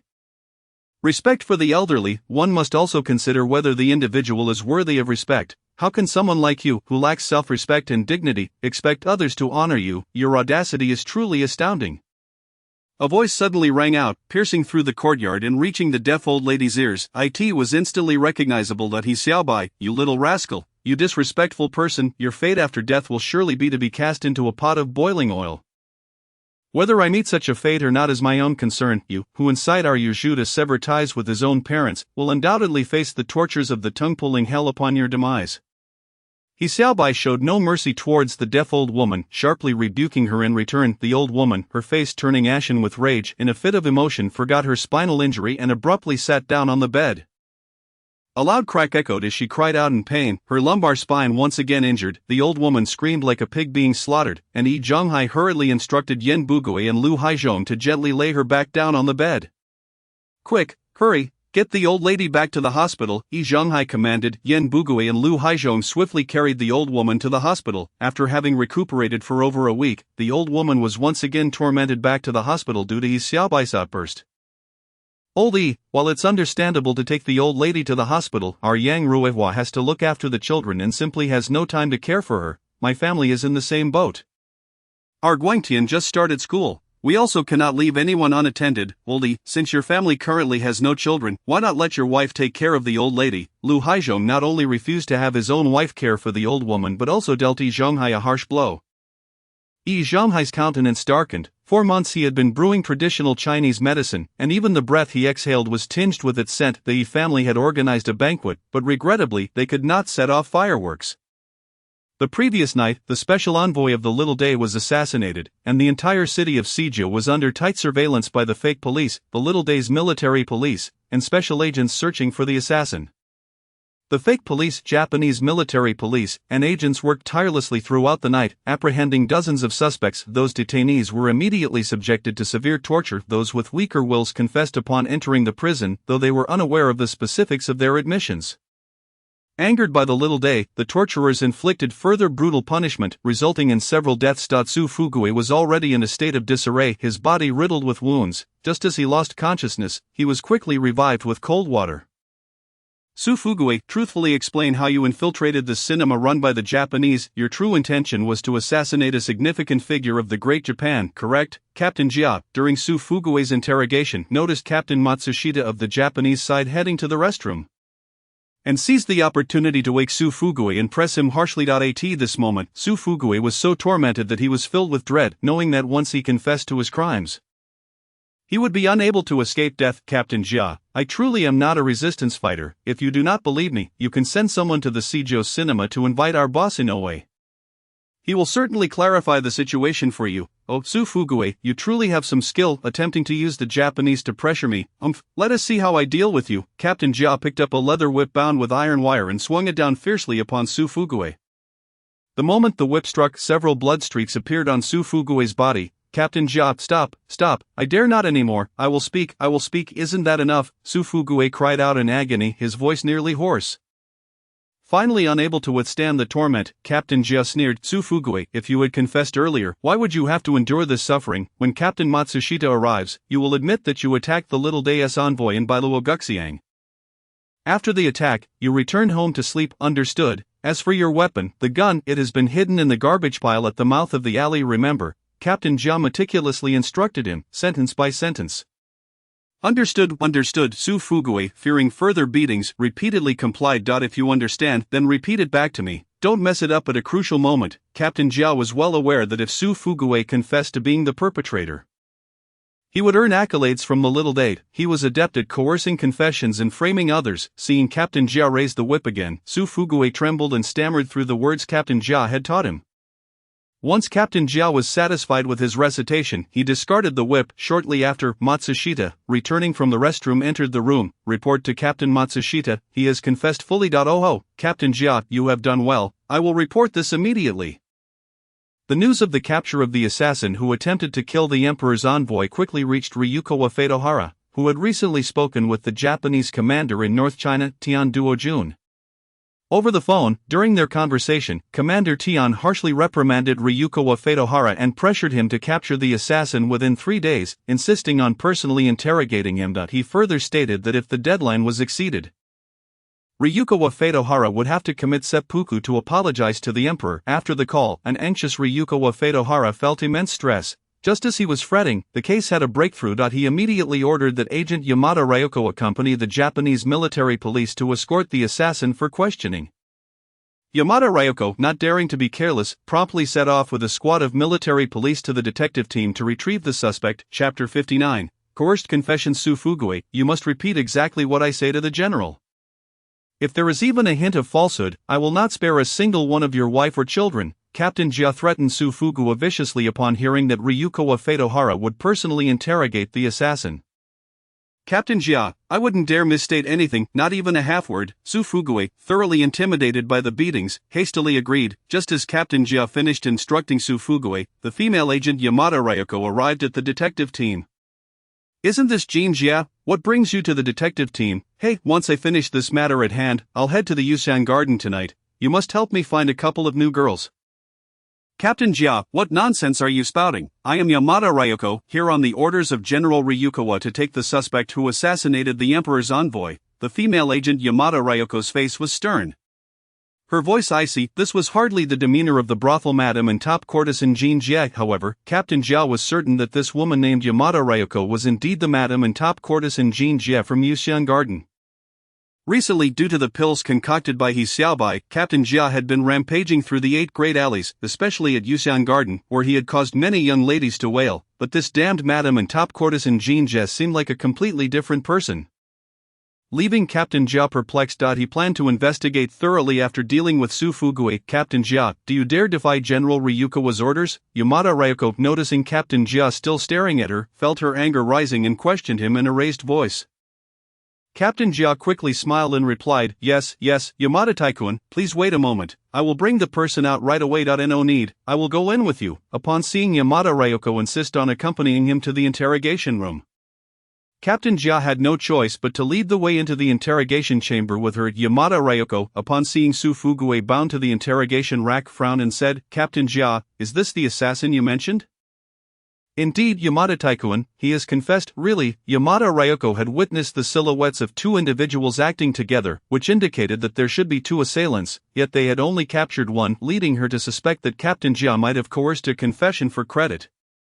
Do you know why we arrested you? Yamada Ryoko circled around the bound Su Fuguwe before suddenly demanding. Su Fuguwe had rehearsed this script countless times in his mind, for he feared further beatings. I understand, I assassinated the Emperor's envoy, Su Fuguwe responded weakly. Where are your accomplices? There are no accomplices, just me alone. After killing the Emperor's envoy, I hid the gun in the trash can at the alley entrance of Nanlo Wagaxiang. Then I returned home to sleep. Without waiting for further questions from Yamada Ryoko, Su Fuguwe hurriedly recited the confession he had been taught by Captain Jia. You are lying. Yamada Ryoko suddenly pointed at Su Fuguwe's nose and said sternly. No, absolutely not. How could I dare to speak falsely? Every word I say is true. I indeed assassinated the Emperor's envoy, and that gun is hidden in the trash can at the entrance of Nanlo Wagaxiang. After completing all this, I returned home. Su Fuguwe sounded like a broken record, mechanically repeating the words Captain Jia had taught him. Yamada-taikun, General Ryukawa must be anxious. Why not take the assassin away for General Ryukawa to interrogate personally? Captain Jia, seeing Yamada Ryoko still questioning Su Fuguwe, attempted to persuade her from the side. Captain Jia was adept at reading people's minds. He understood that General Ryukawa would be eager to capture the perpetrator. If they took Su Fuguwe back, the furious general might very well kill Su Fuguwe during the interrogation. If that were to happen, there would be no evidence left, and his own credit would be secure. Previously, Captain Jia had been a gambler and rogue, particularly skilled at navigating the intricacies of human relationships. Captain Jia, I will take him to see General Ryukawa. Hopefully, he truly is the assassin. Yamada Ryoko coldly regarded Captain Jia for a moment before instructing the agents to release Su Fuguwe from the iron frame and escort him out of the detective team's interrogation room. Upon the departure of Yamamoto Ryoko from the investigation team, Captain Jia, accompanied by two trusted aides, hastily made his way to Yuxian Garden. Captain Jia, you seem to be in high spirits today. It's not even dark yet. And you've graced our establishment with your presence. The proprietor of Yuxian Garden greeted Captain Jia with a cheerful demeanor. Enough idle chatter. Is your madam, Sister Jean, present? Summon her to meet this captain. Oh, Captain Jia. My apologies, today happens to be our sister Jin's day off. If you are in search of a companion, feel free to choose from our newly arrived Detong girls, who are quite lovely. Alas, Captain Jia, please don't leave. Captain Jia, his expression dark as thunder, strode out of Yuxian Garden, leaving his two aides bewildered, unable to comprehend why he was departing so abruptly. Boss, why must you seek out Madame Jean?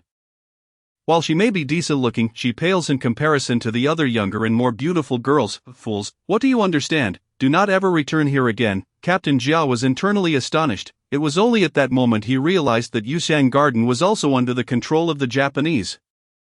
He understood that the Japanese acted with impunity in Huaxia, and even though he was working for them, he held no semblance of privacy in their presence, which was equally distressing. Understood, boss. Subsequently, Yamamoto Ryoko brought Su Fuguwe to the residence of General Longchuan Feiyuan in Taishizi Hadong, requesting that the general personally conduct the interrogation. Upon seeing General Longchuan, Su Fuguwe, without waiting for any questions, began reciting the phrases Captain Jia had taught him one by one. General Longchuan's plump visage appeared particularly stern, and after a moment, he seemed to reach a conclusion. Detain this suspect in the assassination of the envoy with utmost rigor. I must report this matter to Commander Mutajun, Your Excellency Longchuan.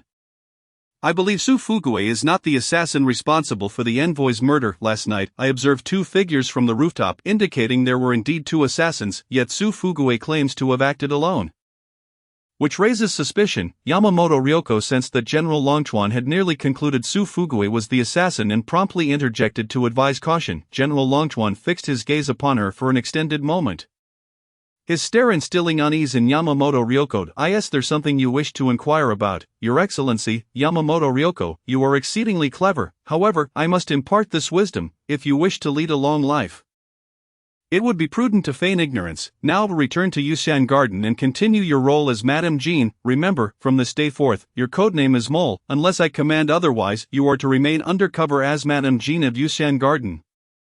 Is that clear? Yamamoto Ryoko was taken aback, realizing she had been abandoned by General Longchuan. General Longchuan, please grant me another opportunity. She still sought to salvage the situation. General Longchuan coldly rose, not sparing her another glance, and departed. Once he was gone, Yamamoto Ryoko could no longer hold herself upright, her legs giving way as she slumped to the ground. Chapter 60. The birth of Rain. The Yi family held a celebratory feast beneath the old locust tree in their courtyard.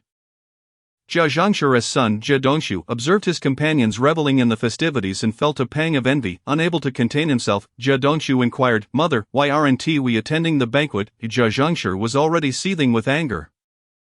While the Yi family celebrated boisterously, the Jia family could only watch in silence. Most importantly, the Yi family had not collected any contributions for the feast. All 8 invited families had come with their entire households.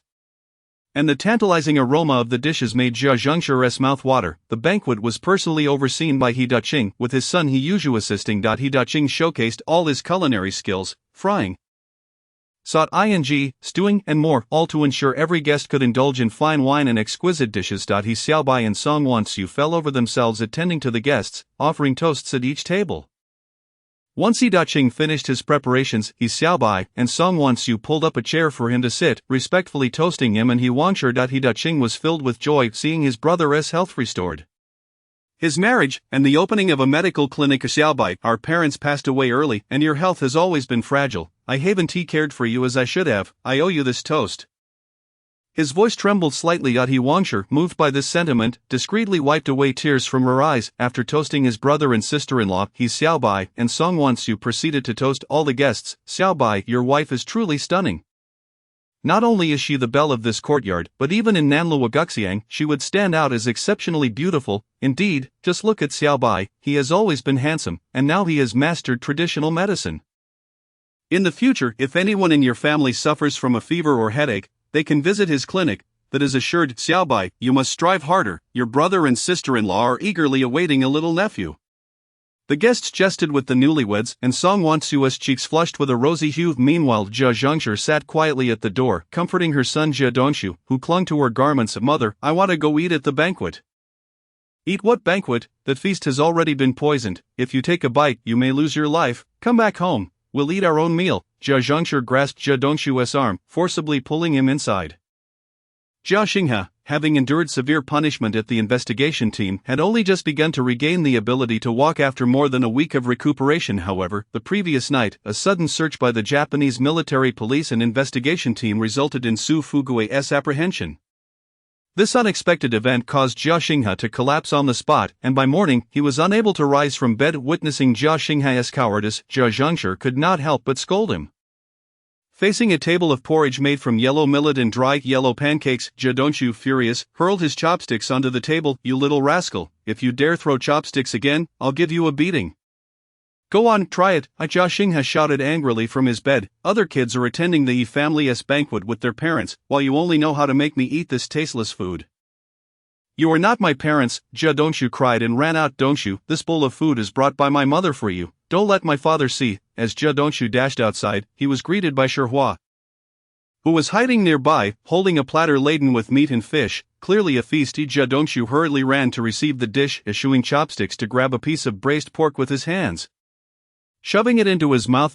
So delicious, absolutely delightful, he mumbled with his mouth full, observing her son gorging on braised pork and ribs. Jia Zhongshu's face twitched in dismay. You little spendthrift, can't you bring some meat back home for me to taste? Watching her son devour the food, the pancake in her hand suddenly felt as hard as a stone. Witnessing Jia Xinghe's helplessness, Jia Zhongshu's anger escalated. Look at that capable man from the He family. One is a chef, free from worries about food and drink, while the other is a doctor, esteemed by all, and you only know how to be a turtle, earning barely enough to feed your own addiction to opium. You know, it's all because of that scoundrel Li Zhonghai who deceived me. Bring that bastard to me. I have words to exchange with him, Jia Xinghe shouted in fury at Zhongshu. Thus Jia Zhongshu went in search of Li Zhonghai, only to discover he was not at home, as he was currently accompanying his wife to take the deaf old lady for a hospital visit. The Yi family's celebratory banquet was drawing to a close. He Wangshu, unable to restrain her joy, took a sip of wine, but as it entered her stomach, she felt an unbearable pain. Song Wansu quickly assisted her back to her room to rest. Yet the pain intensified, prompting her to urgently call for He Xiaobai. Upon checking his sister-in-law's pulse, He Xiaobai's expression turned grave. Wansu, it appears sister-in-law is about to give birth. What, sister-in-law is going to give birth? Xiaobai, should we quickly find a midwife or take her to the hospital? Seeing sweat beads forming on He Wangshu's forehead and her face contorted in pain, Song Wansu anxiously grasped her hand, asking He Xiaobai what to do. After a brief examination, He Xiaobai shook his head. It's too late for either a midwife or a hospital. Sister-in-law is on the verge of giving birth. Wansu, you must assist in the delivery. Can I do it? I've never assisted in a childbirth before. Song Wansu was filled with anxiety, unsure of how to proceed. Don't panic, Wansu. First, pull the curtain. I will guide you through the process.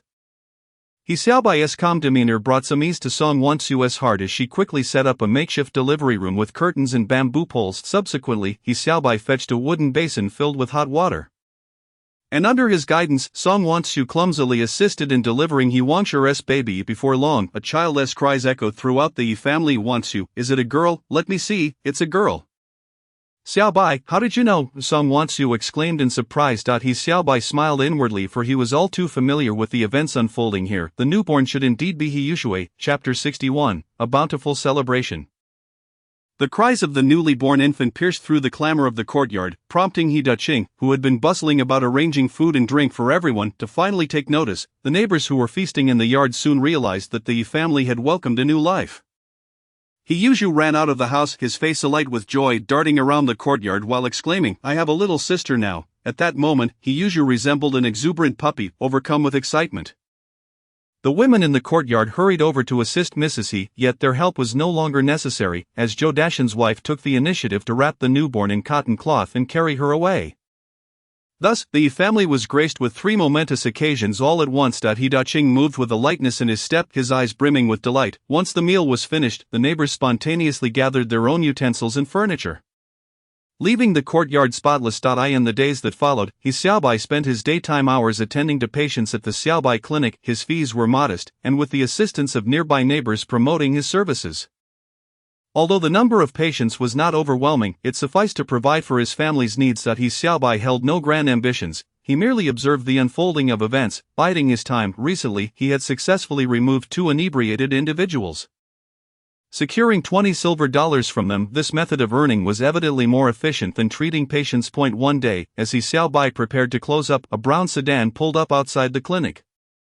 He paid it little mind, but just as he was about to lock the door, the car door swung open, and a woman in her 30s alighted. Mr. He, do you still remember me? The woman bowed deeply before smiling and asking. He Xiaobai glanced at her and immediately recognized her. Of course, you are Chuanshu from the Longchuan General's residence. Your memory is truly commendable, Mr. He. I am Chuanshu Yangjie, the housekeeper of the Longchuan General's residence. Mrs. Lian Nai has been greatly relieved of her insomnia thanks to your treatment, and she has invited you to be our guest tomorrow evening. I sincerely hope you will honor us with your presence. Chuanshu Yangjie expressed her intent with a smile, handing He Xiaobai an invitation. Mrs. Lian Nai is exceedingly gracious. I am merely a doctor. It is unnecessary for her to go through such trouble, He Xiaobai replied. Genuinely not wishing to visit the Longchuan estate, his previous visit had revealed the considerable challenges of operating there. After enduring multiple assassination attempts, the Longchuan estate had grown exceedingly vigilant, with sentries stationed both openly and covertly. To eliminate his target, he needed to act stealthily, swiftly disposing of the body within the confines of his system space to leave no trace. However, such a feat would be nearly impossible amidst the throngs of personnel and hidden watchers. For He Xiaobai, survival was paramount. For the sake of his brother, sister-in-law, and his niece and nephew, He Yushu and He Yushui, he had to exercise utmost caution. No, Mr. He, aside from the banquet, there is another matter I wish to discuss. Commander Mu Tianjun's wife has heard of your exceptional medical skills and hopes you can attend to her as well. Mu Tianjun, the commander of the Northern Army of the Little Days. Mu Tianjun, He Xiaobai certainly remembered that name, as Mu Tianjun was a high-ranking army general who had commanded the Northern Army since the 26th year of the Republic, orchestrating the Battle of Shuzhou. It was primarily due to Longchuan Liannai frequently mentioning He Xiaobai's medical prowess to the commander's wife that Chuanshu Yangjie was determined to extend this invitation. You are far too modest, Mr. He. If you refuse, I shall have no explanation for Mrs. Liannai. For the sake of General Longchuan, I implore you to accept. Chuanshu Yangjie bowed deeply once more, awaiting He Xiaobai's response. Should he refuse, she intended to persist in her bowing. Sensing the moment was ripe, He Xiaobai chuckled. I am grateful for Mrs. Liannai's regard. Even if my skills are lacking, for the sake of General Longchuan, I must make an appearance. Chuanshu Yangjie was overjoyed, expressing her gratitude again before departing in her vehicle. He Xiaobai locked the clinic door and turned to find Song Wanshou standing at the alley's entrance. Wanshou, what brings you here? Xiaobai, I've been here for a while. Song Wanshou's face bore a hint of worry. Though she tried to mask it, He Xiaobai sensed there was something on her mind. Wanqiu, is there something you need to discuss with me? No. My sister-in-law asked why you haven't returned yet. So I came to fetch you for dinner. Song Wanqiu quickly deflected. Alright, let us head back for dinner. By the way, Wanqiu, accompany me to a place tomorrow evening. Where to? To the Longchuan estate. Tomorrow night, they are hosting a banquet for Commander Mutian Jun and his wife. And I've been invited to the Longchuan estate. A flicker of surprise flashed in Song Wanqiu's eyes, quickly masked, just as He Xiaobai conversed with her. A middle-aged man clad in a grey long gown and wearing a top hat approached with a smile. Dr. He, what a coincidence, if I had arrived a moment later, I would have found your clinic closed, the man remarked cheerfully. He Xiaobai turned to see it was Luo Yong, the leader of the underground work for the Lian Dao gang whom he had rescued outside Zizaman at the 10-mile graveyard. However, Luo Yong was using the alias Huang Zhongyuan, presenting himself publicly as a herbal medicine merchant. It is you, Boss Huang, a pleasure to meet you. May I ask what brings you here? He Xiaobai replied. Maintaining the pretense, upon seeing Luo Yong, Song Wanqiu initially displayed surprise, quickly followed by a glimmer of hope. She had believed he was deceased after reading about his sacrifice in the newspaper, yet here he was. Alive. Though Luo Yong recognized Song Wanqiu immediately, he feigned ignorance, smiling as he addressed He Xiaobai. I am here to express my gratitude for saving my life. I have brought some medicinal herbs as a token of thanks. He Xiaobai chuckled and shook his head. You were too kind, Boss Huang. I merely happened upon you. Anyone else would have done the same. Dr. He, it is not appropriate to linger outside. Shall we discuss inside the clinic? Chapter 62. A sure shot. As he spoke, He Xiaobai retrieved his keys from his pocket, inserting them into the lock to open the clinic door. In the meantime, Luo Yong discreetly signaled to Song Wanqiu to remain calm as He Xiaobai unlocked the door.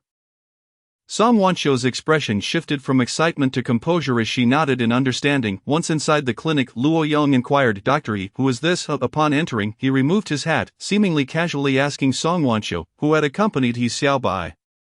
This is my wife, Song Wanqiu. Wanqiu, this is Boss Huang, the herbal merchant I previously mentioned meeting at the 10-mile graveyard. He Xiaobai introduced with a smile. Luo Yong feigned surprise. Oh, so this is your esteemed wife.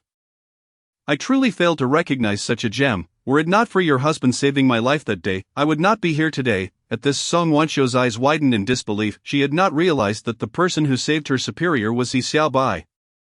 The liaison for the underground party in the city, Boss Huang, is far too humble. What medicinal herbs have you brought this time? If they are of good quality, I will gladly accept them. Luo Yong replied, primarily ordinary herbs such as Chaihu, Shanfu, Dangui, and Huangqi. I will deliver them directly to the clinic tomorrow. Boss Huang, please remember that the herbs must be clean. We are a family that wishes to live a peaceful life. He Xiaobai reminded, fully aware of Luo Yong's true identity. Luo Yong hastily assured, Dr. He, how could I possibly bring you anything unclean? You have saved my life. Tomorrow afternoon, I will personally deliver the herbs with 2 assistants. Indeed, Luo Yong had no ulterior motives. His primary concern was the safety of those transporting the herbs. Very well, I shall await your arrival at the clinic tomorrow. After exchanging pleasantries, Boss Huang bowed to both He Xiaobai and Song Wanqiu before departing from the Xiaobai clinic. The news of her superior Luo Yong's survival lifted Song Wanqiu's spirits immensely. In recent days, she had been trying to decipher the new codes provided by the organization in the newspapers but had met with no success. To discover that He Xiaobai had inadvertently rescued the old Luo was both shocking and exhilarating. Though Luo Yong had provided no directives, Song Wanqiu felt a renewed sense of purpose, no longer like a kite severed from its string. Wanqiu, you seem to be in high spirits. Xiaobai, my mood has always been splendid. By the way, thank you. Thank me for what? Why would you thank me for no reason? He Xiaobai paused, smiling as he inquired. For taking me in. What do you mean taking you in? You are my wife. In this context, I ought to express my gratitude for your earlier promise to help me with the joyous occasion. He Xiaobai playfully pinched Song Wanqiu's petite nose. Humph, you deceived me. You clearly agreed to bring joy, yet you ended up marrying me for real. Song Wanqiu pouted, deliberately noticing that no one was around. He Xiaobai pressed her against the wall, executing a wall slam accompanied by a passionate kiss. Dressed in a lake blue qipao, Song Wanqiu appeared even more enchanting, her feigned anger making her the epitome of allure. Wanqiu, how did you manage to invite Xiaobai for dinner yet lose yourself in the process? Upon returning home, a sister-in-law He Wang noticed the lipstick mark on His Xiaobai's lips and couldn't help but tease Song Wanqiu with a smile. Song Wanqiu shot a reproachful glance at His Xiaobai, but he remained utterly composed. Unconsciously, Song Wanqiu reached under the table to pinch His Xiaobai's thigh, though she was reluctant to exert much force. Sister-in-law, just as we were preparing to return, a guest arrived, causing a slight delay. Oh, by the way, Wanqiu and I have a gathering to attend tomorrow night, so we won't be having dinner at home. He Xiaobai casually informed sister-in-law He Wang about their plans for the following evening, so she wouldn't worry. Of course, he refrained from mentioning that they were headed to the residence of Longchuan Feiyuan. Merely stating that they were invited to a banquet as a gesture of gratitude from someone he had helped with insomnia, this was not a lie, as he indeed had treated Longchuan Renai's long-standing sleeplessness. Xiaobai, the world is rather unstable these days, make sure you two return promptly after your meal. Sister-in-law He Wang, having just given birth, was advised not to sit for too long, and after dinner she returned to her room to rest. Song Wanqiu took it upon herself to wash the dishes. Her brother He Daqing and his nephew He Yuzhu usually dined at Feng Ziyuan, as dinner time was when the kitchen was most bustling. Even as she bent down to wash the dishes, her figure adorned in a qipao and apron was captivating, resembling a refined lady of high society, just as He Xiaobai was admiring her diligent demeanor. He was abruptly interrupted by a system notification, reluctantly drawing his gaze away. Ding, the host has the opportunity to inherit the abilities of a hero from Chinese history. He Xiaobai fell into contemplation.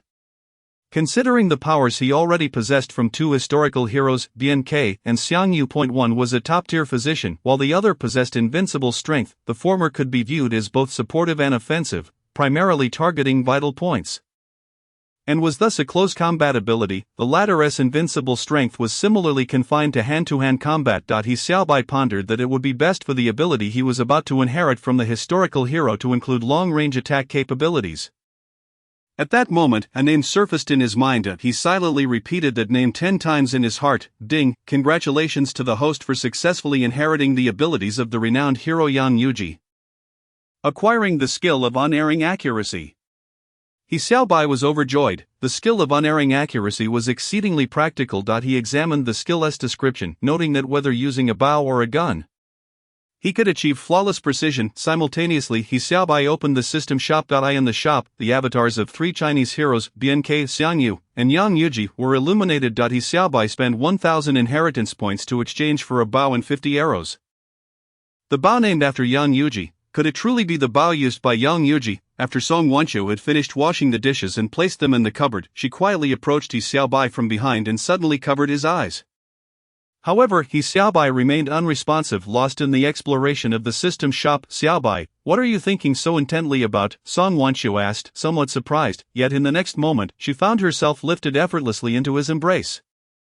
Of course, I was thinking of you, Wanqiu. Let us rest in our little room. Chapter 63, Yuzhu seeks medicine. Seeing the intoxicating gleam in He Xiaobai's eyes, Song Wanqiu couldn't help but pout playfully.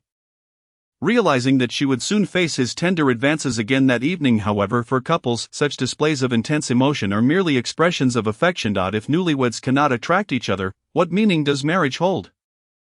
He Xiaobai glanced outside. The courtyard was eerily quiet, with every household's door tightly shut. Recently, patrols had intensified in the streets, as rumors circulated of an important dignitary set to visit Sijiacheng, leading to a strict curfew.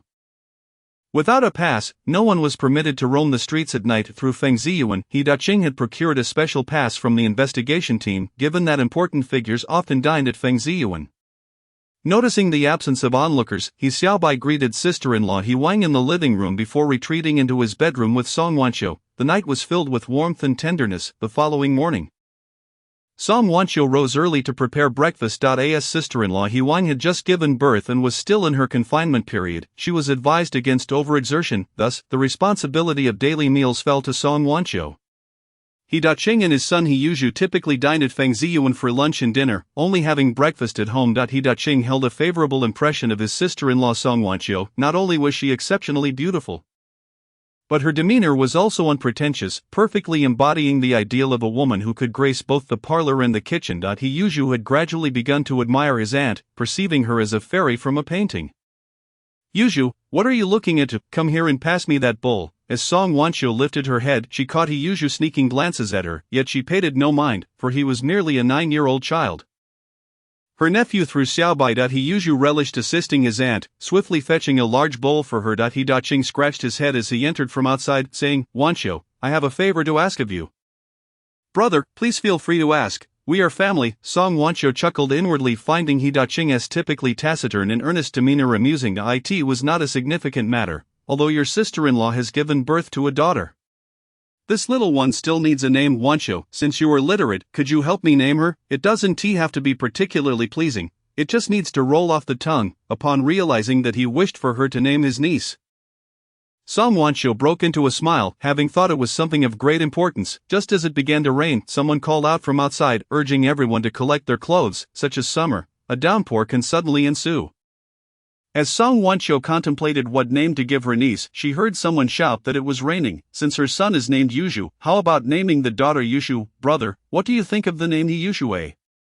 If you dislike it, I can think of others, Song Wancho blurted out upon hearing it. He Daqing's face lit up with joy. Yushu is a splendid name, our daughter shall be called Yushu. He excitedly dashed back to inform his wife. He whined at that moment. Xiaobai pushed open the door, overhearing his brother's jubilant remarks, piquing his curiosity. Wancho, why is brother so happy? Brother just asked me to name his daughter. And I suggested Yushu. What do you think of the name? Song Wancho inquired with a beaming smile. You came up with the name Yushu. Xiaobai appeared quite astonished, initially believing that sister-in-law Wang had directly named the newborn Yushu. Unaware that babies in this era typically did not have names immediately upon birth, noticing Xiaobai's surprise, Song Wancho curiously asked, "What is wrong? Is there something wrong with the name?" Xiaobai chuckled, shaking his head. "No issue at all, that name is simply wonderful, Yushu, it's perfect, they are clearly siblings." Upon hearing this, Song Wancho felt reassured. It seemed that the name was not flawed. After breakfast, He Daqing, Xiaobai, and Yushu all left together, while Song Wancho remained at home, tending to her sister-in-law He Wang, who required rest after giving birth, while also organizing household affairs, embodying the essence of a devoted housewife. "Xiaobai, Yushu and I have some work to do tonight, so we may return late. If you don't wait for me, you can go to bed early with Wancho, your sister-in-law will manage just fine." He Daqing instructed his younger brother, Xiaobai, as they walked part way. "Brother, you attend to your matters, I will take care of myself." Additionally, how has Yushu been learning? Xiaobai casually inquired about his nephew's culinary skills. "Not bad, despite his young age, he possesses quite a bit of strength. It's a shame you're reluctant to learn cooking. Our family's culinary traditions cannot be lost, otherwise, who will carry on the legacy of our family's culinary arts?" As they spoke, each absorbed in their thoughts, their footsteps gradually receded. The Yi family had been in the culinary profession since the time of Xiaobai's great-grandfather, excelling in Tan cuisine and Sichuan cuisine. However, He Daqing had demonstrated exceptional talent in cooking, mastering Shandong cuisine as well, which enabled him to establish himself at Fengziyuan and eventually become the head chef. It's wonderful that Yushu is willing to learn. "Yushu, you must diligently follow your father and strive to master all the culinary skills of our He family. One day, you will surpass your father," Xiaobai said with a smile, ruffling Yushu's little head. "Uncle, I have something I want to ask for your help." Yushu edged closer to Xiaobai, speaking softly. "What is it? Just tell me, uncle, could you possibly spare me some more of those pills? The last batch you gave me has already been consumed." "Yushu, you mustn't treat those pills as if they were mere candies. Although they are indeed beneficial, they remain medication, and one may only take one a day." Xiaobai expressed this, yet he was well aware that the side effects of these health-enhancing pills were not particularly severe. Excessive consumption would merely result in a slightly aged appearance. Thus, Xiaobai exchanged 200 inheritance points from the system space for a bottle of health-enhancing pills containing 10 capsules, which he handed to Yushu. Yushu's face instantly broke into a grin as he carefully accepted the bottle. Cautiously stowing it in his pocket, this item was of utmost value to Yushu, and he would never disclose it to others lightly. Chapter 64, Mu Chunhua. He Daqing observed the uncle and nephew whispering to each other, and then noticed Xiaobai slipping something into Yushu's pocket. He assumed that Xiaobai had given his son some money. "Xiaobai, you mustn't indulge him, he is merely an apprentice now. With no need to spend on food and drink, giving him money is pointless." "Brother, I understand, I didn't give him any money." Xiaobai smiled and waved his hand. However, he refrained from disclosing the matter of the health-enhancing pills to He Daqing. He Daqing nodded. "That's good." Upon reaching the entrance of the Nanluoguxiang alley, He Daqing and Yushu proceeded west towards Fengzi Garden, while Xiaobai had a distance to cover to the medical clinic. Not long after, he spotted a young lady standing at the entrance of the clinic. The young lady wore a moon-white top and a light-colored long skirt, pacing in front of Xiaobai's clinic. Occasionally glancing back towards Gula Street. As Xiaobai approached, the young lady glanced at him a few times but said nothing when Xiaobai caught a glimpse of her face.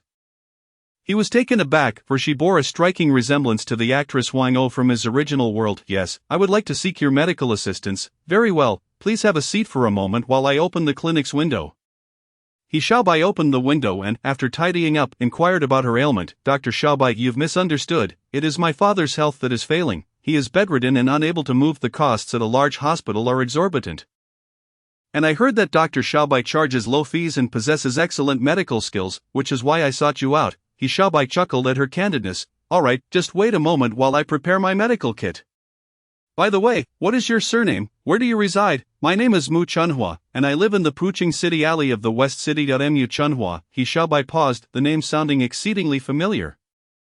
Was she not the leading lady from the television drama Jima Hadong? However, He Xiaobai quickly regained his composure. After all, he had traversed worlds and had little reason for astonishment. Mu Chunhua looked perplexed and scrutinized He Xiaobai again. She believed it was their first meeting and asked, Dr. Xiaobai, do you know me? I do not, but your surname is quite distinctive. I have finished my preparations, but this is the East City. And you reside in the West City, which is over 10 miles apart. How did you come to know of my clinic? He Xiaobai redirected the conversation, feeling somewhat embarrassed. Mu Chunhua explained that her father's condition had worsened, and the family had exhausted their savings. She had recently accepted a position as a waitress at the Luguor restaurant, intending to earn some money for her father's treatment. However, that establishment was filled with various characters, many of whom appeared affluent yet were in reality unsavory individuals. I heard of your remarkable medical skills and that your fees are significantly lower than those of large hospitals, which is why I came to try my luck. Mu Chunhua admitted, her financial situation pressing her to express her concerns about high consultation fees. He Xiaobai couldn't help but smile at her repeated emphasis on his low fees. Miss Mu, my charges are indeed modest, and if you genuinely cannot afford them, we can arrange for installment payments. Installment payments? That would be wonderful. Thank you, Dr. Xiaobai. Mu Chunhua's face lit up with joy. He Xiaobai replied with a smile.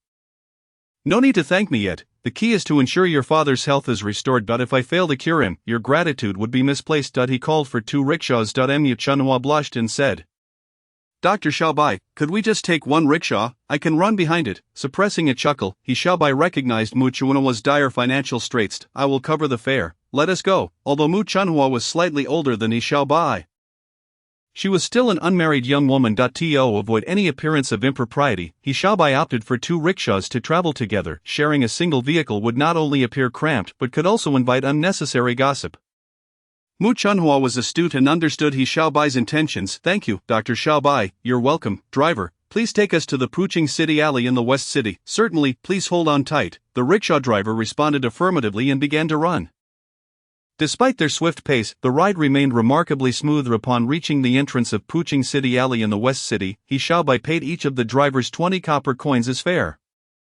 Dr. Xiaobai, I will definitely repay you once I have the means, Mu Chunhua said, her cheeks flushing with embarrassment. There's no need for you to repay the fare. As I mentioned, it is on me. Now let us proceed. He Xiaobai waved his hand, shouldering his medical kit as he followed Mu Chunhua into the alley. Mu Laobo was lying in bed, his ailment affecting his lungs. In truth, Mu Laobo's condition was not particularly severe. The lack of timely treatment had merely exacerbated the symptoms. After examining him, He Xiaobai prescribed a Chinese herbal formula. I do not have these herbs with me, but if you cannot afford to purchase them yourself, you can accompany me back to the clinic to obtain some for your father to brew and take. Following this regimen for half a month should alleviate his issues, although He Xiaobai could acquire the necessary herbs from the systems shop. Producing them out of thin air would seem rather inappropriate. More importantly, glancing at the time, he estimated that Luo Yang would be arriving soon, and due to his unique status, He Xiaobai preferred that he did not linger near the clinic for too long. Chapter 65, Luo Yang delivers dates. Upon learning that her father's condition was not as dire as she had feared, Mu Chunhua's spirits lifted significantly, and she expressed her heartfelt gratitude repeatedly. The two of them then hired 2 rickshaws to return to Xiaobai's clinic in the East City. True to He Xiaobai's expectations, Luo Yang arrived shortly after they returned to the clinic. After selecting a course of medicine, He Xiaobai allowed Mu Chunhua to leave on her own, and she hurried home, brimming with appreciation. Almost as soon as she departed, Luo Yang arrived, accompanied by 2 strong young assistants, each carrying a sack of Chinese medicinal herbs on their shoulders. Dr. He, please inspect the herbs, Luo Yang instructed as the assistants set the sacks down and opened them for He Xiaobai to examine. Without hesitation, He Xiaobai reached in and pulled out a handful of herbs for inspection. These were all high-quality chai hu, alongside other superior medicinal materials. Boss Huang, the quality of these herbs is exceptional. I will purchase this batch immediately and will settle the payment promptly. Just $5 silver will suffice, Dr. He. That won't do. I cannot take advantage of you, He Xiaobai calculated in his mind. The value of these herbs certainly exceeded $5 silver. Rest assured, Dr. He, the cost of these herbs is inherently low. This time, I am merely gauging the market conditions for Chinese medicinal herbs in the city. In the future, any herbs that arrive will first be presented to you for approval. Should you find them satisfactory, I will prioritize selling them to you. Boss Huang, your proposal is quite commendable. My clinic indeed requires a stable supply of medicinal materials. After exchanging pleasantries, Luo Yong suddenly recalled something and turned to his assistant, Xuanzi. Bring out those large dates. I almost forgot about them. The assistant named Xuanzi nodded and, lifting his head, opened his outer robe to reveal a small gray package. He Xiaobai recognized at a glance that the individual named Xuanzi was actually Hao Pingchuan, a guerrilla fighter from the enemy rear in North China, who had earned the reputation of a brave and tenacious leader within the guerrilla ranks. Upon encountering Hao Pingchuan, He Xiaobai felt no surprise whatsoever, as he was already well aware of Luo Yong's true identity, the leader of the underground party organization in the 49 district. At this moment, He Xiaobai comprehended why Luo Yong had sent him traditional Chinese medicinal herbs. In reality, beyond merely delivering the herbs, he harbored another mission: to escort the current guerrilla leader, Hao Pingchuan, along with another guerrilla fighter, safely into the 49 city. It must be said that Luo Yong's intentions were truly commendable. He Xiaobai's heart stirred, and he instantly grasped Luo Yong's purpose, formulating a plan in his mind for him. Whether the adversaries belonged to the Scythe Party or the Blue Sky and White Sun Party, as long as they resisted the invasion of the little Japanese, he was willing to offer them assistance. Of course, one principle must be upheld: ensuring the safety of himself and his family was non-negotiable. After all, he was merely a time traveler, raised in the He family, where He Daqing and his wife treated him with more care than their own son. Now, he had a new family member, Song Wanxiu. While vanquishing the little Japanese was indeed crucial, he would never place himself in jeopardy for it. Even if action were to be taken, it would be conducted discreetly and cautiously. Luo Yong accepted the gray cloth bag handed over by Hao Pingchuan and unfastened it. Inside lay vibrant, glistening red dates. Dr. Xiaobai, if it weren't for your assistance during that chaotic burial ground incident outside Zizaman at Shilipo, I fear I would have long since lost my life. These red dates are a specialty from my homeland. Please, you must accept them, Luo Yong stated earnestly. He Xiaobai hastily expressed his gratitude. Boss Huang, it's only natural for people to encounter difficulties. My ability to save you was merely a matter of chance. Your gift is truly too generous, Dr. Xiaobai. You flatter me. This is but a small bag of red dates. Yet as you are newlywed, I believe your wife will find them particularly delightful, Luo Yong remarked. Upon hearing this, He Xiaobai suddenly had an inkling. Could it be that Luo Yong was indeed Song Wanxiu's superior? Moreover, these red dates might serve as a means for him to communicate with her. Nevertheless, He Xiaobai replied, "Thank you very much, Boss Huang. My wife will undoubtedly be pleased to receive such a gift." After leaving the red dates behind, Luo Yong departed the He Xiaobai medical clinic along with Hao Pingchuan and his entourage. When Song Wanxiu came to deliver lunch at noon, He Xiaobai casually handed her the bag containing the red dates.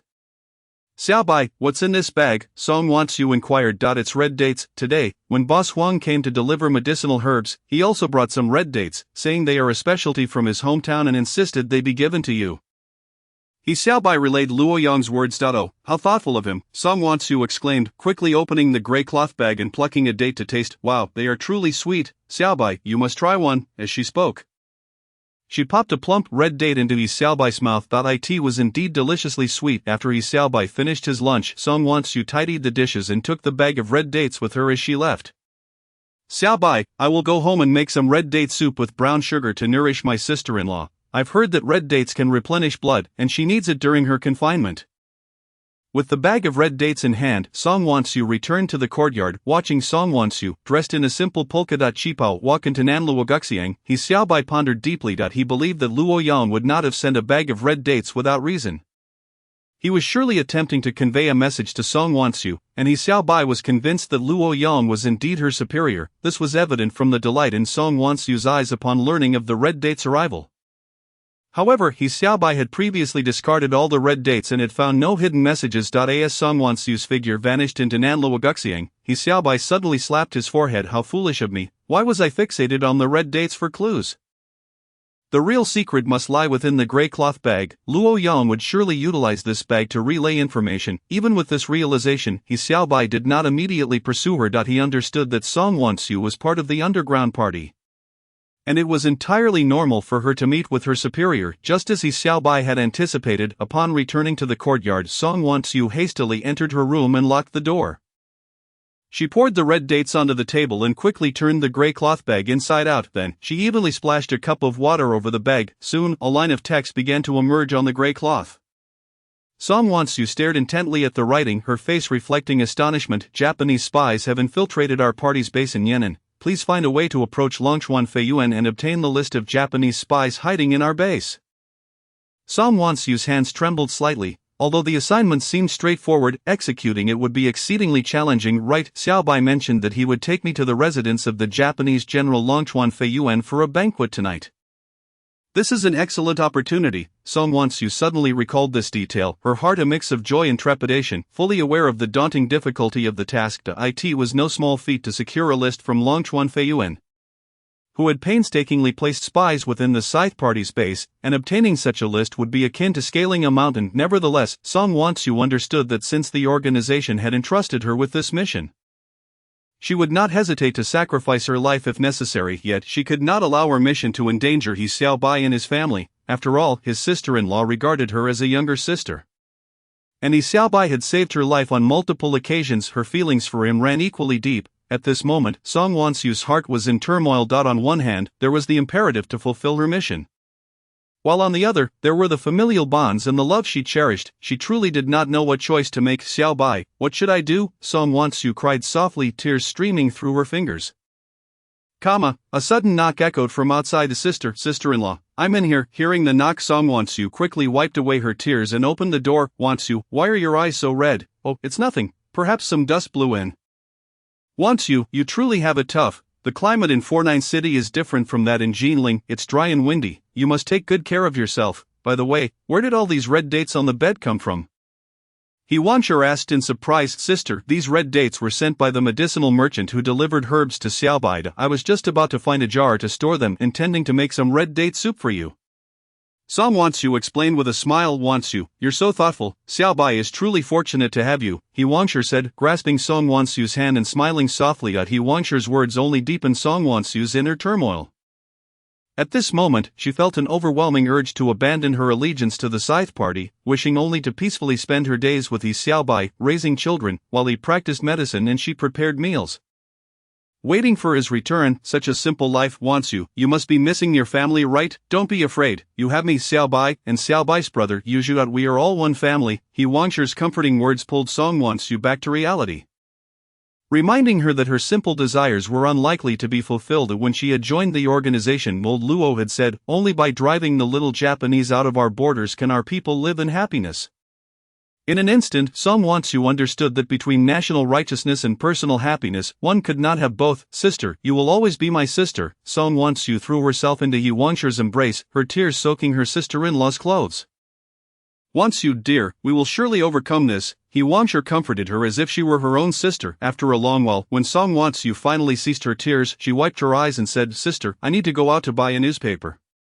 He Wanshur, aware of Song Wansu's habit of reading, nodded and said, You needn't go out. Just have Xiaobai fetch one for you from the clinic. Alright, sister, I understand. By the way, you should boil a few red dates to eat daily. I'll go check on Yushu. He Wanshur smiled and added, Wansu, what's wrong? You seem as if you are about to leave us. If anything's troubling you, don't hide it from your sister. Sister, how could I have anything to conceal from you?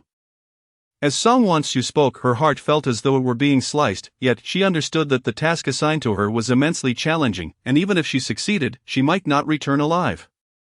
Determined not to implicate He Xiaobai and his family, she resolved to leave the He household. Then please take good care of Yushu for me. I need to step out for a moment. He Wanshur said with a smile, Sister, go ahead. After you return, I will go buy the newspaper. Song Wansu forced a smile, fully aware that this would be a parting that would never see them reunited.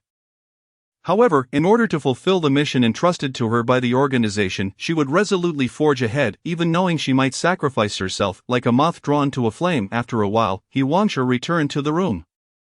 After exchanging a few hurried words with her, Song Wangshu quickly returned to her own space, removed the bracelet He Wangshu had given her, and placed it on her pillow, gazing at the cozy little room where she had shared beautiful moments with He Xiaobai. Tears streamed down her face like pearls slipping from a broken string. Xiaobai, please forgive me. I cannot burden you, or big brother, big sister, and Yushui. Song Wangshu silently reflected on the hardships and helplessness of the anti-Japanese struggle in her heart. If she were to be captured due to the failure of this mission, and it subsequently implicated the He family, it would haunt her with regret for the rest of her life. Hence, Song Wangshu resolved to leave the He family, severing all ties with He Xiaobai, to ensure the safety of the He family. Theoretically, this was a remarkably prudent decision. However, relinquishing the love of her life was not a simple matter for her heart. The anguish involved could only be profoundly understood by Song Wangshu herself. Gently, she opened the door, only to find someone standing at the threshold. Upon closer inspection, she realized it was He Xiaobai. Xiaobai, Wangshu, are you leaving now? Are you going to abandon me? He Xiaobai's expression bore a hint of worry and melancholy. His sister-in-law, He Wangshu, had previously excused herself under the pretense of needing the restroom and had come to inform He Xiaobai that she sensed something was amiss with Song Wangshu, instilling in her the impression that Wangshu intended to depart from the He household. He Wangshu speculated whether the young couple was having a disagreement, thus she had taken it upon herself to inform He Xiaobai. As a result, He Xiaobai had already surmised Wangshu's desire to leave. At this moment, he was contemplating how to initiate a conversation with her. Xiaobai, I'm so sorry, I simply do not wish to bring you down with me. I fear that my existence may cause harm to you, to my brother, to my sister-in-law, to Yushu, and to Yushui. I do not want the loved ones I have fought so hard to cherish to suffer harm. Song Wangshu lowered her head, avoiding direct eye contact with He Xiaobai. He Xiaobai gently lifted Wangshu's face, compelling her to meet his gaze. Xiaobai, Wangshu, what do you mean by bringing down? Are you worried that I might also be captured by those from the little days? But are we not together facing those from the little days in Baoding? He Xiaobai implored. As Chinese, irrespective of who we are, so long as we are not traitors, our objectives remain unified. We must drive the little days from our sacred land. Chapter 67, The Banquet. On the other side of the city, within the Japanese-occupied police station on Paju Hadong, Zheng Chaoyang held a bag of freshly bought red dates, distributing them among his colleagues. Come and enjoy the red dates, Duoman jested with Zheng Chaoyang. It seems you are eager for early progeny, huh, Duogu? How could you misunderstand me so? Zheng Chaoyang chuckled. I encountered a fellow villager selling red dates while on duty. And seeing these dates so enticing, I decided to buy some to share with everyone. Indeed, the red dates were exceptionally delicious, garnering praise from all. As he continued to distribute the dates, Zheng Chaoyang later took the empty bag to the restroom. After ensuring no one was around, he locked the door. His heart brimmed with joy, for today he had unexpectedly encountered Luo Yong, the leader of the underground party in 49 City, whom he presumed to be lost. At that moment, a man with high cheekbones and large eyes, feigning to sell dates, signaled upon seeing the code. Zheng Chaoyang promptly approached and purchased the dates. Upon returning to the police station, instead of concealing the dates, he openly shared them with his colleagues. This handling of the dates exemplified his seasoned experience as an underground party member, a means of self-protection to avoid suspicion from outsiders, having joined the organization for merely half a year. Song Wangshu was still quite inexperienced in various aspects. Zheng Chaoyang locked the restroom door, turned the gray cloth bag inside out, and turned on the faucet, evenly sprinkling some water on the bag. Soon a line of text appeared on the gray cloth: strive to recruit He Xiaobai into the organization. Zheng Chaoyang was taken aback, scratching his head in contemplation, utterly clueless as to who He Xiaobai was. Moreover, the responsibility of recruiting new underground members was not a task suited for someone of his position, as it could easily expose him. As early as the 27th year of the Republic, he had joined the police training program under the Wang puppet regime per higher-ups' directives, receiving training in 49 City, ultimately becoming an intern police officer at the Paju Hadong police station.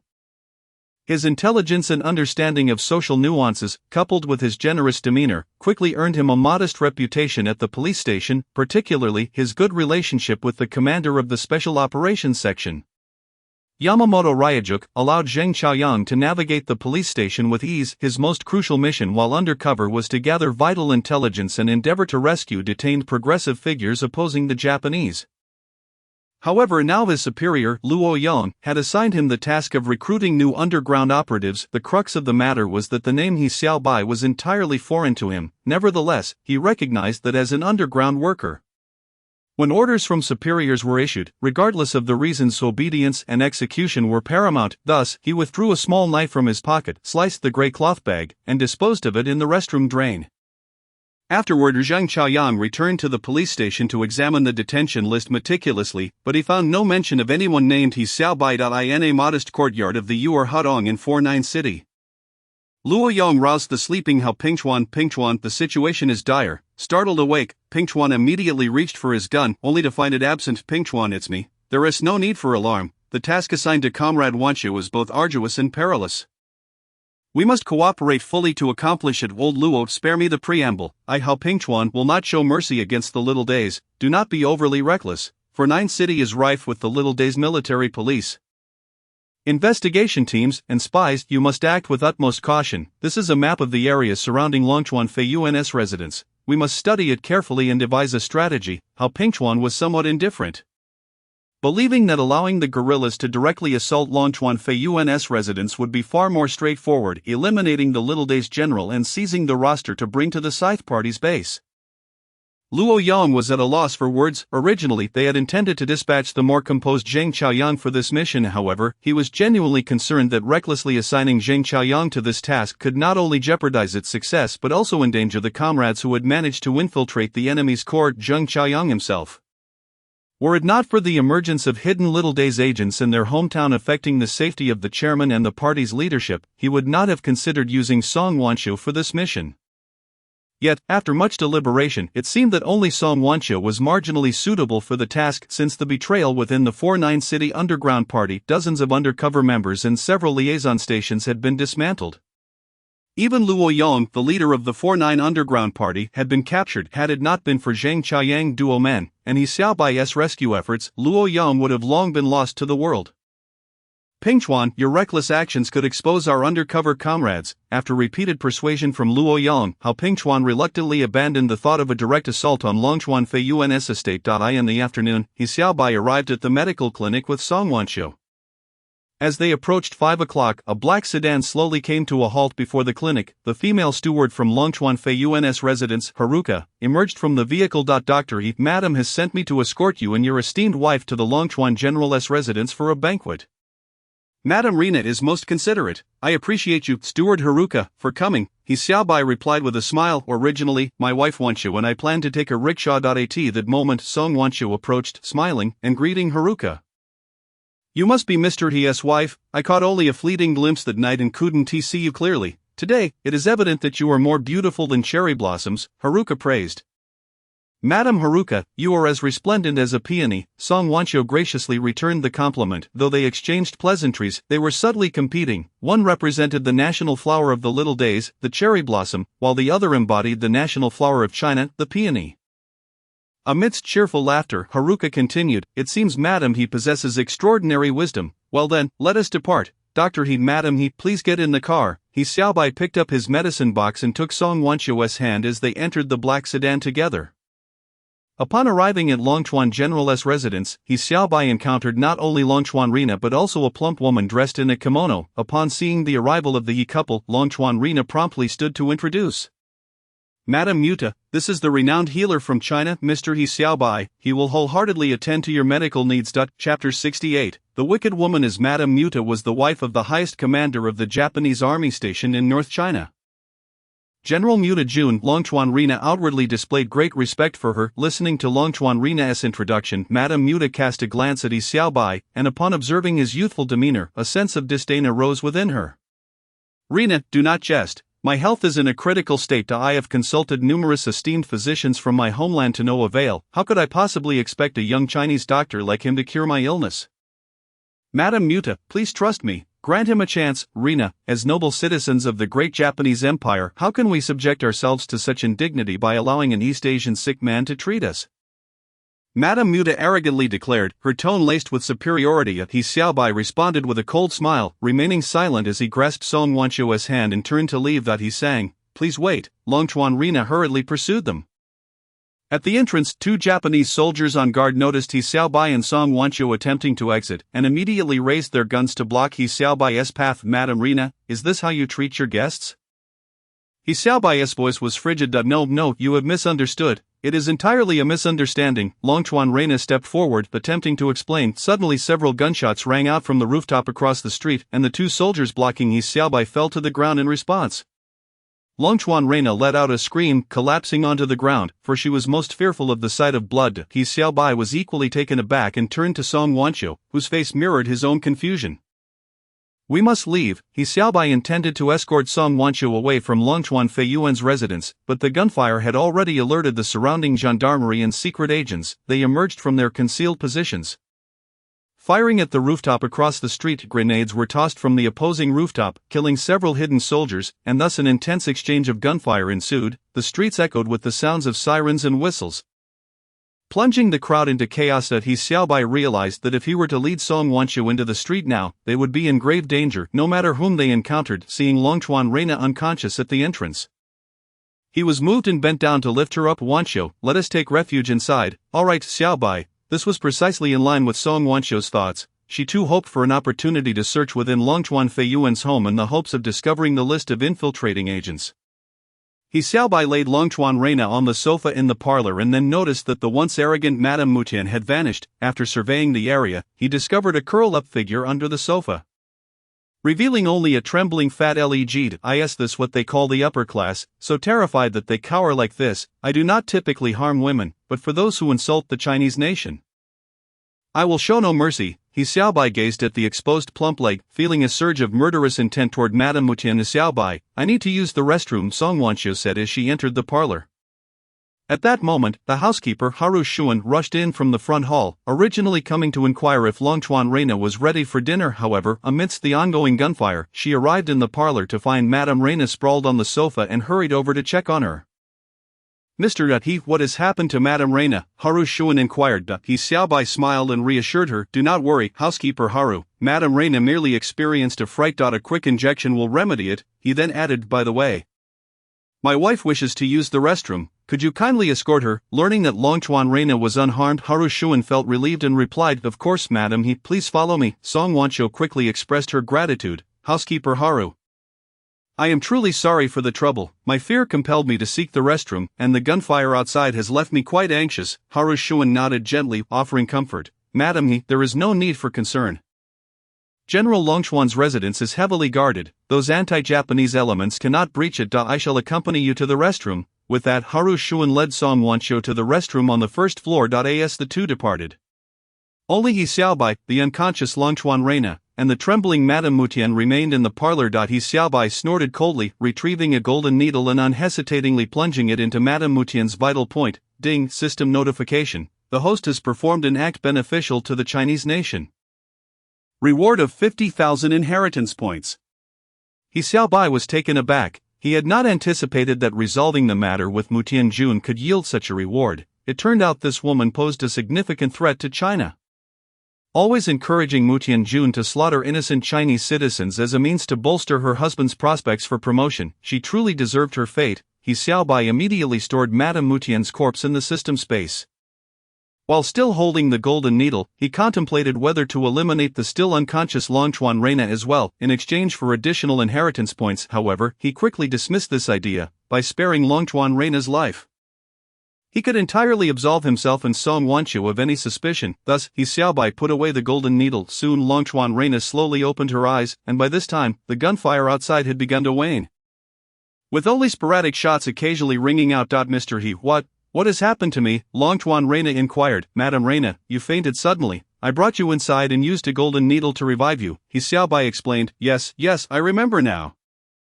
It was simply terrifying. Dr. He, thank you so very much. Without your assistance, I truly would not have known what to do. Longchuan Reina expressed her gratitude as she straightened up on the sofa.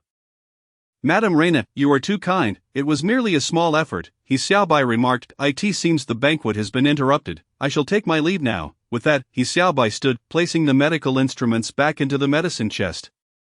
I am truly sorry for the inconvenience. I hope my rudeness did not cause you any trouble, Madame Reina, she apologized once more. He Xiaobai smiled and shook his head, saying, no worries, such unexpected events are hard to predict. I appreciate Madame Reina's concern for my wife. She merely sought the restroom due to fear and should return shortly. Mystery, your wife is in the restroom, please wait a moment, Madame Haru. Shortly after, Haru Shuan entered the parlor upon hearing the call. Madame Reina, how are you feeling now? You fainted earlier, and thankfully Doctor He was able to assist you promptly with the injection, Haru Shuan said urgently. Longchuan Reina again expressed her gratitude to Yi Xiaobai. The insincerity of the Japanese woman's politeness was glaringly evident. Chapter 69. Returning meanwhile, as the group engaged in conversation, Song Wanqiu quietly ascended the stairs in her slippers after leaving the restroom. She located Longchuan Feiyuan's bedroom and study, swiftly searching places such as the bedside table, beneath the pillow, inside the wardrobe, and at the desk for the crucial list of infiltrating agents. Regrettably, after a thorough search, Song Wanqiu found nothing. Glancing at her watch, she noted that 10 minutes had passed. Realizing that continuing her search could expose her, she departed the bedroom and returned to the restroom on the first floor. To mask her tracks from the second floor, she deliberately made loud sounds of flushing and washing her hands, creating a mess throughout the restroom. Madame Haru, I apologize, I am not familiar with the faucet here and have splashed water everywhere. Could you please bring me a cloth to wipe it down? Haru Shuan waved her hand with a smile. Madam, there is no need for you to handle this, the servants of General Longchuan's residence will take care of it. You need not worry. Thus Song Wanqiu returned to the parlor where she found Yi Xiaobai and Longchuan Reina waiting for her. Madam, I sincerely apologize for the earlier incident, it was indeed an unforeseen event. And I will invite you again to the residence next time. It will certainly not be as rushed as today. Let us have Haru see you both home. Longchuan Reina had evidently anticipated that outside there would be gendarmes, secret agents, Japanese puppet police, and detectives in abundance, thus suggesting that Haru used General Longchuan's car to escort Yi Xiaobai and his wife home. Yi Xiaobai nodded in gratitude, promising that if Longchuan Reina ever felt unwell, she could seek his medical assistance. As they stepped outside Longchuan General's residence, all traces of the battle had been meticulously cleaned up, as Longchuan Feiyuan was well aware of Reina's intense fear of blood, prompting his subordinates to swiftly remove any remnants of the conflict. Dr. He, Madam He, please get in. Haru Shuan opened the car door for them. After expressing his thanks, Yi Xiaobai took Song Wanqiu's hand and entered the vehicle. However, he noticed that her hand trembled slightly and quickly reassured her. Wanqiu, do not be afraid. I am here, I will protect you. With housekeeper Haru accompanying us, we are quite safe. Song Wanqiu smiled and replied, Xiaobai, as long as you are here, I fear nothing. Song Wanqiu had intended to seize the opportunity of visiting the restroom to locate the list of infiltrating agents in Longchuan Feiyuan's bedroom and study. But having found nothing, she realized that this list was likely kept close by Longchuan Feiyuan. Although she had not accomplished her task this time, she had confirmed that the list was indeed with Longchuan Feiyuan, and she resolved to relay this information to her superiors. However, as of now, she had not established new contact details with them and could only wait for her superiors to reach out. As they distanced themselves from Longchuan Feiyuan's residence, they encountered numerous checkpoints and sentries along the way, consisting of a mix of Japanese gendarmes, secret agents, detectives, and puppet police conducting frequent inspections, since the vehicle was an official car from Longchuan Feiyuan's residence. The more observant Japanese gendarmes, secret agents, detectives, and puppet police recognized it, allowing their return journey to proceed relatively smoothly. Haru Shuan escorted Yi Xiaobai and Song Wanqiu to the entrance of Xiaobai's medical clinic. Yi Xiaobai took Song Wanqiu's hand as they disembarked, and Haru Shuan followed suit, repeatedly apologizing. Dr. He, Madam He, I am truly sorry for the unfortunate encounter with the anti-Japanese elements, which prevented you from dining at General Longchuan's residence. On behalf of Madame Reina, I extend my sincerest apologies. Housekeeper Haru, you are too courteous. We are immensely grateful for your personal escort back home, so there is no need for further apologies, Yi Xiaobai replied. Indeed, Haru, you are the kindest Japanese person I have ever encountered, Song Wanqiu sincerely remarked. Madame He's praise has truly touched me. I shall return to report to Madame Lian Nai at once. Chunsu Yangjie smiled gracefully, bowing slightly before ascending into the carriage and departing. Once the vehicle had left, Yi Xiaobai took Song Wanqiu's hand and continued their walk home. Wanqiu, do not be deceived by the superficial charms of this Chunsu Yangjie. In Huaxia, there is truly no one among the little days who deserves our trust. Yi Xiaobai held this sentiment deeply in her heart. Song Wanqiu nodded in agreement, saying, Xiaobai, I understand, however, I suspect that Chunsu Yangjie herself might very well be a spy. Oh, how did you come to that conclusion? He Xiaobai inquired. Did you not tell me that someone who frequently handles a gun will develop thick calluses on their index finger and the webbing of their hand? I have observed that Chun Su Yangjie does indeed have such characteristics. I must have overlooked that. He Xiaobai playfully pinched her nose, teasing her. Xiaobai, perhaps your eyes deceived you. It is normal for her right hand to be callus-free, as she is left-handed, but her left index finger and the webbing do exhibit prominent calluses. He Xiaobai praised her, saying, Indeed, Wanqiu, you are a quick learner, you are truly a promising candidate for underground work. And the most fundamental requirement for an undercover agent is to ensure their own safety. You remember that, do you not? Of course, all of this is what you have taught me, to protect my safety while executing tasks without revealing my identity. Precisely. Now let us hasten home. As they spoke, He Xiaobai gently pulled Song Wanqiu into his embrace, feeling that his efforts in teaching her throughout the day had finally borne fruit. He had dedicated an entire afternoon to instructing her on the nuances of undercover work, particularly emphasizing the importance of self-protection and preventing the exposure of one's identity. At that moment, Song Wanqiu's responses affirmed that she had absorbed and digested the information well. Dad, Uncle and Aunt are back. Suddenly, a joyful shout echoed from behind them, and they turned to see their eldest nephew, He Yuzhu. It turned out that He Daqing had just returned from Feng Ziyuan with He Yuzhu after finishing work. Upon seeing He Xiaobai and his wife return, He Yuzhu called out to them. Upon spotting He Daqing and his son, Song Wanqiu immediately extricated herself from Xiaobai's embrace, although she was now a married woman. In this relatively conservative era, she was still very mindful of the propriety between men and women in public. Chapter 70. Late night snack. He Yuzhu had already dashed to the front of He Xiaobai and Song Wanqiu, to which He Xiaobai affectionately patted He Yuzhu's head and then inquired of He Daqing. Brother, it seems you and Yuzhu finished work a bit earlier today. Were there no guests at Feng Ziyuan tonight?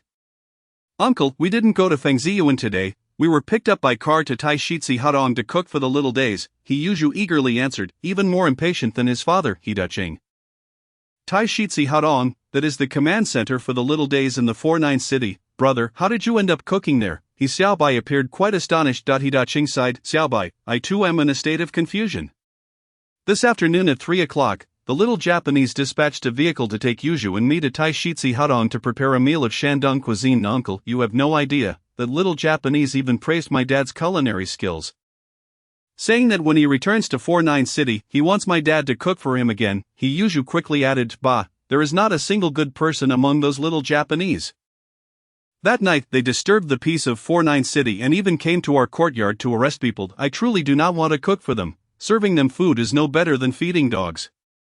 He Daqing's eyes flared with anger as the mere mention of the little Japanese ignited his rage. He Xiaobai chuckled, understanding his brother's temperament. Despite his complaints, if the little Japanese called upon him again, He Daqing would have no choice but to comply. Yuzhu, what did that little Japanese officer look like? He Xiaobai then inquired. He was thin and dark, resembling a skinny monkey. He Yuzhu considered for a moment before responding.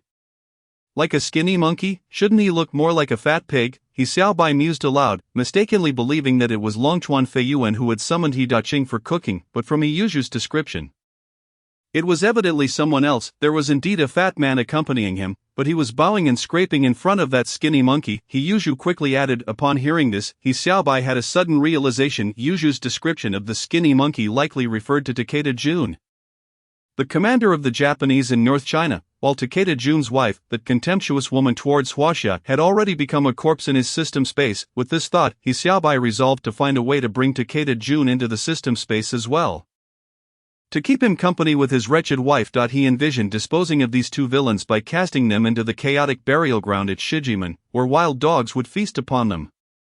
Brother, your temper is as fiery as ever. We cannot afford to provoke those little Japanese. How about this? If they invite you to cook again, you must take me along. I will help to reason with you, to prevent you from truly angering them, He Xiaobai suggested with a smile. Before He Daqing could respond, the exuberant He Yuzhu eagerly nodded. Uncle, if you go with him, that would be splendid. Rest assured, if they call my dad to cook again, I will inform you at once. Although He Daqing verbally admonished his brother for indulging He Yuzhu, which had led to the boy's lack of discipline, he felt a sense of pride in his heart.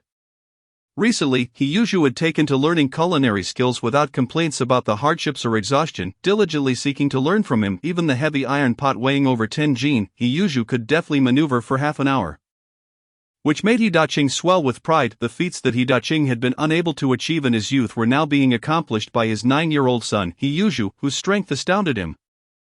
However, what He Daqing did not realize was that He Yuju's remarkable strength was actually a result of the potent pills He Xiaobai had given him to enhance his physique. As the four of them chatted on their way home, He Xiaobai's stomach suddenly growled, "Uncle, what is that sound coming from you? I am hungry, Wanqiu, and I have yet to have dinner." He Xiaobai replied with a wry smile, having returned from the banquet with an empty stomach. Nevertheless, attending the banquet had not been in vain. He had successfully eliminated Takeda Jun's wife, earning himself 50,000 inheritance points. Upon seeing this, He Daqing immediately remarked, "Xiaobai, how can you skip dinner when your body has only just recovered? Come, brother, will prepare some dishes for you and Wanqiu." Song Wanqiu's eyes flickered with suspicion as she pondered. Was He Xiaobai's previous frail state merely a facade, given his astonishing vigor now? She felt even more convinced of this idea, but such thoughts were not something she could voice casually. Upon returning to the courtyard, He Daqing began preparing the meal. In a household of chefs, the fear of lacking ingredients was non-existent, and soon the enticing aroma of the food wafted throughout the courtyard. In the neighboring courtyard, Jia Zhengshi, upon hearing the sounds of cooking from the He household, soon caught a whiff of the delightful scents, which filled her with resentment, as she was left to subsist on only corn porridge and steamed buns for dinner. It seemed she was ill-suited for cooking, as her steamed buns were as hard as stones. If not for the corn porridge tempering the taste, the buns would have been virtually inedible. Just as she was preparing for bed, the tantalizing aroma from next door interrupted her, fueling her anger and helplessness. Meanwhile, He Daqing had prepared several delectable dishes and even brought out a bottle of wine, and the brothers together set the table in the courtyard. Thus, He Daqing, He Xiaobai, and Song Wanqiu enjoyed a delightful evening under the gentle moonlight, indulging in food and drink while sharing laughter. Jia Zhengshi could no longer find peace and sleep. Rising, she peered out the window, seeing the joyous scene of the three feasting and drinking, and could not help but angrily exclaim, "You two brothers, we are on the brink of starvation, and yet you are here indulging in food and drink. It is truly infuriating, Fu Gui. How can you be so spineless and useless? I truly do not understand how I was blind enough to marry such an ineffectual man." Her husband, Jia Xing, who was usually mild-mannered and cultured, was now roused from sleep by her harsh words and, upon hearing her bitter remarks, felt a surge of anger. "What nonsense are you spouting? Are you trying to court death? Hurry up and shut your mouth and go to sleep." "If courting death is what it is, then so be it. Who is afraid of whom?" Jia Zhengshi retorted fiercely. With that, they began to quarrel within their home. At that moment, the He brothers found themselves in need of entertaining stories to accompany their drinking, and the Jia family's quarrel provided them with a most amusing topic, enhancing their dining experience. Chapter 71, Luo Yong's visit in the rainy alley of 49 City. How Pingchuan stealthily returned to the courtyard, nursing his arm. "Pingchuan, have you been injured?" Shortly after Hao Pingchuan had left with his men, faint gunfire echoed outside. Luo Yong, not daring to blink, immediately swung open the door. Sure enough, moments later, Hao Pingchuan rushed inside, and Luo Yong quickly shut the door behind him. "A bullet grazed me, just a scratch, nothing serious." Hao Pingchuan, though reckless, was undeniably tough. "Did you bleed?" "If I got shot, of course, there would be blood," Hao Pingchuan replied nonchalantly. "Pingchuan, what I mean is that the wolf dogs of Shaorizi can follow the scent of blood and track us down. We must evacuate swiftly." Luo Yong took a deep breath, grasped Hao Pingchuan, and dashed outside. "It can't be that troublesome, can it?" Before Hao Pingchuan could finish speaking, the distant sound of barking wolf dogs reached their ears. The two hastily slipped into an alley and emerged from the Yuer Hadong. Not far ahead lay the Yu River, and Luo Yong pulled Hao Pingchuan directly towards it. It was early summer, and the reeds by the river had grown tall and dense enough to provide cover from the enemy's search. They concealed themselves among the reeds for the entire night, only sneaking back to the courtyard of Yuer Hadong as dawn broke. The comrade who had accompanied Hao Pingchuan was already deceased, causing Luo Yong immense heartache. However, the pressing concern now was to ascertain whether Zhang Zhaoyang and Song Wanqiu had successfully completed their mission. If Zhang Zhaoyang could obtain the list of Shaorizi spies lurking in Zibepo, they would need to devise a method to deliver that list to their comrades in Zibepo immediately in order to eliminate these infiltrators. To this end, Luo Yong resolved to arrange a meeting with Zhang Zhaoyang and sought a suitable location for their rendezvous. He instructed Hao Pingchuan to remain in the courtyard of Yuer Hadong while he went to the Xiaobai medical clinic to procure some medicinal supplies for Hao Pingchuan's wounds. He Xiaobai had spent the previous night drinking with He Daqing while listening to the farcical events surrounding the Jia family, and later had a tryst with Song Wanqiu, only retiring for the night when it was quite late. Consequently, He Xiaobai woke up late the next morning. As he approached the clinic, he found Luo Yong already waiting at the entrance. "Dr. Xiaobai, good morning." "Boss Huang, what brings you to my clinic so early?" Do you have medicinal materials to deliver? He Xiaobai chuckled. Luo Yang smiled and waved his hand, noticing that they were the only two present. He then lowered his voice. Dr. Xiaobai, I have a friend who sustained injuries yesterday. Could you provide him with some pain relief or wound treatment? Is it a gunshot wound? In truth, He Xiaobai had already surmised the reason for Luo Yang's early visit. Indeed, it is a gunshot wound.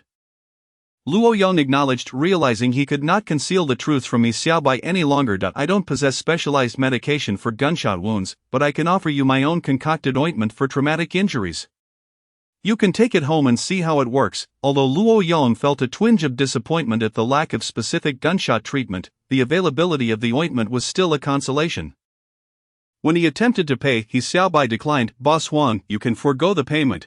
Consider the red dates you provided earlier as the cost for this medicine. With no choice, Luo Yang chuckled and pocketed the money without further mention of it. He casually inquired, by the way, how did your wife find the red dates? They're sweet. Wanqiu enjoys them immensely. However, I cannot accept your generosity without proper compensation next time. I will ensure to pay. He Xiaobai's words left Luo Yang perplexed. He pondered whether Song Wanqiu would realize that the red dates were from him, and thus uncover the hidden message concealed within the grey cloth bag containing the dates, yet He Xiaobai's demeanor revealed no indication that he had discovered the message. Could it be that Song Wanqiu had not yet noticed the information on the grey bag? With these uncertainties lingering in his mind, Luo Yang departed from the Xiaobai Medical Clinic and entered Shangxi Alley. Heading towards the secret base of the military intelligence in the 49 city, the station chief, Ma Hansan, wore a jubilant expression. Brothers, we have truly brought glory to Boss Dai this time.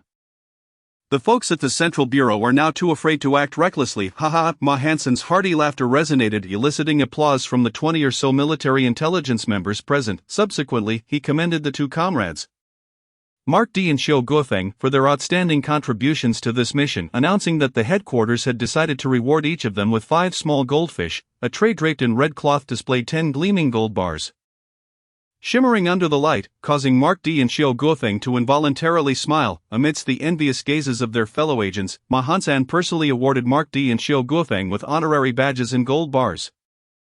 Everyone applauded, cheering for comrades Ma and Xiu. After a round of intermittent clapping, Ma Hansan raised his right hand to silence the crowd. Boss Dai has sent new orders. The military intelligence operatives quickly fell into formation, their hands pressed firmly against their legs. Boss Dai instructs us to persistently track our targets and strive to eliminate higher-ranking Shaori Z spies, military officials, or political figures. Brothers, for every Shaori Z squad leader you eliminate, you will earn 2 silver dollars as a reward. If you manage to take down Longchuan Feiyuan, you will receive a generous reward of 10 small goldfish. To bolster their morale, Ma Hansan motivated the agents with high bounties, encouraging them to actively pursue the elimination of Shaori Z operatives, military personnel, and officials. At that moment, a female operative hurried in, clutching documents. Report, speak, report, chief. According to intelligence from our insiders, the commander of the North China garrison, Takeda Jun, has currently arrived in 49 City and is residing in Taisher Z Hadong.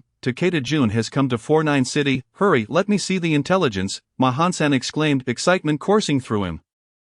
The 2 Shaori Z envoys previously killed may have been noble, but their military ranks were merely lieutenant colonels, whereas the North China garrison commander, Takeda Jun, was a general. Ma Hansan confirmed the contents of the intelligence once more. The commander of the North China garrison, Takeda Jun, secretly arrived in 49 City yesterday evening and has taken residence in Taisher Z Hadong. Excellent, this is a big fish, brothers. If we can eliminate Takeda Jun, every one of us in the 49 City station will achieve great merit, and each will receive a reward of small yellow fish. The military intelligence operatives had long been envious of Mark D and Xiu Guofeng, who had received gold bars for successfully assassinating the Shaori Z envoy.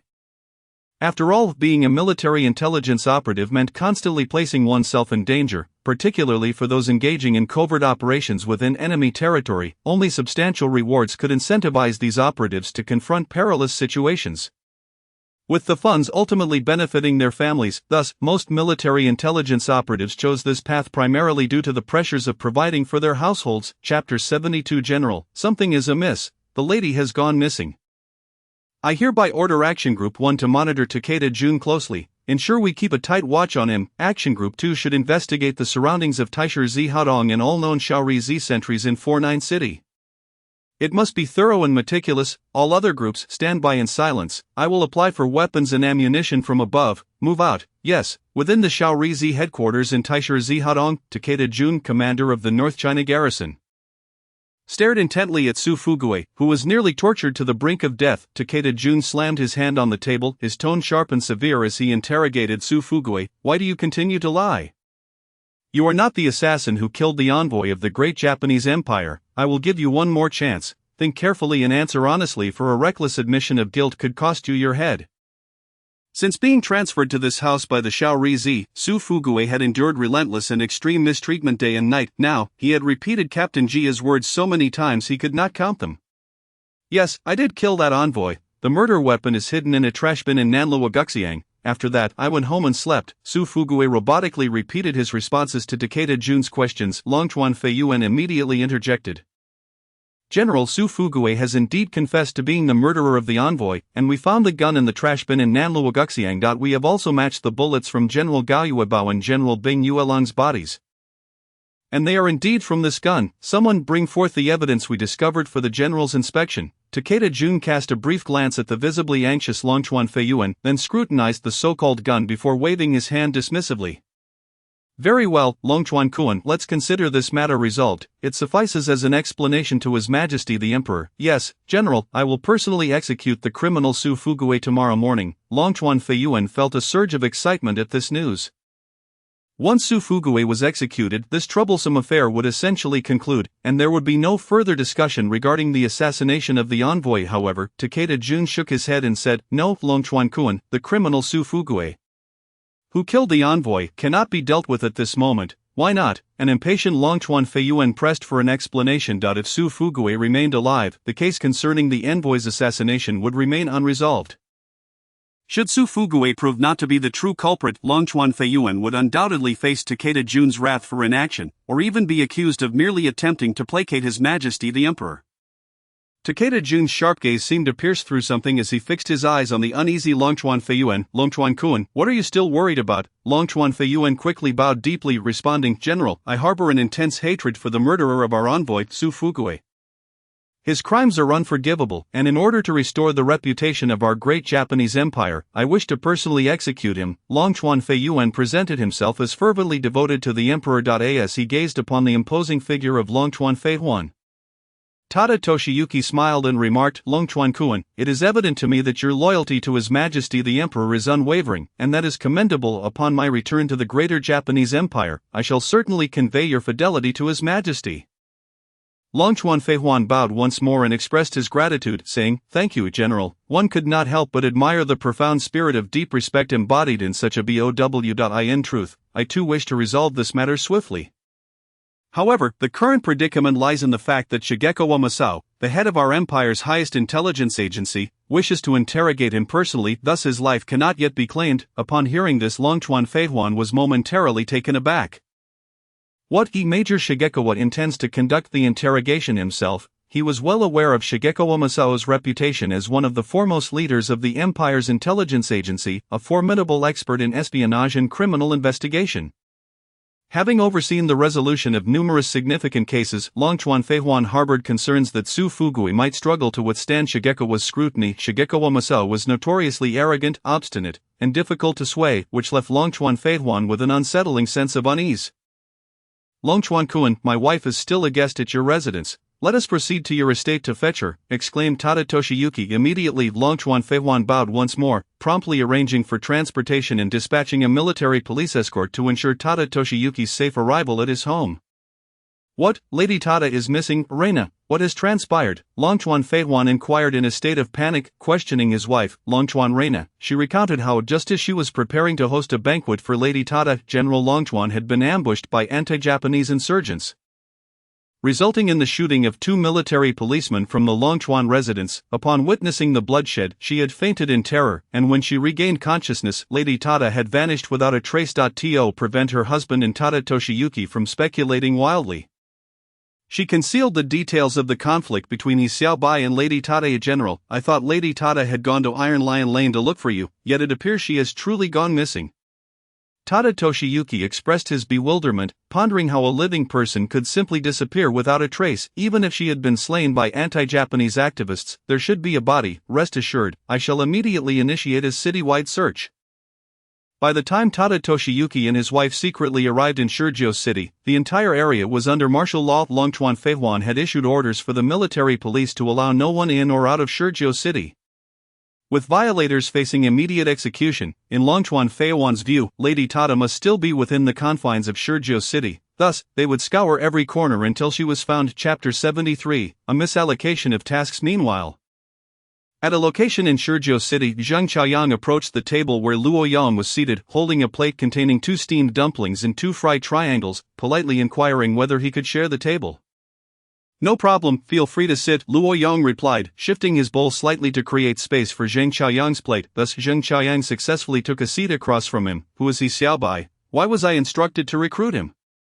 Where is he currently?" Zheng Qiaoyang asked softly as he settled in. Luo Yang had initially intended to inquire whether he had found the list of infiltrators from Little Japan at Longchuan Feihuan's residence the previous night.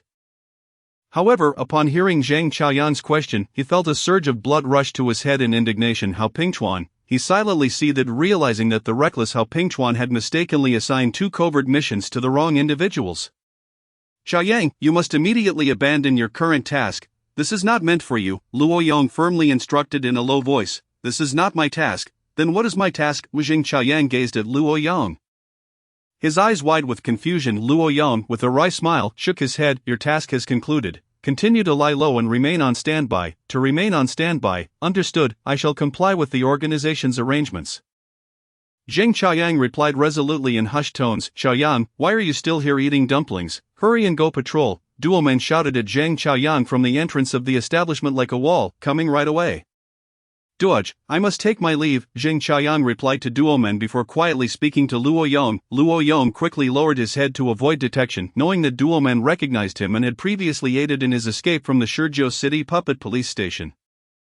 "Duoj, wait a moment, allow me to pack 2 dumplings for you." While settling the bill, Zheng Qiaoyang added 2 dumplings and a small bowl of Malian meat, saying, "This bowl is for you later, no need.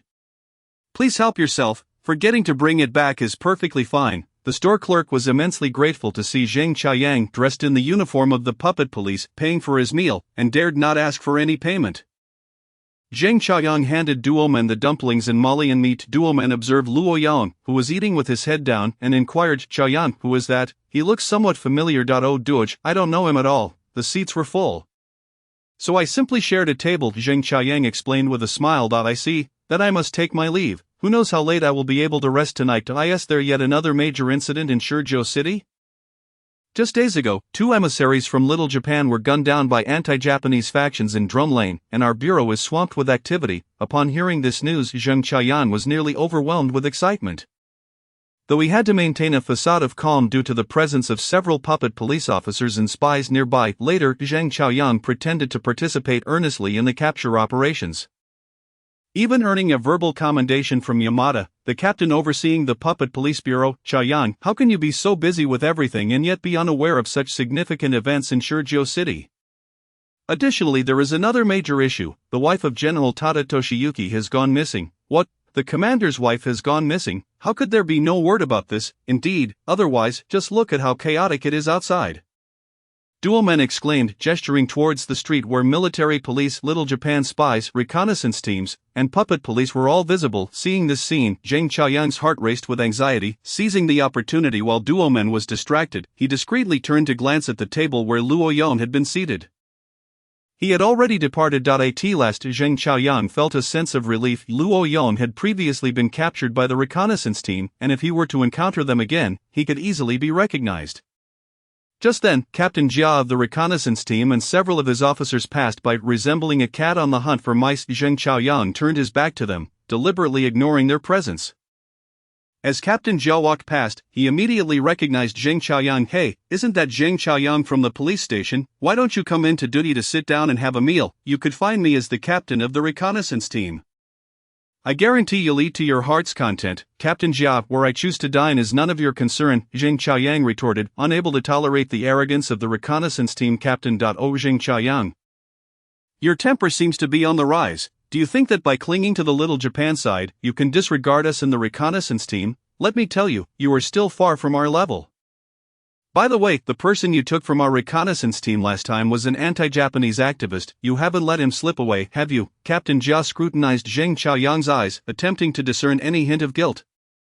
But was met with the calmness of Zheng Chaoyang's gaze. Captain Jia, we are both serving the same master. Let us not damage our amicable relations. Another day, I shall host you for drinks. Seeing the tension in the air, Duomen stepped forward with a smile to mediate. Duoj knows how to maintain harmony. Very well, I shall let you off today. Zheng Chaoyang, brothers, let us head to duty. Today, I treat everyone to steamed dumplings and mullion meat. Feel free to eat your fill. Today's expenses are on me. Captain Jia's words were a pretense of generosity, yet it was well understood that he would not part with a single yen. After all, who in Shurjo City would dare to collect payment from him? Anyone who dared to accept his money in the morning would find themselves imprisoned by the reconnaissance team by nightfall. Labeled as an anti-Japanese activist or traitor, Zheng Chaoyang cursed inwardly. Chaoyang, you call him a traitor, but are we not also in the same boat? Duomen remarked softly. This statement caused Zheng Chaoyang to pause, feeling a twinge of discomfort. In truth, Duomen was correct. The reconnaissance team under Captain Jia was indeed serving the interests of Little Japan, just as they, as puppet police, were doing the same, seeing the increasing presence of Little Japan military police, spies, reconnaissance teams, and puppet police on the streets. Luo Yong dared not linger any longer. He swiftly settled his bill and made his way back to Yuer Alley. Upon returning home, he applied the hemostatic ointment he had retrieved from Xiaobai's clinic to Hao Pingchuan's wounds. Pingchuan, I had emphasized that the bag of red dates tied with hemp rope was meant for Dr. Xiaobai. Did you perhaps take the wrong bag at that moment? Hao Pingchuan scratched his head, pondering. I can't recall. At that time I was solely focused on retrieving the red dates for someone, without considering the details. Upon hearing this, Luo Yong's face flushed with anger as he pointed at Hao Pingchuan. You nearly jeopardized one of our comrades. Chapter 74. The acquisition of gold. Old Luo, I truly did not realize that there was a difference between the two bags of red dates. I thought it was fine to take any one of them. Hao Pingchuan continued to defend himself. All right, let us put this matter to rest. Once the city gates are opened in the near future, you shall return to the guerrilla unit. Luo Yong felt a sense of dizziness enveloping him. Although Hao Pingchuan exhibited remarkable bravery in battle, risking his life without hesitation, he was undeniably ill-suited for clandestine operations. Last night's reckless actions by Hao Pingchuan had resulted in the sacrifice of a guerrilla fighter, and to make matters worse, he had mistakenly mixed up two bags of red dates. These were not ordinary dates, they symbolized two entirely distinct missions. Luo Yong pondered that Song Wanqiu had only recently joined the organization for a mere 6 months and lacked significant experience in underground work. When she received this assignment, she likely had no inkling that it stemmed from an internal error within the organization, resulting in a misallocation of tasks. If Song Wanqiu were to act according to the task's demands, would it not lead to her untimely demise? However, this morning, when Luo Yong visited the Xiaobai medical clinic, he found Xiaobai remarkably composed, with no signs of any unforeseen calamity within his household.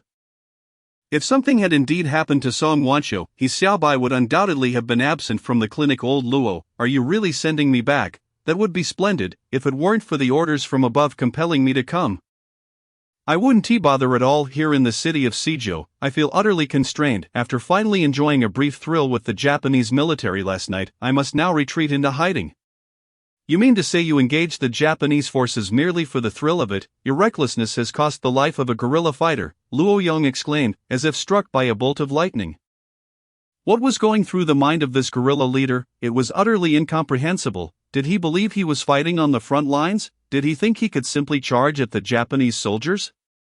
Why not single-handedly storm the Japanese command post in Taishizihutong? Luo Yong increasingly felt a chill creeping up the back of his neck. He longed for the day when he could freely enter and exit the gates of Suzhou, so he might hasten to return this guerrilla leader, Hao Pingchuan, to where he truly belonged. Otherwise, leaving Hao Pingchuan in Suzhou would only invite further trouble. Luo Yong had initially planned to visit his Xiaobai at the Xiaobai clinic in Nanluo Guxiang or send a message to Song Wanqiu through the newspaper. But now the entirety of Yushui Hudong was under covert surveillance by the detective squad, rendering his escape impossible. He could only bide his time until this turmoil subsided, although Longchuan Feiyuan had dispatched nearly all available forces in Suzhou to search. Madame Matian remained unfound, and neither living nor dead was she to be seen. No matter how hard Feiyuan Longchuan racked his brain, he could not fathom the truth. In reality, the corpse of Ma Tianjun's wife lay quietly Akin to a slumbering fat pig within He Xiaobai's system space.at this moment, He Xiaobai was contemplating whether to also place Ma Tianjun into the system space so this Japanese couple could be disposed of together in a mass grave for wild dogs to feast upon. After several days of relentless activity, Longchuan Feiyuan learned of the arrival of the Special High Command Leader Shouchuan Masayuki in Seijiu, and thus felt compelled to report this to Commander Ma Tianjun. Despite Ma Tianjun's heavy heart, he recognized that his primary focus must be on addressing matters concerning Shouchuan Masayuki. However, secretly he dispatched more Japanese soldiers and spies to monitor every corner of Seijiu. For he held little faith in the Japanese police and detective squad members. The recent disappearance of the wife of the commander of the North China garrison had instigated widespread panic in Seijiu, leading to a noticeable decline in the number of patients visiting the clinic. Most of the populace chose to remain indoors as long as they were not facing life-threatening illnesses, fearing that should they be apprehended by the Japanese military police, detective squad, or Japanese puppet police while walking the streets, they would end up in prison, suffering grievously. Those fortunate enough to evade such a fate still felt as if they had danced on the brink of death. For the unfortunate, they would be directly tossed into a corpse pit, destined to become prey for wild dogs outside the Zizaman at the chaotic burial ground. He Xiaobai did not expect to sustain his livelihood through the clinic. Previously he had extracted a trove of gold jewelry from Madame Matian. He discovered that this cruel Japanese woman had a fervent affinity for gold adornments, as evidenced by the 3 gold bracelets she wore on her wrists. The gold necklace pendant around her neck was heavy in hand, weighing an estimated half a pound, a weight only her robust neck could bear. Anyone else would likely find it unbearable. He Xiaobai collected these gold trinkets with plans to melt them down and either exchange them for silver dollars at a goldsmith or simply save them.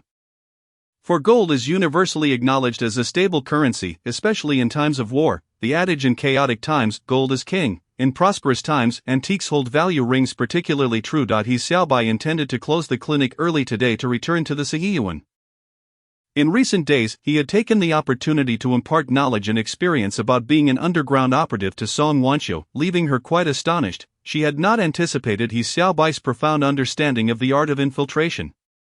Noticing her puzzled gaze, He Xiaobai smiled and presented her with a copy of the 36 stratagems. He explained that regardless of the methods employed in infiltration or intelligence gathering and analysis, they were fundamentally remnants of ancient wisdom. As long as one could thoroughly grasp these legacies from their ancestors, they would prove to be exceptionally competent professionals in this specialized field. At that moment, Song Wanqiu regarded He Xiaobai with a newfound sense of admiration and reverence. He Xiaobai in turn noticed the change in her demeanor. The lake blue qipao she wore accentuated her gentle grace, and the whiteness of her neck stirred his imagination.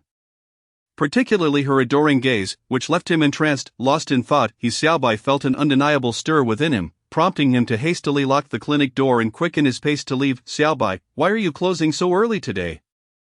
Captain Jia, perched on his bicycle, asked with a playful grin. Captain Jia, what brings you here today? Are you feeling unwell? Cough, cough. No, ever since I took your miraculous medicine, I feel as if I've returned to my youthful state. These days I have been victorious in battle, gaining the admiration of women, who have been left utterly defenseless. Haha. Chapter 75. The Lugua Hotel. Captain Jia relinquished his bicycle to a subordinate and approached He Xiaobai directly. He Xiaobai, this is not merely the result of your medicine, it is your own vitality. Look at you, Xiaobai, you have a way with words. I've been meaning to express my gratitude to you, but with all the recent occurrences in Seijiu, the assassination of 2 Japanese envoys and the sudden disappearance of the commander's wife, I've been swamped. However, things are finally settling down, and I came to invite you to dinner. Captain Jia, you are far too gracious. It is my treat, just choose the place. He Xiaobai realized that gaining Captain Jia's favor would spare him many unnecessary troubles and allow him to glean valuable information about the Japanese. He had initially considered a more permanent solution to Captain Jia, but he understood that even if Jia were gone, the Japanese would simply appoint another lackey like Jin Captain Wang Duizhong. There was no shortage of traitors. It would be wiser to keep Jia around for intelligence purposes. Moreover, should any trouble arise, Captain Jia could help mediate. This was the reason He Xiaobai had refrained from taking action against him. Come on, Xiaobai, are you trying to undermine me? If we're going out, let us make it a grand affair. Let us go to the Lugua Hotel for a proper feast. Very well, Captain Jia, let us proceed to the Lugua Hotel. Xiaobai, you're not being very considerate, still calling me Captain Jia. Are you looking down on me? Don't underestimate me, I'm somewhat of a notable figure among the Japanese. He Xiaobai smiled faintly. Playing along with his words, he bowed slightly, saying, "Brother Jia, that I shall climb the ranks." Captain Jia laughed heartily, grasping He Xiaobai's hand and loudly proclaiming to the more than 10 detective squad members trailing behind them. "Listen up, this is my brother He Xiaobai. From now on, if anyone dares to trouble him, I'll shoot them dead, Captain. Since He Xiaobai is your brother, he is our brother too. We would never cause him any trouble." "Pfft, you think you lot can call him brother? Get lost, Brother Xiaobai. Let us find a chance to pay our respects to the Lord Guan." Captain Jia, this traitor, had a sense of camaraderie, however, to He Xiaobai. This was merely a trivial loyalty that disregarded the bigger picture. He had already become a lapdog for the Japanese, and such individuals only had one fate, death, yet he merely smiled and nodded in agreement.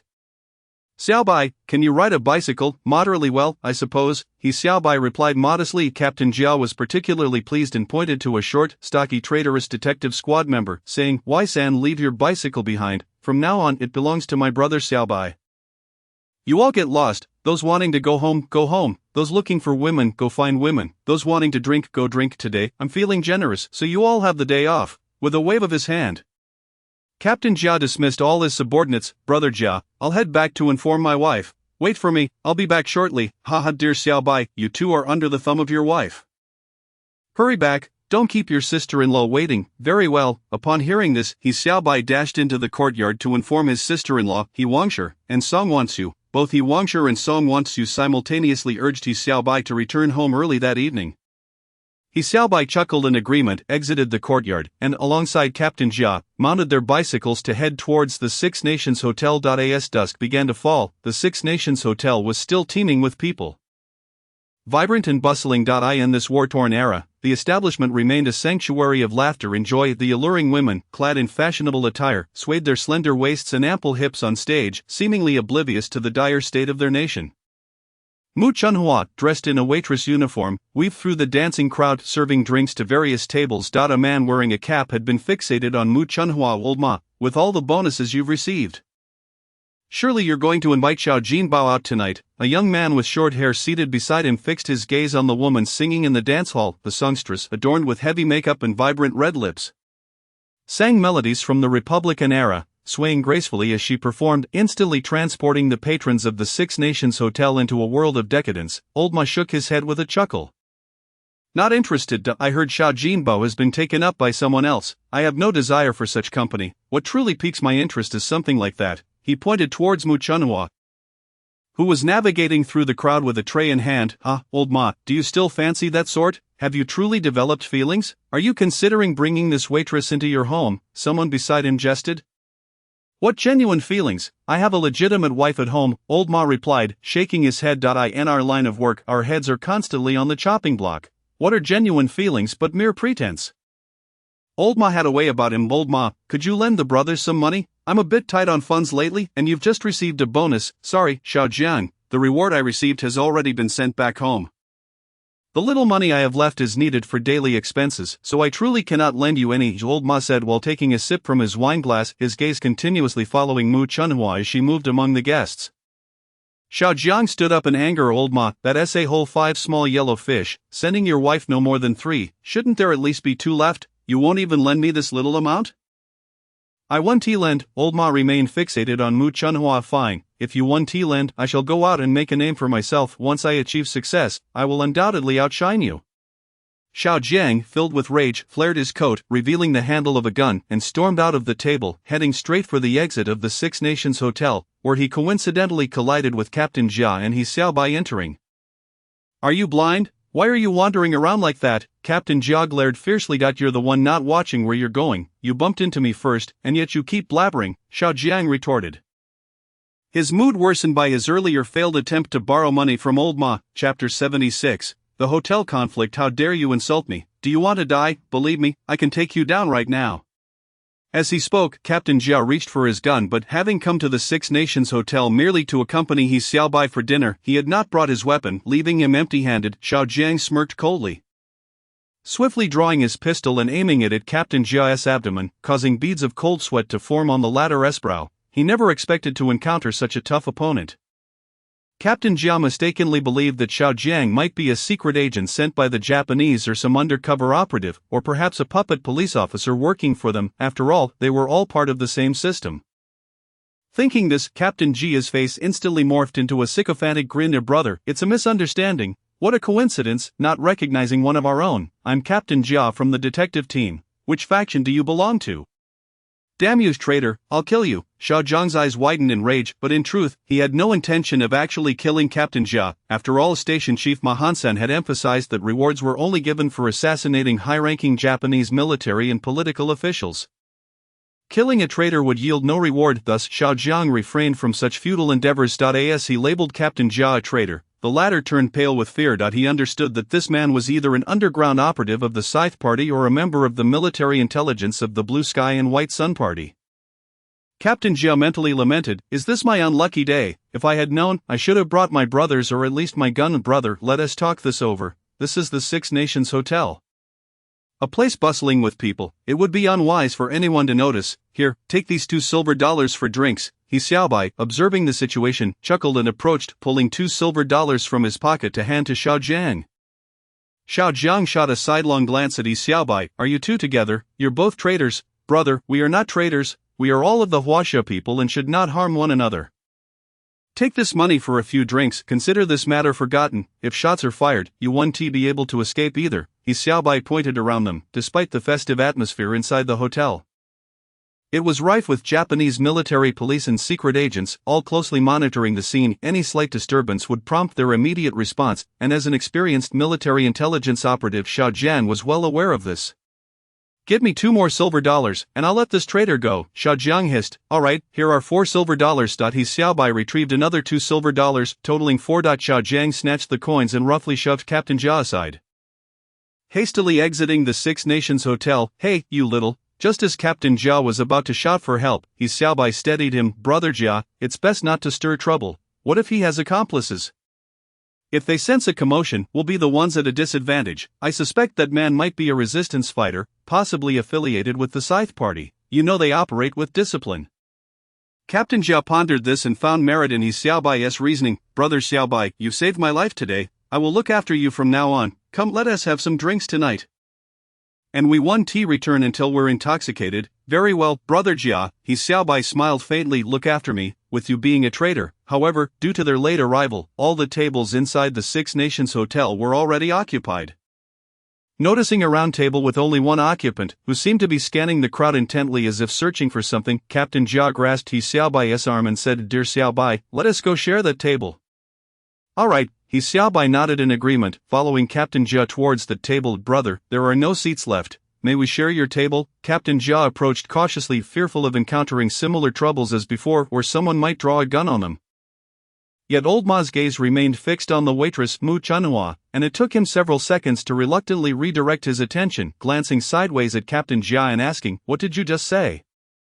"There are no seats. Can we sit together?" "No," old Ma immediately rejected without a moment's thought. "What do you mean by that? Sharing a table with you is me showing you respect." "Get lost," old Ma scoffed. His hand already resting on his waist, ready to take action, Captain Jia trembled in fear, realizing there was yet another armed individual present. At that moment, he deduced old Ma's identity. Lowering himself, Captain Jia shouted loudly, "There are resistance fighters here. We have resistance fighters." With that shout, the military police and secret agents within the Six Nations Hotel rushed towards them. Sensing the situation was dire, old Ma swiftly drew his handgun and fired 2 shots at the crystal chandelier in the center of the dance floor. The shot struck the chandelier directly, plunging the Six Nations Hotel into chaos. The lights dimmed, and panic erupted as people screamed and fled in all directions. "Everyone, get down and don't move," someone shouted in broken Huaxia. Amidst the turmoil, even with the dim lighting, He Xiaobai managed to spot the burly man who had just fired at the chandelier, still searching for something within the frenzied crowd. "Are you not leaving? Are you waiting to be caught?" He Xiaobai murmured softly. At that moment, old Ma realized the urgency and quickly blended into the panicking throng. "Ding, the host has done something beneficial for the Chinese nation and received 100 heritage points. Though the points were few, they could be exchanged for 5 strength-enhancing pills." "Catcher, that woman stole my money." Suddenly someone shouted, further escalating the chaos. A woman was seen frantically running towards He Xiaobai. "Oh, it's Mu Chunhua." He Xiaobai's eyes lit up as he immediately recognized the woman rushing towards him. As Mu Chunhua ran, she glanced back and collided directly into He Xiaobai's embrace, raising her head to look closely. she exclaimed. Dr. Xiaobai, it's you. As He Xiaobai was about to engage in casual conversation with Mu Chunhua, the man pursuing her had already closed in. Hey, are you stealing my money? Come over here so we can clear this up. The burly man exclaimed angrily, reaching out to grab Mu Chunhua's arm. I did not steal your money. Do not wrongfully accuse me. Mu Chunhua, who had initially intended to break free from He Xiaobai's embrace, found herself retreating back into his arms upon witnessing the man's aggression. Miss Mu, what happened? Kid, this is between me and her. You need to get out of my way. The burly man's fury intensified upon seeing Mu Chunhua seek refuge in He Xiaobai's embrace. Chapter 77, A Quiet Hideaway in the Wine Cellar. Dr. He, this man insists on taking me to the basement, but I did not agree. He claims I took his money, but I truly did not. Today marked Mu Chunhua's first day as a waitress at the Lugua Hotel, and her beauty quickly attracted the attention of numerous men around her. Upon hearing her explanation, He Xiaobai immediately understood this burly man aimed to take advantage of the chaos to insult Mu Chunhua. And when she refused, he sought to forcibly take her away. It was evident that this individual frequented the Lugua Hotel and was well acquainted with its surroundings. Just then, Captain Jia approached, known for his usual arrogance, and immediately began to threaten the burly man. You rough-looking brute, do you dare to compete with my brother for a woman? Do you believe I won't make you regret this? Without further ado, the burly man delivered a vicious punch to Captain Jia's head, knocking him to the ground and rendering him unconscious. At that moment, the sound of boots thudding on the ground echoed from outside. He Xiaobai's keen ears recognized it as the arrival of the Japanese military police. The Japanese military police have arrived. There's no place to hide in this hotel. How about we take refuge in the wine cellar? No one goes there. Alright. Without a moment's hesitation, He Xiaobai readily agreed. He then grasped Mu Chunhua's arm and dashed in the direction she indicated, delivering a punch imbued with formidable strength to the burly man's chest as they departed. The blow left a noticeable indentation in the man's ribcage. Congratulations, you have done a good deed for the country, earning 20,000 inheritance points. Without pausing to observe the aftermath, He Xiaobai, guided by Mu Chunhua, swiftly navigated around the frenzied crowd and slipped into the wine cellar. Once assured that the cellar was empty, he inquired, Miss Mu, what brings you to work as a waitress here? Mu Chunhua's face flushed with a rosy hue as she replied, I came to the Lugua Hotel to work because I owe you for your medical treatment and I wish to earn some money to repay you. Upon hearing this, He Xiaobai nodded in understanding and refrained from further comment. However, fearing that He Xiaobai might misunderstand her intentions, Mu Chunhua hastily added, But Dr. Xiaobai, please don't think of me as a woman who would resort to any means to earn money. He Xiaobai chuckled softly and casually asked, Then what kind of woman are you? Mu Chunhua found herself momentarily speechless, unable to respond. At the age of 24, Mu Chunhua was already considered past the typical marrying age for women in the Republican era. Although her parents had arranged a betrothal for her before she was even born, her fiancé had tragically passed away at a young age, leaving her to bear the unfortunate label of a waiting widow. In this era, good news seldom travels beyond one's door, while bad news spreads like wildfire. The sudden designation of waiting widow had kept Mu Chunhua unmarried until now. At this moment, she felt at a loss for words. Unsure of how to convey her true circumstances to He Xiaobai, Miss Mu, working at the Lugua Hotel is not a sustainable option. You should seek a more suitable job. You need not rush to repay me for the medical fees. Take your time. This was merely He Xiaobai's suggestion, but how to proceed ultimately depended on Mu Chunhua herself. After listening, she nodded, Dr. Xiaobai, if you believe that being a waitress is inappropriate, then I shall resign. He Xiaobai was momentarily taken aback. It wasn't that he was opposed to her being a waitress, but rather he thought a woman of Mu Chunhua's beauty was ill-suited for such work at the Lugua Hotel. Therefore, he chose not to elaborate further. Just then, a knock echoed from outside the cellar. Open the door. Who's in there? Hurry up. The voice outside spoke in a distinctly harsh manner, unmistakably the German hotel manager. Upon hearing that the manager was German, He Xiaobai surmised that the commotion outside must have subsided. After all, Germany and Japan were allies. You should go open the door, divert his attention, and I'll slip out. Alright, Dr. Xiaobai, I will go and lead the manager away, and you can take the opportunity to leave. Mu Chunhua nodded earnestly, her eyes reflecting a mix of delight and shyness as she looked at He Xiaobai. You are the new waitress. Why are you hiding in the wine cellar? The tall German manager asked Mu Chunhua with an irritated expression. Manager Hans, it was quite chaotic outside earlier, and I am rather timid. So I hid here, is that so? The situation outside has been resolved. Hurry back to work, Manager Hans said gruffly, urging Mu Chunhua to return to her duties. Yes, Manager Hans, I'll be right out to attend to the guests. Quickly, the customers are waiting, I still need to fetch red wine for them." Upon hearing that Hans intended to enter the wine cellar for wine, Mu Chunhua felt a surge of panic just as she pondered how to prevent Hans from entering. The squad leader of the Japanese military police rushed over and called Hans away, providing Mu Chunhua with a sigh of relief. Seizing the opportunity, Mu Chunhua and He Xiaobai quietly exited the wine cellar together. At that moment, Captain Jia had just regained consciousness. The blow from the burly man had left him dazed for some time, and he had yet to fully recover. "Brother Jia, are you alright?" "I'm fine." "Xiaobai, where did that guy who hit me run off to? If I catch him, I'll split his skull." He Xiaobai smiled and replied, "Brother Jia, he has long since fled. I have been looking for him too."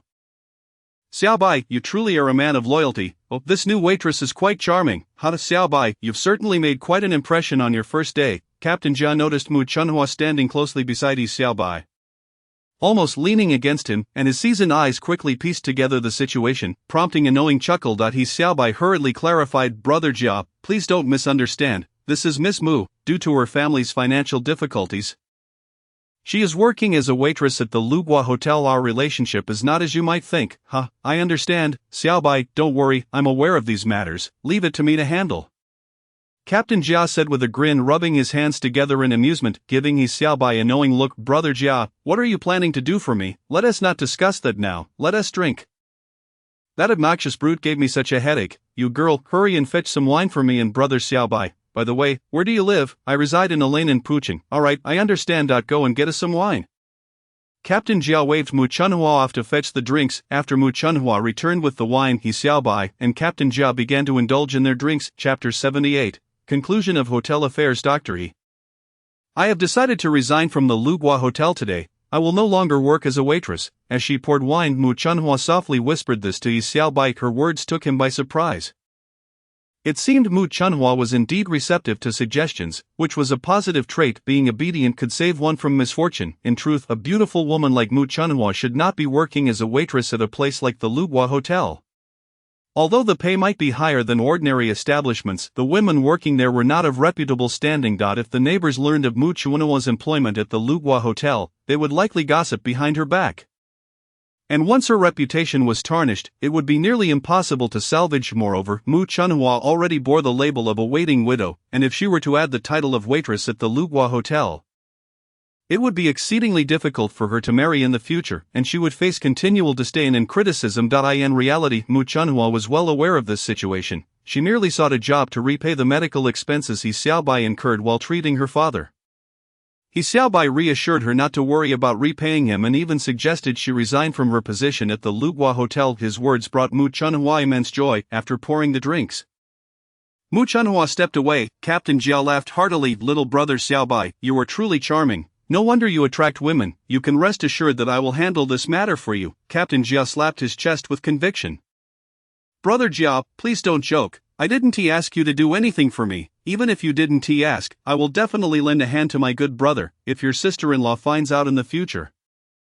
I can explain it to her directly. Now let us continue drinking." Captain Jia raised his glass and clinked it with He Xiaobai's before downing it in one go. He Xiaobai could only dismiss his words as drunken ramblings and paid them little heed.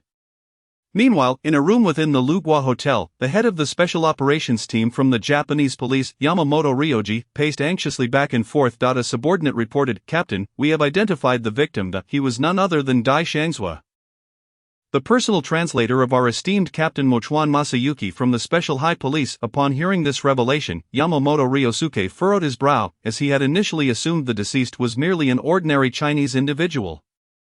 However, the involvement of Captain Mochuan Masayuki rendered the situation far more delicate and intricate. At that moment, Hans, the general manager of the Six Nations Hotel, entered the room. Upon seeing the lifeless body sprawled on the floor, stripped of clothing, he could not help but frown. "Captain Yamamoto, it appears this man succumbed to injuries sustained during a drunken brawl. I suggest you find an excuse to dismiss this matter, as it is a common occurrence in the Six Nations Hotel." Hans remarked nonchalantly, accustomed to such incidents, which he typically delegated to the special task force overseeing the Japanese police. Yet, Yamamoto Ryosuke, feeling a throbbing headache, shook his head vehemently. "Mr. Hans, this time it cannot be brushed aside. The deceased holds a significant identity. He was the personal translator of Captain Mochuan Masayuki of our great Japanese Empire's Special High Police, making it exceedingly difficult to provide an explanation to him. You must understand the pivotal role the special high police play for our empire. Upon hearing this, manager Hans of the Six Nations Hotel was momentarily taken aback. They had all presumed the victim was merely an ordinary Chinese citizen, only to discover his extraordinary background. Just then Zheng Jiayang sauntered in with a charming smile. "Captain Yamamoto, did you call for me? Jing-san has arrived." Yamamoto Ryosuke gestured for him to come closer upon noticing the naked corpse on the floor. Zheng Jiayang was initially taken aback but soon felt elated as he recognized the deceased as Dai Shangzhua, a traitor of the Scythe Party, once a loyal informant for the Scythe Party. Dai had unfortunately been seduced by the enemy and had turned into a quintessential traitor, cunning, and well-versed in the affairs of their party. They had previously organized 2 assassination attempts to eliminate this scoundrel, both of which had failed, resulting in the loss of 2 of their members. Zheng Jiayang had never anticipated that this despicable Dai Shangzhua would meet his demise at the Six Nations Hotel. While his heart was filled with joy, he maintained a facade of composure. "Jing-san, please devise a plausible cause of death for him and draft a formal investigation report." Yamamoto Ryosuke entrusted this tricky task to Zheng Jiayang. Internally cursing the increasingly wicked nature of the enemy, Zheng Jiayang understood the necessity of remaining undercover. Thus he resolved to execute this task diligently, as it would earn him Yamamoto Ryosuke's trust. After delegating the matters at hand, Yamamoto Ryosuke exited the room. Zheng Jiayang crouched down to examine the deceased Dai Shangzhua, astonished to observe that his chest was distinctly caved in, suggesting he had been struck with considerable force. Whose strength could possibly be this formidable? Zheng Jiayang pondered in disbelief while inspecting Dai Shangzhua's corpse. Meanwhile, the intoxicated Captain Jia was being assisted out of the Six Nations Hotel by He Xiaobai. "Captain Jia, General Longchuan is looking for you." An officer from the investigation team rushed over to find Captain Jia. To hell with General Longchuan. "I still wish to drink," Captain Jia retorted. The officer was taken aback by Captain Jia's words and glanced around to ensure no one else had overheard. If General Longchuan caught wind of Captain Jia's remarks, not only would Captain Jia face punishment, but the investigation team members would also be implicated. The officer felt a surge of fear. He Xiaobai swiftly produced a golden needle and administered a few pricks to Captain Jia, who immediately regained some clarity. "What? General Longchuan is seeking me. Why didn't you say so earlier?" Captain Jia exclaimed, giving the investigation officer a sharp slap. Despite the blow, the officer felt a surge of relief. "Apologies, Brother Xiaobai. I must take my leave now. These enemies are unworthy of being human. I must go and placate those beasts. Come assist me." With the support of his subordinates, Captain Jia departed from the Six Nations Hotel. The investigation officer gratefully nodded at He Xiaobai. He Xiaobai smiled and also left the Six Nations Hotel, heading towards Nandu Street. Chapter 79. Xiao Jiang captured. On his way back, He Xiaobai encountered 2 squads of patrolling enemy soldiers. Without hesitation, he retrieved the Yang Yuji Bao from his system space and swiftly eliminated all 13 soldiers, subsequently storing their corpses in the system space. He acquired 4,500 inheritance points and discovered 220 silver dollars on the soldiers, a rather commendable haul. Upon returning to Nandu Street, He Xiaobai found Song Wanxiu awaiting his return at the Yushan Garden. Inside, military intelligence agent Xiao Jiang was vocally lamenting, "Damn it, these heartless bitches, these ungrateful performers. Jin Jia, can you see this? I am offering real gold and silver. Hurry and bring Bauer to accompany me." "Oh, isn't this Lord Jiang? I sincerely apologize, but unfortunately, Bauer is currently with another guest and is booked for the night. Perhaps you could return tomorrow," Jin Jia replied. "Furthermore, Lord Jiang, your funds are insufficient. Our Bauer is the star of Yushan Garden, and a night booking requires at least 8 silver dollars. Jin Jia, are you looking down on me? I demand Bauer to accompany me tonight. If she fails to comply, I'll wipe out all of you," Xiao Jiang declared, drawing the pistol from his waist and pointing it menacingly at Jin Jia. Upon seeing the weapon leveled at her head, Jin Jia turned pale, covering her mouth with a handkerchief, trembling as she pleaded, "Lord Jiang, can't we discuss this calmly? Please, no need for the gun." She gestured to the hidden enemy agents nearby, signaling them to stay back. Observing Jin Jia's fearful demeanor, Xiao Jiang thrust 4 silver dollars into her hands and commanded, "Here, Jin Jia, I've paid you now. Immediately arrange a room for me and summon Bauer. Otherwise, if my gun goes off, it won't end well." Jin Jia feigned helplessness. "Very well, Lord Jiang, you are the master. I dare not offend such a person. Please proceed to room 209 on the 2nd floor while I fetch Bauer." With that, she swayed her hips and departed. Only then did Xiao Jiang holster his gun, muttering, "Why did you take so long?" Before entering room 209, Jin Jia found Bauer, and in that moment, her earlier fear had evaporated. replaced by a cold, ruthless demeanor as she instructed Dai Dai that young fellow is causing trouble, demanding to see you and brandishing a gun. I suspect he is an anti-Japanese element. You know what to do. Right? Shortly thereafter, Xiao Jiang saw Dai Dai enter the room and immediately lunged forward, enveloping the alluring woman in his arms, kissing her face while exclaiming, "Bauer, I've missed you so much. Tonight, I'll book you for the night. Just ensure I'm well taken care of, and I'll reward you handsomely. Oh Lord Jiang, you haven't visited in quite some time. Did you forget about me? Indeed, men are unreliable, leaving me, a lonely woman." Dai Dai played coy, ensnaring Xiao Jiang's attention. "Bauer, how could I ever forget? As soon as I had a moment, I rushed over. Come grant me a sweet kiss." Xiao Jiang eagerly leaned in towards Dai Dai's luscious lips, only to be gently halted.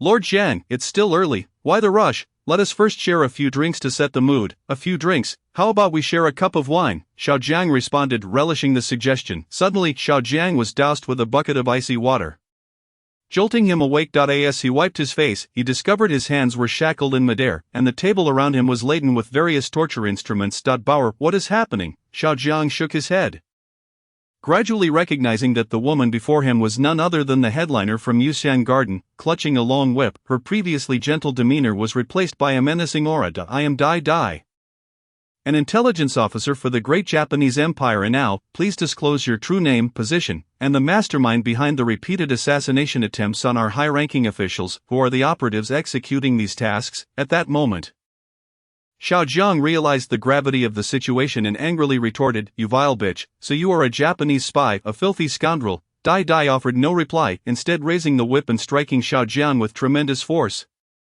The whip, crafted from resilient cowhide and interwoven with sharp hooks, tore through Xiao Jiang's clothing, leaving a distinct crimson mark. "Answer my questions truthfully, otherwise, you will find this whip quite unpleasant. To hell with you and your Japanese scum." Xiao Jiang stubbornly retorted. After several lashes, he found himself reduced to a quivering mass of agony. Just then, a voice resonated. "Dai Dai, you must treat your guests with more respect," as the esteemed Jin Jie of Yuxiang Yuan gracefully made her entrance. She interposed herself between Dai Dai Zi and the whip he was poised to wield once more. Immediately, Dai Dai Zi retreated to the side, offering a respectful salute. "Greetings, Jin Jie." Jin Jie approached Xiao Jiang, delicately tracing her fingers across his cheek and lifting his chin. She continued, "Xiao Jiang, is it truly necessary for you to torment yourself in such a manner? If only you could lay bare the truth. You could not only abscond with the lovely Bauer from the confines of Sijio City, but also claim the reward of 500 silver dollars bestowed by the Empire of Japan. You and Bauer could find a secluded haven, living a tranquil life away from prying eyes. Would that not be splendid?" Her voice was a gentle murmur, stirring something within him. "Is this truly the case?" Xiao Jiang inquired, trembling slightly and moistening his parched lips with his tongue. Jin Jie responded with a coy smile, her countenance revealing that she sensed Xiao Jiang's wavering resolve. It appeared that he was impervious to torture. Yet the allure of beauty and wealth had a profound effect on him. Then, with a clap of her hands, the door swung open once more, revealing a robust man bearing a tray brimming with gleaming silver dollars. Chapter 80, Betrayal. Xiao Jiang gazed intently at the glimmering coins, then at the exquisitely beautiful Bauer, her lips crimson and teeth pearly white. A surge of determination washed over him. "Jin Jie, I shall speak. I shall reveal all." "Excellent, speak freely, but do not deceive me." The plan to assassinate the two Japanese envoys was orchestrated by Ma Huan-san, the station chief of the military intelligence in Sijio City. The actual executioners were Mark D and Shou Guofeng. "Where is the military intelligence base?" "In Sijio City, in Shanxi Alley." "Very well, keep a close watch on him." Jin Jie, also known as Yamada Ryoko, felt a surge of elation. She had never believed that Su Fugue acted alone in the assassination of the emperor's emissaries, Takatsuki Takashi and Nariyuki Sho, for on that fateful night she had witnessed the silhouettes of two assassins, their figures starkly contrasting with that of Su Fugue. Although Yamada Ryoko had conveyed her findings to Ryochuan Fuyuan, it was evident that he had little faith in her, demoting her to Yuxiang Yuan as a mere pawn. Nevertheless, Yamada Ryoko had never relinquished her quest to uncover the truth behind the envoy's murder, vowing to unearth the true mastermind. "Jin Jie, why do your words lack sincerity? You promised me that if I provided the information, you would allow Bauer and me to escape this tumultuous Sijio City." Xiao Jiang still harbored the hope that Yamada Ryoko would honor her commitment. Yamada Ryoko chuckled softly. "Xiao Jiang, do not be hasty. I must first ascertain the veracity of your information, am I not? By all means, as long as you uphold your word. Xiao Jiang mused that if all he spoke proved true, he could take Bauer and the $500 silver to a place where no one would recognize them. Leading a carefree existence, after Yamada Ryoko exited the room, Dai Daizi followed closely behind. Commander Yamada, do you truly intend to release this military intelligence agent? What do you think, Dai Daizi? Yamada Ryoko shot a glance at her subordinate. Her tone laced with mockery, directed at Xiao Jiang, the military intelligence agent. Dai Daizi immediately grasped her intent, nodding in agreement. Indeed, Commander Yamada has taught us that there is but one method to deal with prey, namely to ensure its demise. You are becoming quite the competent spy for the Empire of Japan. I am certain your father in the afterlife would be immensely proud of you. Yes, Commander Yamada, I shall ensure the dismemberment of my father's murderers. I will honor my father and pledge my loyalty to the Empire of Japan. Splendid, General Shobing will undoubtedly commend your actions. It turned out that Dai Daizi was the daughter of one of the assassinated envoys. Nariyuki Sho, Yamada Ryoko hastily departed Yuxiang Yuan, foregoing a visit to the Seijo city garrison to seek Riachuan Fuyuan, and instead made her way directly to Paju Hadong. This was the base of the Japanese puppet police and the Seijo city garrison, which fell under the jurisdiction of the Japanese military police. The garrison commander was Yamada Ryoko's elder brother. Yamada Ryoko, brother, may I borrow a few of your subordinates? Upon her arrival, Yamada Ryoko found her brother still awake. Engrossed in a report regarding the case of Dai Shangzhua, the translator for Deputy Chief Sho Chuan Masayuki, who had been murdered, Yamada Ryoko's brother, Yamada Ryoko, nodded approvingly as he read, believing that the report prepared by Zheng Chaoyang would surely satisfy Deputy Chief Sho Chuan Masayuki. After finishing the report, he was taken aback to see his sister Yamada Ryoko seeking assistance. Ryoko, you are assigned to the Seijo city garrison under General Riachuan. Why do you come here to borrow my men? This seems rather illogical. Yamada Ryoko, in a state of urgency, recounted her suspicions of the assassination attempt on the emperor's envoy and the subsequent demotion she faced from Riachuan Fuyuan to Yuxiang Yuan to gather intelligence.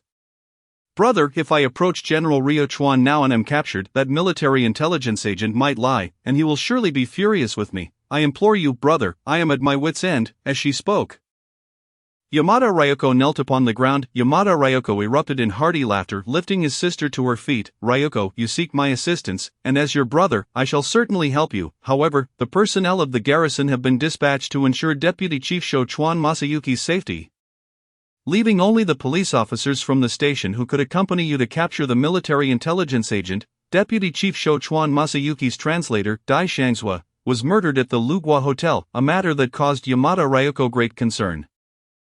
Fearing that the true target of the assassin was Sho Chuan Masayuki himself. To be cautious, he had dispatched a special operations team from the garrison to protect Sho Chuan Masayuki. Upon hearing that Yamada Ryoko's team consisted of Chinese officers, she felt a wave of anxiety. Brother, are these Chinese officers reliable? Haha, Ryoko, I harbor no doubts regarding the loyalty of my police force, especially Zheng Chaoyang, who is exceptionally devoted and capable. I shall summon him forth at once. Thus, Yamada Ryoko's brother dispatched a trusted aide to fetch Zheng Chaoyang from his residence. Upon returning from the Lugua Hotel, Zheng Chaoyang had begun drafting the report on Dai Shangzua's case, feeling lighthearted and jovial.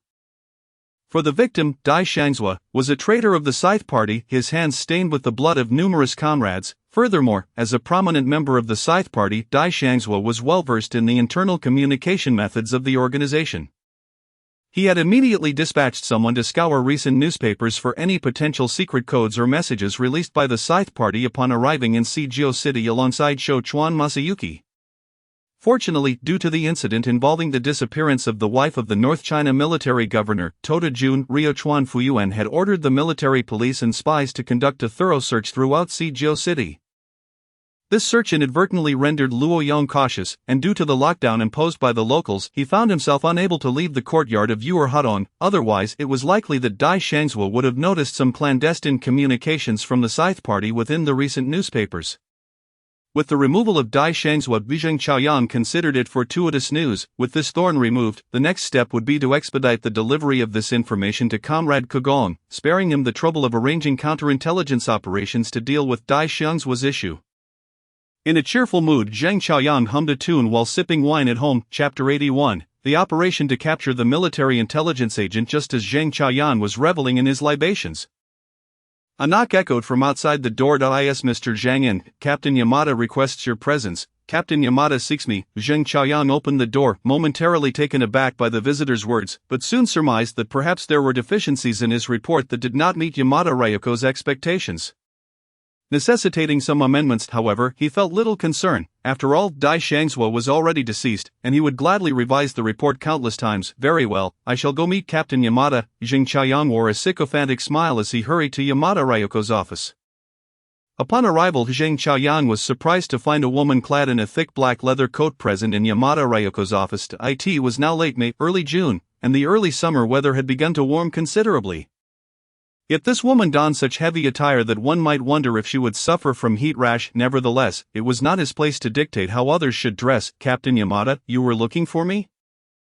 Zheng Chaoyang bowed deeply, a smile plastered across his face. Zheng-san, this is my sister, Yamada Ryoko. Ryoko, this is Zheng-san. Zheng Chaoyang, the head of the Criminal Investigation Department of the Suzhou City Police. His capabilities are remarkable, and his loyalty to the Empire of Japan is unquestionable. Yamada Ryoko casually introduced the two. Yamada Ryoko cast a glance at Zheng Chaoyang, observing his obsequious demeanor, and could not suppress a sneer. Indeed, the Chinese are truly contemptible, she muttered under her breath, although her voice was barely audible. Zheng Chaoyang heard her distinctly, instinctively clenching his fists, though he quickly relaxed, maintaining his subservient expression. So this is Captain Yamada's sister. Miss Ryoko, I am Zheng Chaoyang, the head of the Criminal Investigation Department of Suzhou City. Zheng Sang, you must lead the personnel of the police station to act alongside Liangzi and strictly adhere to all of Liangzi's commands. Should anyone dare to defy these orders, Liangzi has the authority to execute them on the spot. As he spoke these words, Yamada Ryoji's countenance was exceedingly grim, radiating a palpable aura of menace. Zheng Jiayang immediately stood upright and swiftly replied, yes. However, internally he could not help but speculate. If this mission involves capturing the underground operatives of my party, how can I discreetly inform our infiltrators in the city without raising suspicion among the Japanese? Despite the turmoil within, Zheng Jiayang's exterior remained composed. Captain Yamada, I will go door to door to notify my colleagues at the police station. No need, Yamada coldly replied. I have already dispatched someone, once everyone has gathered.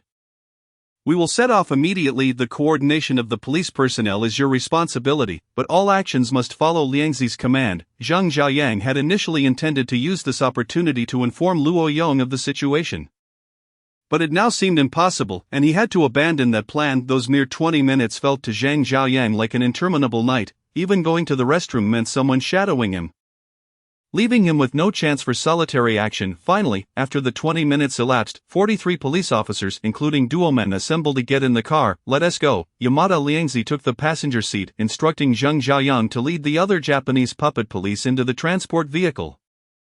Duomen yawned and inquired of Zheng Jiayang. Jiayang, what are we doing out here in the dead of night? Is there some kind of mission? Duomen, I'm just as baffled, Zheng Jiayang replied with a wry smile.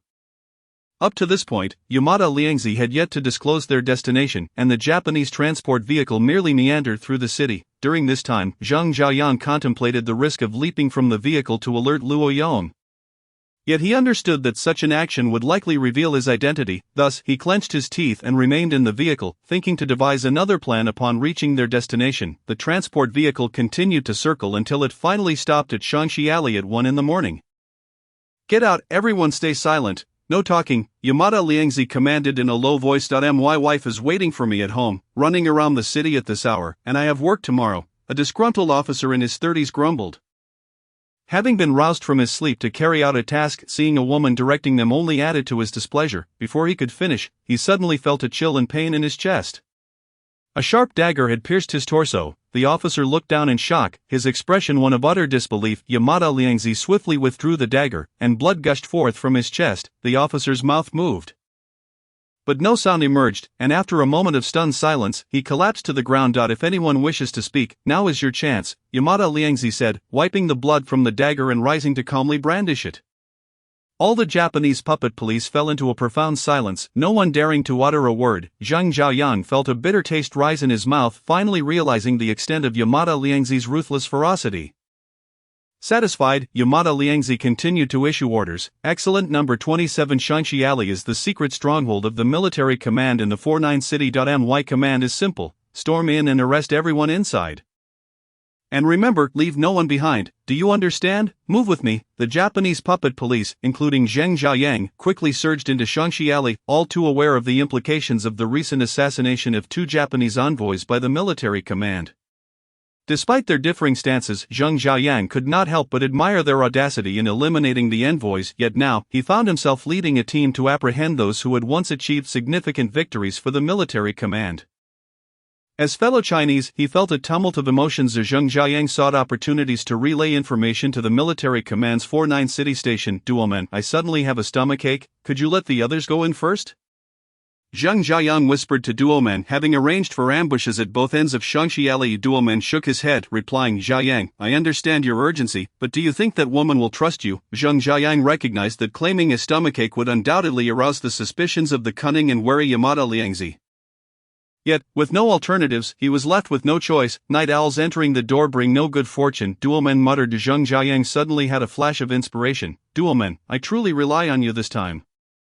Duomen possessed a unique skill. He could mimic the sounds of various animals with remarkable accuracy. Swiftly, he scanned his surroundings, plucked a leaf from a nearby tree, and placed it in his mouth.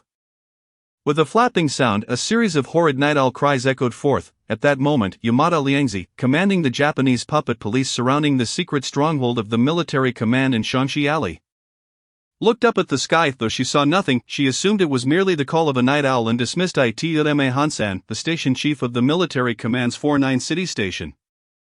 Was exceptionally agitated upon learning that the commander of the North China garrison, Tada Jun, had arrived in the capital, having successfully orchestrated the assassination of 2 Japanese envoys. He had received a personal telegram of commendation from Boss Dai, who encouraged him, stating that the matter had reached the chairman's ears and he was greatly pleased. Boss Dai ordered Ma Hansan to continue his efforts and achieve even greater accomplishments for the military command, ensuring its dominance over the central government party. Upon learning of Tada Jun's arrival in 49 City, Ma Hansan intended to immediately devise an assassination plan, but due to the heightened security following Tada Jun's wife's disappearance, he had to instruct his undercover operatives to remain hidden and on standby. A recently intelligence from operatives embedded within the Japanese puppet police indicated that the search for Tada Jun's wife had concluded, and the Japanese military police, secret agents, and puppet police in 49 City had returned to normal patrols. With this news, Ma Hansan promptly deployed his subordinates to commence the assassination operation against General Tada Jun. This time, Ma Hansan did not assign specific personnel for the assassination task. Instead, he allowed his operatives to act on their own accord. The previous success of Mark D and Xiu Guofeng in assassinating Japanese envoys had earned them honor and wealth, greatly motivating the other military command operatives. Each operative placed themselves in peril, fully aware of the potential for death at the hands of Japanese agents or military police. Thus, upon receiving this assignment, they were determined to do everything in their power to eliminate General Tada Jun, the commander of the North China garrison. Even with the assassination operation arranged, Ma Hansan found it impossible to sleep. He would rest with one eye open, fully clothed, with his loaded pistol at his bedside, the window slightly ajar, ready to leap out at the slightest sound, just as he hovered on the edge of sleep. He was jolted awake by the piercing cries of a night owl, as if one had flown into his room. Ma Hansan quickly rolled out of bed, grabbed his gun from the pillow, and glanced at the window, which remained ajar. Just then, he heard faint footsteps outside the door. This is bad, there's a situation. In an instant, his mind raced. Despite his stout physique, he was remarkably agile. He hastily pushed open the window and first threw out his pillow. At that moment, a gunshot rang out, and a bullet whistled towards the window. "Don't kill him, leave a live one," a furious female voice called out, leaving Ma Hansan's mind blank. The situation was dire. Japanese agents had discovered the secret stronghold of the military command in 49 City, realizing that the area below the window was guarded and all escape routes were likely blocked. He stuffed his pistol into his pocket, poured a bottle of ergwotu over the bed, and then lit a match and tossed it in. The potent liquor ignited, bursting into blue flames, in an instant. The dark room was engulfed in fire. Yamada Liangzi was alarmed. Fearing that the occupants might be consumed by the flames, she was eager to capture them alive, intent on apprehending those responsible for the assassination of the 2 envoys. "Charge in with me." Yamada Liangzi, eager to achieve merit, realized that if she did not want to become a pawn, this was her only opportunity. Thus she kicked open the door to the military command's secret stronghold and rushed inside. Zheng Jiayang and duo-men exchanged glances, and upon seeing flames erupting from the stronghold, they immediately understood that the occupants were aware of the situation. Duo-men, thank you. Thank for what? We Chinese don't harm our own. If it weren't for supporting my family, who would willingly serve the Japanese, duo-men muttered. Duo-men, your heart is in the right place. Zheng Jiayang expressed his deep gratitude. Had it not been for duo-men, Luo Yang, the head of the underground KMT faction in 49 City, might have already been 6 feet under. Upon hearing Zheng Jiayang's words, Duomen's eyes lit up. Jiayang, let us jump in through the window.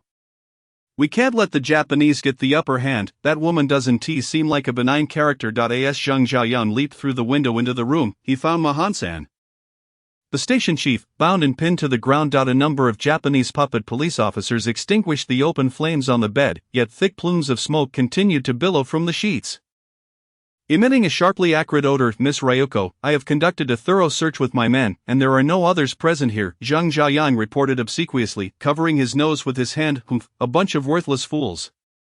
You Huaxia people are nothing but the sick men of East Asia. Ryoko Yamada shot a cold glare at Zheng Jiayang, cursing under her breath. Zheng Jiayang trembled slightly as he gripped his gun. Had he not exerted immense self-control, he would have already shot Ryoko Yamada dead. However, exposing his hard-won cover for the sake of a mere Japanese female agent like Ryoko Yamada was not worth the risk. He was acutely aware of the sacrifices made by the underground party organization and the entire Seijo city to facilitate his infiltration into the Japanese puppet police, thus he silently endured the disdain from Ryoko Yamada and her compatriots. Ignoring Zheng Jiayang, Ryoko Yamada reached down and seized Ma-Han-san from the ground. Despite her gender, her strength was considerable. Tell me, what is your position within the military intelligence? Ryoko Yamada inquired, her gaze steady upon Ma-Han-san. Fully aware that surrender was his only option, as he had witnessed the brutal interrogation methods employed by the Japanese, Ma-Han-san sighed and confessed, I am Ma-Han-san, the station chief of the military intelligence in Seijo City.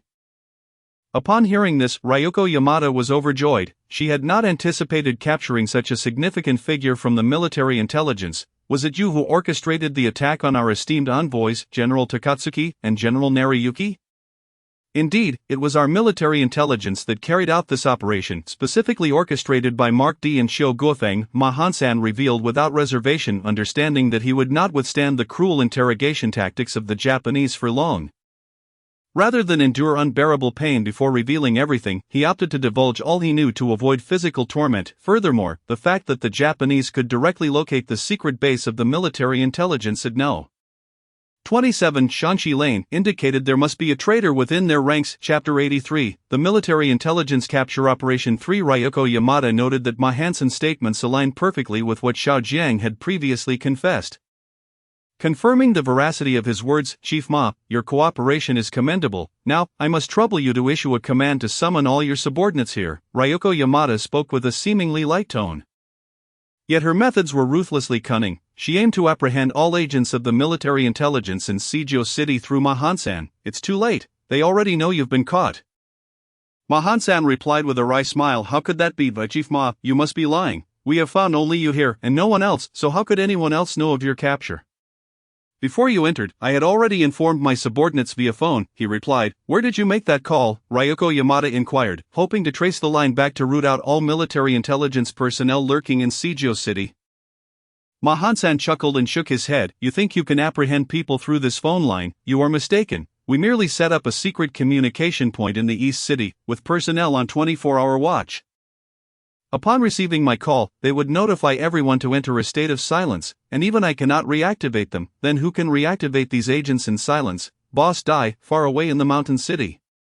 Ma-Han-san replied nonchalantly, Chief Ma, my patience is limited. Do not force me to resort to torture. Feel free to do as you wish. I have already told you everything I know. If you still do not believe me, you may shoot me right here. Ma-Han-san ceased speaking, slowly closing his eyes. Ryoko Yamada listened to his words, finding them sincere. After a moment of contemplation, she waved her hand, commanding, take him away. She then ordered one of her confidants, Ryoko Yamada's brother's trusted aide, to remain behind and wait, apprehending anyone suspicious who approached. Subsequently, she coldly instructed Zheng Jiayang, you will stay here as well, monitoring the surroundings. Understood, understood. Despite his inner resentment, Zheng Jiayang knew he could not defy Ryoko Yamada's commands as she was the sister of Major Yamada Ryoko from the Special Operations Team. He had been explicitly instructed by Major Yamada to fully comply with her orders, thus he begrudgingly accepted. Instead of returning to Yusan Garden, Ryoko Yamada personally escorted Mahansan, the station chief of the military intelligence in Seijo City, to the command post of the Japanese gendarmerie in Taisher Hudong. However, Ryoko Yamada also instructed one of her brother's confidants to return to Yusan Garden to deal with the military intelligence agent Xiao Jiang, eliminating any potential threats. Meanwhile, at Yusan Garden, the military intelligence agent Xiao Jiang remained suspended from a metal frame, utterly unaware that his life was drawing to a close. At that moment, the door swung open, and a woman entered. Bauer, did Jean Jie send you? Xiao Jiang pleaded. Please release me quickly, let us take this money and leave together. Starting anew in a different place, a glint of cold steel flashed, a knife plunged deep into Xiao Jiang's chest.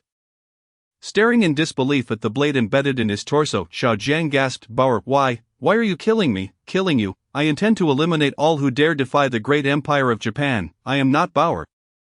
I am Daidaiji Nariyuki Daidaiji. As Daidaiji spoke, she twisted her wrist and withdrew the knife, only to stab it again into Xiao Jiang's heart. It was unclear how many times Daidaiji struck. Xiao Jiang's chest was left a mangled mess. Covered in blood, Nariyuki Daidaiji finally paused from her assault, then reached into the gaping wound, extracting a still pulsing heart. Taisher Hudong, Mochuan Masao fixed a piercing gaze on Su Fugui, remaining silent. Su Fugui, like a broken record, repeated, I killed the Japanese envoy. After the deed, I concealed the gun in a trash bin in Nanluo Guxiang. Nearby, Longchuan Faihara cleared his throat with a forced smile. Lord Mochuan. Mochuan Masao placed a finger to his lips, prompting Longchuan Faihara to fall silent. After another 10 minutes, Mochuan Masao with a sinister grin addressed Longchuan Faihara. Longchuan Kuan, do you still insist he is the one who murdered our esteemed envoy of the Empire of Japan? Sensing Mochuan Masao's snake-like gaze, Longchuan Faihara felt a wave of unease, yet he mustered the courage to reply, Lord Mochuan, I interrogated him personally, and Commander Muta also conducted a re-examination. There must be no mistake. Must be, Longchuan Kuan, this concerns the majesty of His Majesty the Emperor. How can you utter such vague words like must be? Longchuan Kuan, I can assure you that this man is not the murderer of envoys Takatsuki and Nariyuki. What? Not him? How can that be? Su Fugui himself admitted it, and we found the murder weapon in the trash bin in Nanluo Guxiang. The bullets matched those used to kill envoys Takatsuki and Nariyuki. Despite his words, Longchuan Faihara's confidence faltered. Mochuan Masao gazed at Longchuan Faihara with a mocking smile before suddenly asking, Longchuan Kuan, even if it were indeed Su Fugui, what would his motive be? Motive? It was his hatred for our empire, leading him to take such risks. Hatred? He is Huaxia. This seems incorrect. Longchuan Kuan, I have already conducted thorough investigations. This man's name is Su Fugui, born in October of Taisho 1, 1912, educated privately, and is quite intelligent. 5 years ago, he worked as a projectionist in a cinema in Seijo City, and he was even a pro-Japanese individual. For you to claim he harbors hatred towards our empire is simply incorrect. Mochuan Masao seemed to possess an exhaustive understanding of Su Fugui's background, leaving Longchuan Faihara utterly astonished. How do you know so much in detail, Lord Mochuan? Longchuan Faihara inquired in surprise. Longchuan Kuan, I was the one who proposed the acquisition of the Seijo cinema, Mochuan Masao stated with evident pride. This revelation nearly knocked Longchuan Faihara off his feet, as he broke into a cold sweat and hurriedly bowed deeply, pleading, Lord Mochuan, it is my incompetence. Please grant me a chance to rectify my mistakes. Although referred to as General Longchuan, in reality, he was merely a lieutenant colonel overseeing the gendarmerie and intelligence agencies, far inferior in rank to the Major General Mochuan Masao, who was a leading figure in the highest intelligence agency of Japan. Instilling fear in Longchuan Faihara. Chapter 84, the military intelligence capture operation. For just as Mochuan Masao was about to say something, a subordinate of Longchuan Faihara reported that Ryoko Yamada had come to seek an audience. Do not admit her. Longchuan Faihara was both anxious and furious. He certainly did not wish to see her at this moment. I am familiar with Ryoko Yamada. Her brother is an exceptional soldier of the empire, and she herself is a dedicated agent with firm ideals. Let her in. I am curious to meet her. Machuan Jingxiong remarked, since you wish to see Yamada Ryoko, Longchuan Faihara has no choice but to instruct his subordinates to summon her. With a weary nod, he added, please have Yamada Ryoko come in. The agent hastily turned and exited to relay the message. Before long, Yamada Ryoko entered, accompanied by Mahan-san. Miss Yamada Ryoko, it has been quite some time since our last encounter. Mao Chuan Jingxiong greeted her warmly. Startled Yamada Ryoko immediately bowed and responded, I did not recognize it was Your Excellency Mao Chuan's arrival. I beg your pardon for my rudeness. There is no need for such formality. Mao Chuan Jingxiong replied, helping her to her feet. Yamada Ryoko, His Excellency is a man of immense responsibilities. If you have any pressing matters, please present them swiftly. Long Chuan Faihara, concerned that Yamada Ryoko might mention the urgent case regarding the assassination of the envoy, hastily urged her on. Clearly Long Chuan Faihara hoped she would speak if she had something to say, otherwise, he wanted her to depart quickly. Yes, Long Chuan Excellency, I have just apprehended Ma Hansan, the station master of the military intelligence at the 49th station. The orders to assassinate the envoys, General Takatsuki and General Shou Binyue, were issued by him and executed by the agents Ma Kedi and Shou Guofeng. Taking a deep breath, Yamada Ryoko recounted, aware that today presented a remarkable opportunity to alter her fate. Yamada Ryoko, you must not speak recklessly. To simply claim someone as the station master of the military intelligence at the 49th station, when has it ever been so easy to capture such a figure? Long Chuan Faihara shot a warning glance at her, reminding her not to fabricate stories. After all, the station master of the military intelligence at the 49th station held a rank no lower than that of a major general. 2 ranks above him, such individuals were not so easily captured. Long Chuan, perhaps we should allow Ryoko to finish speaking. Mao Chuan Jingxiong interjected politely, turning to Ma Hansan. Sir, may I inquire if you truly are the station master of the military intelligence at the 49th station? He approached Ma Hansan with a polite smile. Ma Hansan's expression remained stoic, dignified, and composed. He understood that once he fell into the hands of these individuals, only a noble death awaited him, his sole desire being to end his life swiftly to avoid further suffering. Thus, he spoke with clarity and honesty about everything he could disclose to them. I am indeed Ma Hansan, the station master of the military intelligence at the 49th station. The orders for the assassination of your envoys were issued by me, and the task was carried out by agents Ma Kedi and Shou Guofeng. Following the completion of this mission, our station was commended by Boss Dai, and our party's chairman was also quite pleased with the outcome. Upon hearing this, Mao Chuan Jingxiong bowed deeply to Ma Hansan, expressing gratitude. Station Master Ma, thank you for your cooperation. However, we require your further assistance in capturing the 2 assassins of our esteemed emperor's envoys, namely Ma Kedi and Shou Guofeng. Ma Hansan shook his head with a smile and replied, I have disclosed all that I know. As for how you might apprehend them, that is a matter for you. I merely wish to meet my end as swiftly as possible. Yamada Ryoko let out a cold laugh and deeply bowed to Mao Chuan Jingxiong, declaring, Your Excellency Mao, I request that Ma Hansan be entrusted to me. Within 3 days, I shall ensure he reveals the identity of the assassins of the emperor's envoys. Mao Chuan Jingxiong shook his head with a smile. No, Ryoko, you are mistaken. Station Master Ma is a distinguished guest of our empire, not a mere criminal. Long Chuan, I am considering placing Station Master Ma under the care of the military police headquarters. What are your thoughts? Long Chuan Faihara's face stiffened. It was evident that he had mishandled the investigation into the assassination of the emperor's envoys. Upon hearing Mao Chuan Jingxiong seek his opinion, Long Chuan Faihara immediately bowed respectfully. I shall adhere to your Excellency's arrangements. Excellent, splendid. Mao Chuan Jingxiong exclaimed. Station Master Ma, I must ascertain your preference for the Shandong cuisine at Fengzi Garden. Long Chuan, do hasten to Fengzi Garden and request 2 chefs to prepare a meal for Station Master Ma. Furthermore, please disseminate the news of Station Master Ma's visit to our military police headquarters. As he spoke, Mao Chuan Jingxiong's narrow eyes glinted like a serpent's, casting a seemingly amused gaze upon Ma Hansan. Ma Hansan's heart sank. He understood that Mao Chuan Jingxiong's invitation to dine on Shandong cuisine was not genuine but rather a means to convey a message that the station master of the military intelligence at the 49th station had fallen into the hands of the enemy. Intended to lure military intelligence agents to rescue him, however, Ma Hansan knew that his agents were unlikely to come to his aid. Instead, it was more probable that someone would seek to eliminate the commander of the North China garrison.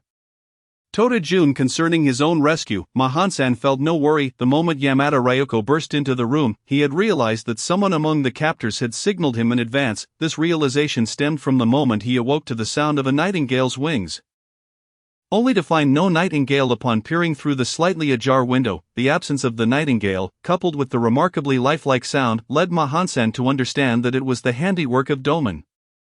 Doman did not belong to either the Qing Tianbai party or the Scythe party, yet he relished making friends and aiding others. In his earlier days as a military intelligence agent, Ma Hansan had received Doman's assistance during a mission, allowing him to escape. He had not anticipated receiving another warning from Doman, thus, upon catching Doman's eye, Ma Hansan understood that Doman would surely find a way to warn his subordinates not to approach the secret stronghold of the military intelligence at the 49th station in Shangxi Alley. Nevertheless, the order to assassinate Tota Jun had been issued, and he had no intention of rescinding it. He knew the character of his agents. They were eager to earn accolades through their own efforts and receive rewards, making a coordinated effort unlikely. Consequently, Ma Hansan understood that each agent was independently seeking the opportune moment to strike at Tota Jun. After all, there was only one life to take, and in such circumstances, no one would willingly relinquish such a splendid opportunity to another. Long Chuan Faihara also grasped Mao Chuan Jingxiong's true intent. He bowed to him and flatteringly remarked, "Your Excellency's strategy will undoubtedly ensnare all the agents of the military intelligence at the 49th station. I shall immediately send someone to notify Fengzi Garden to dispatch chefs, and I will ensure the rumor spreads across the streets and alleys. Thank you for your efforts, Long Chuan." Once Long Chuan Faihara departed, Mao Chuan Jingxiong smiled at Yamada Ryoko. "Ryoko, your contributions this time have been significant. However, you must continue to remain hidden at Yuxiang Garden, to further serve the Empire of Japan and His Majesty the Emperor. You will agree, will you not?" Upon hearing Mao Chuan Jingxiong's words, Yamada Ryoko felt an exhilarating rush. She straightened up and responded loudly, "Your Excellency Mao, I am willing to accept the task." "Excellent," Mao Chuan Jingxiong beamed. Approaching her and placing a hand on her shoulder, Yamada Ryoko promptly added, "Your Excellency Mao, I shall return to Yuxiang Garden to continue contributing my strength." Yet, at that moment, Mao Chuan Jingxiong's smile took on a more sinister quality as his hand glided from her shoulder to the side of her face. "Miss Ryoko, there is no need to rush. There are ways to serve the Empire here as well. I have not enjoyed the company of a woman in quite some time. Please come and comfort me." As Yamada Ryoko stood in shock, Mao Chuan Jingxiong's hand slithered over her body like a serpent. The nauseating sensation sent chills down her spine. Chapter 85. Back to the courtyard. Before the courtyard at No. 95 Nanluo Guxiang, a sidecar motorcycle roared up, from which a soldier of the military police disembarked, leaving behind a figure before speeding away. After the sound of the motorcycle faded, Yen Bugui waited an additional 5 minutes, ensuring the surroundings were clear through the crack of the courtyard gate. Before cautiously peeking out, he observed someone sitting at the entrance, their expression vacant and mumbling incoherently. Yen Bugui stepped out of the courtyard and approached the person, only to discover it was Su Fugue, who was murmuring, "Yes, I was the one who killed the envoy. After the act, I discarded the gun in a trash bin on Nanluo Guxiang." "Bugui, what are you looking at?" "Who is this?" Yen Bugui's wife, Yang Ruohua, approached and inquired. "Oh, it's Su Fugue. What is he saying?" Thus, the couple stood beside Su Fugue, listening to his repetitive mumblings. Of Bugui, the fact that Su Fugue managed to return alive from the enemy's grasp indicates he is unharmed. Besides, wasn't he Su Fugue working at the enemy cinema? Perhaps he can assist us in the future. Listening to Yang Ruohua's words, Yen Bugui's mind raced. "Ruohua, let us proceed with that plan. Hurry and inform Su Fugue's family in the backyard. I'll speak with Yi Zhang. We must arrange for Su Fugue's wife to take care of that deaf old lady in the hospital tonight, allowing you a day of rest." The deaf old lady in the backyard had recently been scolded by He Xiaobai during a banquet held by the He family, causing her to become agitated and injure a nearly healed bone, necessitating another trip to the hospital for treatment. Although Su Fugue appeared to be endlessly repeating the same phrases, resembling a madman, he was not truly insane. Su Fugue vividly recalls the words spoken to him by Mao Chuan Jingxiong as he departed from the military command post of the Iron Lion Hudong. "Su Fugue, you have been summoned for interrogation, compelled to confess as the murderer. This is merely a trial set forth by the Imperial Japanese Army. You have successfully passed this test. From this day forth, you have the opportunity to serve the glorious Imperial Japanese Army. Upon your return, feign madness, and secretly monitor all those around you. Should you discover any anti-Japanese elements, report immediately to Yuxianjuan and inform Yamada Ryoko." As Su Fugue murmured those repetitive words, he instinctively touched the small pocket of his inner garments, where he concealed 10 silver dollars obtained from Mao Chuan Jingxiong. At last, you have returned. What would become of Dimao and me?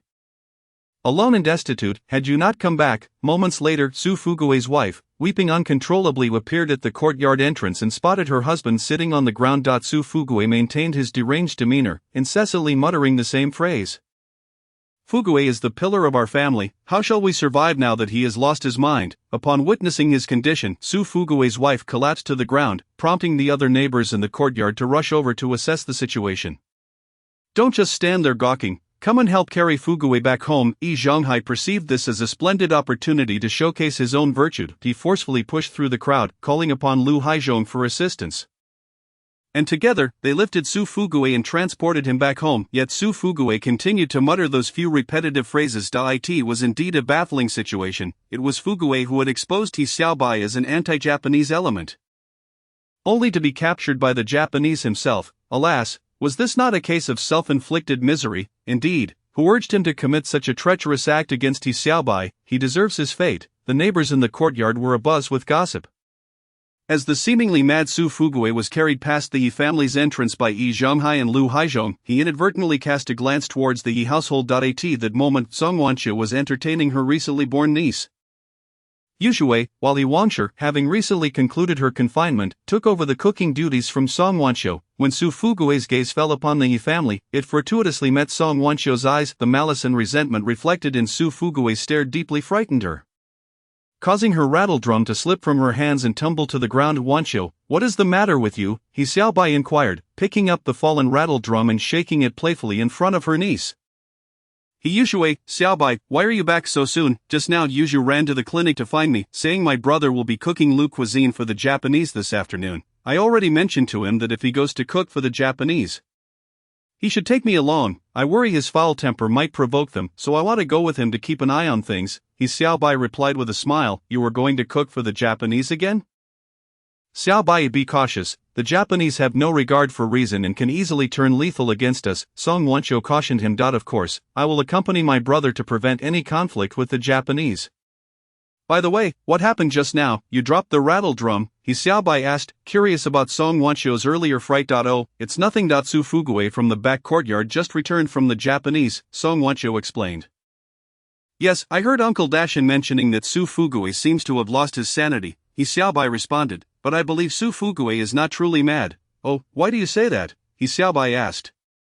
Intrigued, when Su Fugui was brought back, he glanced at our door with an expression filled with intense hatred. Hence, I think someone capable of such a murderous gaze cannot possibly be insane. You make a valid point. However, Wanqiu, you must not breathe a word of this to anyone nor let my sister-in-law know. He Xiaobai solemnly instructed. After hearing Song Wanqiu's words, He Xiaobai began to harbor doubts about Su Fugui, given the Japanese's character.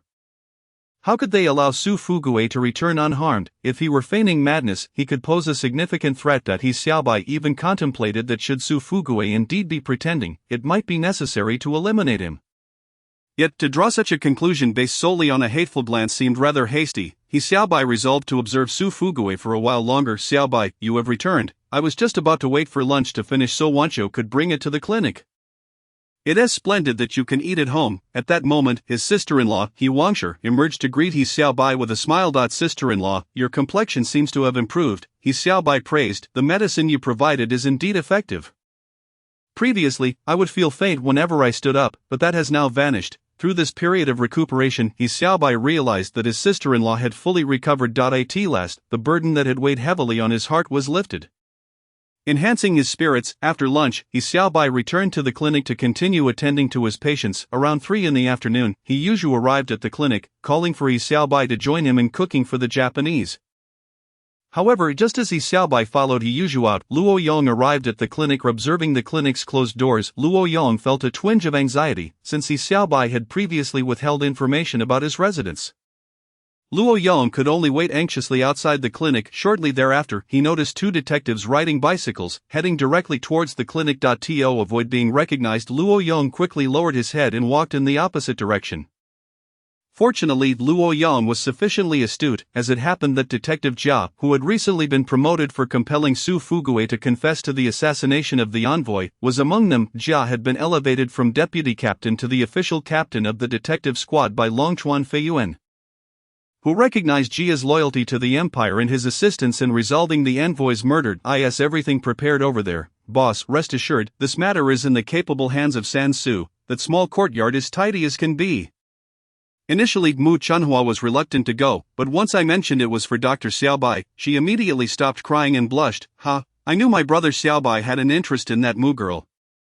He pretends not to admit it. When you see my brother Xiaobai, remember not to speak out of turn. This must be kept confidential. Understood? Detective Jia admonished his loyal subordinate, Sansu, as they pedaled along.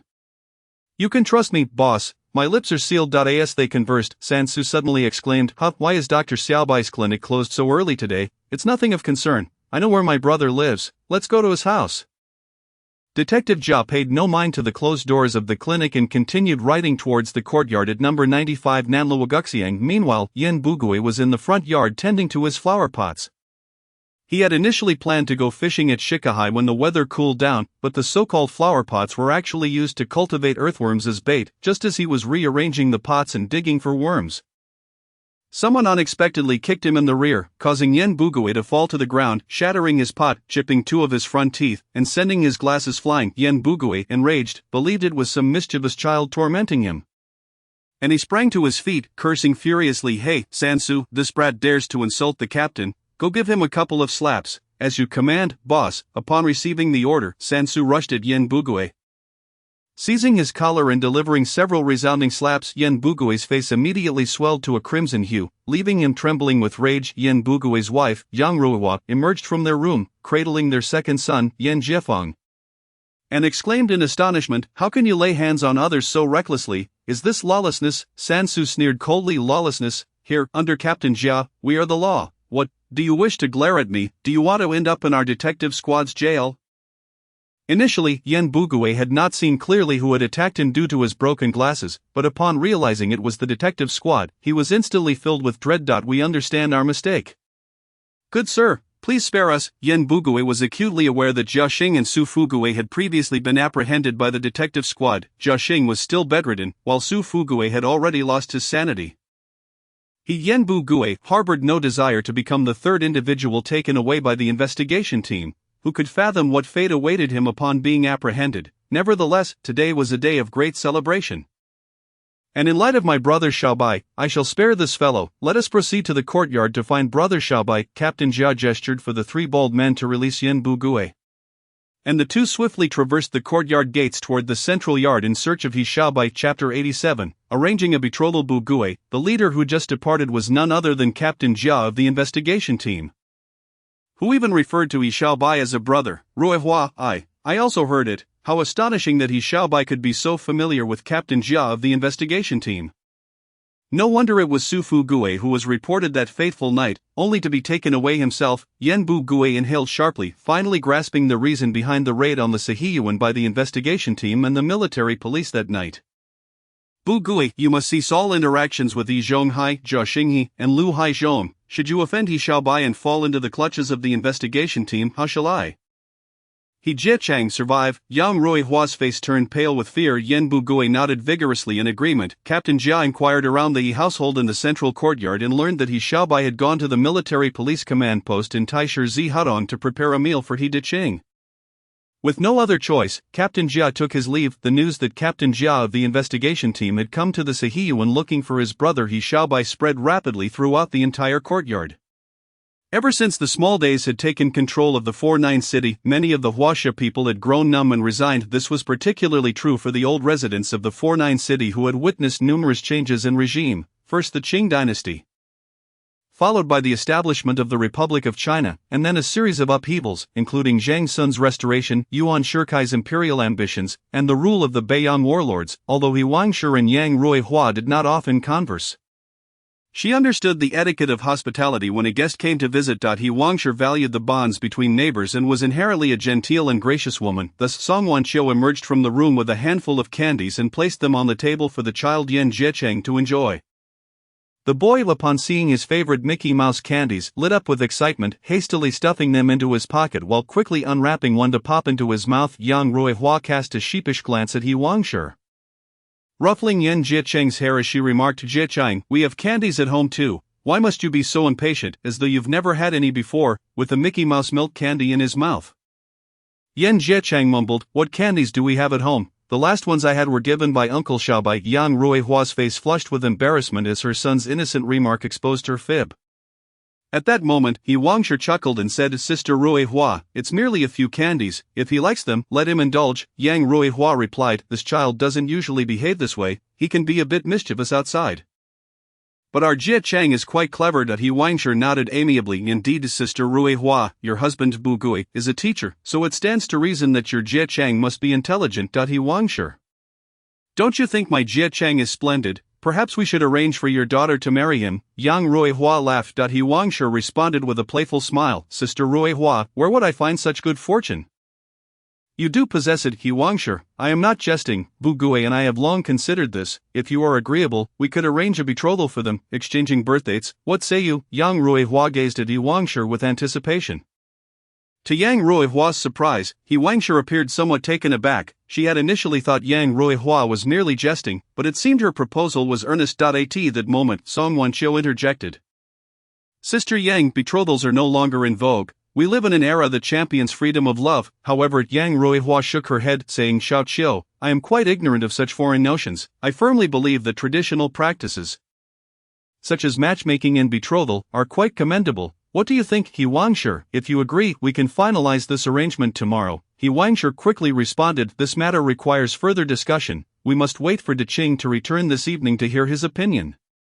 Yang Rui Hua continued to persuade He Wangshur, this is not a significant matter. It is merely a betrothal. Our families are familiar with one another, and we reside in the same courtyard. If we were to become in-laws, it would strengthen our ties. We could look after one another in life. It would be a fortuitous arrangement. Yang Rui Hua fervently sought to convince He Wangshur to agree to a betrothal between her son Yan Jiechang and her daughter He Yushui.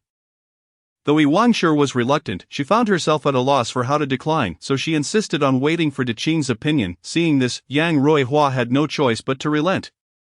Taking her child back home, intending to discuss it further after Daqing returned, just as she left, Lu Haizhong's wife rushed over. To the astonishment of He Wangshur and Song Wanqiu, her purpose for visiting was strikingly similar to that of Yang Rui Hua. Lu Haizhong's wife also sought He Wangshur's counsel, hoping to arrange a betrothal between her son Lu Guangqi and He Yushui.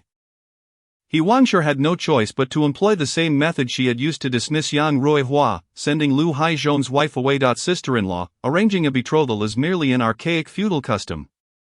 You must not consent, it could affect Yushui's entire life. After Lu Haizhong's wife departed, Song Wanqiu spoke seriously to her sister-in-law He Wangshur. He Wangshur smiled and nodded. Wanqiu, you are absolutely right. However, I cannot outright refuse, as maintaining harmony among neighbors is essential. I can only defer until Daqing returns. I know he would not agree. Even if brother agrees, Xiaobai will surely oppose it. Upon hearing this, Song Wanqiu felt a bit more at ease. She picked up the infant Yushui from the Kong and gently cooed, Yushui, we shall not arrange any betrothal. When you grow up, you must study diligently and strive to become a university student. Then, you may pursue love freely and marry someone you truly like. Understood? He Wangshur could not help but smile at her sister-in-law Song Wanqiu as she spoke to the infant who had yet to reach a month old. He Xiaobai had arrived at Taisher Zi Hudong with He Yuzhu. He Yuzhu held a special pass issued by the military police for Fengzhe Yuan, and despite possessing this pass, they still underwent thorough scrutiny at the command post of the small days. Only after ensuring they bore no suspicious items were He Yuzhu and He Xiaobai permitted entry into the military police command post. Uncle, these small days people are truly terrified. If I genuinely wish to harm them, why would I need to carry a weapon? Simply adding some substances to their food would suffice. Zhu Zi, do not speak such nonsense here. He Xiaobai urgently cautioned He Yuzhu, who, while still young, was rather reckless. Uncle, I am merely speaking the truth. Using drugs is indeed the quickest and simplest method, and they would never suspect a thing. Chapter 88. Preparing the meal. He Xiaobai's expression changed drastically. He Yuzhu was indeed a bit reckless. It was no wonder He Xiaobai had repeatedly urged his brother He Daqing to properly educate He Yuzhu, ensuring he did not inherit his brother's fiery temperament. Yet He Daqing always dismissed it as trivial. He Daqing, in his carefree manner, often showcased his explosive temperament while subtly reminding his son He Yuzhu to learn from him, lest he be bullied. And indeed, He Yuzhu had taken that lesson to heart. Just as He Xiaobai was about to cover He Yuzhu's mouth, a tall, slender officer clad in a kimono, wearing wooden clogs, unexpectedly approached them. He produced a few candies from his pocket and extended them to He Yuzhu, smiling as he said, do you wish to put something in the dishes?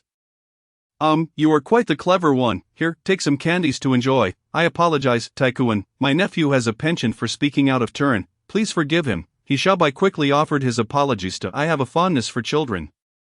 Each one possesses unique ideas that are quite amusing. Are you the chef from Fengzhe Yuan? He inquired with a broad smile directed at He Xiaobai. I am not the chef. He Xiaobai scrutinized the tall, slender officer, sensing that the man's gaze was as cold as a serpent. Though he wore a smile, anyone paying attention to his eyes would feel an uncomfortable chill. With his keen instincts, He Xiaobai felt an intensifying sense of danger emanating from this officer. He surmised that this man was none other than Motokawa Masayuki, the commander of the Japanese garrison in North China. He quietly contemplated the necessity of finding an opportunity to deal with this officer, Motokawa Masayuki. Simultaneously, He Xiaobai pondered arranging a reunion for Motokawa and his wife within the system space. Though all of this would have to wait until after he had dealt with Motokawa. You are not the chef, you are quite intriguing. Do you know where you are? Yes, this is the command post of the Japanese military police in 49 City. He Xiaobai replied. Haha, your answer is exceedingly precise. If you are not the chef, then why have you come to our Japanese Empire's 49 City military police command post? Motokawa Masayuki's serpent-like eyes remained fixed on He Xiaobai. As he sought to uncover any suspicious behavior in He Xiaobai's demeanor, yet his efforts were met with disappointment, for He Xiaobai appeared remarkably composed and unflustered. He Xiaobai continued to elucidate. Report.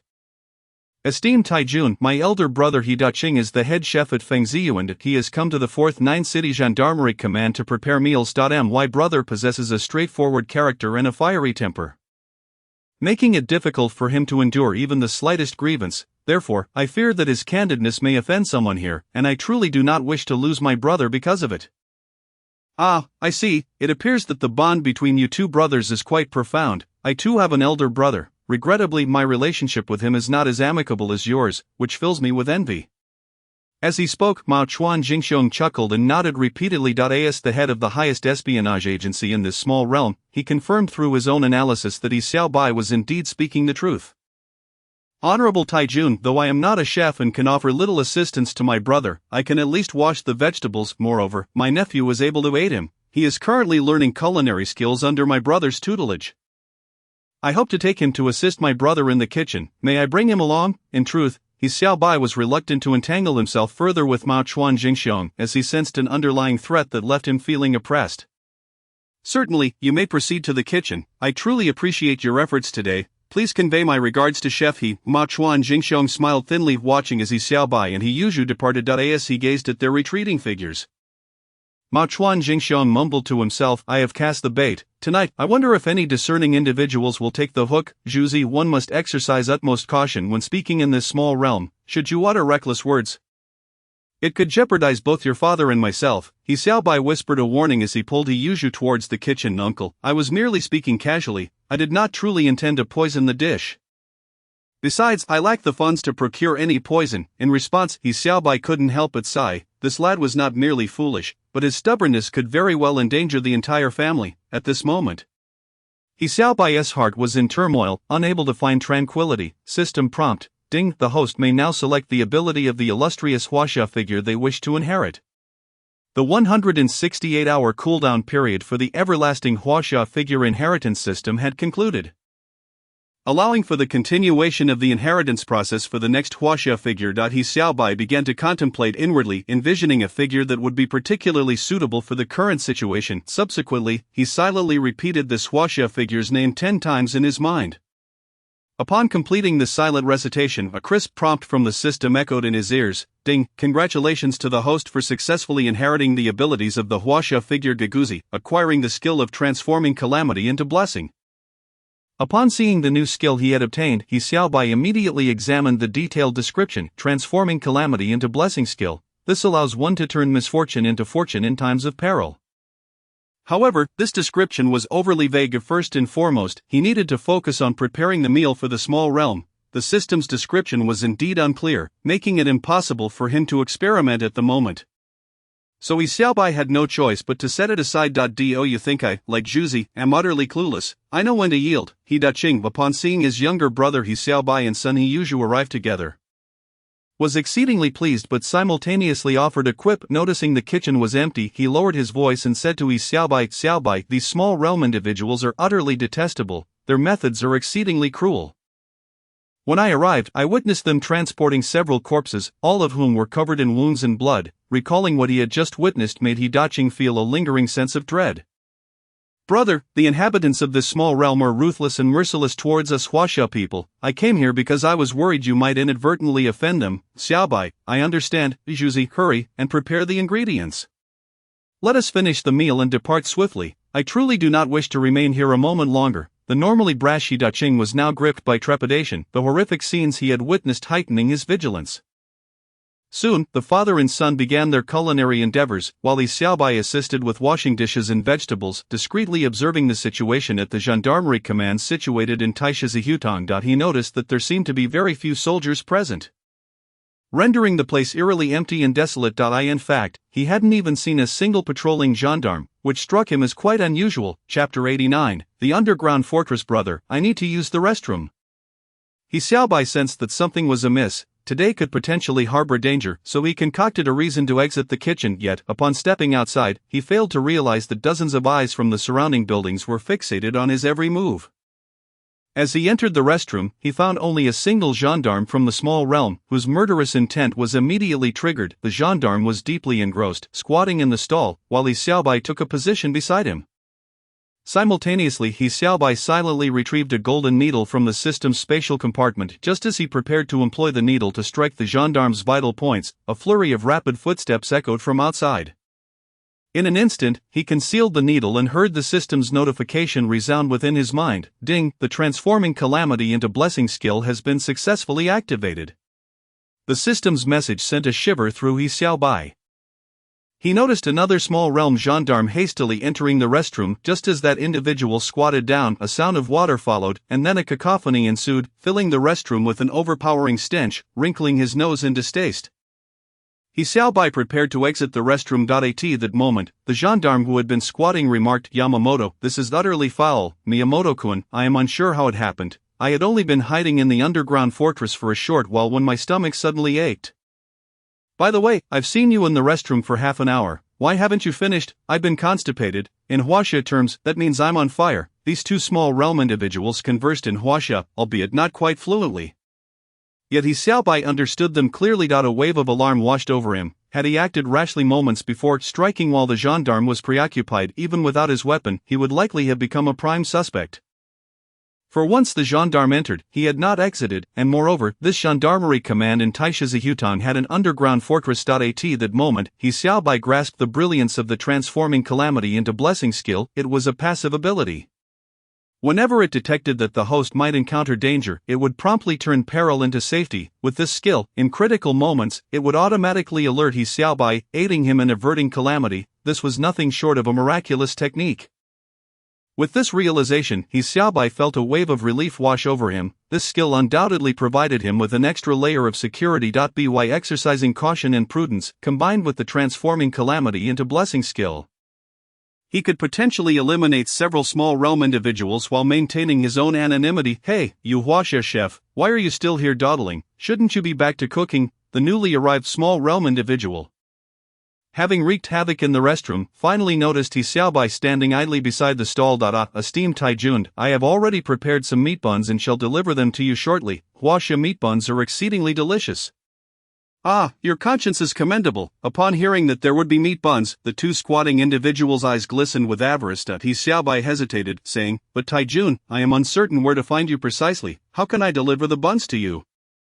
Exit from here, turn left to the third room. That is the entrance to the underground fortress. Inside, we have 3 machine gun posts. Please bring us more buns. Very well, Taijun, I shall fetch fresh meat buns immediately. Feigning completion, He Xiaobai exited the restroom. The small realm individual's words surprised him. Hidden within the gendarmerie command was indeed an underground fortress, equipped with machine gun posts. Who were they preparing to defend against? Did they truly fear an assault on this command post? Such a notion seemed implausible. The Taishizihutang area of the 4th Nine City was the most tightly secured location for the small realm. Spies typically engaged in intelligence-gathering activities, and the military agents of the King Tiandabai party would at most cause disturbances elsewhere in the city, never daring to attack the small realm's stronghold. And now the fact that the gendarmerie command had established an underground fortress, complete with machine gun posts, left He Xiaobai profoundly perplexed, and he pondered the matter repeatedly without uncovering a reasonable explanation. Upon entering the kitchen, he found He Daqing and He Yuzhu still diligently preparing the meal. Brother, are the meat buns ready yet? He Xiaobai intended to hone his skills by taking care of the small realm individuals in the underground fortress. He had just seen the two small realm gendarmes exit the restroom.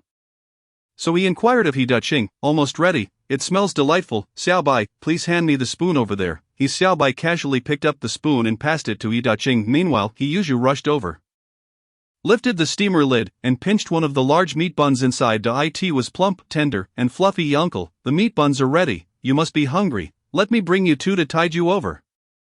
He Yuzhu, thinking that He Xiaobai was famished, quickly fetched two large meat buns for him. He Daqing glanced over, intending to scold He Yuzhu, but seeing him offer buns to his uncle, he refrained from doing so. He Xiaobai took a bite, and the bun was incredibly soft, with a thin skin and a generous filling. Upon biting down, the rich aroma of meat wafted forth. Brother, your culinary skills have improved again.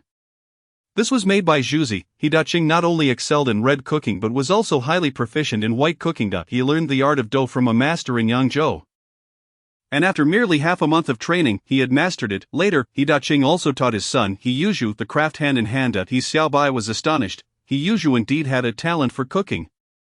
Much like his father, He Daqing, according to the original storyline, it seemed that He Yuzhu could only prepare Sichuan cuisine, and while he could make Shandong dishes, he was not particularly skilled at them. As for Tan family cuisine, he had never learned it at all. The reason for this was quite simple. He Yuzhu had been misled by Yi Zhonghai, believing he understood everything and could do anything. Thus, he left Feng Ziyuan, and in a fit of anger, He Daqing did not pass on Tan family cuisine to him. Zhuzi, your skills are quite commendable. What are you saying? He is still far from it. Zhuzi, look at the way you cut the vegetables. I've told you countless times, yet you never listen. He Daqing was exceptionally stern while imparting culinary skills to his son, even upon seeing tears welling up in He Yuzhu's eyes. He remained unyielding, observing the difficulty with which He Yuzhu was learning. He Xiaobai approached, gently patted his head, and secretly slipped him a bottle of health supplements. The moment He Yuzhu saw what it was, a smile broke across his face. Chapter 90, A Reunion. Brother, just now a soldier in the restroom asked me to deliver meat buns to them. Can you pack a few for me? He Xiaobai intended to act swiftly, to ascertain the situation at the underground fortress of the Little Days. If a suitable opportunity arose, he would seize it. After all, the two soldiers in the restroom had mentioned that only 3 were stationed at the underground fortress. Before He Daqing could nod and give instructions, He Yuzhu had already dashed over, loading 7 or 8 meat buns onto a tray and directly handing them to He Xiaobai. Xiaobai, after you deliver the meat buns, hurry back. Do not engage in unnecessary conversation with those Little Days people. They are beasts and cannot comprehend human language. Do you understand? He Daqing was deeply concerned for his younger brother, He Xiaobai's safety, and whispered his admonition. Understood, brother. He Xiaobai felt a surge of happiness. He could tell that his brother He Daqing was exceptionally cautious of the Little Days people. This significantly reduced the likelihood of He Daqing encountering danger. After all, many Little Days individuals frequented Feng Ziyuan for meals, and due to He Daqing's exceptional culinary skills, they often requested that Feng Ziyuan send chefs to their homes, which typically resulted in He Daqing being dispatched. He Xiaobai emerged from the kitchen with the tray, scanning the courtyard of the command center, only to find not a single patrolling soldier in sight. To the left of the courtyard stood a row of 5 houses. Following the earlier directions from the Little Days individual, He Xiaobai made his way toward the 3rd house. However, as soon as he pushed the door open and stepped inside, he was taken aback to find a Little Days individual standing within. The person held a brush and was writing, and He Xiaobai caught a glimpse of the words Japan-China friendship written in bold characters. Upon seeing these words, He Xiaobai felt a profound sense of irony.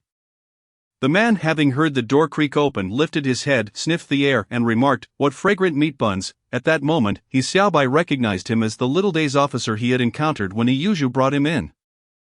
This officer was now staring at him with eyes as menacing as a serpent, seemingly attempting to glean some clues from his face. After a moment of scrutiny, and finding nothing, he inquired, "What brings you here?"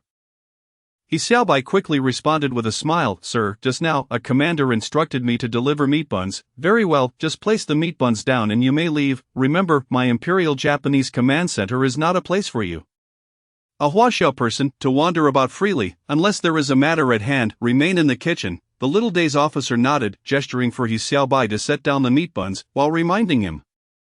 The officer maintained a constant vigilance over He Xiaobai, facing him directly and keeping a distance of more than 2 meters. He Xiaobai carefully surveyed the room, confirming that only this Little Days officer was present.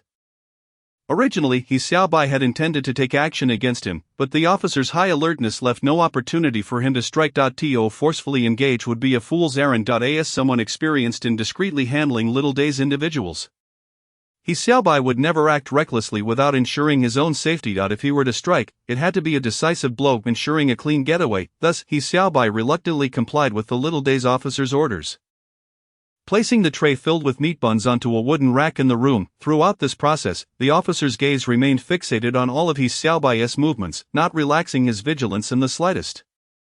Seeing that dealing with this Little Day's officer seemed almost hopeless, and any further delay would only arouse suspicion, He Xiaobai promptly turned to leave after placing the tray, just as he was about to step outside. The Little Day's officer suddenly called out, "Wait, sir, do you have any further instructions?" He Xiaobai halted and turned back to inquire, "Come here, eat this meat bun." The Little Day's officer stepped out from behind the desk, approached the wooden rack, and handed a meat bun to He Xiaobai. He Xiaobai felt a surge of excitement. He knew an opportunity had presented itself. However, a conflicted expression crossed He Xiaobai's face as he hesitated, saying, "Sir, these meat buns were specifically prepared for the commanders. I cannot partake." The Little Day's officer's face revealed a knowing smile, his snake-like eyes boring into He Xiaobai as he pressed, "Do you not wish to eat? Or do you dare not eat? Damn it!" He Xiaobai immediately understood. The Little Day's officer suspected he had poisoned the meat buns. "Sir, I shall eat." He Xiaobai feigned compliance and stepped toward the Little Day's officer. At this moment, he had concealed a golden needle in his hand, intending to strike at the officer's vital points as he took the meat bun. However, as He Xiaobai was about a meter away, the Little Day's officer suddenly released his grip, causing the meat bun to fall to the ground. Following that, the officer deliberately stomped on it, twisting his foot, and the fallen meat bun was instantly reduced to a mushy mess. "You, pick it up and eat it," the Little Day's officer bellowed with an air of fury, pointing his gun at He Xiaobai. He Xiaobai was seething with rage. This Little Day's officer had gone too far. Not only did he expect him to test for poison, but he also crushed the meat bun and demanded that he eat it. Only a beast like this Little Day's individual could commit such an act. Taking a deep breath, He Xiaobai's eyes blazed with fury, and the Little Day's officer, sensing his anger, took 2 steps back, revealing a mocking and disdainful grin. "You Huaxia people are all East Asian sick men. You are a degenerate race. You ought to be consorting with beasts daily. Now I command you to lie on the ground, and without using your hands lick the meat bun clean with your mouth. Should there be even a trace left, I will shoot you dead on the spot." The Little Day's officer brandished a gun he had taken from a stack of papers on the desk, playing with it while casting a derisive gaze at He Xiaobai. He Xiaobai was filled with indignation. He could hardly believe that the Little Day's officer, with his serpentine gaze, could be so depraved. Unable to contain himself any longer, He Xiaobai swiftly concealed 3 golden needles in each hand, taking a deep breath, relying on his unerring skill with the golden needles to strike decisively. Yet, he was uncertain whether he could guarantee the accuracy and force necessary to hit this deranged Little Day's officer at such a close range and achieve a fatal blow. Nevertheless, He Xiaobai believed in his ability to turn misfortune into fortune. With that faith, he was ready to go all out. Chapter 91. A windfall. He Xiaobai was not about to resign himself to actually eating the filthy, crushed meat bun on the ground. "What are you waiting for? Get down and finish the meat bun." The Little Day's officer, growing impatient, glared at He Xiaobai while aiming his gun at him. At that moment, He Xiaobai's palm glimmered with a flash of golden light shooting forth like lightning. Simultaneously, he lunged toward the Little Day's officer, realizing the perilous situation as he aimed to pull the trigger. The Little Day's officer was caught off guard as He Xiaobai's golden needle accurately struck his vital point. The gun fell from the officer's hand, and as He Xiaobai dashed forward, he seized the weapon and swiftly stashed it away in his system space, while simultaneously grabbing the Little Day's officer by the collar. The system prompt sounded immediately. "Ding! Congratulations to the host for performing an act beneficial to the Huaxia people, earning 500,000 heritage points." In an instant, He Xiaobai was taken aback. What was the identity of this Little Day's officer? Why did defeating him yield such a staggering 500,000 heritage points? It was worth noting that he had only earned a total of 100,000 points from eliminating 2 Little Day's Imperial envoys previously, yet this single officer had contributed a remarkable 500,000 points. However, this was not the time for pondering such questions. He Xiaobai needed to leave immediately. Thus, he quickly gathered the crushed meat bun from the ground and placed it into the system space before turning back to retrieve the tray from the wooden rack. A diminutive figure emerged from behind the screen, exclaiming, "Hey, hand over that meat bun." He Xiaobai promptly smiled and extended the tray in his hands, respectfully saying, "Your Excellency, please enjoy." Upon receiving the meat bun, the little figure took a bite and immediately exclaimed, "Ha, this meat bun is incredibly fragrant and delicious, truly a delight." He then ambled back behind the screen while munching on his treat. It appeared that this little figure was blissfully unaware of the recent skirmish. Just as He Xiaobai was about to depart, he noticed a golden needle lying on the ground. He knew it was imperative to remove such an item from the scene. Faintly, he could hear voices conversing behind the screen, leading him to suspect that it was likely the entrance to the underground stronghold. Thus, he remarked to the little figure walking towards the screen, "I shall return to the kitchen," before turning to exit through the door. As he made his way out, his peripheral vision caught the little figure engrossed in savoring the succulent meat bun, seemingly oblivious to He Xiaobai's movements. Seizing the opportunity, He Xiaobai bent down to retrieve the fallen golden needle and discreetly placed it into the system's storage. Additionally, he searched the system space for the little officer he had just dispatched, discovering 5 more golden needles on him, which, combined with the one he had just found, totaled 6. He Xiaobai confirmed that no traces were left at the scene. Everything had been handled meticulously. Upon ensuring that all golden needles were accounted for, he also found the identification of the little officer, which read, Major General Shigetsuan Masayuki, Chief of the Special Higher Police of the Empire of Japan.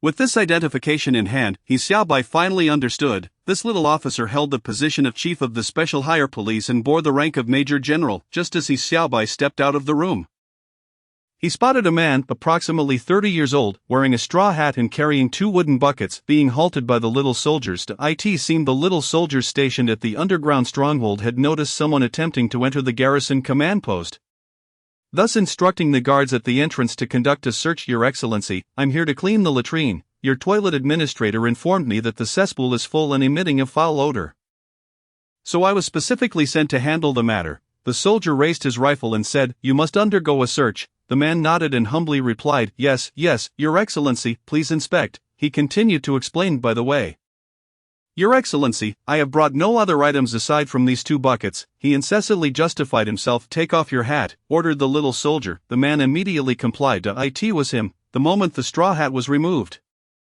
He Xiaobai recognized him. This was the same man he encountered a few days prior at the Six Nations Hotel, where Captain Jia of the investigation team had intended to share a table with him, only to be rejected. The man had even drawn his weapon and shattered the crystal chandelier of the hotel. That time, it was He Xiaobai who had advised him to leave quickly. And now he found this individual carrying buckets of excrement to the little soldier's garrison command post in Taishizi Hudong. He Xiaobai knew this man could not genuinely be there to clean the latrines. He suspected he might be a resistance fighter, though he could not ascertain whether he belonged to the Kuomintang or the Communist Party. His target was likely a high-ranking military or political official within the little soldier's garrison command post. Reflecting on the little officer he had just slain, Major General Shigetsuan Masayuki, He Xiaobai speculated whether this man was also after Shigetsuan. If so, he had arrived too late. Shigetsuan's body was now quietly resting in He Xiaobai's system space. However, He Xiaobai could not simply approach and assist this man in leaving, as he first needed to ensure his own safety. Just then, the little soldier seized the man's straw hat, and the man hurriedly attempted to intervene. But within moments, the hat was torn to shreds, revealing no weapons. "Your Excellency, I bought this hat to shield myself from the sun. Now that you've torn it, I'll have to spend money to buy another. It cost me 30 copper coins." He lamented with a wry smile. "Open that bucket," commanded the soldier. "Your Excellency, this is a cesspool. If you break it, how am I to clean the latrines? How about you take a look inside?" The man said as he moved the bucket closer to the soldier's face. The bucket appeared ancient, its surface glistening with a dark sheen and emitting a repugnant stench. The soldier in charge of the inspection glared at him, angrily shouting, "Get on with your work and clean the latrine." Yes, Your Excellency, I'll finish my work and leave immediately," the man replied with a sheepish grin, lifting the bucket and entering the little soldier's garrison command post yard. However, once inside, he paused, completely unaware of where the latrine was located within the Taishizi Hudong little soldier's garrison command post. The soldier who had just inspected him, seeing that he lingered at the entrance, approached with his weapon drawn, suspecting something was amiss. Chapter 92, Marked Enemy Captured. In a bid to assist the resistance fighters in concealing their identity, He Xiaobai, in a moment of urgency, picked up a small stone from the ground and tossed it towards the latrine. The sound, though faint, caught the man's attention, and he quickly moved towards the house where the stone had landed. The little soldier, seeing the man with the bucket heading towards the latrine, turned and left. The man hurriedly approached the doorway of the house where the stone had fallen. Before even entering, the stench assaulted his senses, prompting him to hastily push open the latrine door and step inside. Upon entering, he immediately set down the bucket and flipped it over, revealing a concealed gun hidden in the recess at the bottom. It was an M1935 Browning automatic pistol, known for its considerable firepower. This very weapon had been selected by Marty, who had previously used it during the assassination of the little soldier's envoy Gao Yuebao and Cheng Binjiyulang, though at that time they had been perched on the roof and had opted for the Type 97 sniper rifle taken from the little soldiers instead of the M1935 pistol. Marty swiftly retrieved the M1935 pistol from its hiding place beneath the bucket. The bottom of the bucket had been specially designed to ensure that even vigorous movements would not dislodge the gun. However, had the little soldiers flipped the bucket over, they would undoubtedly have discovered the concealed firearm. Subsequently, Marty tucked the M1935 pistol into his waistband, discarded the bucket aside, and cautiously peered out through a small window above the latrine. Only to find the yard of the little soldier's garrison command post devoid of any personnel. He began to ponder what had caused that noise earlier, who had guided him to locate the latrine of the little soldiers. It must have been a brother signaling him. But brother, I can't let you have all the credit. I have my sights set on a waitress from the Six Nations Hotel. I genuinely care for her and plan to purchase a small courtyard in the city to take her as my concubine. You must concede this merit to me. Marty thought long and hard, concluding that the individual who had guided him was undoubtedly a comrade from the military intelligence station in the city. Yet, he couldn't fathom why everyone seemed intent on assassinating Takeda Jun to claim the glory. Why would someone help him without wanting any credit? According to directives from above, eliminating Takeda Jun, the commander of the little soldiers in North China, would yield at least 20 rewards, along with an honorary medal from Chairman Jiang. Although no one truly cared about the medal, those 20 goldfish had become a coveted prize for everyone at the military intelligence station. After much contemplation, Marty remained puzzled as to who had provided him with the tip that led him to the latrine. I forget it, as long as I can take down that dog Takeda. Those 20 goldfish will be mine. The waitress from the Six Nations Hotel will also be mine. Marty nodded vigorously, his gaze fixed intently on a 3-story building located in the northeast corner of the little soldier's garrison command post. This building was nestled amidst lush greenery, surrounded by a variety of floral plants. At that moment, he produced a hand-drawn sketch map, which he had created based on the layout presented by Mahansan, the station chief of the military intelligence in the city, regarding the little soldier's garrison command post. Now, he needed to stealthily infiltrate that 3-story building, seeking an opportunity to eliminate Takeda Jun, the commander of the Japanese forces in North China. Marty crouched low and quietly crawled out of the latrine through the small window, stealthily making his way towards the 3-story building, all the while being observed by He Xiaobai from the kitchen.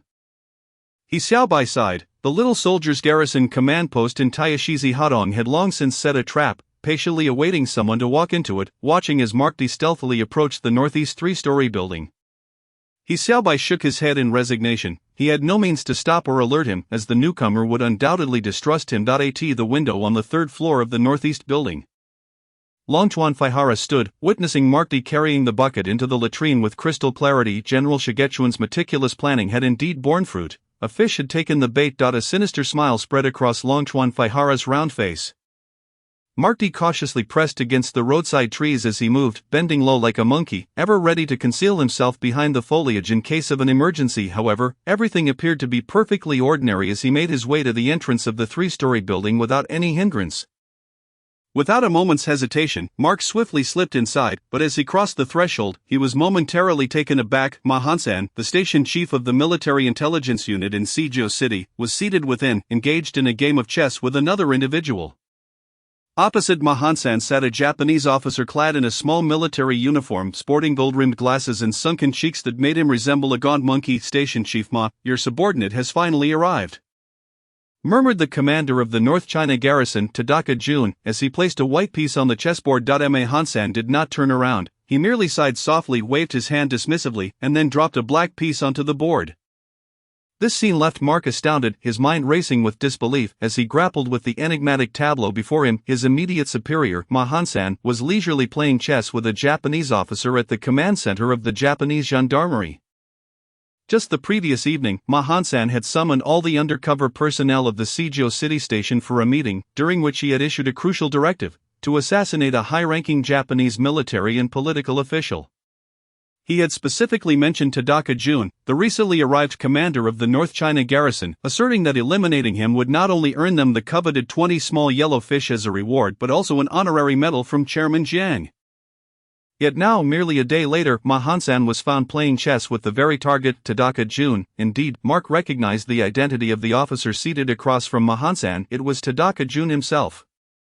His grip on the M1935 pistol trembled as he stood at a crossroads, uncertain whether to advance or retreat. Drop your weapon. Any act of defiance will ensure your demise. At that moment of hesitation, several gendarmes surged forth, directing their weapons at his head. Realizing that any struggle could result in his execution, Mark ultimately complied and cast aside his M1935 pistol. A soldier from the gendarmerie swiftly approached to retrieve the weapon.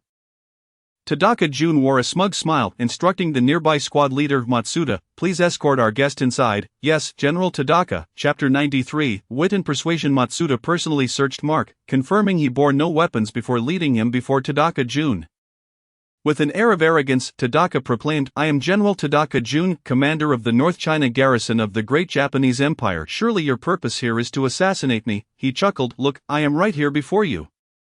Do you still dare to make a move against me?" Mark fixed his gaze on Tadaka Jun but remained silent. In his eyes, this emaciated, monkey-like Japanese general was worth 20 small golden fish. If he could eliminate him, he could afford a fine residence in Suzhou City and marry the waitress from Luguor restaurant named Mu Chuanhua. However, the plan had unraveled entirely. Not only had he failed to assassinate Tadaka Jun, but he had also fallen into a trap set by the Japanese. Ma Hansan sighed and cast his black piece onto the board, saying, "General Tadaka, I have become your captive. I have no further demands. Only the hope of meeting my end swiftly." Ma Hansan understood that Mark was not there to rescue him but rather to carry out the assassination of Tadaka Jun, and he had already divulged this information to Tadaka. He believed that if he remained silent, the Japanese would undoubtedly resort to torture to extract a confession from him. Rather than succumb to such torment, he preferred to take the initiative and confess, at least sparing himself physical suffering. After all, the outcome was the same: death awaited him. Why not embrace a peaceful and comfortable demise? Tadaka Jun shook his head with a grin. "Note, Station Chief Ma, this intriguing play has only just begun.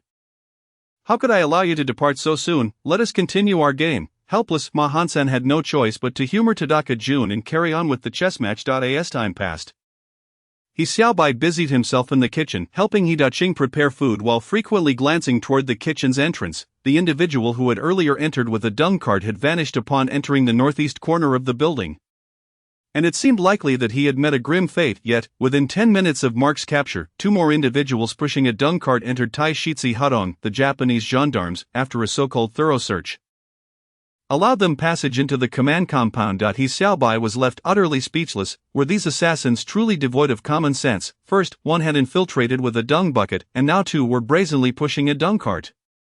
Did they have no thought but to head toward the latrine? He Xiaobai understood all too well that once inside the Japanese compound, none would escape. The courtyard of the Gendarmerie Command Center appeared deceptively spacious, yet it was riddled with traps and ambushes. Concealed underground bunkers were hidden within. Who could possibly discern such a layout? He Xiaobai was disinclined to guide them. He merely observed as the 2 individuals circled the command center with their cart. Meanwhile, the child, He Yuzhu, bounced around the kitchen after finishing his tasks. Spotting the 2 men circling the courtyard, he found it amusing and exclaimed, "Uncle, these 2 are so funny, playing with a dung cart. It looks like so much fun. I want to try. Why don't you learn something worthwhile instead of wanting to push a smelly dung cart? Hurry and set the table. Once the dishes are ready, we will head back," He Daqing admonished, smacking his son on the back of the head. He Yuzhu wore a look of grievance. He Xiaobai chuckled, pulling He Yuzhu close and whispering into his ear, "Ijuzi, this is the Japanese Gendarmerie Command Center. You mustn't run around. These devils will not hesitate to use lethal force." "I understand, uncle, but my dad always punishes me without asking for the reason." "Your father strikes you for your own good. How many apprentices do you know who haven't endured a few beatings before they graduate?" He Xiaobai counseled, deliberately raising his voice. The 2 men pushing the dung cart, hearing the commotion from the kitchen, exchanged glances. One of them gestured toward the kitchen, and the younger man, comprehending the cue, hurried to the kitchen door, calling out, "Hey, could you tell me where the restroom is?" His expression was devoid of humor, and his tone was stiff, revealing his evident anxiety. He Xiaobai scoffed, "How ridiculous! The dung collector doesn't even know where the restroom is. What are you doing here?" Clearly unprepared for such a retort, the young man bristled at Xiaobai's insolence. Habitually arrogant, he reached for his waist, only to find it empty. Suddenly recalling that his handgun was concealed within the dung cart, he glared menacingly at He Xiaobai, threatening, "I'm asking you where the restroom is. How dare you insult me? Do you believe I won't break your neck? If you have the guts, come in, just step into the kitchen, and I guarantee you'll leave on your stomach." He Xiaobai brandished the kitchen knife. His voice fierce, the young man rolled up his sleeves and charged into the kitchen, shouting, "You little brat, I don't believe this." He Xiaobai swung the knife at him, causing the young man to panic and flee. While He Yuzhu, quick on his feet, grabbed a rolling pin and struck at his head. However, he stumbled over the threshold and fell to the ground. At that moment, He Xiaobai discarded the rolling pin and lunged at the young man with the knife. "Xiaobai, stop this!" He Daqing exclaimed in alarm, rushing to intervene. Initially, He Xiaobai had come to oversee He Daqing, worried that he might impulsively cause trouble, but now he realized that Xiaobai's temperament was even more fiery. Over a mere exchange of words, he was ready to resort to violence. He Xiaobai had already raised the knife, lowering his voice to say, "This fellow surely harbors some sinister plot. Brother, had you not stopped me, I would have ended his life." He then delivered a kick to the young man's side. The young man, regaining his senses, scrambled to his feet and hurried to his companion, whispering urgently in his ear. The companion's expression shifted dramatically, and together they hastily pushed the dung cart toward the exit of the Japanese gendarmerie compound. Unlike the young man, this companion was clearly seasoned, even as they pushed the cart. He shouted loudly, "What kind of skill is it to bully the few with the many? You think you can threaten us with a kitchen knife? Just wait, we will fetch someone to deal with you." Chapter 94, The Disappearance of Takemura Masayuki. The scene unfolding at the kitchen door had not gone unnoticed by the concealed Japanese operatives, who awaited further instructions from their commander, Takemura Masayuki. However, after a considerable wait, there was no sign of any direction from him. Thus, the Japanese ambushers hesitated to act. The gendarmes stationed at Taishitsi Hudon had received clear orders, regardless of who entered or exited. They were to allow passage without interference. After all, within the command center of the Zairiri Gendarmerie, there were hidden hundreds of gendarmes, even if a few more assassins were to infiltrate once they entered the command center.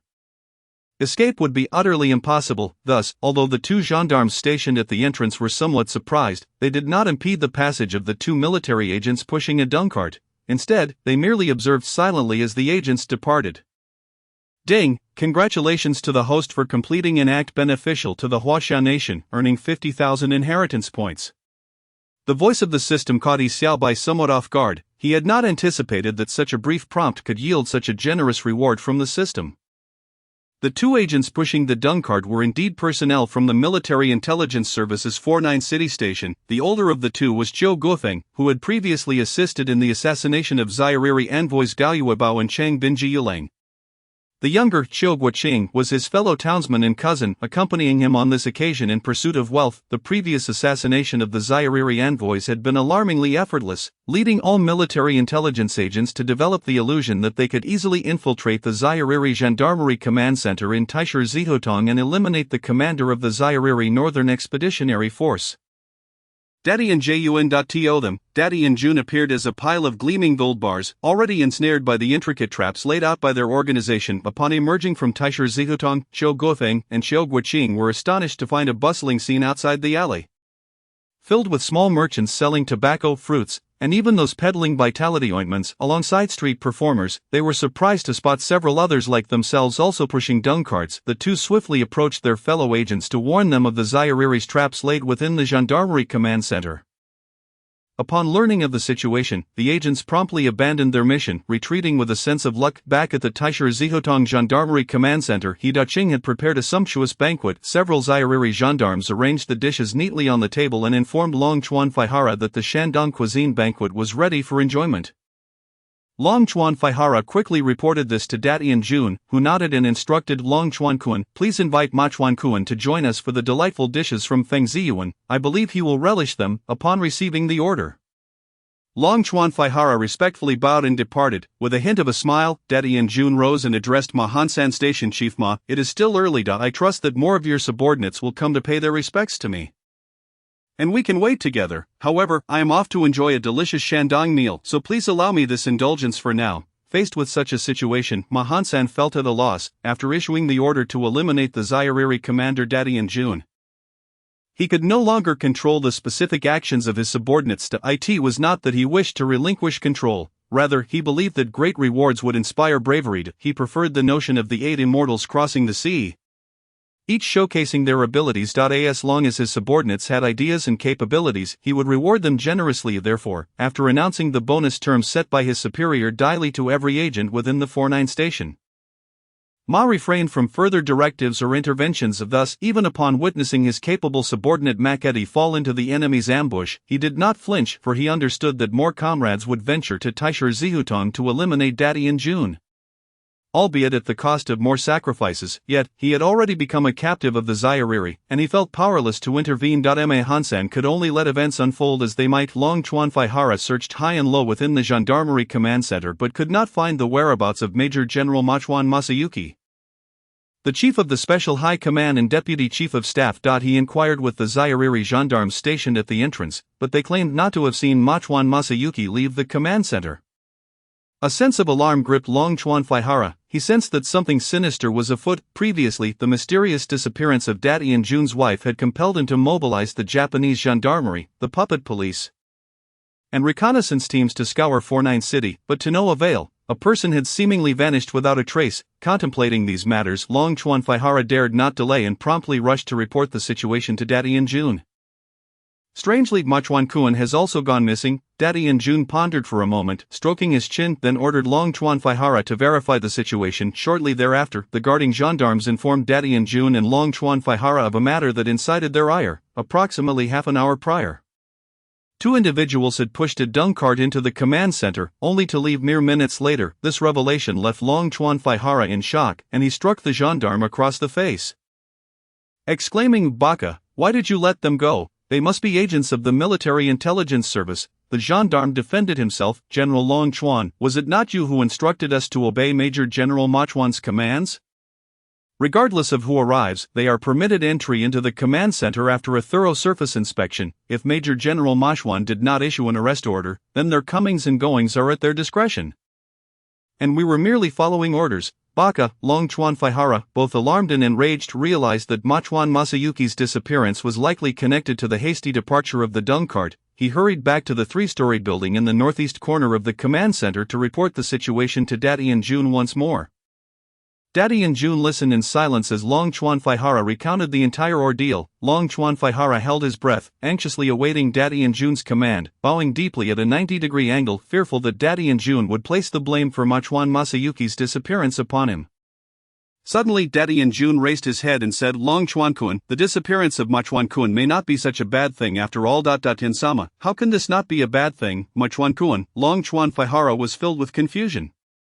In his view, the disappearance of the Special High Command's Major General from his Gendarmerie Command Center was a significant misfortune for the Empire of Japan, while Daddy and Jun's perspective led him to believe that Daddy and Jun was attempting to evade higher-up accountability. Observing the perspiration pouring from Long Chuanfaihara's brow, Daddy and Jun understood that Long Chuanfaihara likely misunderstood his words. "Long Chuankuan, do not misinterpret my meaning. Please sit down and listen." Seeing Daddy and Jun's calm demeanor, Long Chuanfaihara cautiously seated himself. Long Chuankuan, Machuankuan's dedication to the great mission of the Empire of Japan and his loyal spirit towards His Majesty the Emperor are commendable. He has heroically sacrificed himself to eradicate the Military Intelligence Service's 49 City Station.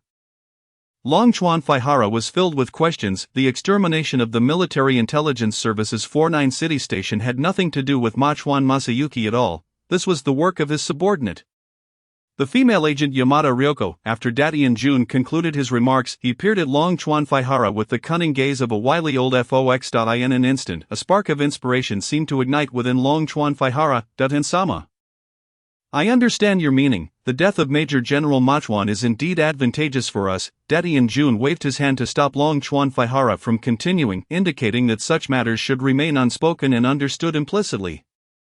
Long Chuanfaihara nodded in agreement, having fully grasped Daddy and Jun's implication. With Machuan Masayuki gone, the assassination case of the imperial envoy would no longer be reopened for scrutiny. Long Chuanfaihara had already submitted a closure report, which bore the seal of the commander of the Zairiri Northern Expeditionary Force, Daddy and Jun himself. Should Machuan Masayuki question this closure report, it would not only label Long Chuanfaihara as negligent but also implicate Daddy and Jun for inadequate oversight, severely impacting both of their careers. The previous night had been a sleepless one for Long Chuanfaihara. tossing and turning as he contemplated how to plead with Machuan Masayuki for leniency. Hoping that he would refrain from reporting the matter to His Majesty the Emperor, however, given Machuan Masayuki's character, he would only reprimand Longchuan Faihara more harshly without offering any guarantees, and now that all matters concerning the assassination of the envoy would no longer be escalated, the Emperor would forever remain oblivious to the truth. Longchuan Kun, take action, ensure it is swift and decisive, eliminating all individuals privy to the secret. Yes, Longchuan Faihara deeply bowed, and after departing from the three-story building, his once jovial expression had vanished, replaced by a cold, steely demeanor. Accompanying Machuan Masayuki were 6 individuals, 5 of whom were responsible for his security, while the translator Dai Shengzhua had yet to return due to other tasks. The remaining 5 had already been arranged by Longchuan Faihara to stay in a room behind the command center courtyard. Longchuan Faihara personally led his 5 trusted gendarmes to the door of this room. General Longchuan, as the officer in charge of Machuan Masayuki's accompanying personnel, Major Inoue expressed his confusion upon encountering the menacing Longchuan Faihara at the door and greeted him. In response, Longchuan Faihara abruptly waved his hand vigorously. Instantly 5 submachine guns discharged in unison, transforming the 5 gendarmes who were dining inside into a gruesome spectacle. Despite this, Longchuan Faihara remained uncertain if the situation had been fully resolved. He entered the room and shot each individual in the head again to ensure their absolute demise. Meanwhile, He Daqing, He Xiaobai, and He Yuzhu were busily engaged in preparing a grand table of Shandong cuisine for the Little Days.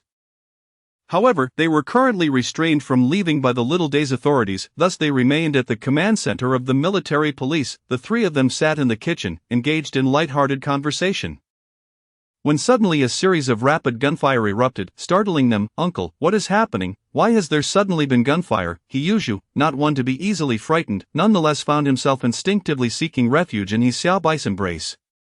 He Xiaobai quickly patted He Yuzhu's back, reassuring him. Yuzhu, there is no need to fear, we shall all be safe. Following this, He Daqing abruptly stood up and declared, Xiaobai, you and Yuzhu stay put in the kitchen. I will go outside to inquire why we are not allowed to return home now that we have finished cooking. If they continue to deny us passage, I shall threaten never to cook for them again.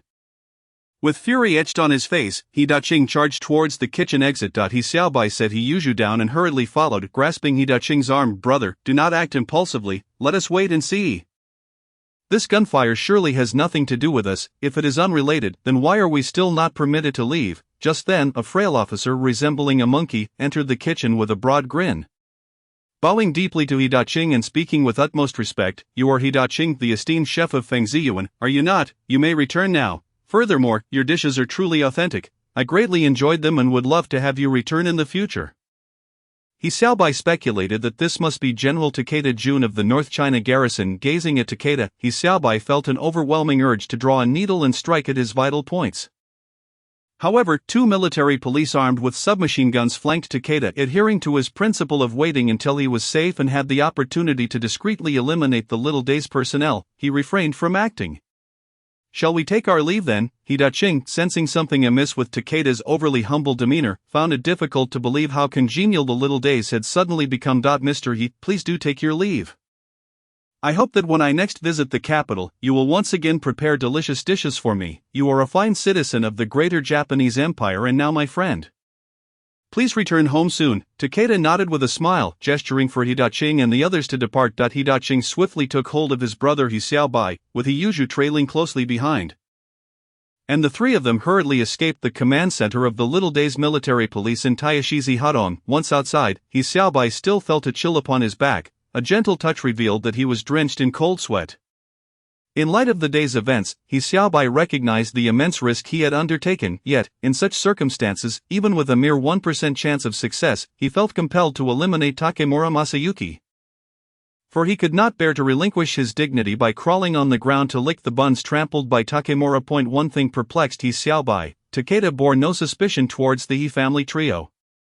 Not even initiating the most basic inquiry. Unable to fathom this, He Xiaobai chose not to pursue the matter further. Chapter 96. Return home. Within the command center of the Little Days military police, Ma Hansan and Mark D had been executed. Following Takeda's instructions, Longchuan Feihuan located a resistance fighter of similar stature to Takemura Masayuki in the military police dungeon, dressed him in Takemura's uniform. and then shot him down in a barrage of gunfire. When Takemura was killed by He Xiaobai, he was clad only in a kimono. After completing this task, Longchuan Feihuan began drafting a report detailing the sequence of events surrounding Major Takemura's sacrifice for the empire. Additionally, he expressed remorse in the report. Once finished, he sought Takeda's counsel on the document. After reviewing its contents, Takeda assisted with some amendments and signed his name atop the report. General Takeda, there is one more matter I nearly forgot to mention. The hero responsible for capturing the station chief of the 49 station, Mahansan Yamada Ryoko, is actually an intelligence operative under my command, posing as the owner of Yuxianjuan and a madam.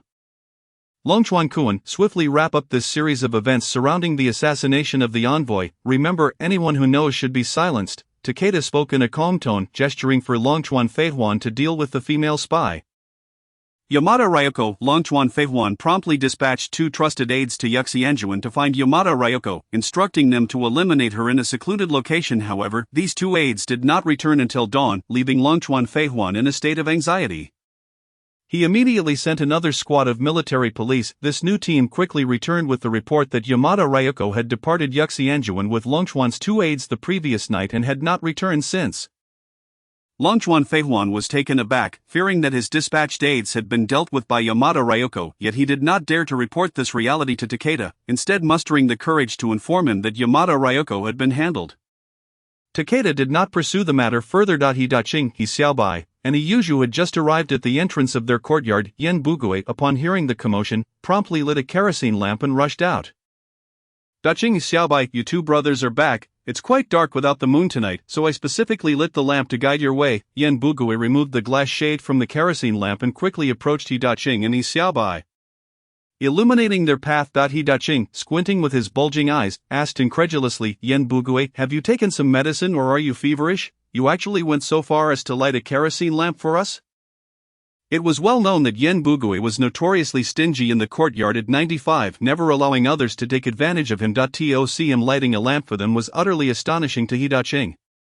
He Xiaobai was equally taken aback, hardly recognizing the Yen Bugui before him, as that name was synonymous with miserliness in his mind. Daqing, what do you mean by that? I am neither ill nor feverish. It is only right that I light the way for you 2, for we are indeed family by marriage. Yen Bugui chuckled, even nodding towards He Xiaobai in acknowledgement. However, He Daqing narrowed his eyes.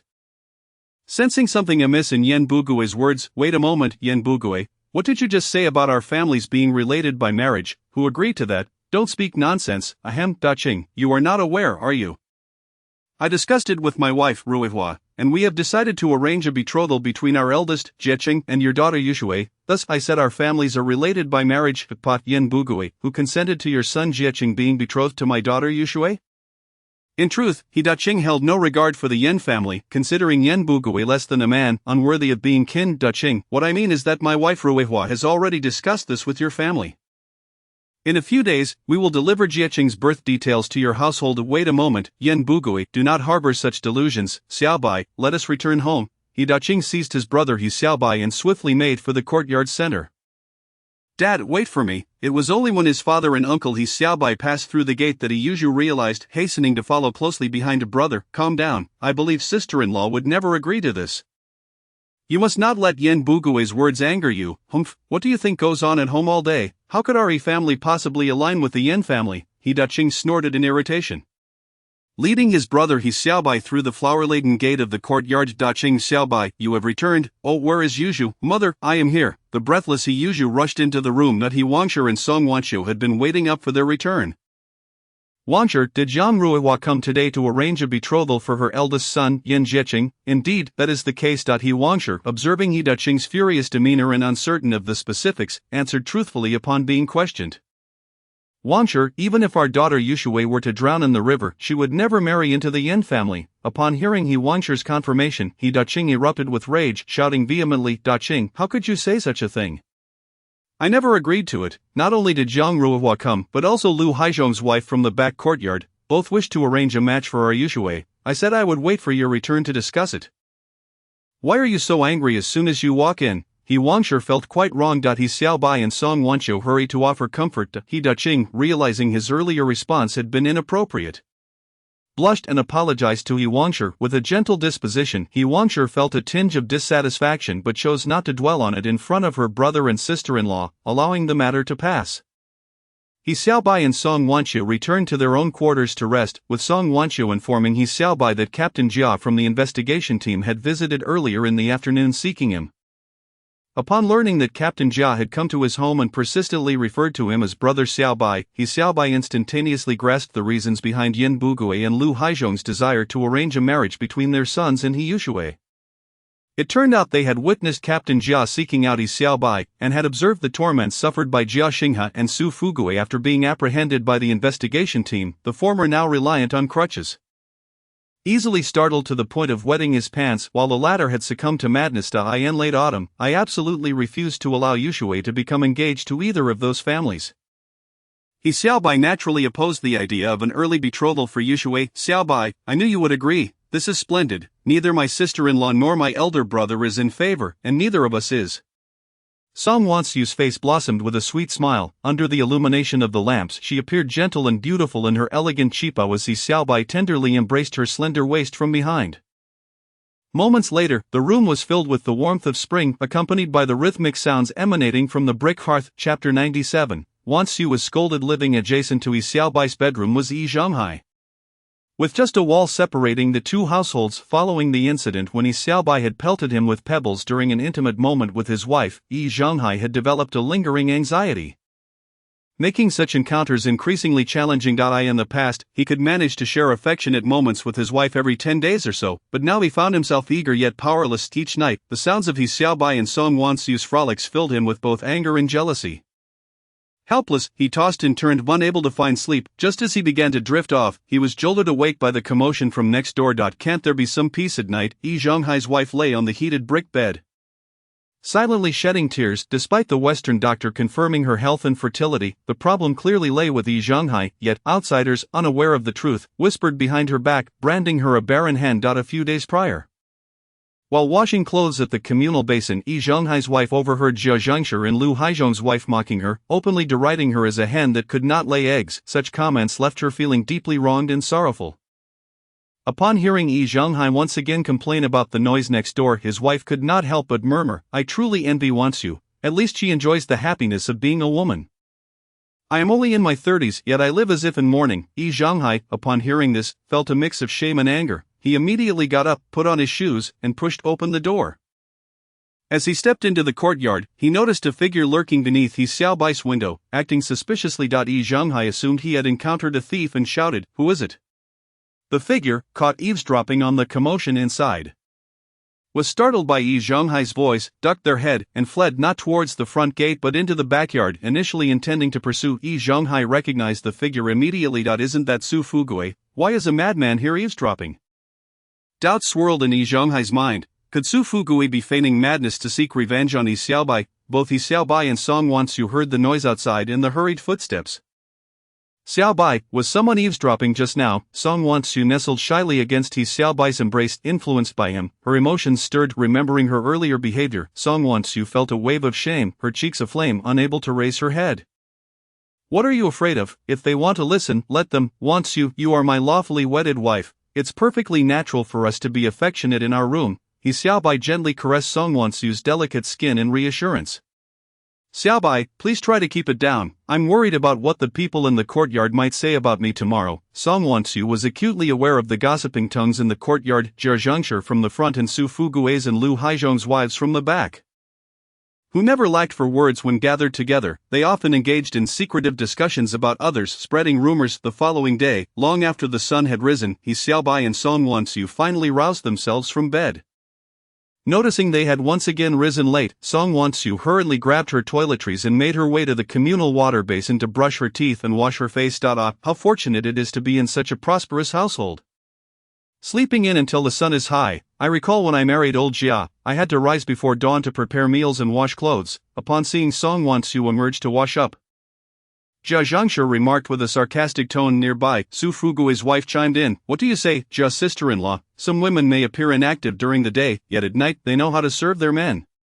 Who knows what their background is? They might just be from a brothel. Su Fugue's wife cast a meaningful glance at Song Won-soo, reminded of the eavesdropper beneath her window the previous night. Song Won-soo felt a tumult of shame and anger. Jia Zhengshur escalated her mockery. Su Fugue's wife, you hit the nail on the head. Women like Song Won-soo, whose origins are questionable, must surely have emerged from those smoky establishments. Our courtyard is filled with respectable ladies. If someone like her corrupts our morals, it truly worries us. With that, Jia Zhengshur deliberately glared at Song Won-soo and spat on the ground. Enraged, Song Won-soo set down her toiletries and straightened her back. Confronting Jia Zhengshur, watch your words. I, Song Won-soo, am not the kind of woman you allege. Then what kind of woman are you, Song Won-soo? Judging by your alluring appearance, I suspect you've already been toyed with by every filthy man. With a resounding slap, Song Won-soo could no longer contain herself and struck Jia Zhengshur across the face. Stunned momentarily, Jia Zhengshur soon erupted in fury, shouting, "You shameless wretch, how dare you hit me? Today, I will tear you apart." You vixen! Jia Zhengshur lunged at Song Won-soo, attempting to claw at her face. This was a long-planned attack, fueled by her deep-seated jealousy of the beautiful Song Won-soo. Sensing the impending threat, Song Won-soo took a step back, intending to escape the grasp of Jia Zhengshur's fingers. However, just as she retreated, she found her path blocked by Su Fugue's wife. Sister Jia, let's talk this over calmly. There's no need for violence, Xiaobai's wife. What you're doing is wrong. As she spoke, Su Fugue's wife unexpectedly enveloped Song Won-soo in a tight embrace. Song Won-soo was taken aback. Clearly Su Fugue's wife was siding with Jia Zhengshur, leaving her helplessly watching Jia Zhengshur charge at her. With a sinister grin, Jia Zhengshur declared, "Did you see her slap me? Today, I must ruin her face so that Xiaobai will cast her aside." As Jia Zhengshur reached out with her fingers, resembling claws intent on marring Song Won-soo's lovely visage, Song Won-soo realized that if Jia Zhengshur's fingers caught her face, her beauty would surely be harmed. At that critical moment, a scalding meat bun flew through the air, striking Jia Zhengshur squarely in the face. With a shriek, Jia Zhengshur covered her eyes. "You vile woman, how dare you insult my wife? You're asking for death." Xiaobai, filled with rage, rushed forward, delivering a swift kick to the screaming Jia Zhengshur, sending her sprawling. Jia Zhengshur promptly lost consciousness. Chapter 98. The headman mediates Won-soo. Are you alright? Xiaobai hurriedly stepped forward to support the pale Song Won-soo. "Xiaobai, I'm fine, but Jia Zhengshur is utterly bullying me." Hurling such insults, coming from a scholarly family in Jinling, Song Won-soo had long dreamed of attending university, but the invasion had altered her life's course, leading to the deaths of over 30,000 innocent civilians. How could she endure such humiliating insults? Recalling Jia Zhengshur's vile words, she trembled uncontrollably. At that moment, Yan Bugui and his wife Yang Ruihua, alerted by the commotion, rushed from the front courtyard to the center courtyard. Upon understanding the situation, Yan Bugui immediately declared, "Xiaobai, this matter must be reported to the authorities. It is high time to teach that venomous tongue of Jia Zhengshur a lesson." Xiaobai's complexion darkened, his fists clenched with a desire to deliver a punishing blow to the one who had insulted his wife. However, confronting the crowd in public was unwise. Moreover, Xiaobai was acutely aware that their most pressing task was to eliminate the invaders. Additionally, Song Won-soo held a unique status as a member of the underground party. Escalating the situation could endanger her. Witnessing Jia Zhengshur unconscious on the ground with dark blood trickling from her left eye only intensified Xiaobai's fury. He knew his strike had been heavy, but Jia Zhengshur had certainly received her due punishment. Nonetheless, Xiaobai had no intention of addressing the matter through official channels, given Song Won-soo's delicate situation. "Bugui is right, we must report this, that Jia Zhengshur should have been dealt with long ago. How dare she slander my sister-in-law Won-soo, calling her such disgraceful names." He Daqing was utterly infuriated, and without waiting for Xiaobai's consent, he began to shout loudly about reporting the matter to the authorities. At that moment, Yan Bugui, eager to curry favor with the Yi family, immediately chimed in, "Daqing, Xiaobai, I shall go fetch Su Baolong right away so he can report to the higher-ups." Xiaobai intended to stop Yan Bugui, but ultimately he could not prevent this meddlesome opportunist from stirring the pot. "Wonchu, you should go hide at your sister-in-law's for a while, when Su Baolong arrives.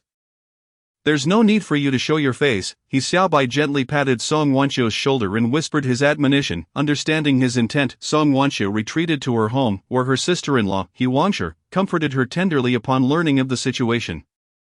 At that moment, Yi Zhonghai emerged from his residence, instructing his wife to pinch the acupoint on Jia Zhengshur's upper lip to awaken her. Upon regaining consciousness, Jia Zhengshur immediately covered her left eye and screamed, "My eye is blinded." That little beast, He Xiaobai, must be the culprit. This is unacceptable. I demand compensation, not only compensation, but I want him imprisoned for his transgressions. Yi Zhonghai, witnessing the commotion, urged Jia Zhengshi to remove her hands and, upon closer inspection, was horrified to discover that her left eye had indeed been injured by He Xiaobai's actions. Dark crimson blood flowed from her eye, a gruesome sight. Jia Laosan Yen Bugui has gone to summon Su Baolong.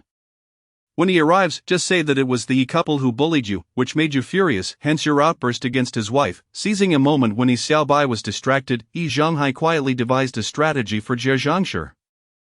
She nodded. Though her eye throbbed painfully, she resolved to endure until Su Baolong's arrival. Soon, Su Baolong, sporting a goatee, arrived at the courtyard of number 95, leaning on his Sibyl cane, before he even reached the flower gate.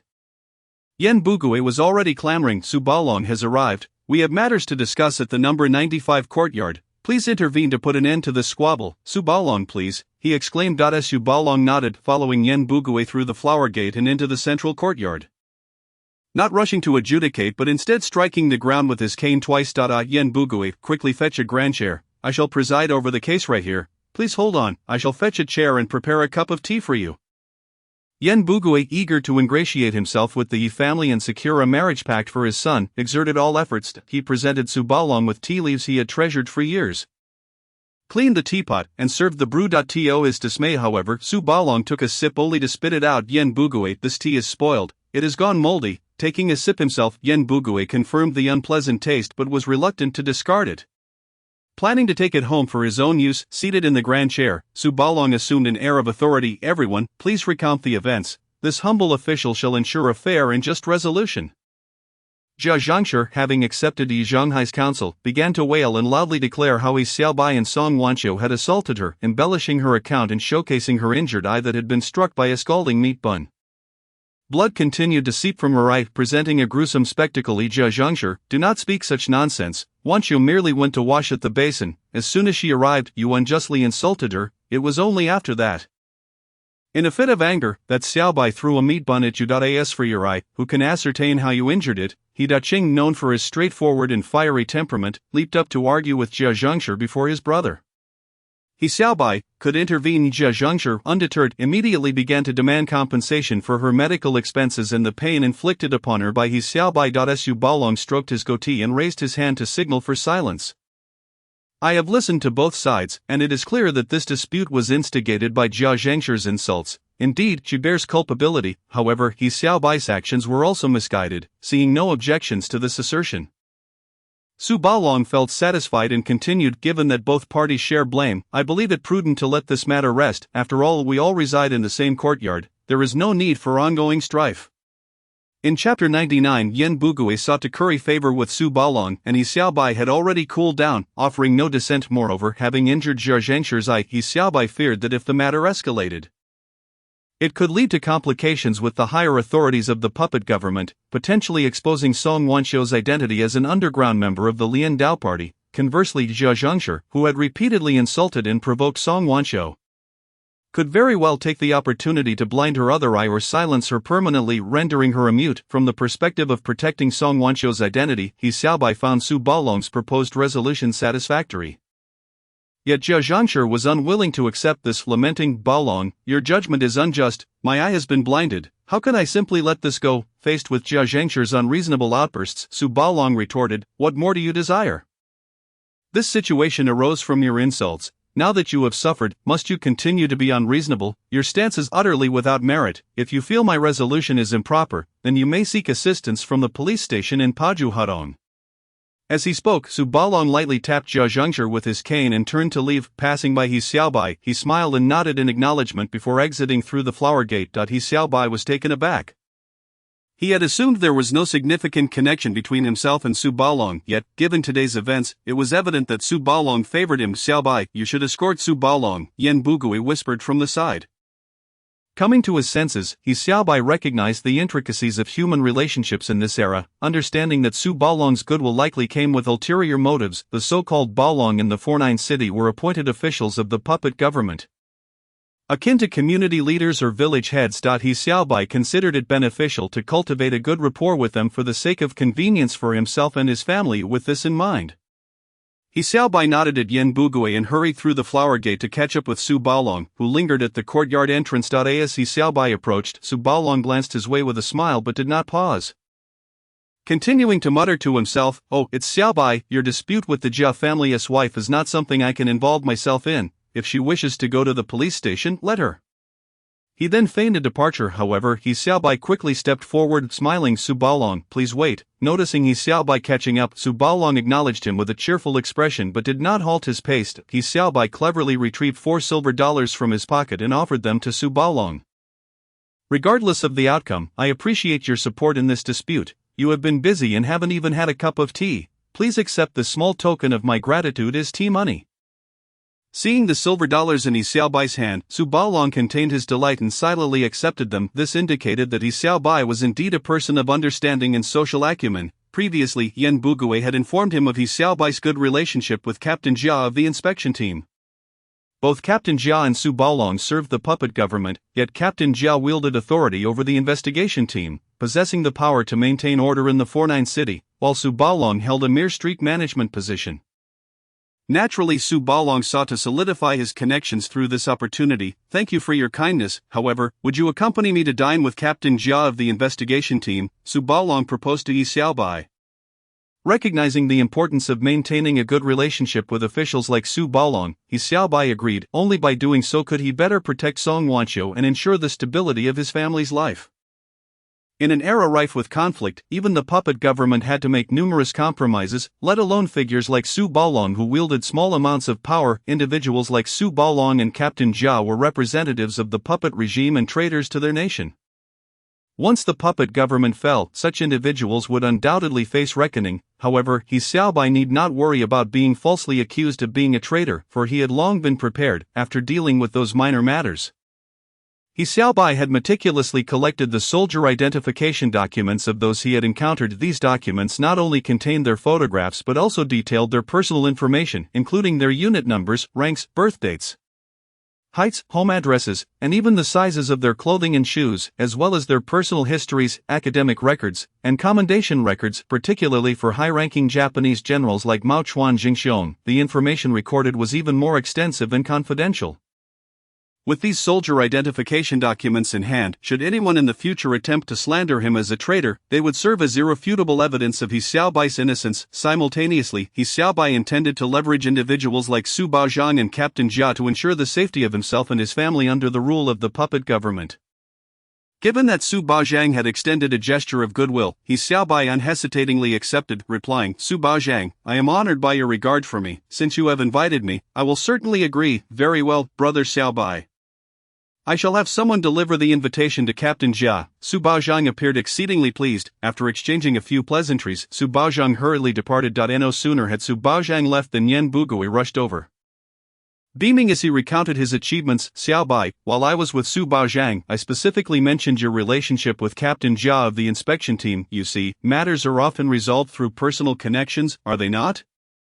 Teacher Yan, He Xiaobai, would never bully the weak. I am well aware of your intentions. I am a straightforward person. You respect me a foot, and I shall respect you a mile. Furthermore, regarding my niece Yushui's marriage, our family has discussed it, and we shall allow her to decide when she comes of age. When she reaches adulthood, if she fancies your son Jiecheng, we would be delighted for our families to become in-laws. But for now let us refrain from mentioning any betrothal, lest it cause embarrassment for both our families." He Xiaobai understood Yan Bugui's motives and spoke candidly. Chapter 100. Yi Zhonghai provokes trouble. Yan Bugui felt somewhat awkward. He had assumed that even if He Xiaobai did not support his son Jiecheng's betrothal to Yushui, he would at least not oppose it given Yan Bugui's earlier assistance. However, He Xiaobai had neither explicitly supported nor opposed the idea. Instead suggesting that Yushui should decide for herself in due time. This effectively thwarted Yan Bugui's intention to arrange the marriage between his son Jiecheng and He Yushui. Unable to refute this, Yan Bugui could only smile and say, "Indeed Xiaobai, you are correct. In the early years of the Republic, a new way of life was advocated, opposing arranged marriages, even though we are currently under the jurisdiction of the puppet government. The values left behind from the Republic are undeniably commendable. Teacher Yan, you truly are an educator, possessing profound knowledge and unique insights. I have learned much." After bowing respectfully, He Xiaobai returned to the courtyard. Yang Ruihua had long been waiting at the door, holding her second son Yen Jiefang, craning her neck to look out. Upon seeing He Xiaobai enter the courtyard, she rushed to Yen Bugui's side. "Bugui, is Xiaobai going to discuss with his brother about arranging a marriage between our children?" Yang Ruihua inquired. "Alas, Ruihua, do not mention this matter again. If you do, He Xiaobai may very well become angry." "What is wrong with He Xiaobai? We have helped their family so much, even sending them tea, yet they have not uttered a single word of thanks, acting as if it were their due." Yang Ruihua complained. "Enough, do not say more. Be careful not to let He Xiaobai hear you. We cannot afford to offend him. After all, Su Baozhan was just speaking with him quite amiably." Yen Bugui hastily gestured for Yang Ruihua to cease. "Yen Bugui, why are you so cowardly? It seems as if a single leaf falling from a tree could hurt you." Yang Ruihua had long set her sights on the good fortune of the He family. Even coveting the imported Mickey Mouse candies, she was calculating that if their families truly became in-laws, she could openly take her children to the He household for free food and drink. Yang Ruihua's current mood was as dismal as when Jia Zhengshi sought to marry her niece to He Xiaobai. Yen Bugui shot her a glare, saying, "Yang Ruihua, are you truly foolish? Do you wish for me to meet the same fate as Jia Xinghat and Su Fugui?" Upon hearing this, Yang Ruihua immediately fell silent. In the courtyard, Jia Zhengshi was causing a ruckus, intent on confronting the Yi family, but was intercepted by Yi Zhonghai and his wife, Sister Jia. "Do not pit eggs against stones. Su Baozhan must have been bribed by He Xiaobai. In my opinion, we should write a complaint to the police station, accusing He Xiaobai of unlawfully entering our home and assaulting Sister Jia, resulting in her eye injury." Yi Zhonghai suggested in a hushed tone. "Old Yi, would that even work? He Xiaobai has a very good relationship with Captain Jia of the inspection team. If this matter leads to my arrest, I will be in dire straits." On the Kong, Jiaxing had trembled in fear at the thought of going to the police station to lodge a complaint. Yi Zhonghai patiently explained to alleviate Jiaxing his concerns. "Brother Jia, you are speaking of the inspection team, but we are going to the police station. There is no connection between the two. We just need to find someone who can write to draft the complaint. Let us seek out Yen Bugui, he is a teacher." Jia Zhengshi blurted out. Yi Zhonghai shook his head in exasperation. "Did you not see Yen Bugui currying favor with the Yi family? Today, Su Baozhan was invited by him." "Zhonghai, I have an uncle from my maternal side who has previously written complaints for others. I believe he would suffice." Yi Zhonghai's wife interjected. Yi Zhonghai shot her a glance, feeling displeased, for he was the type to strategize from the shadows but not to take the lead. This way, even if the Yi family sought retribution, there would be no evidence linking him, Yi Zhonghai, to the matter. However, now that his wife had mentioned her uncle, it meant he was being dragged into the situation.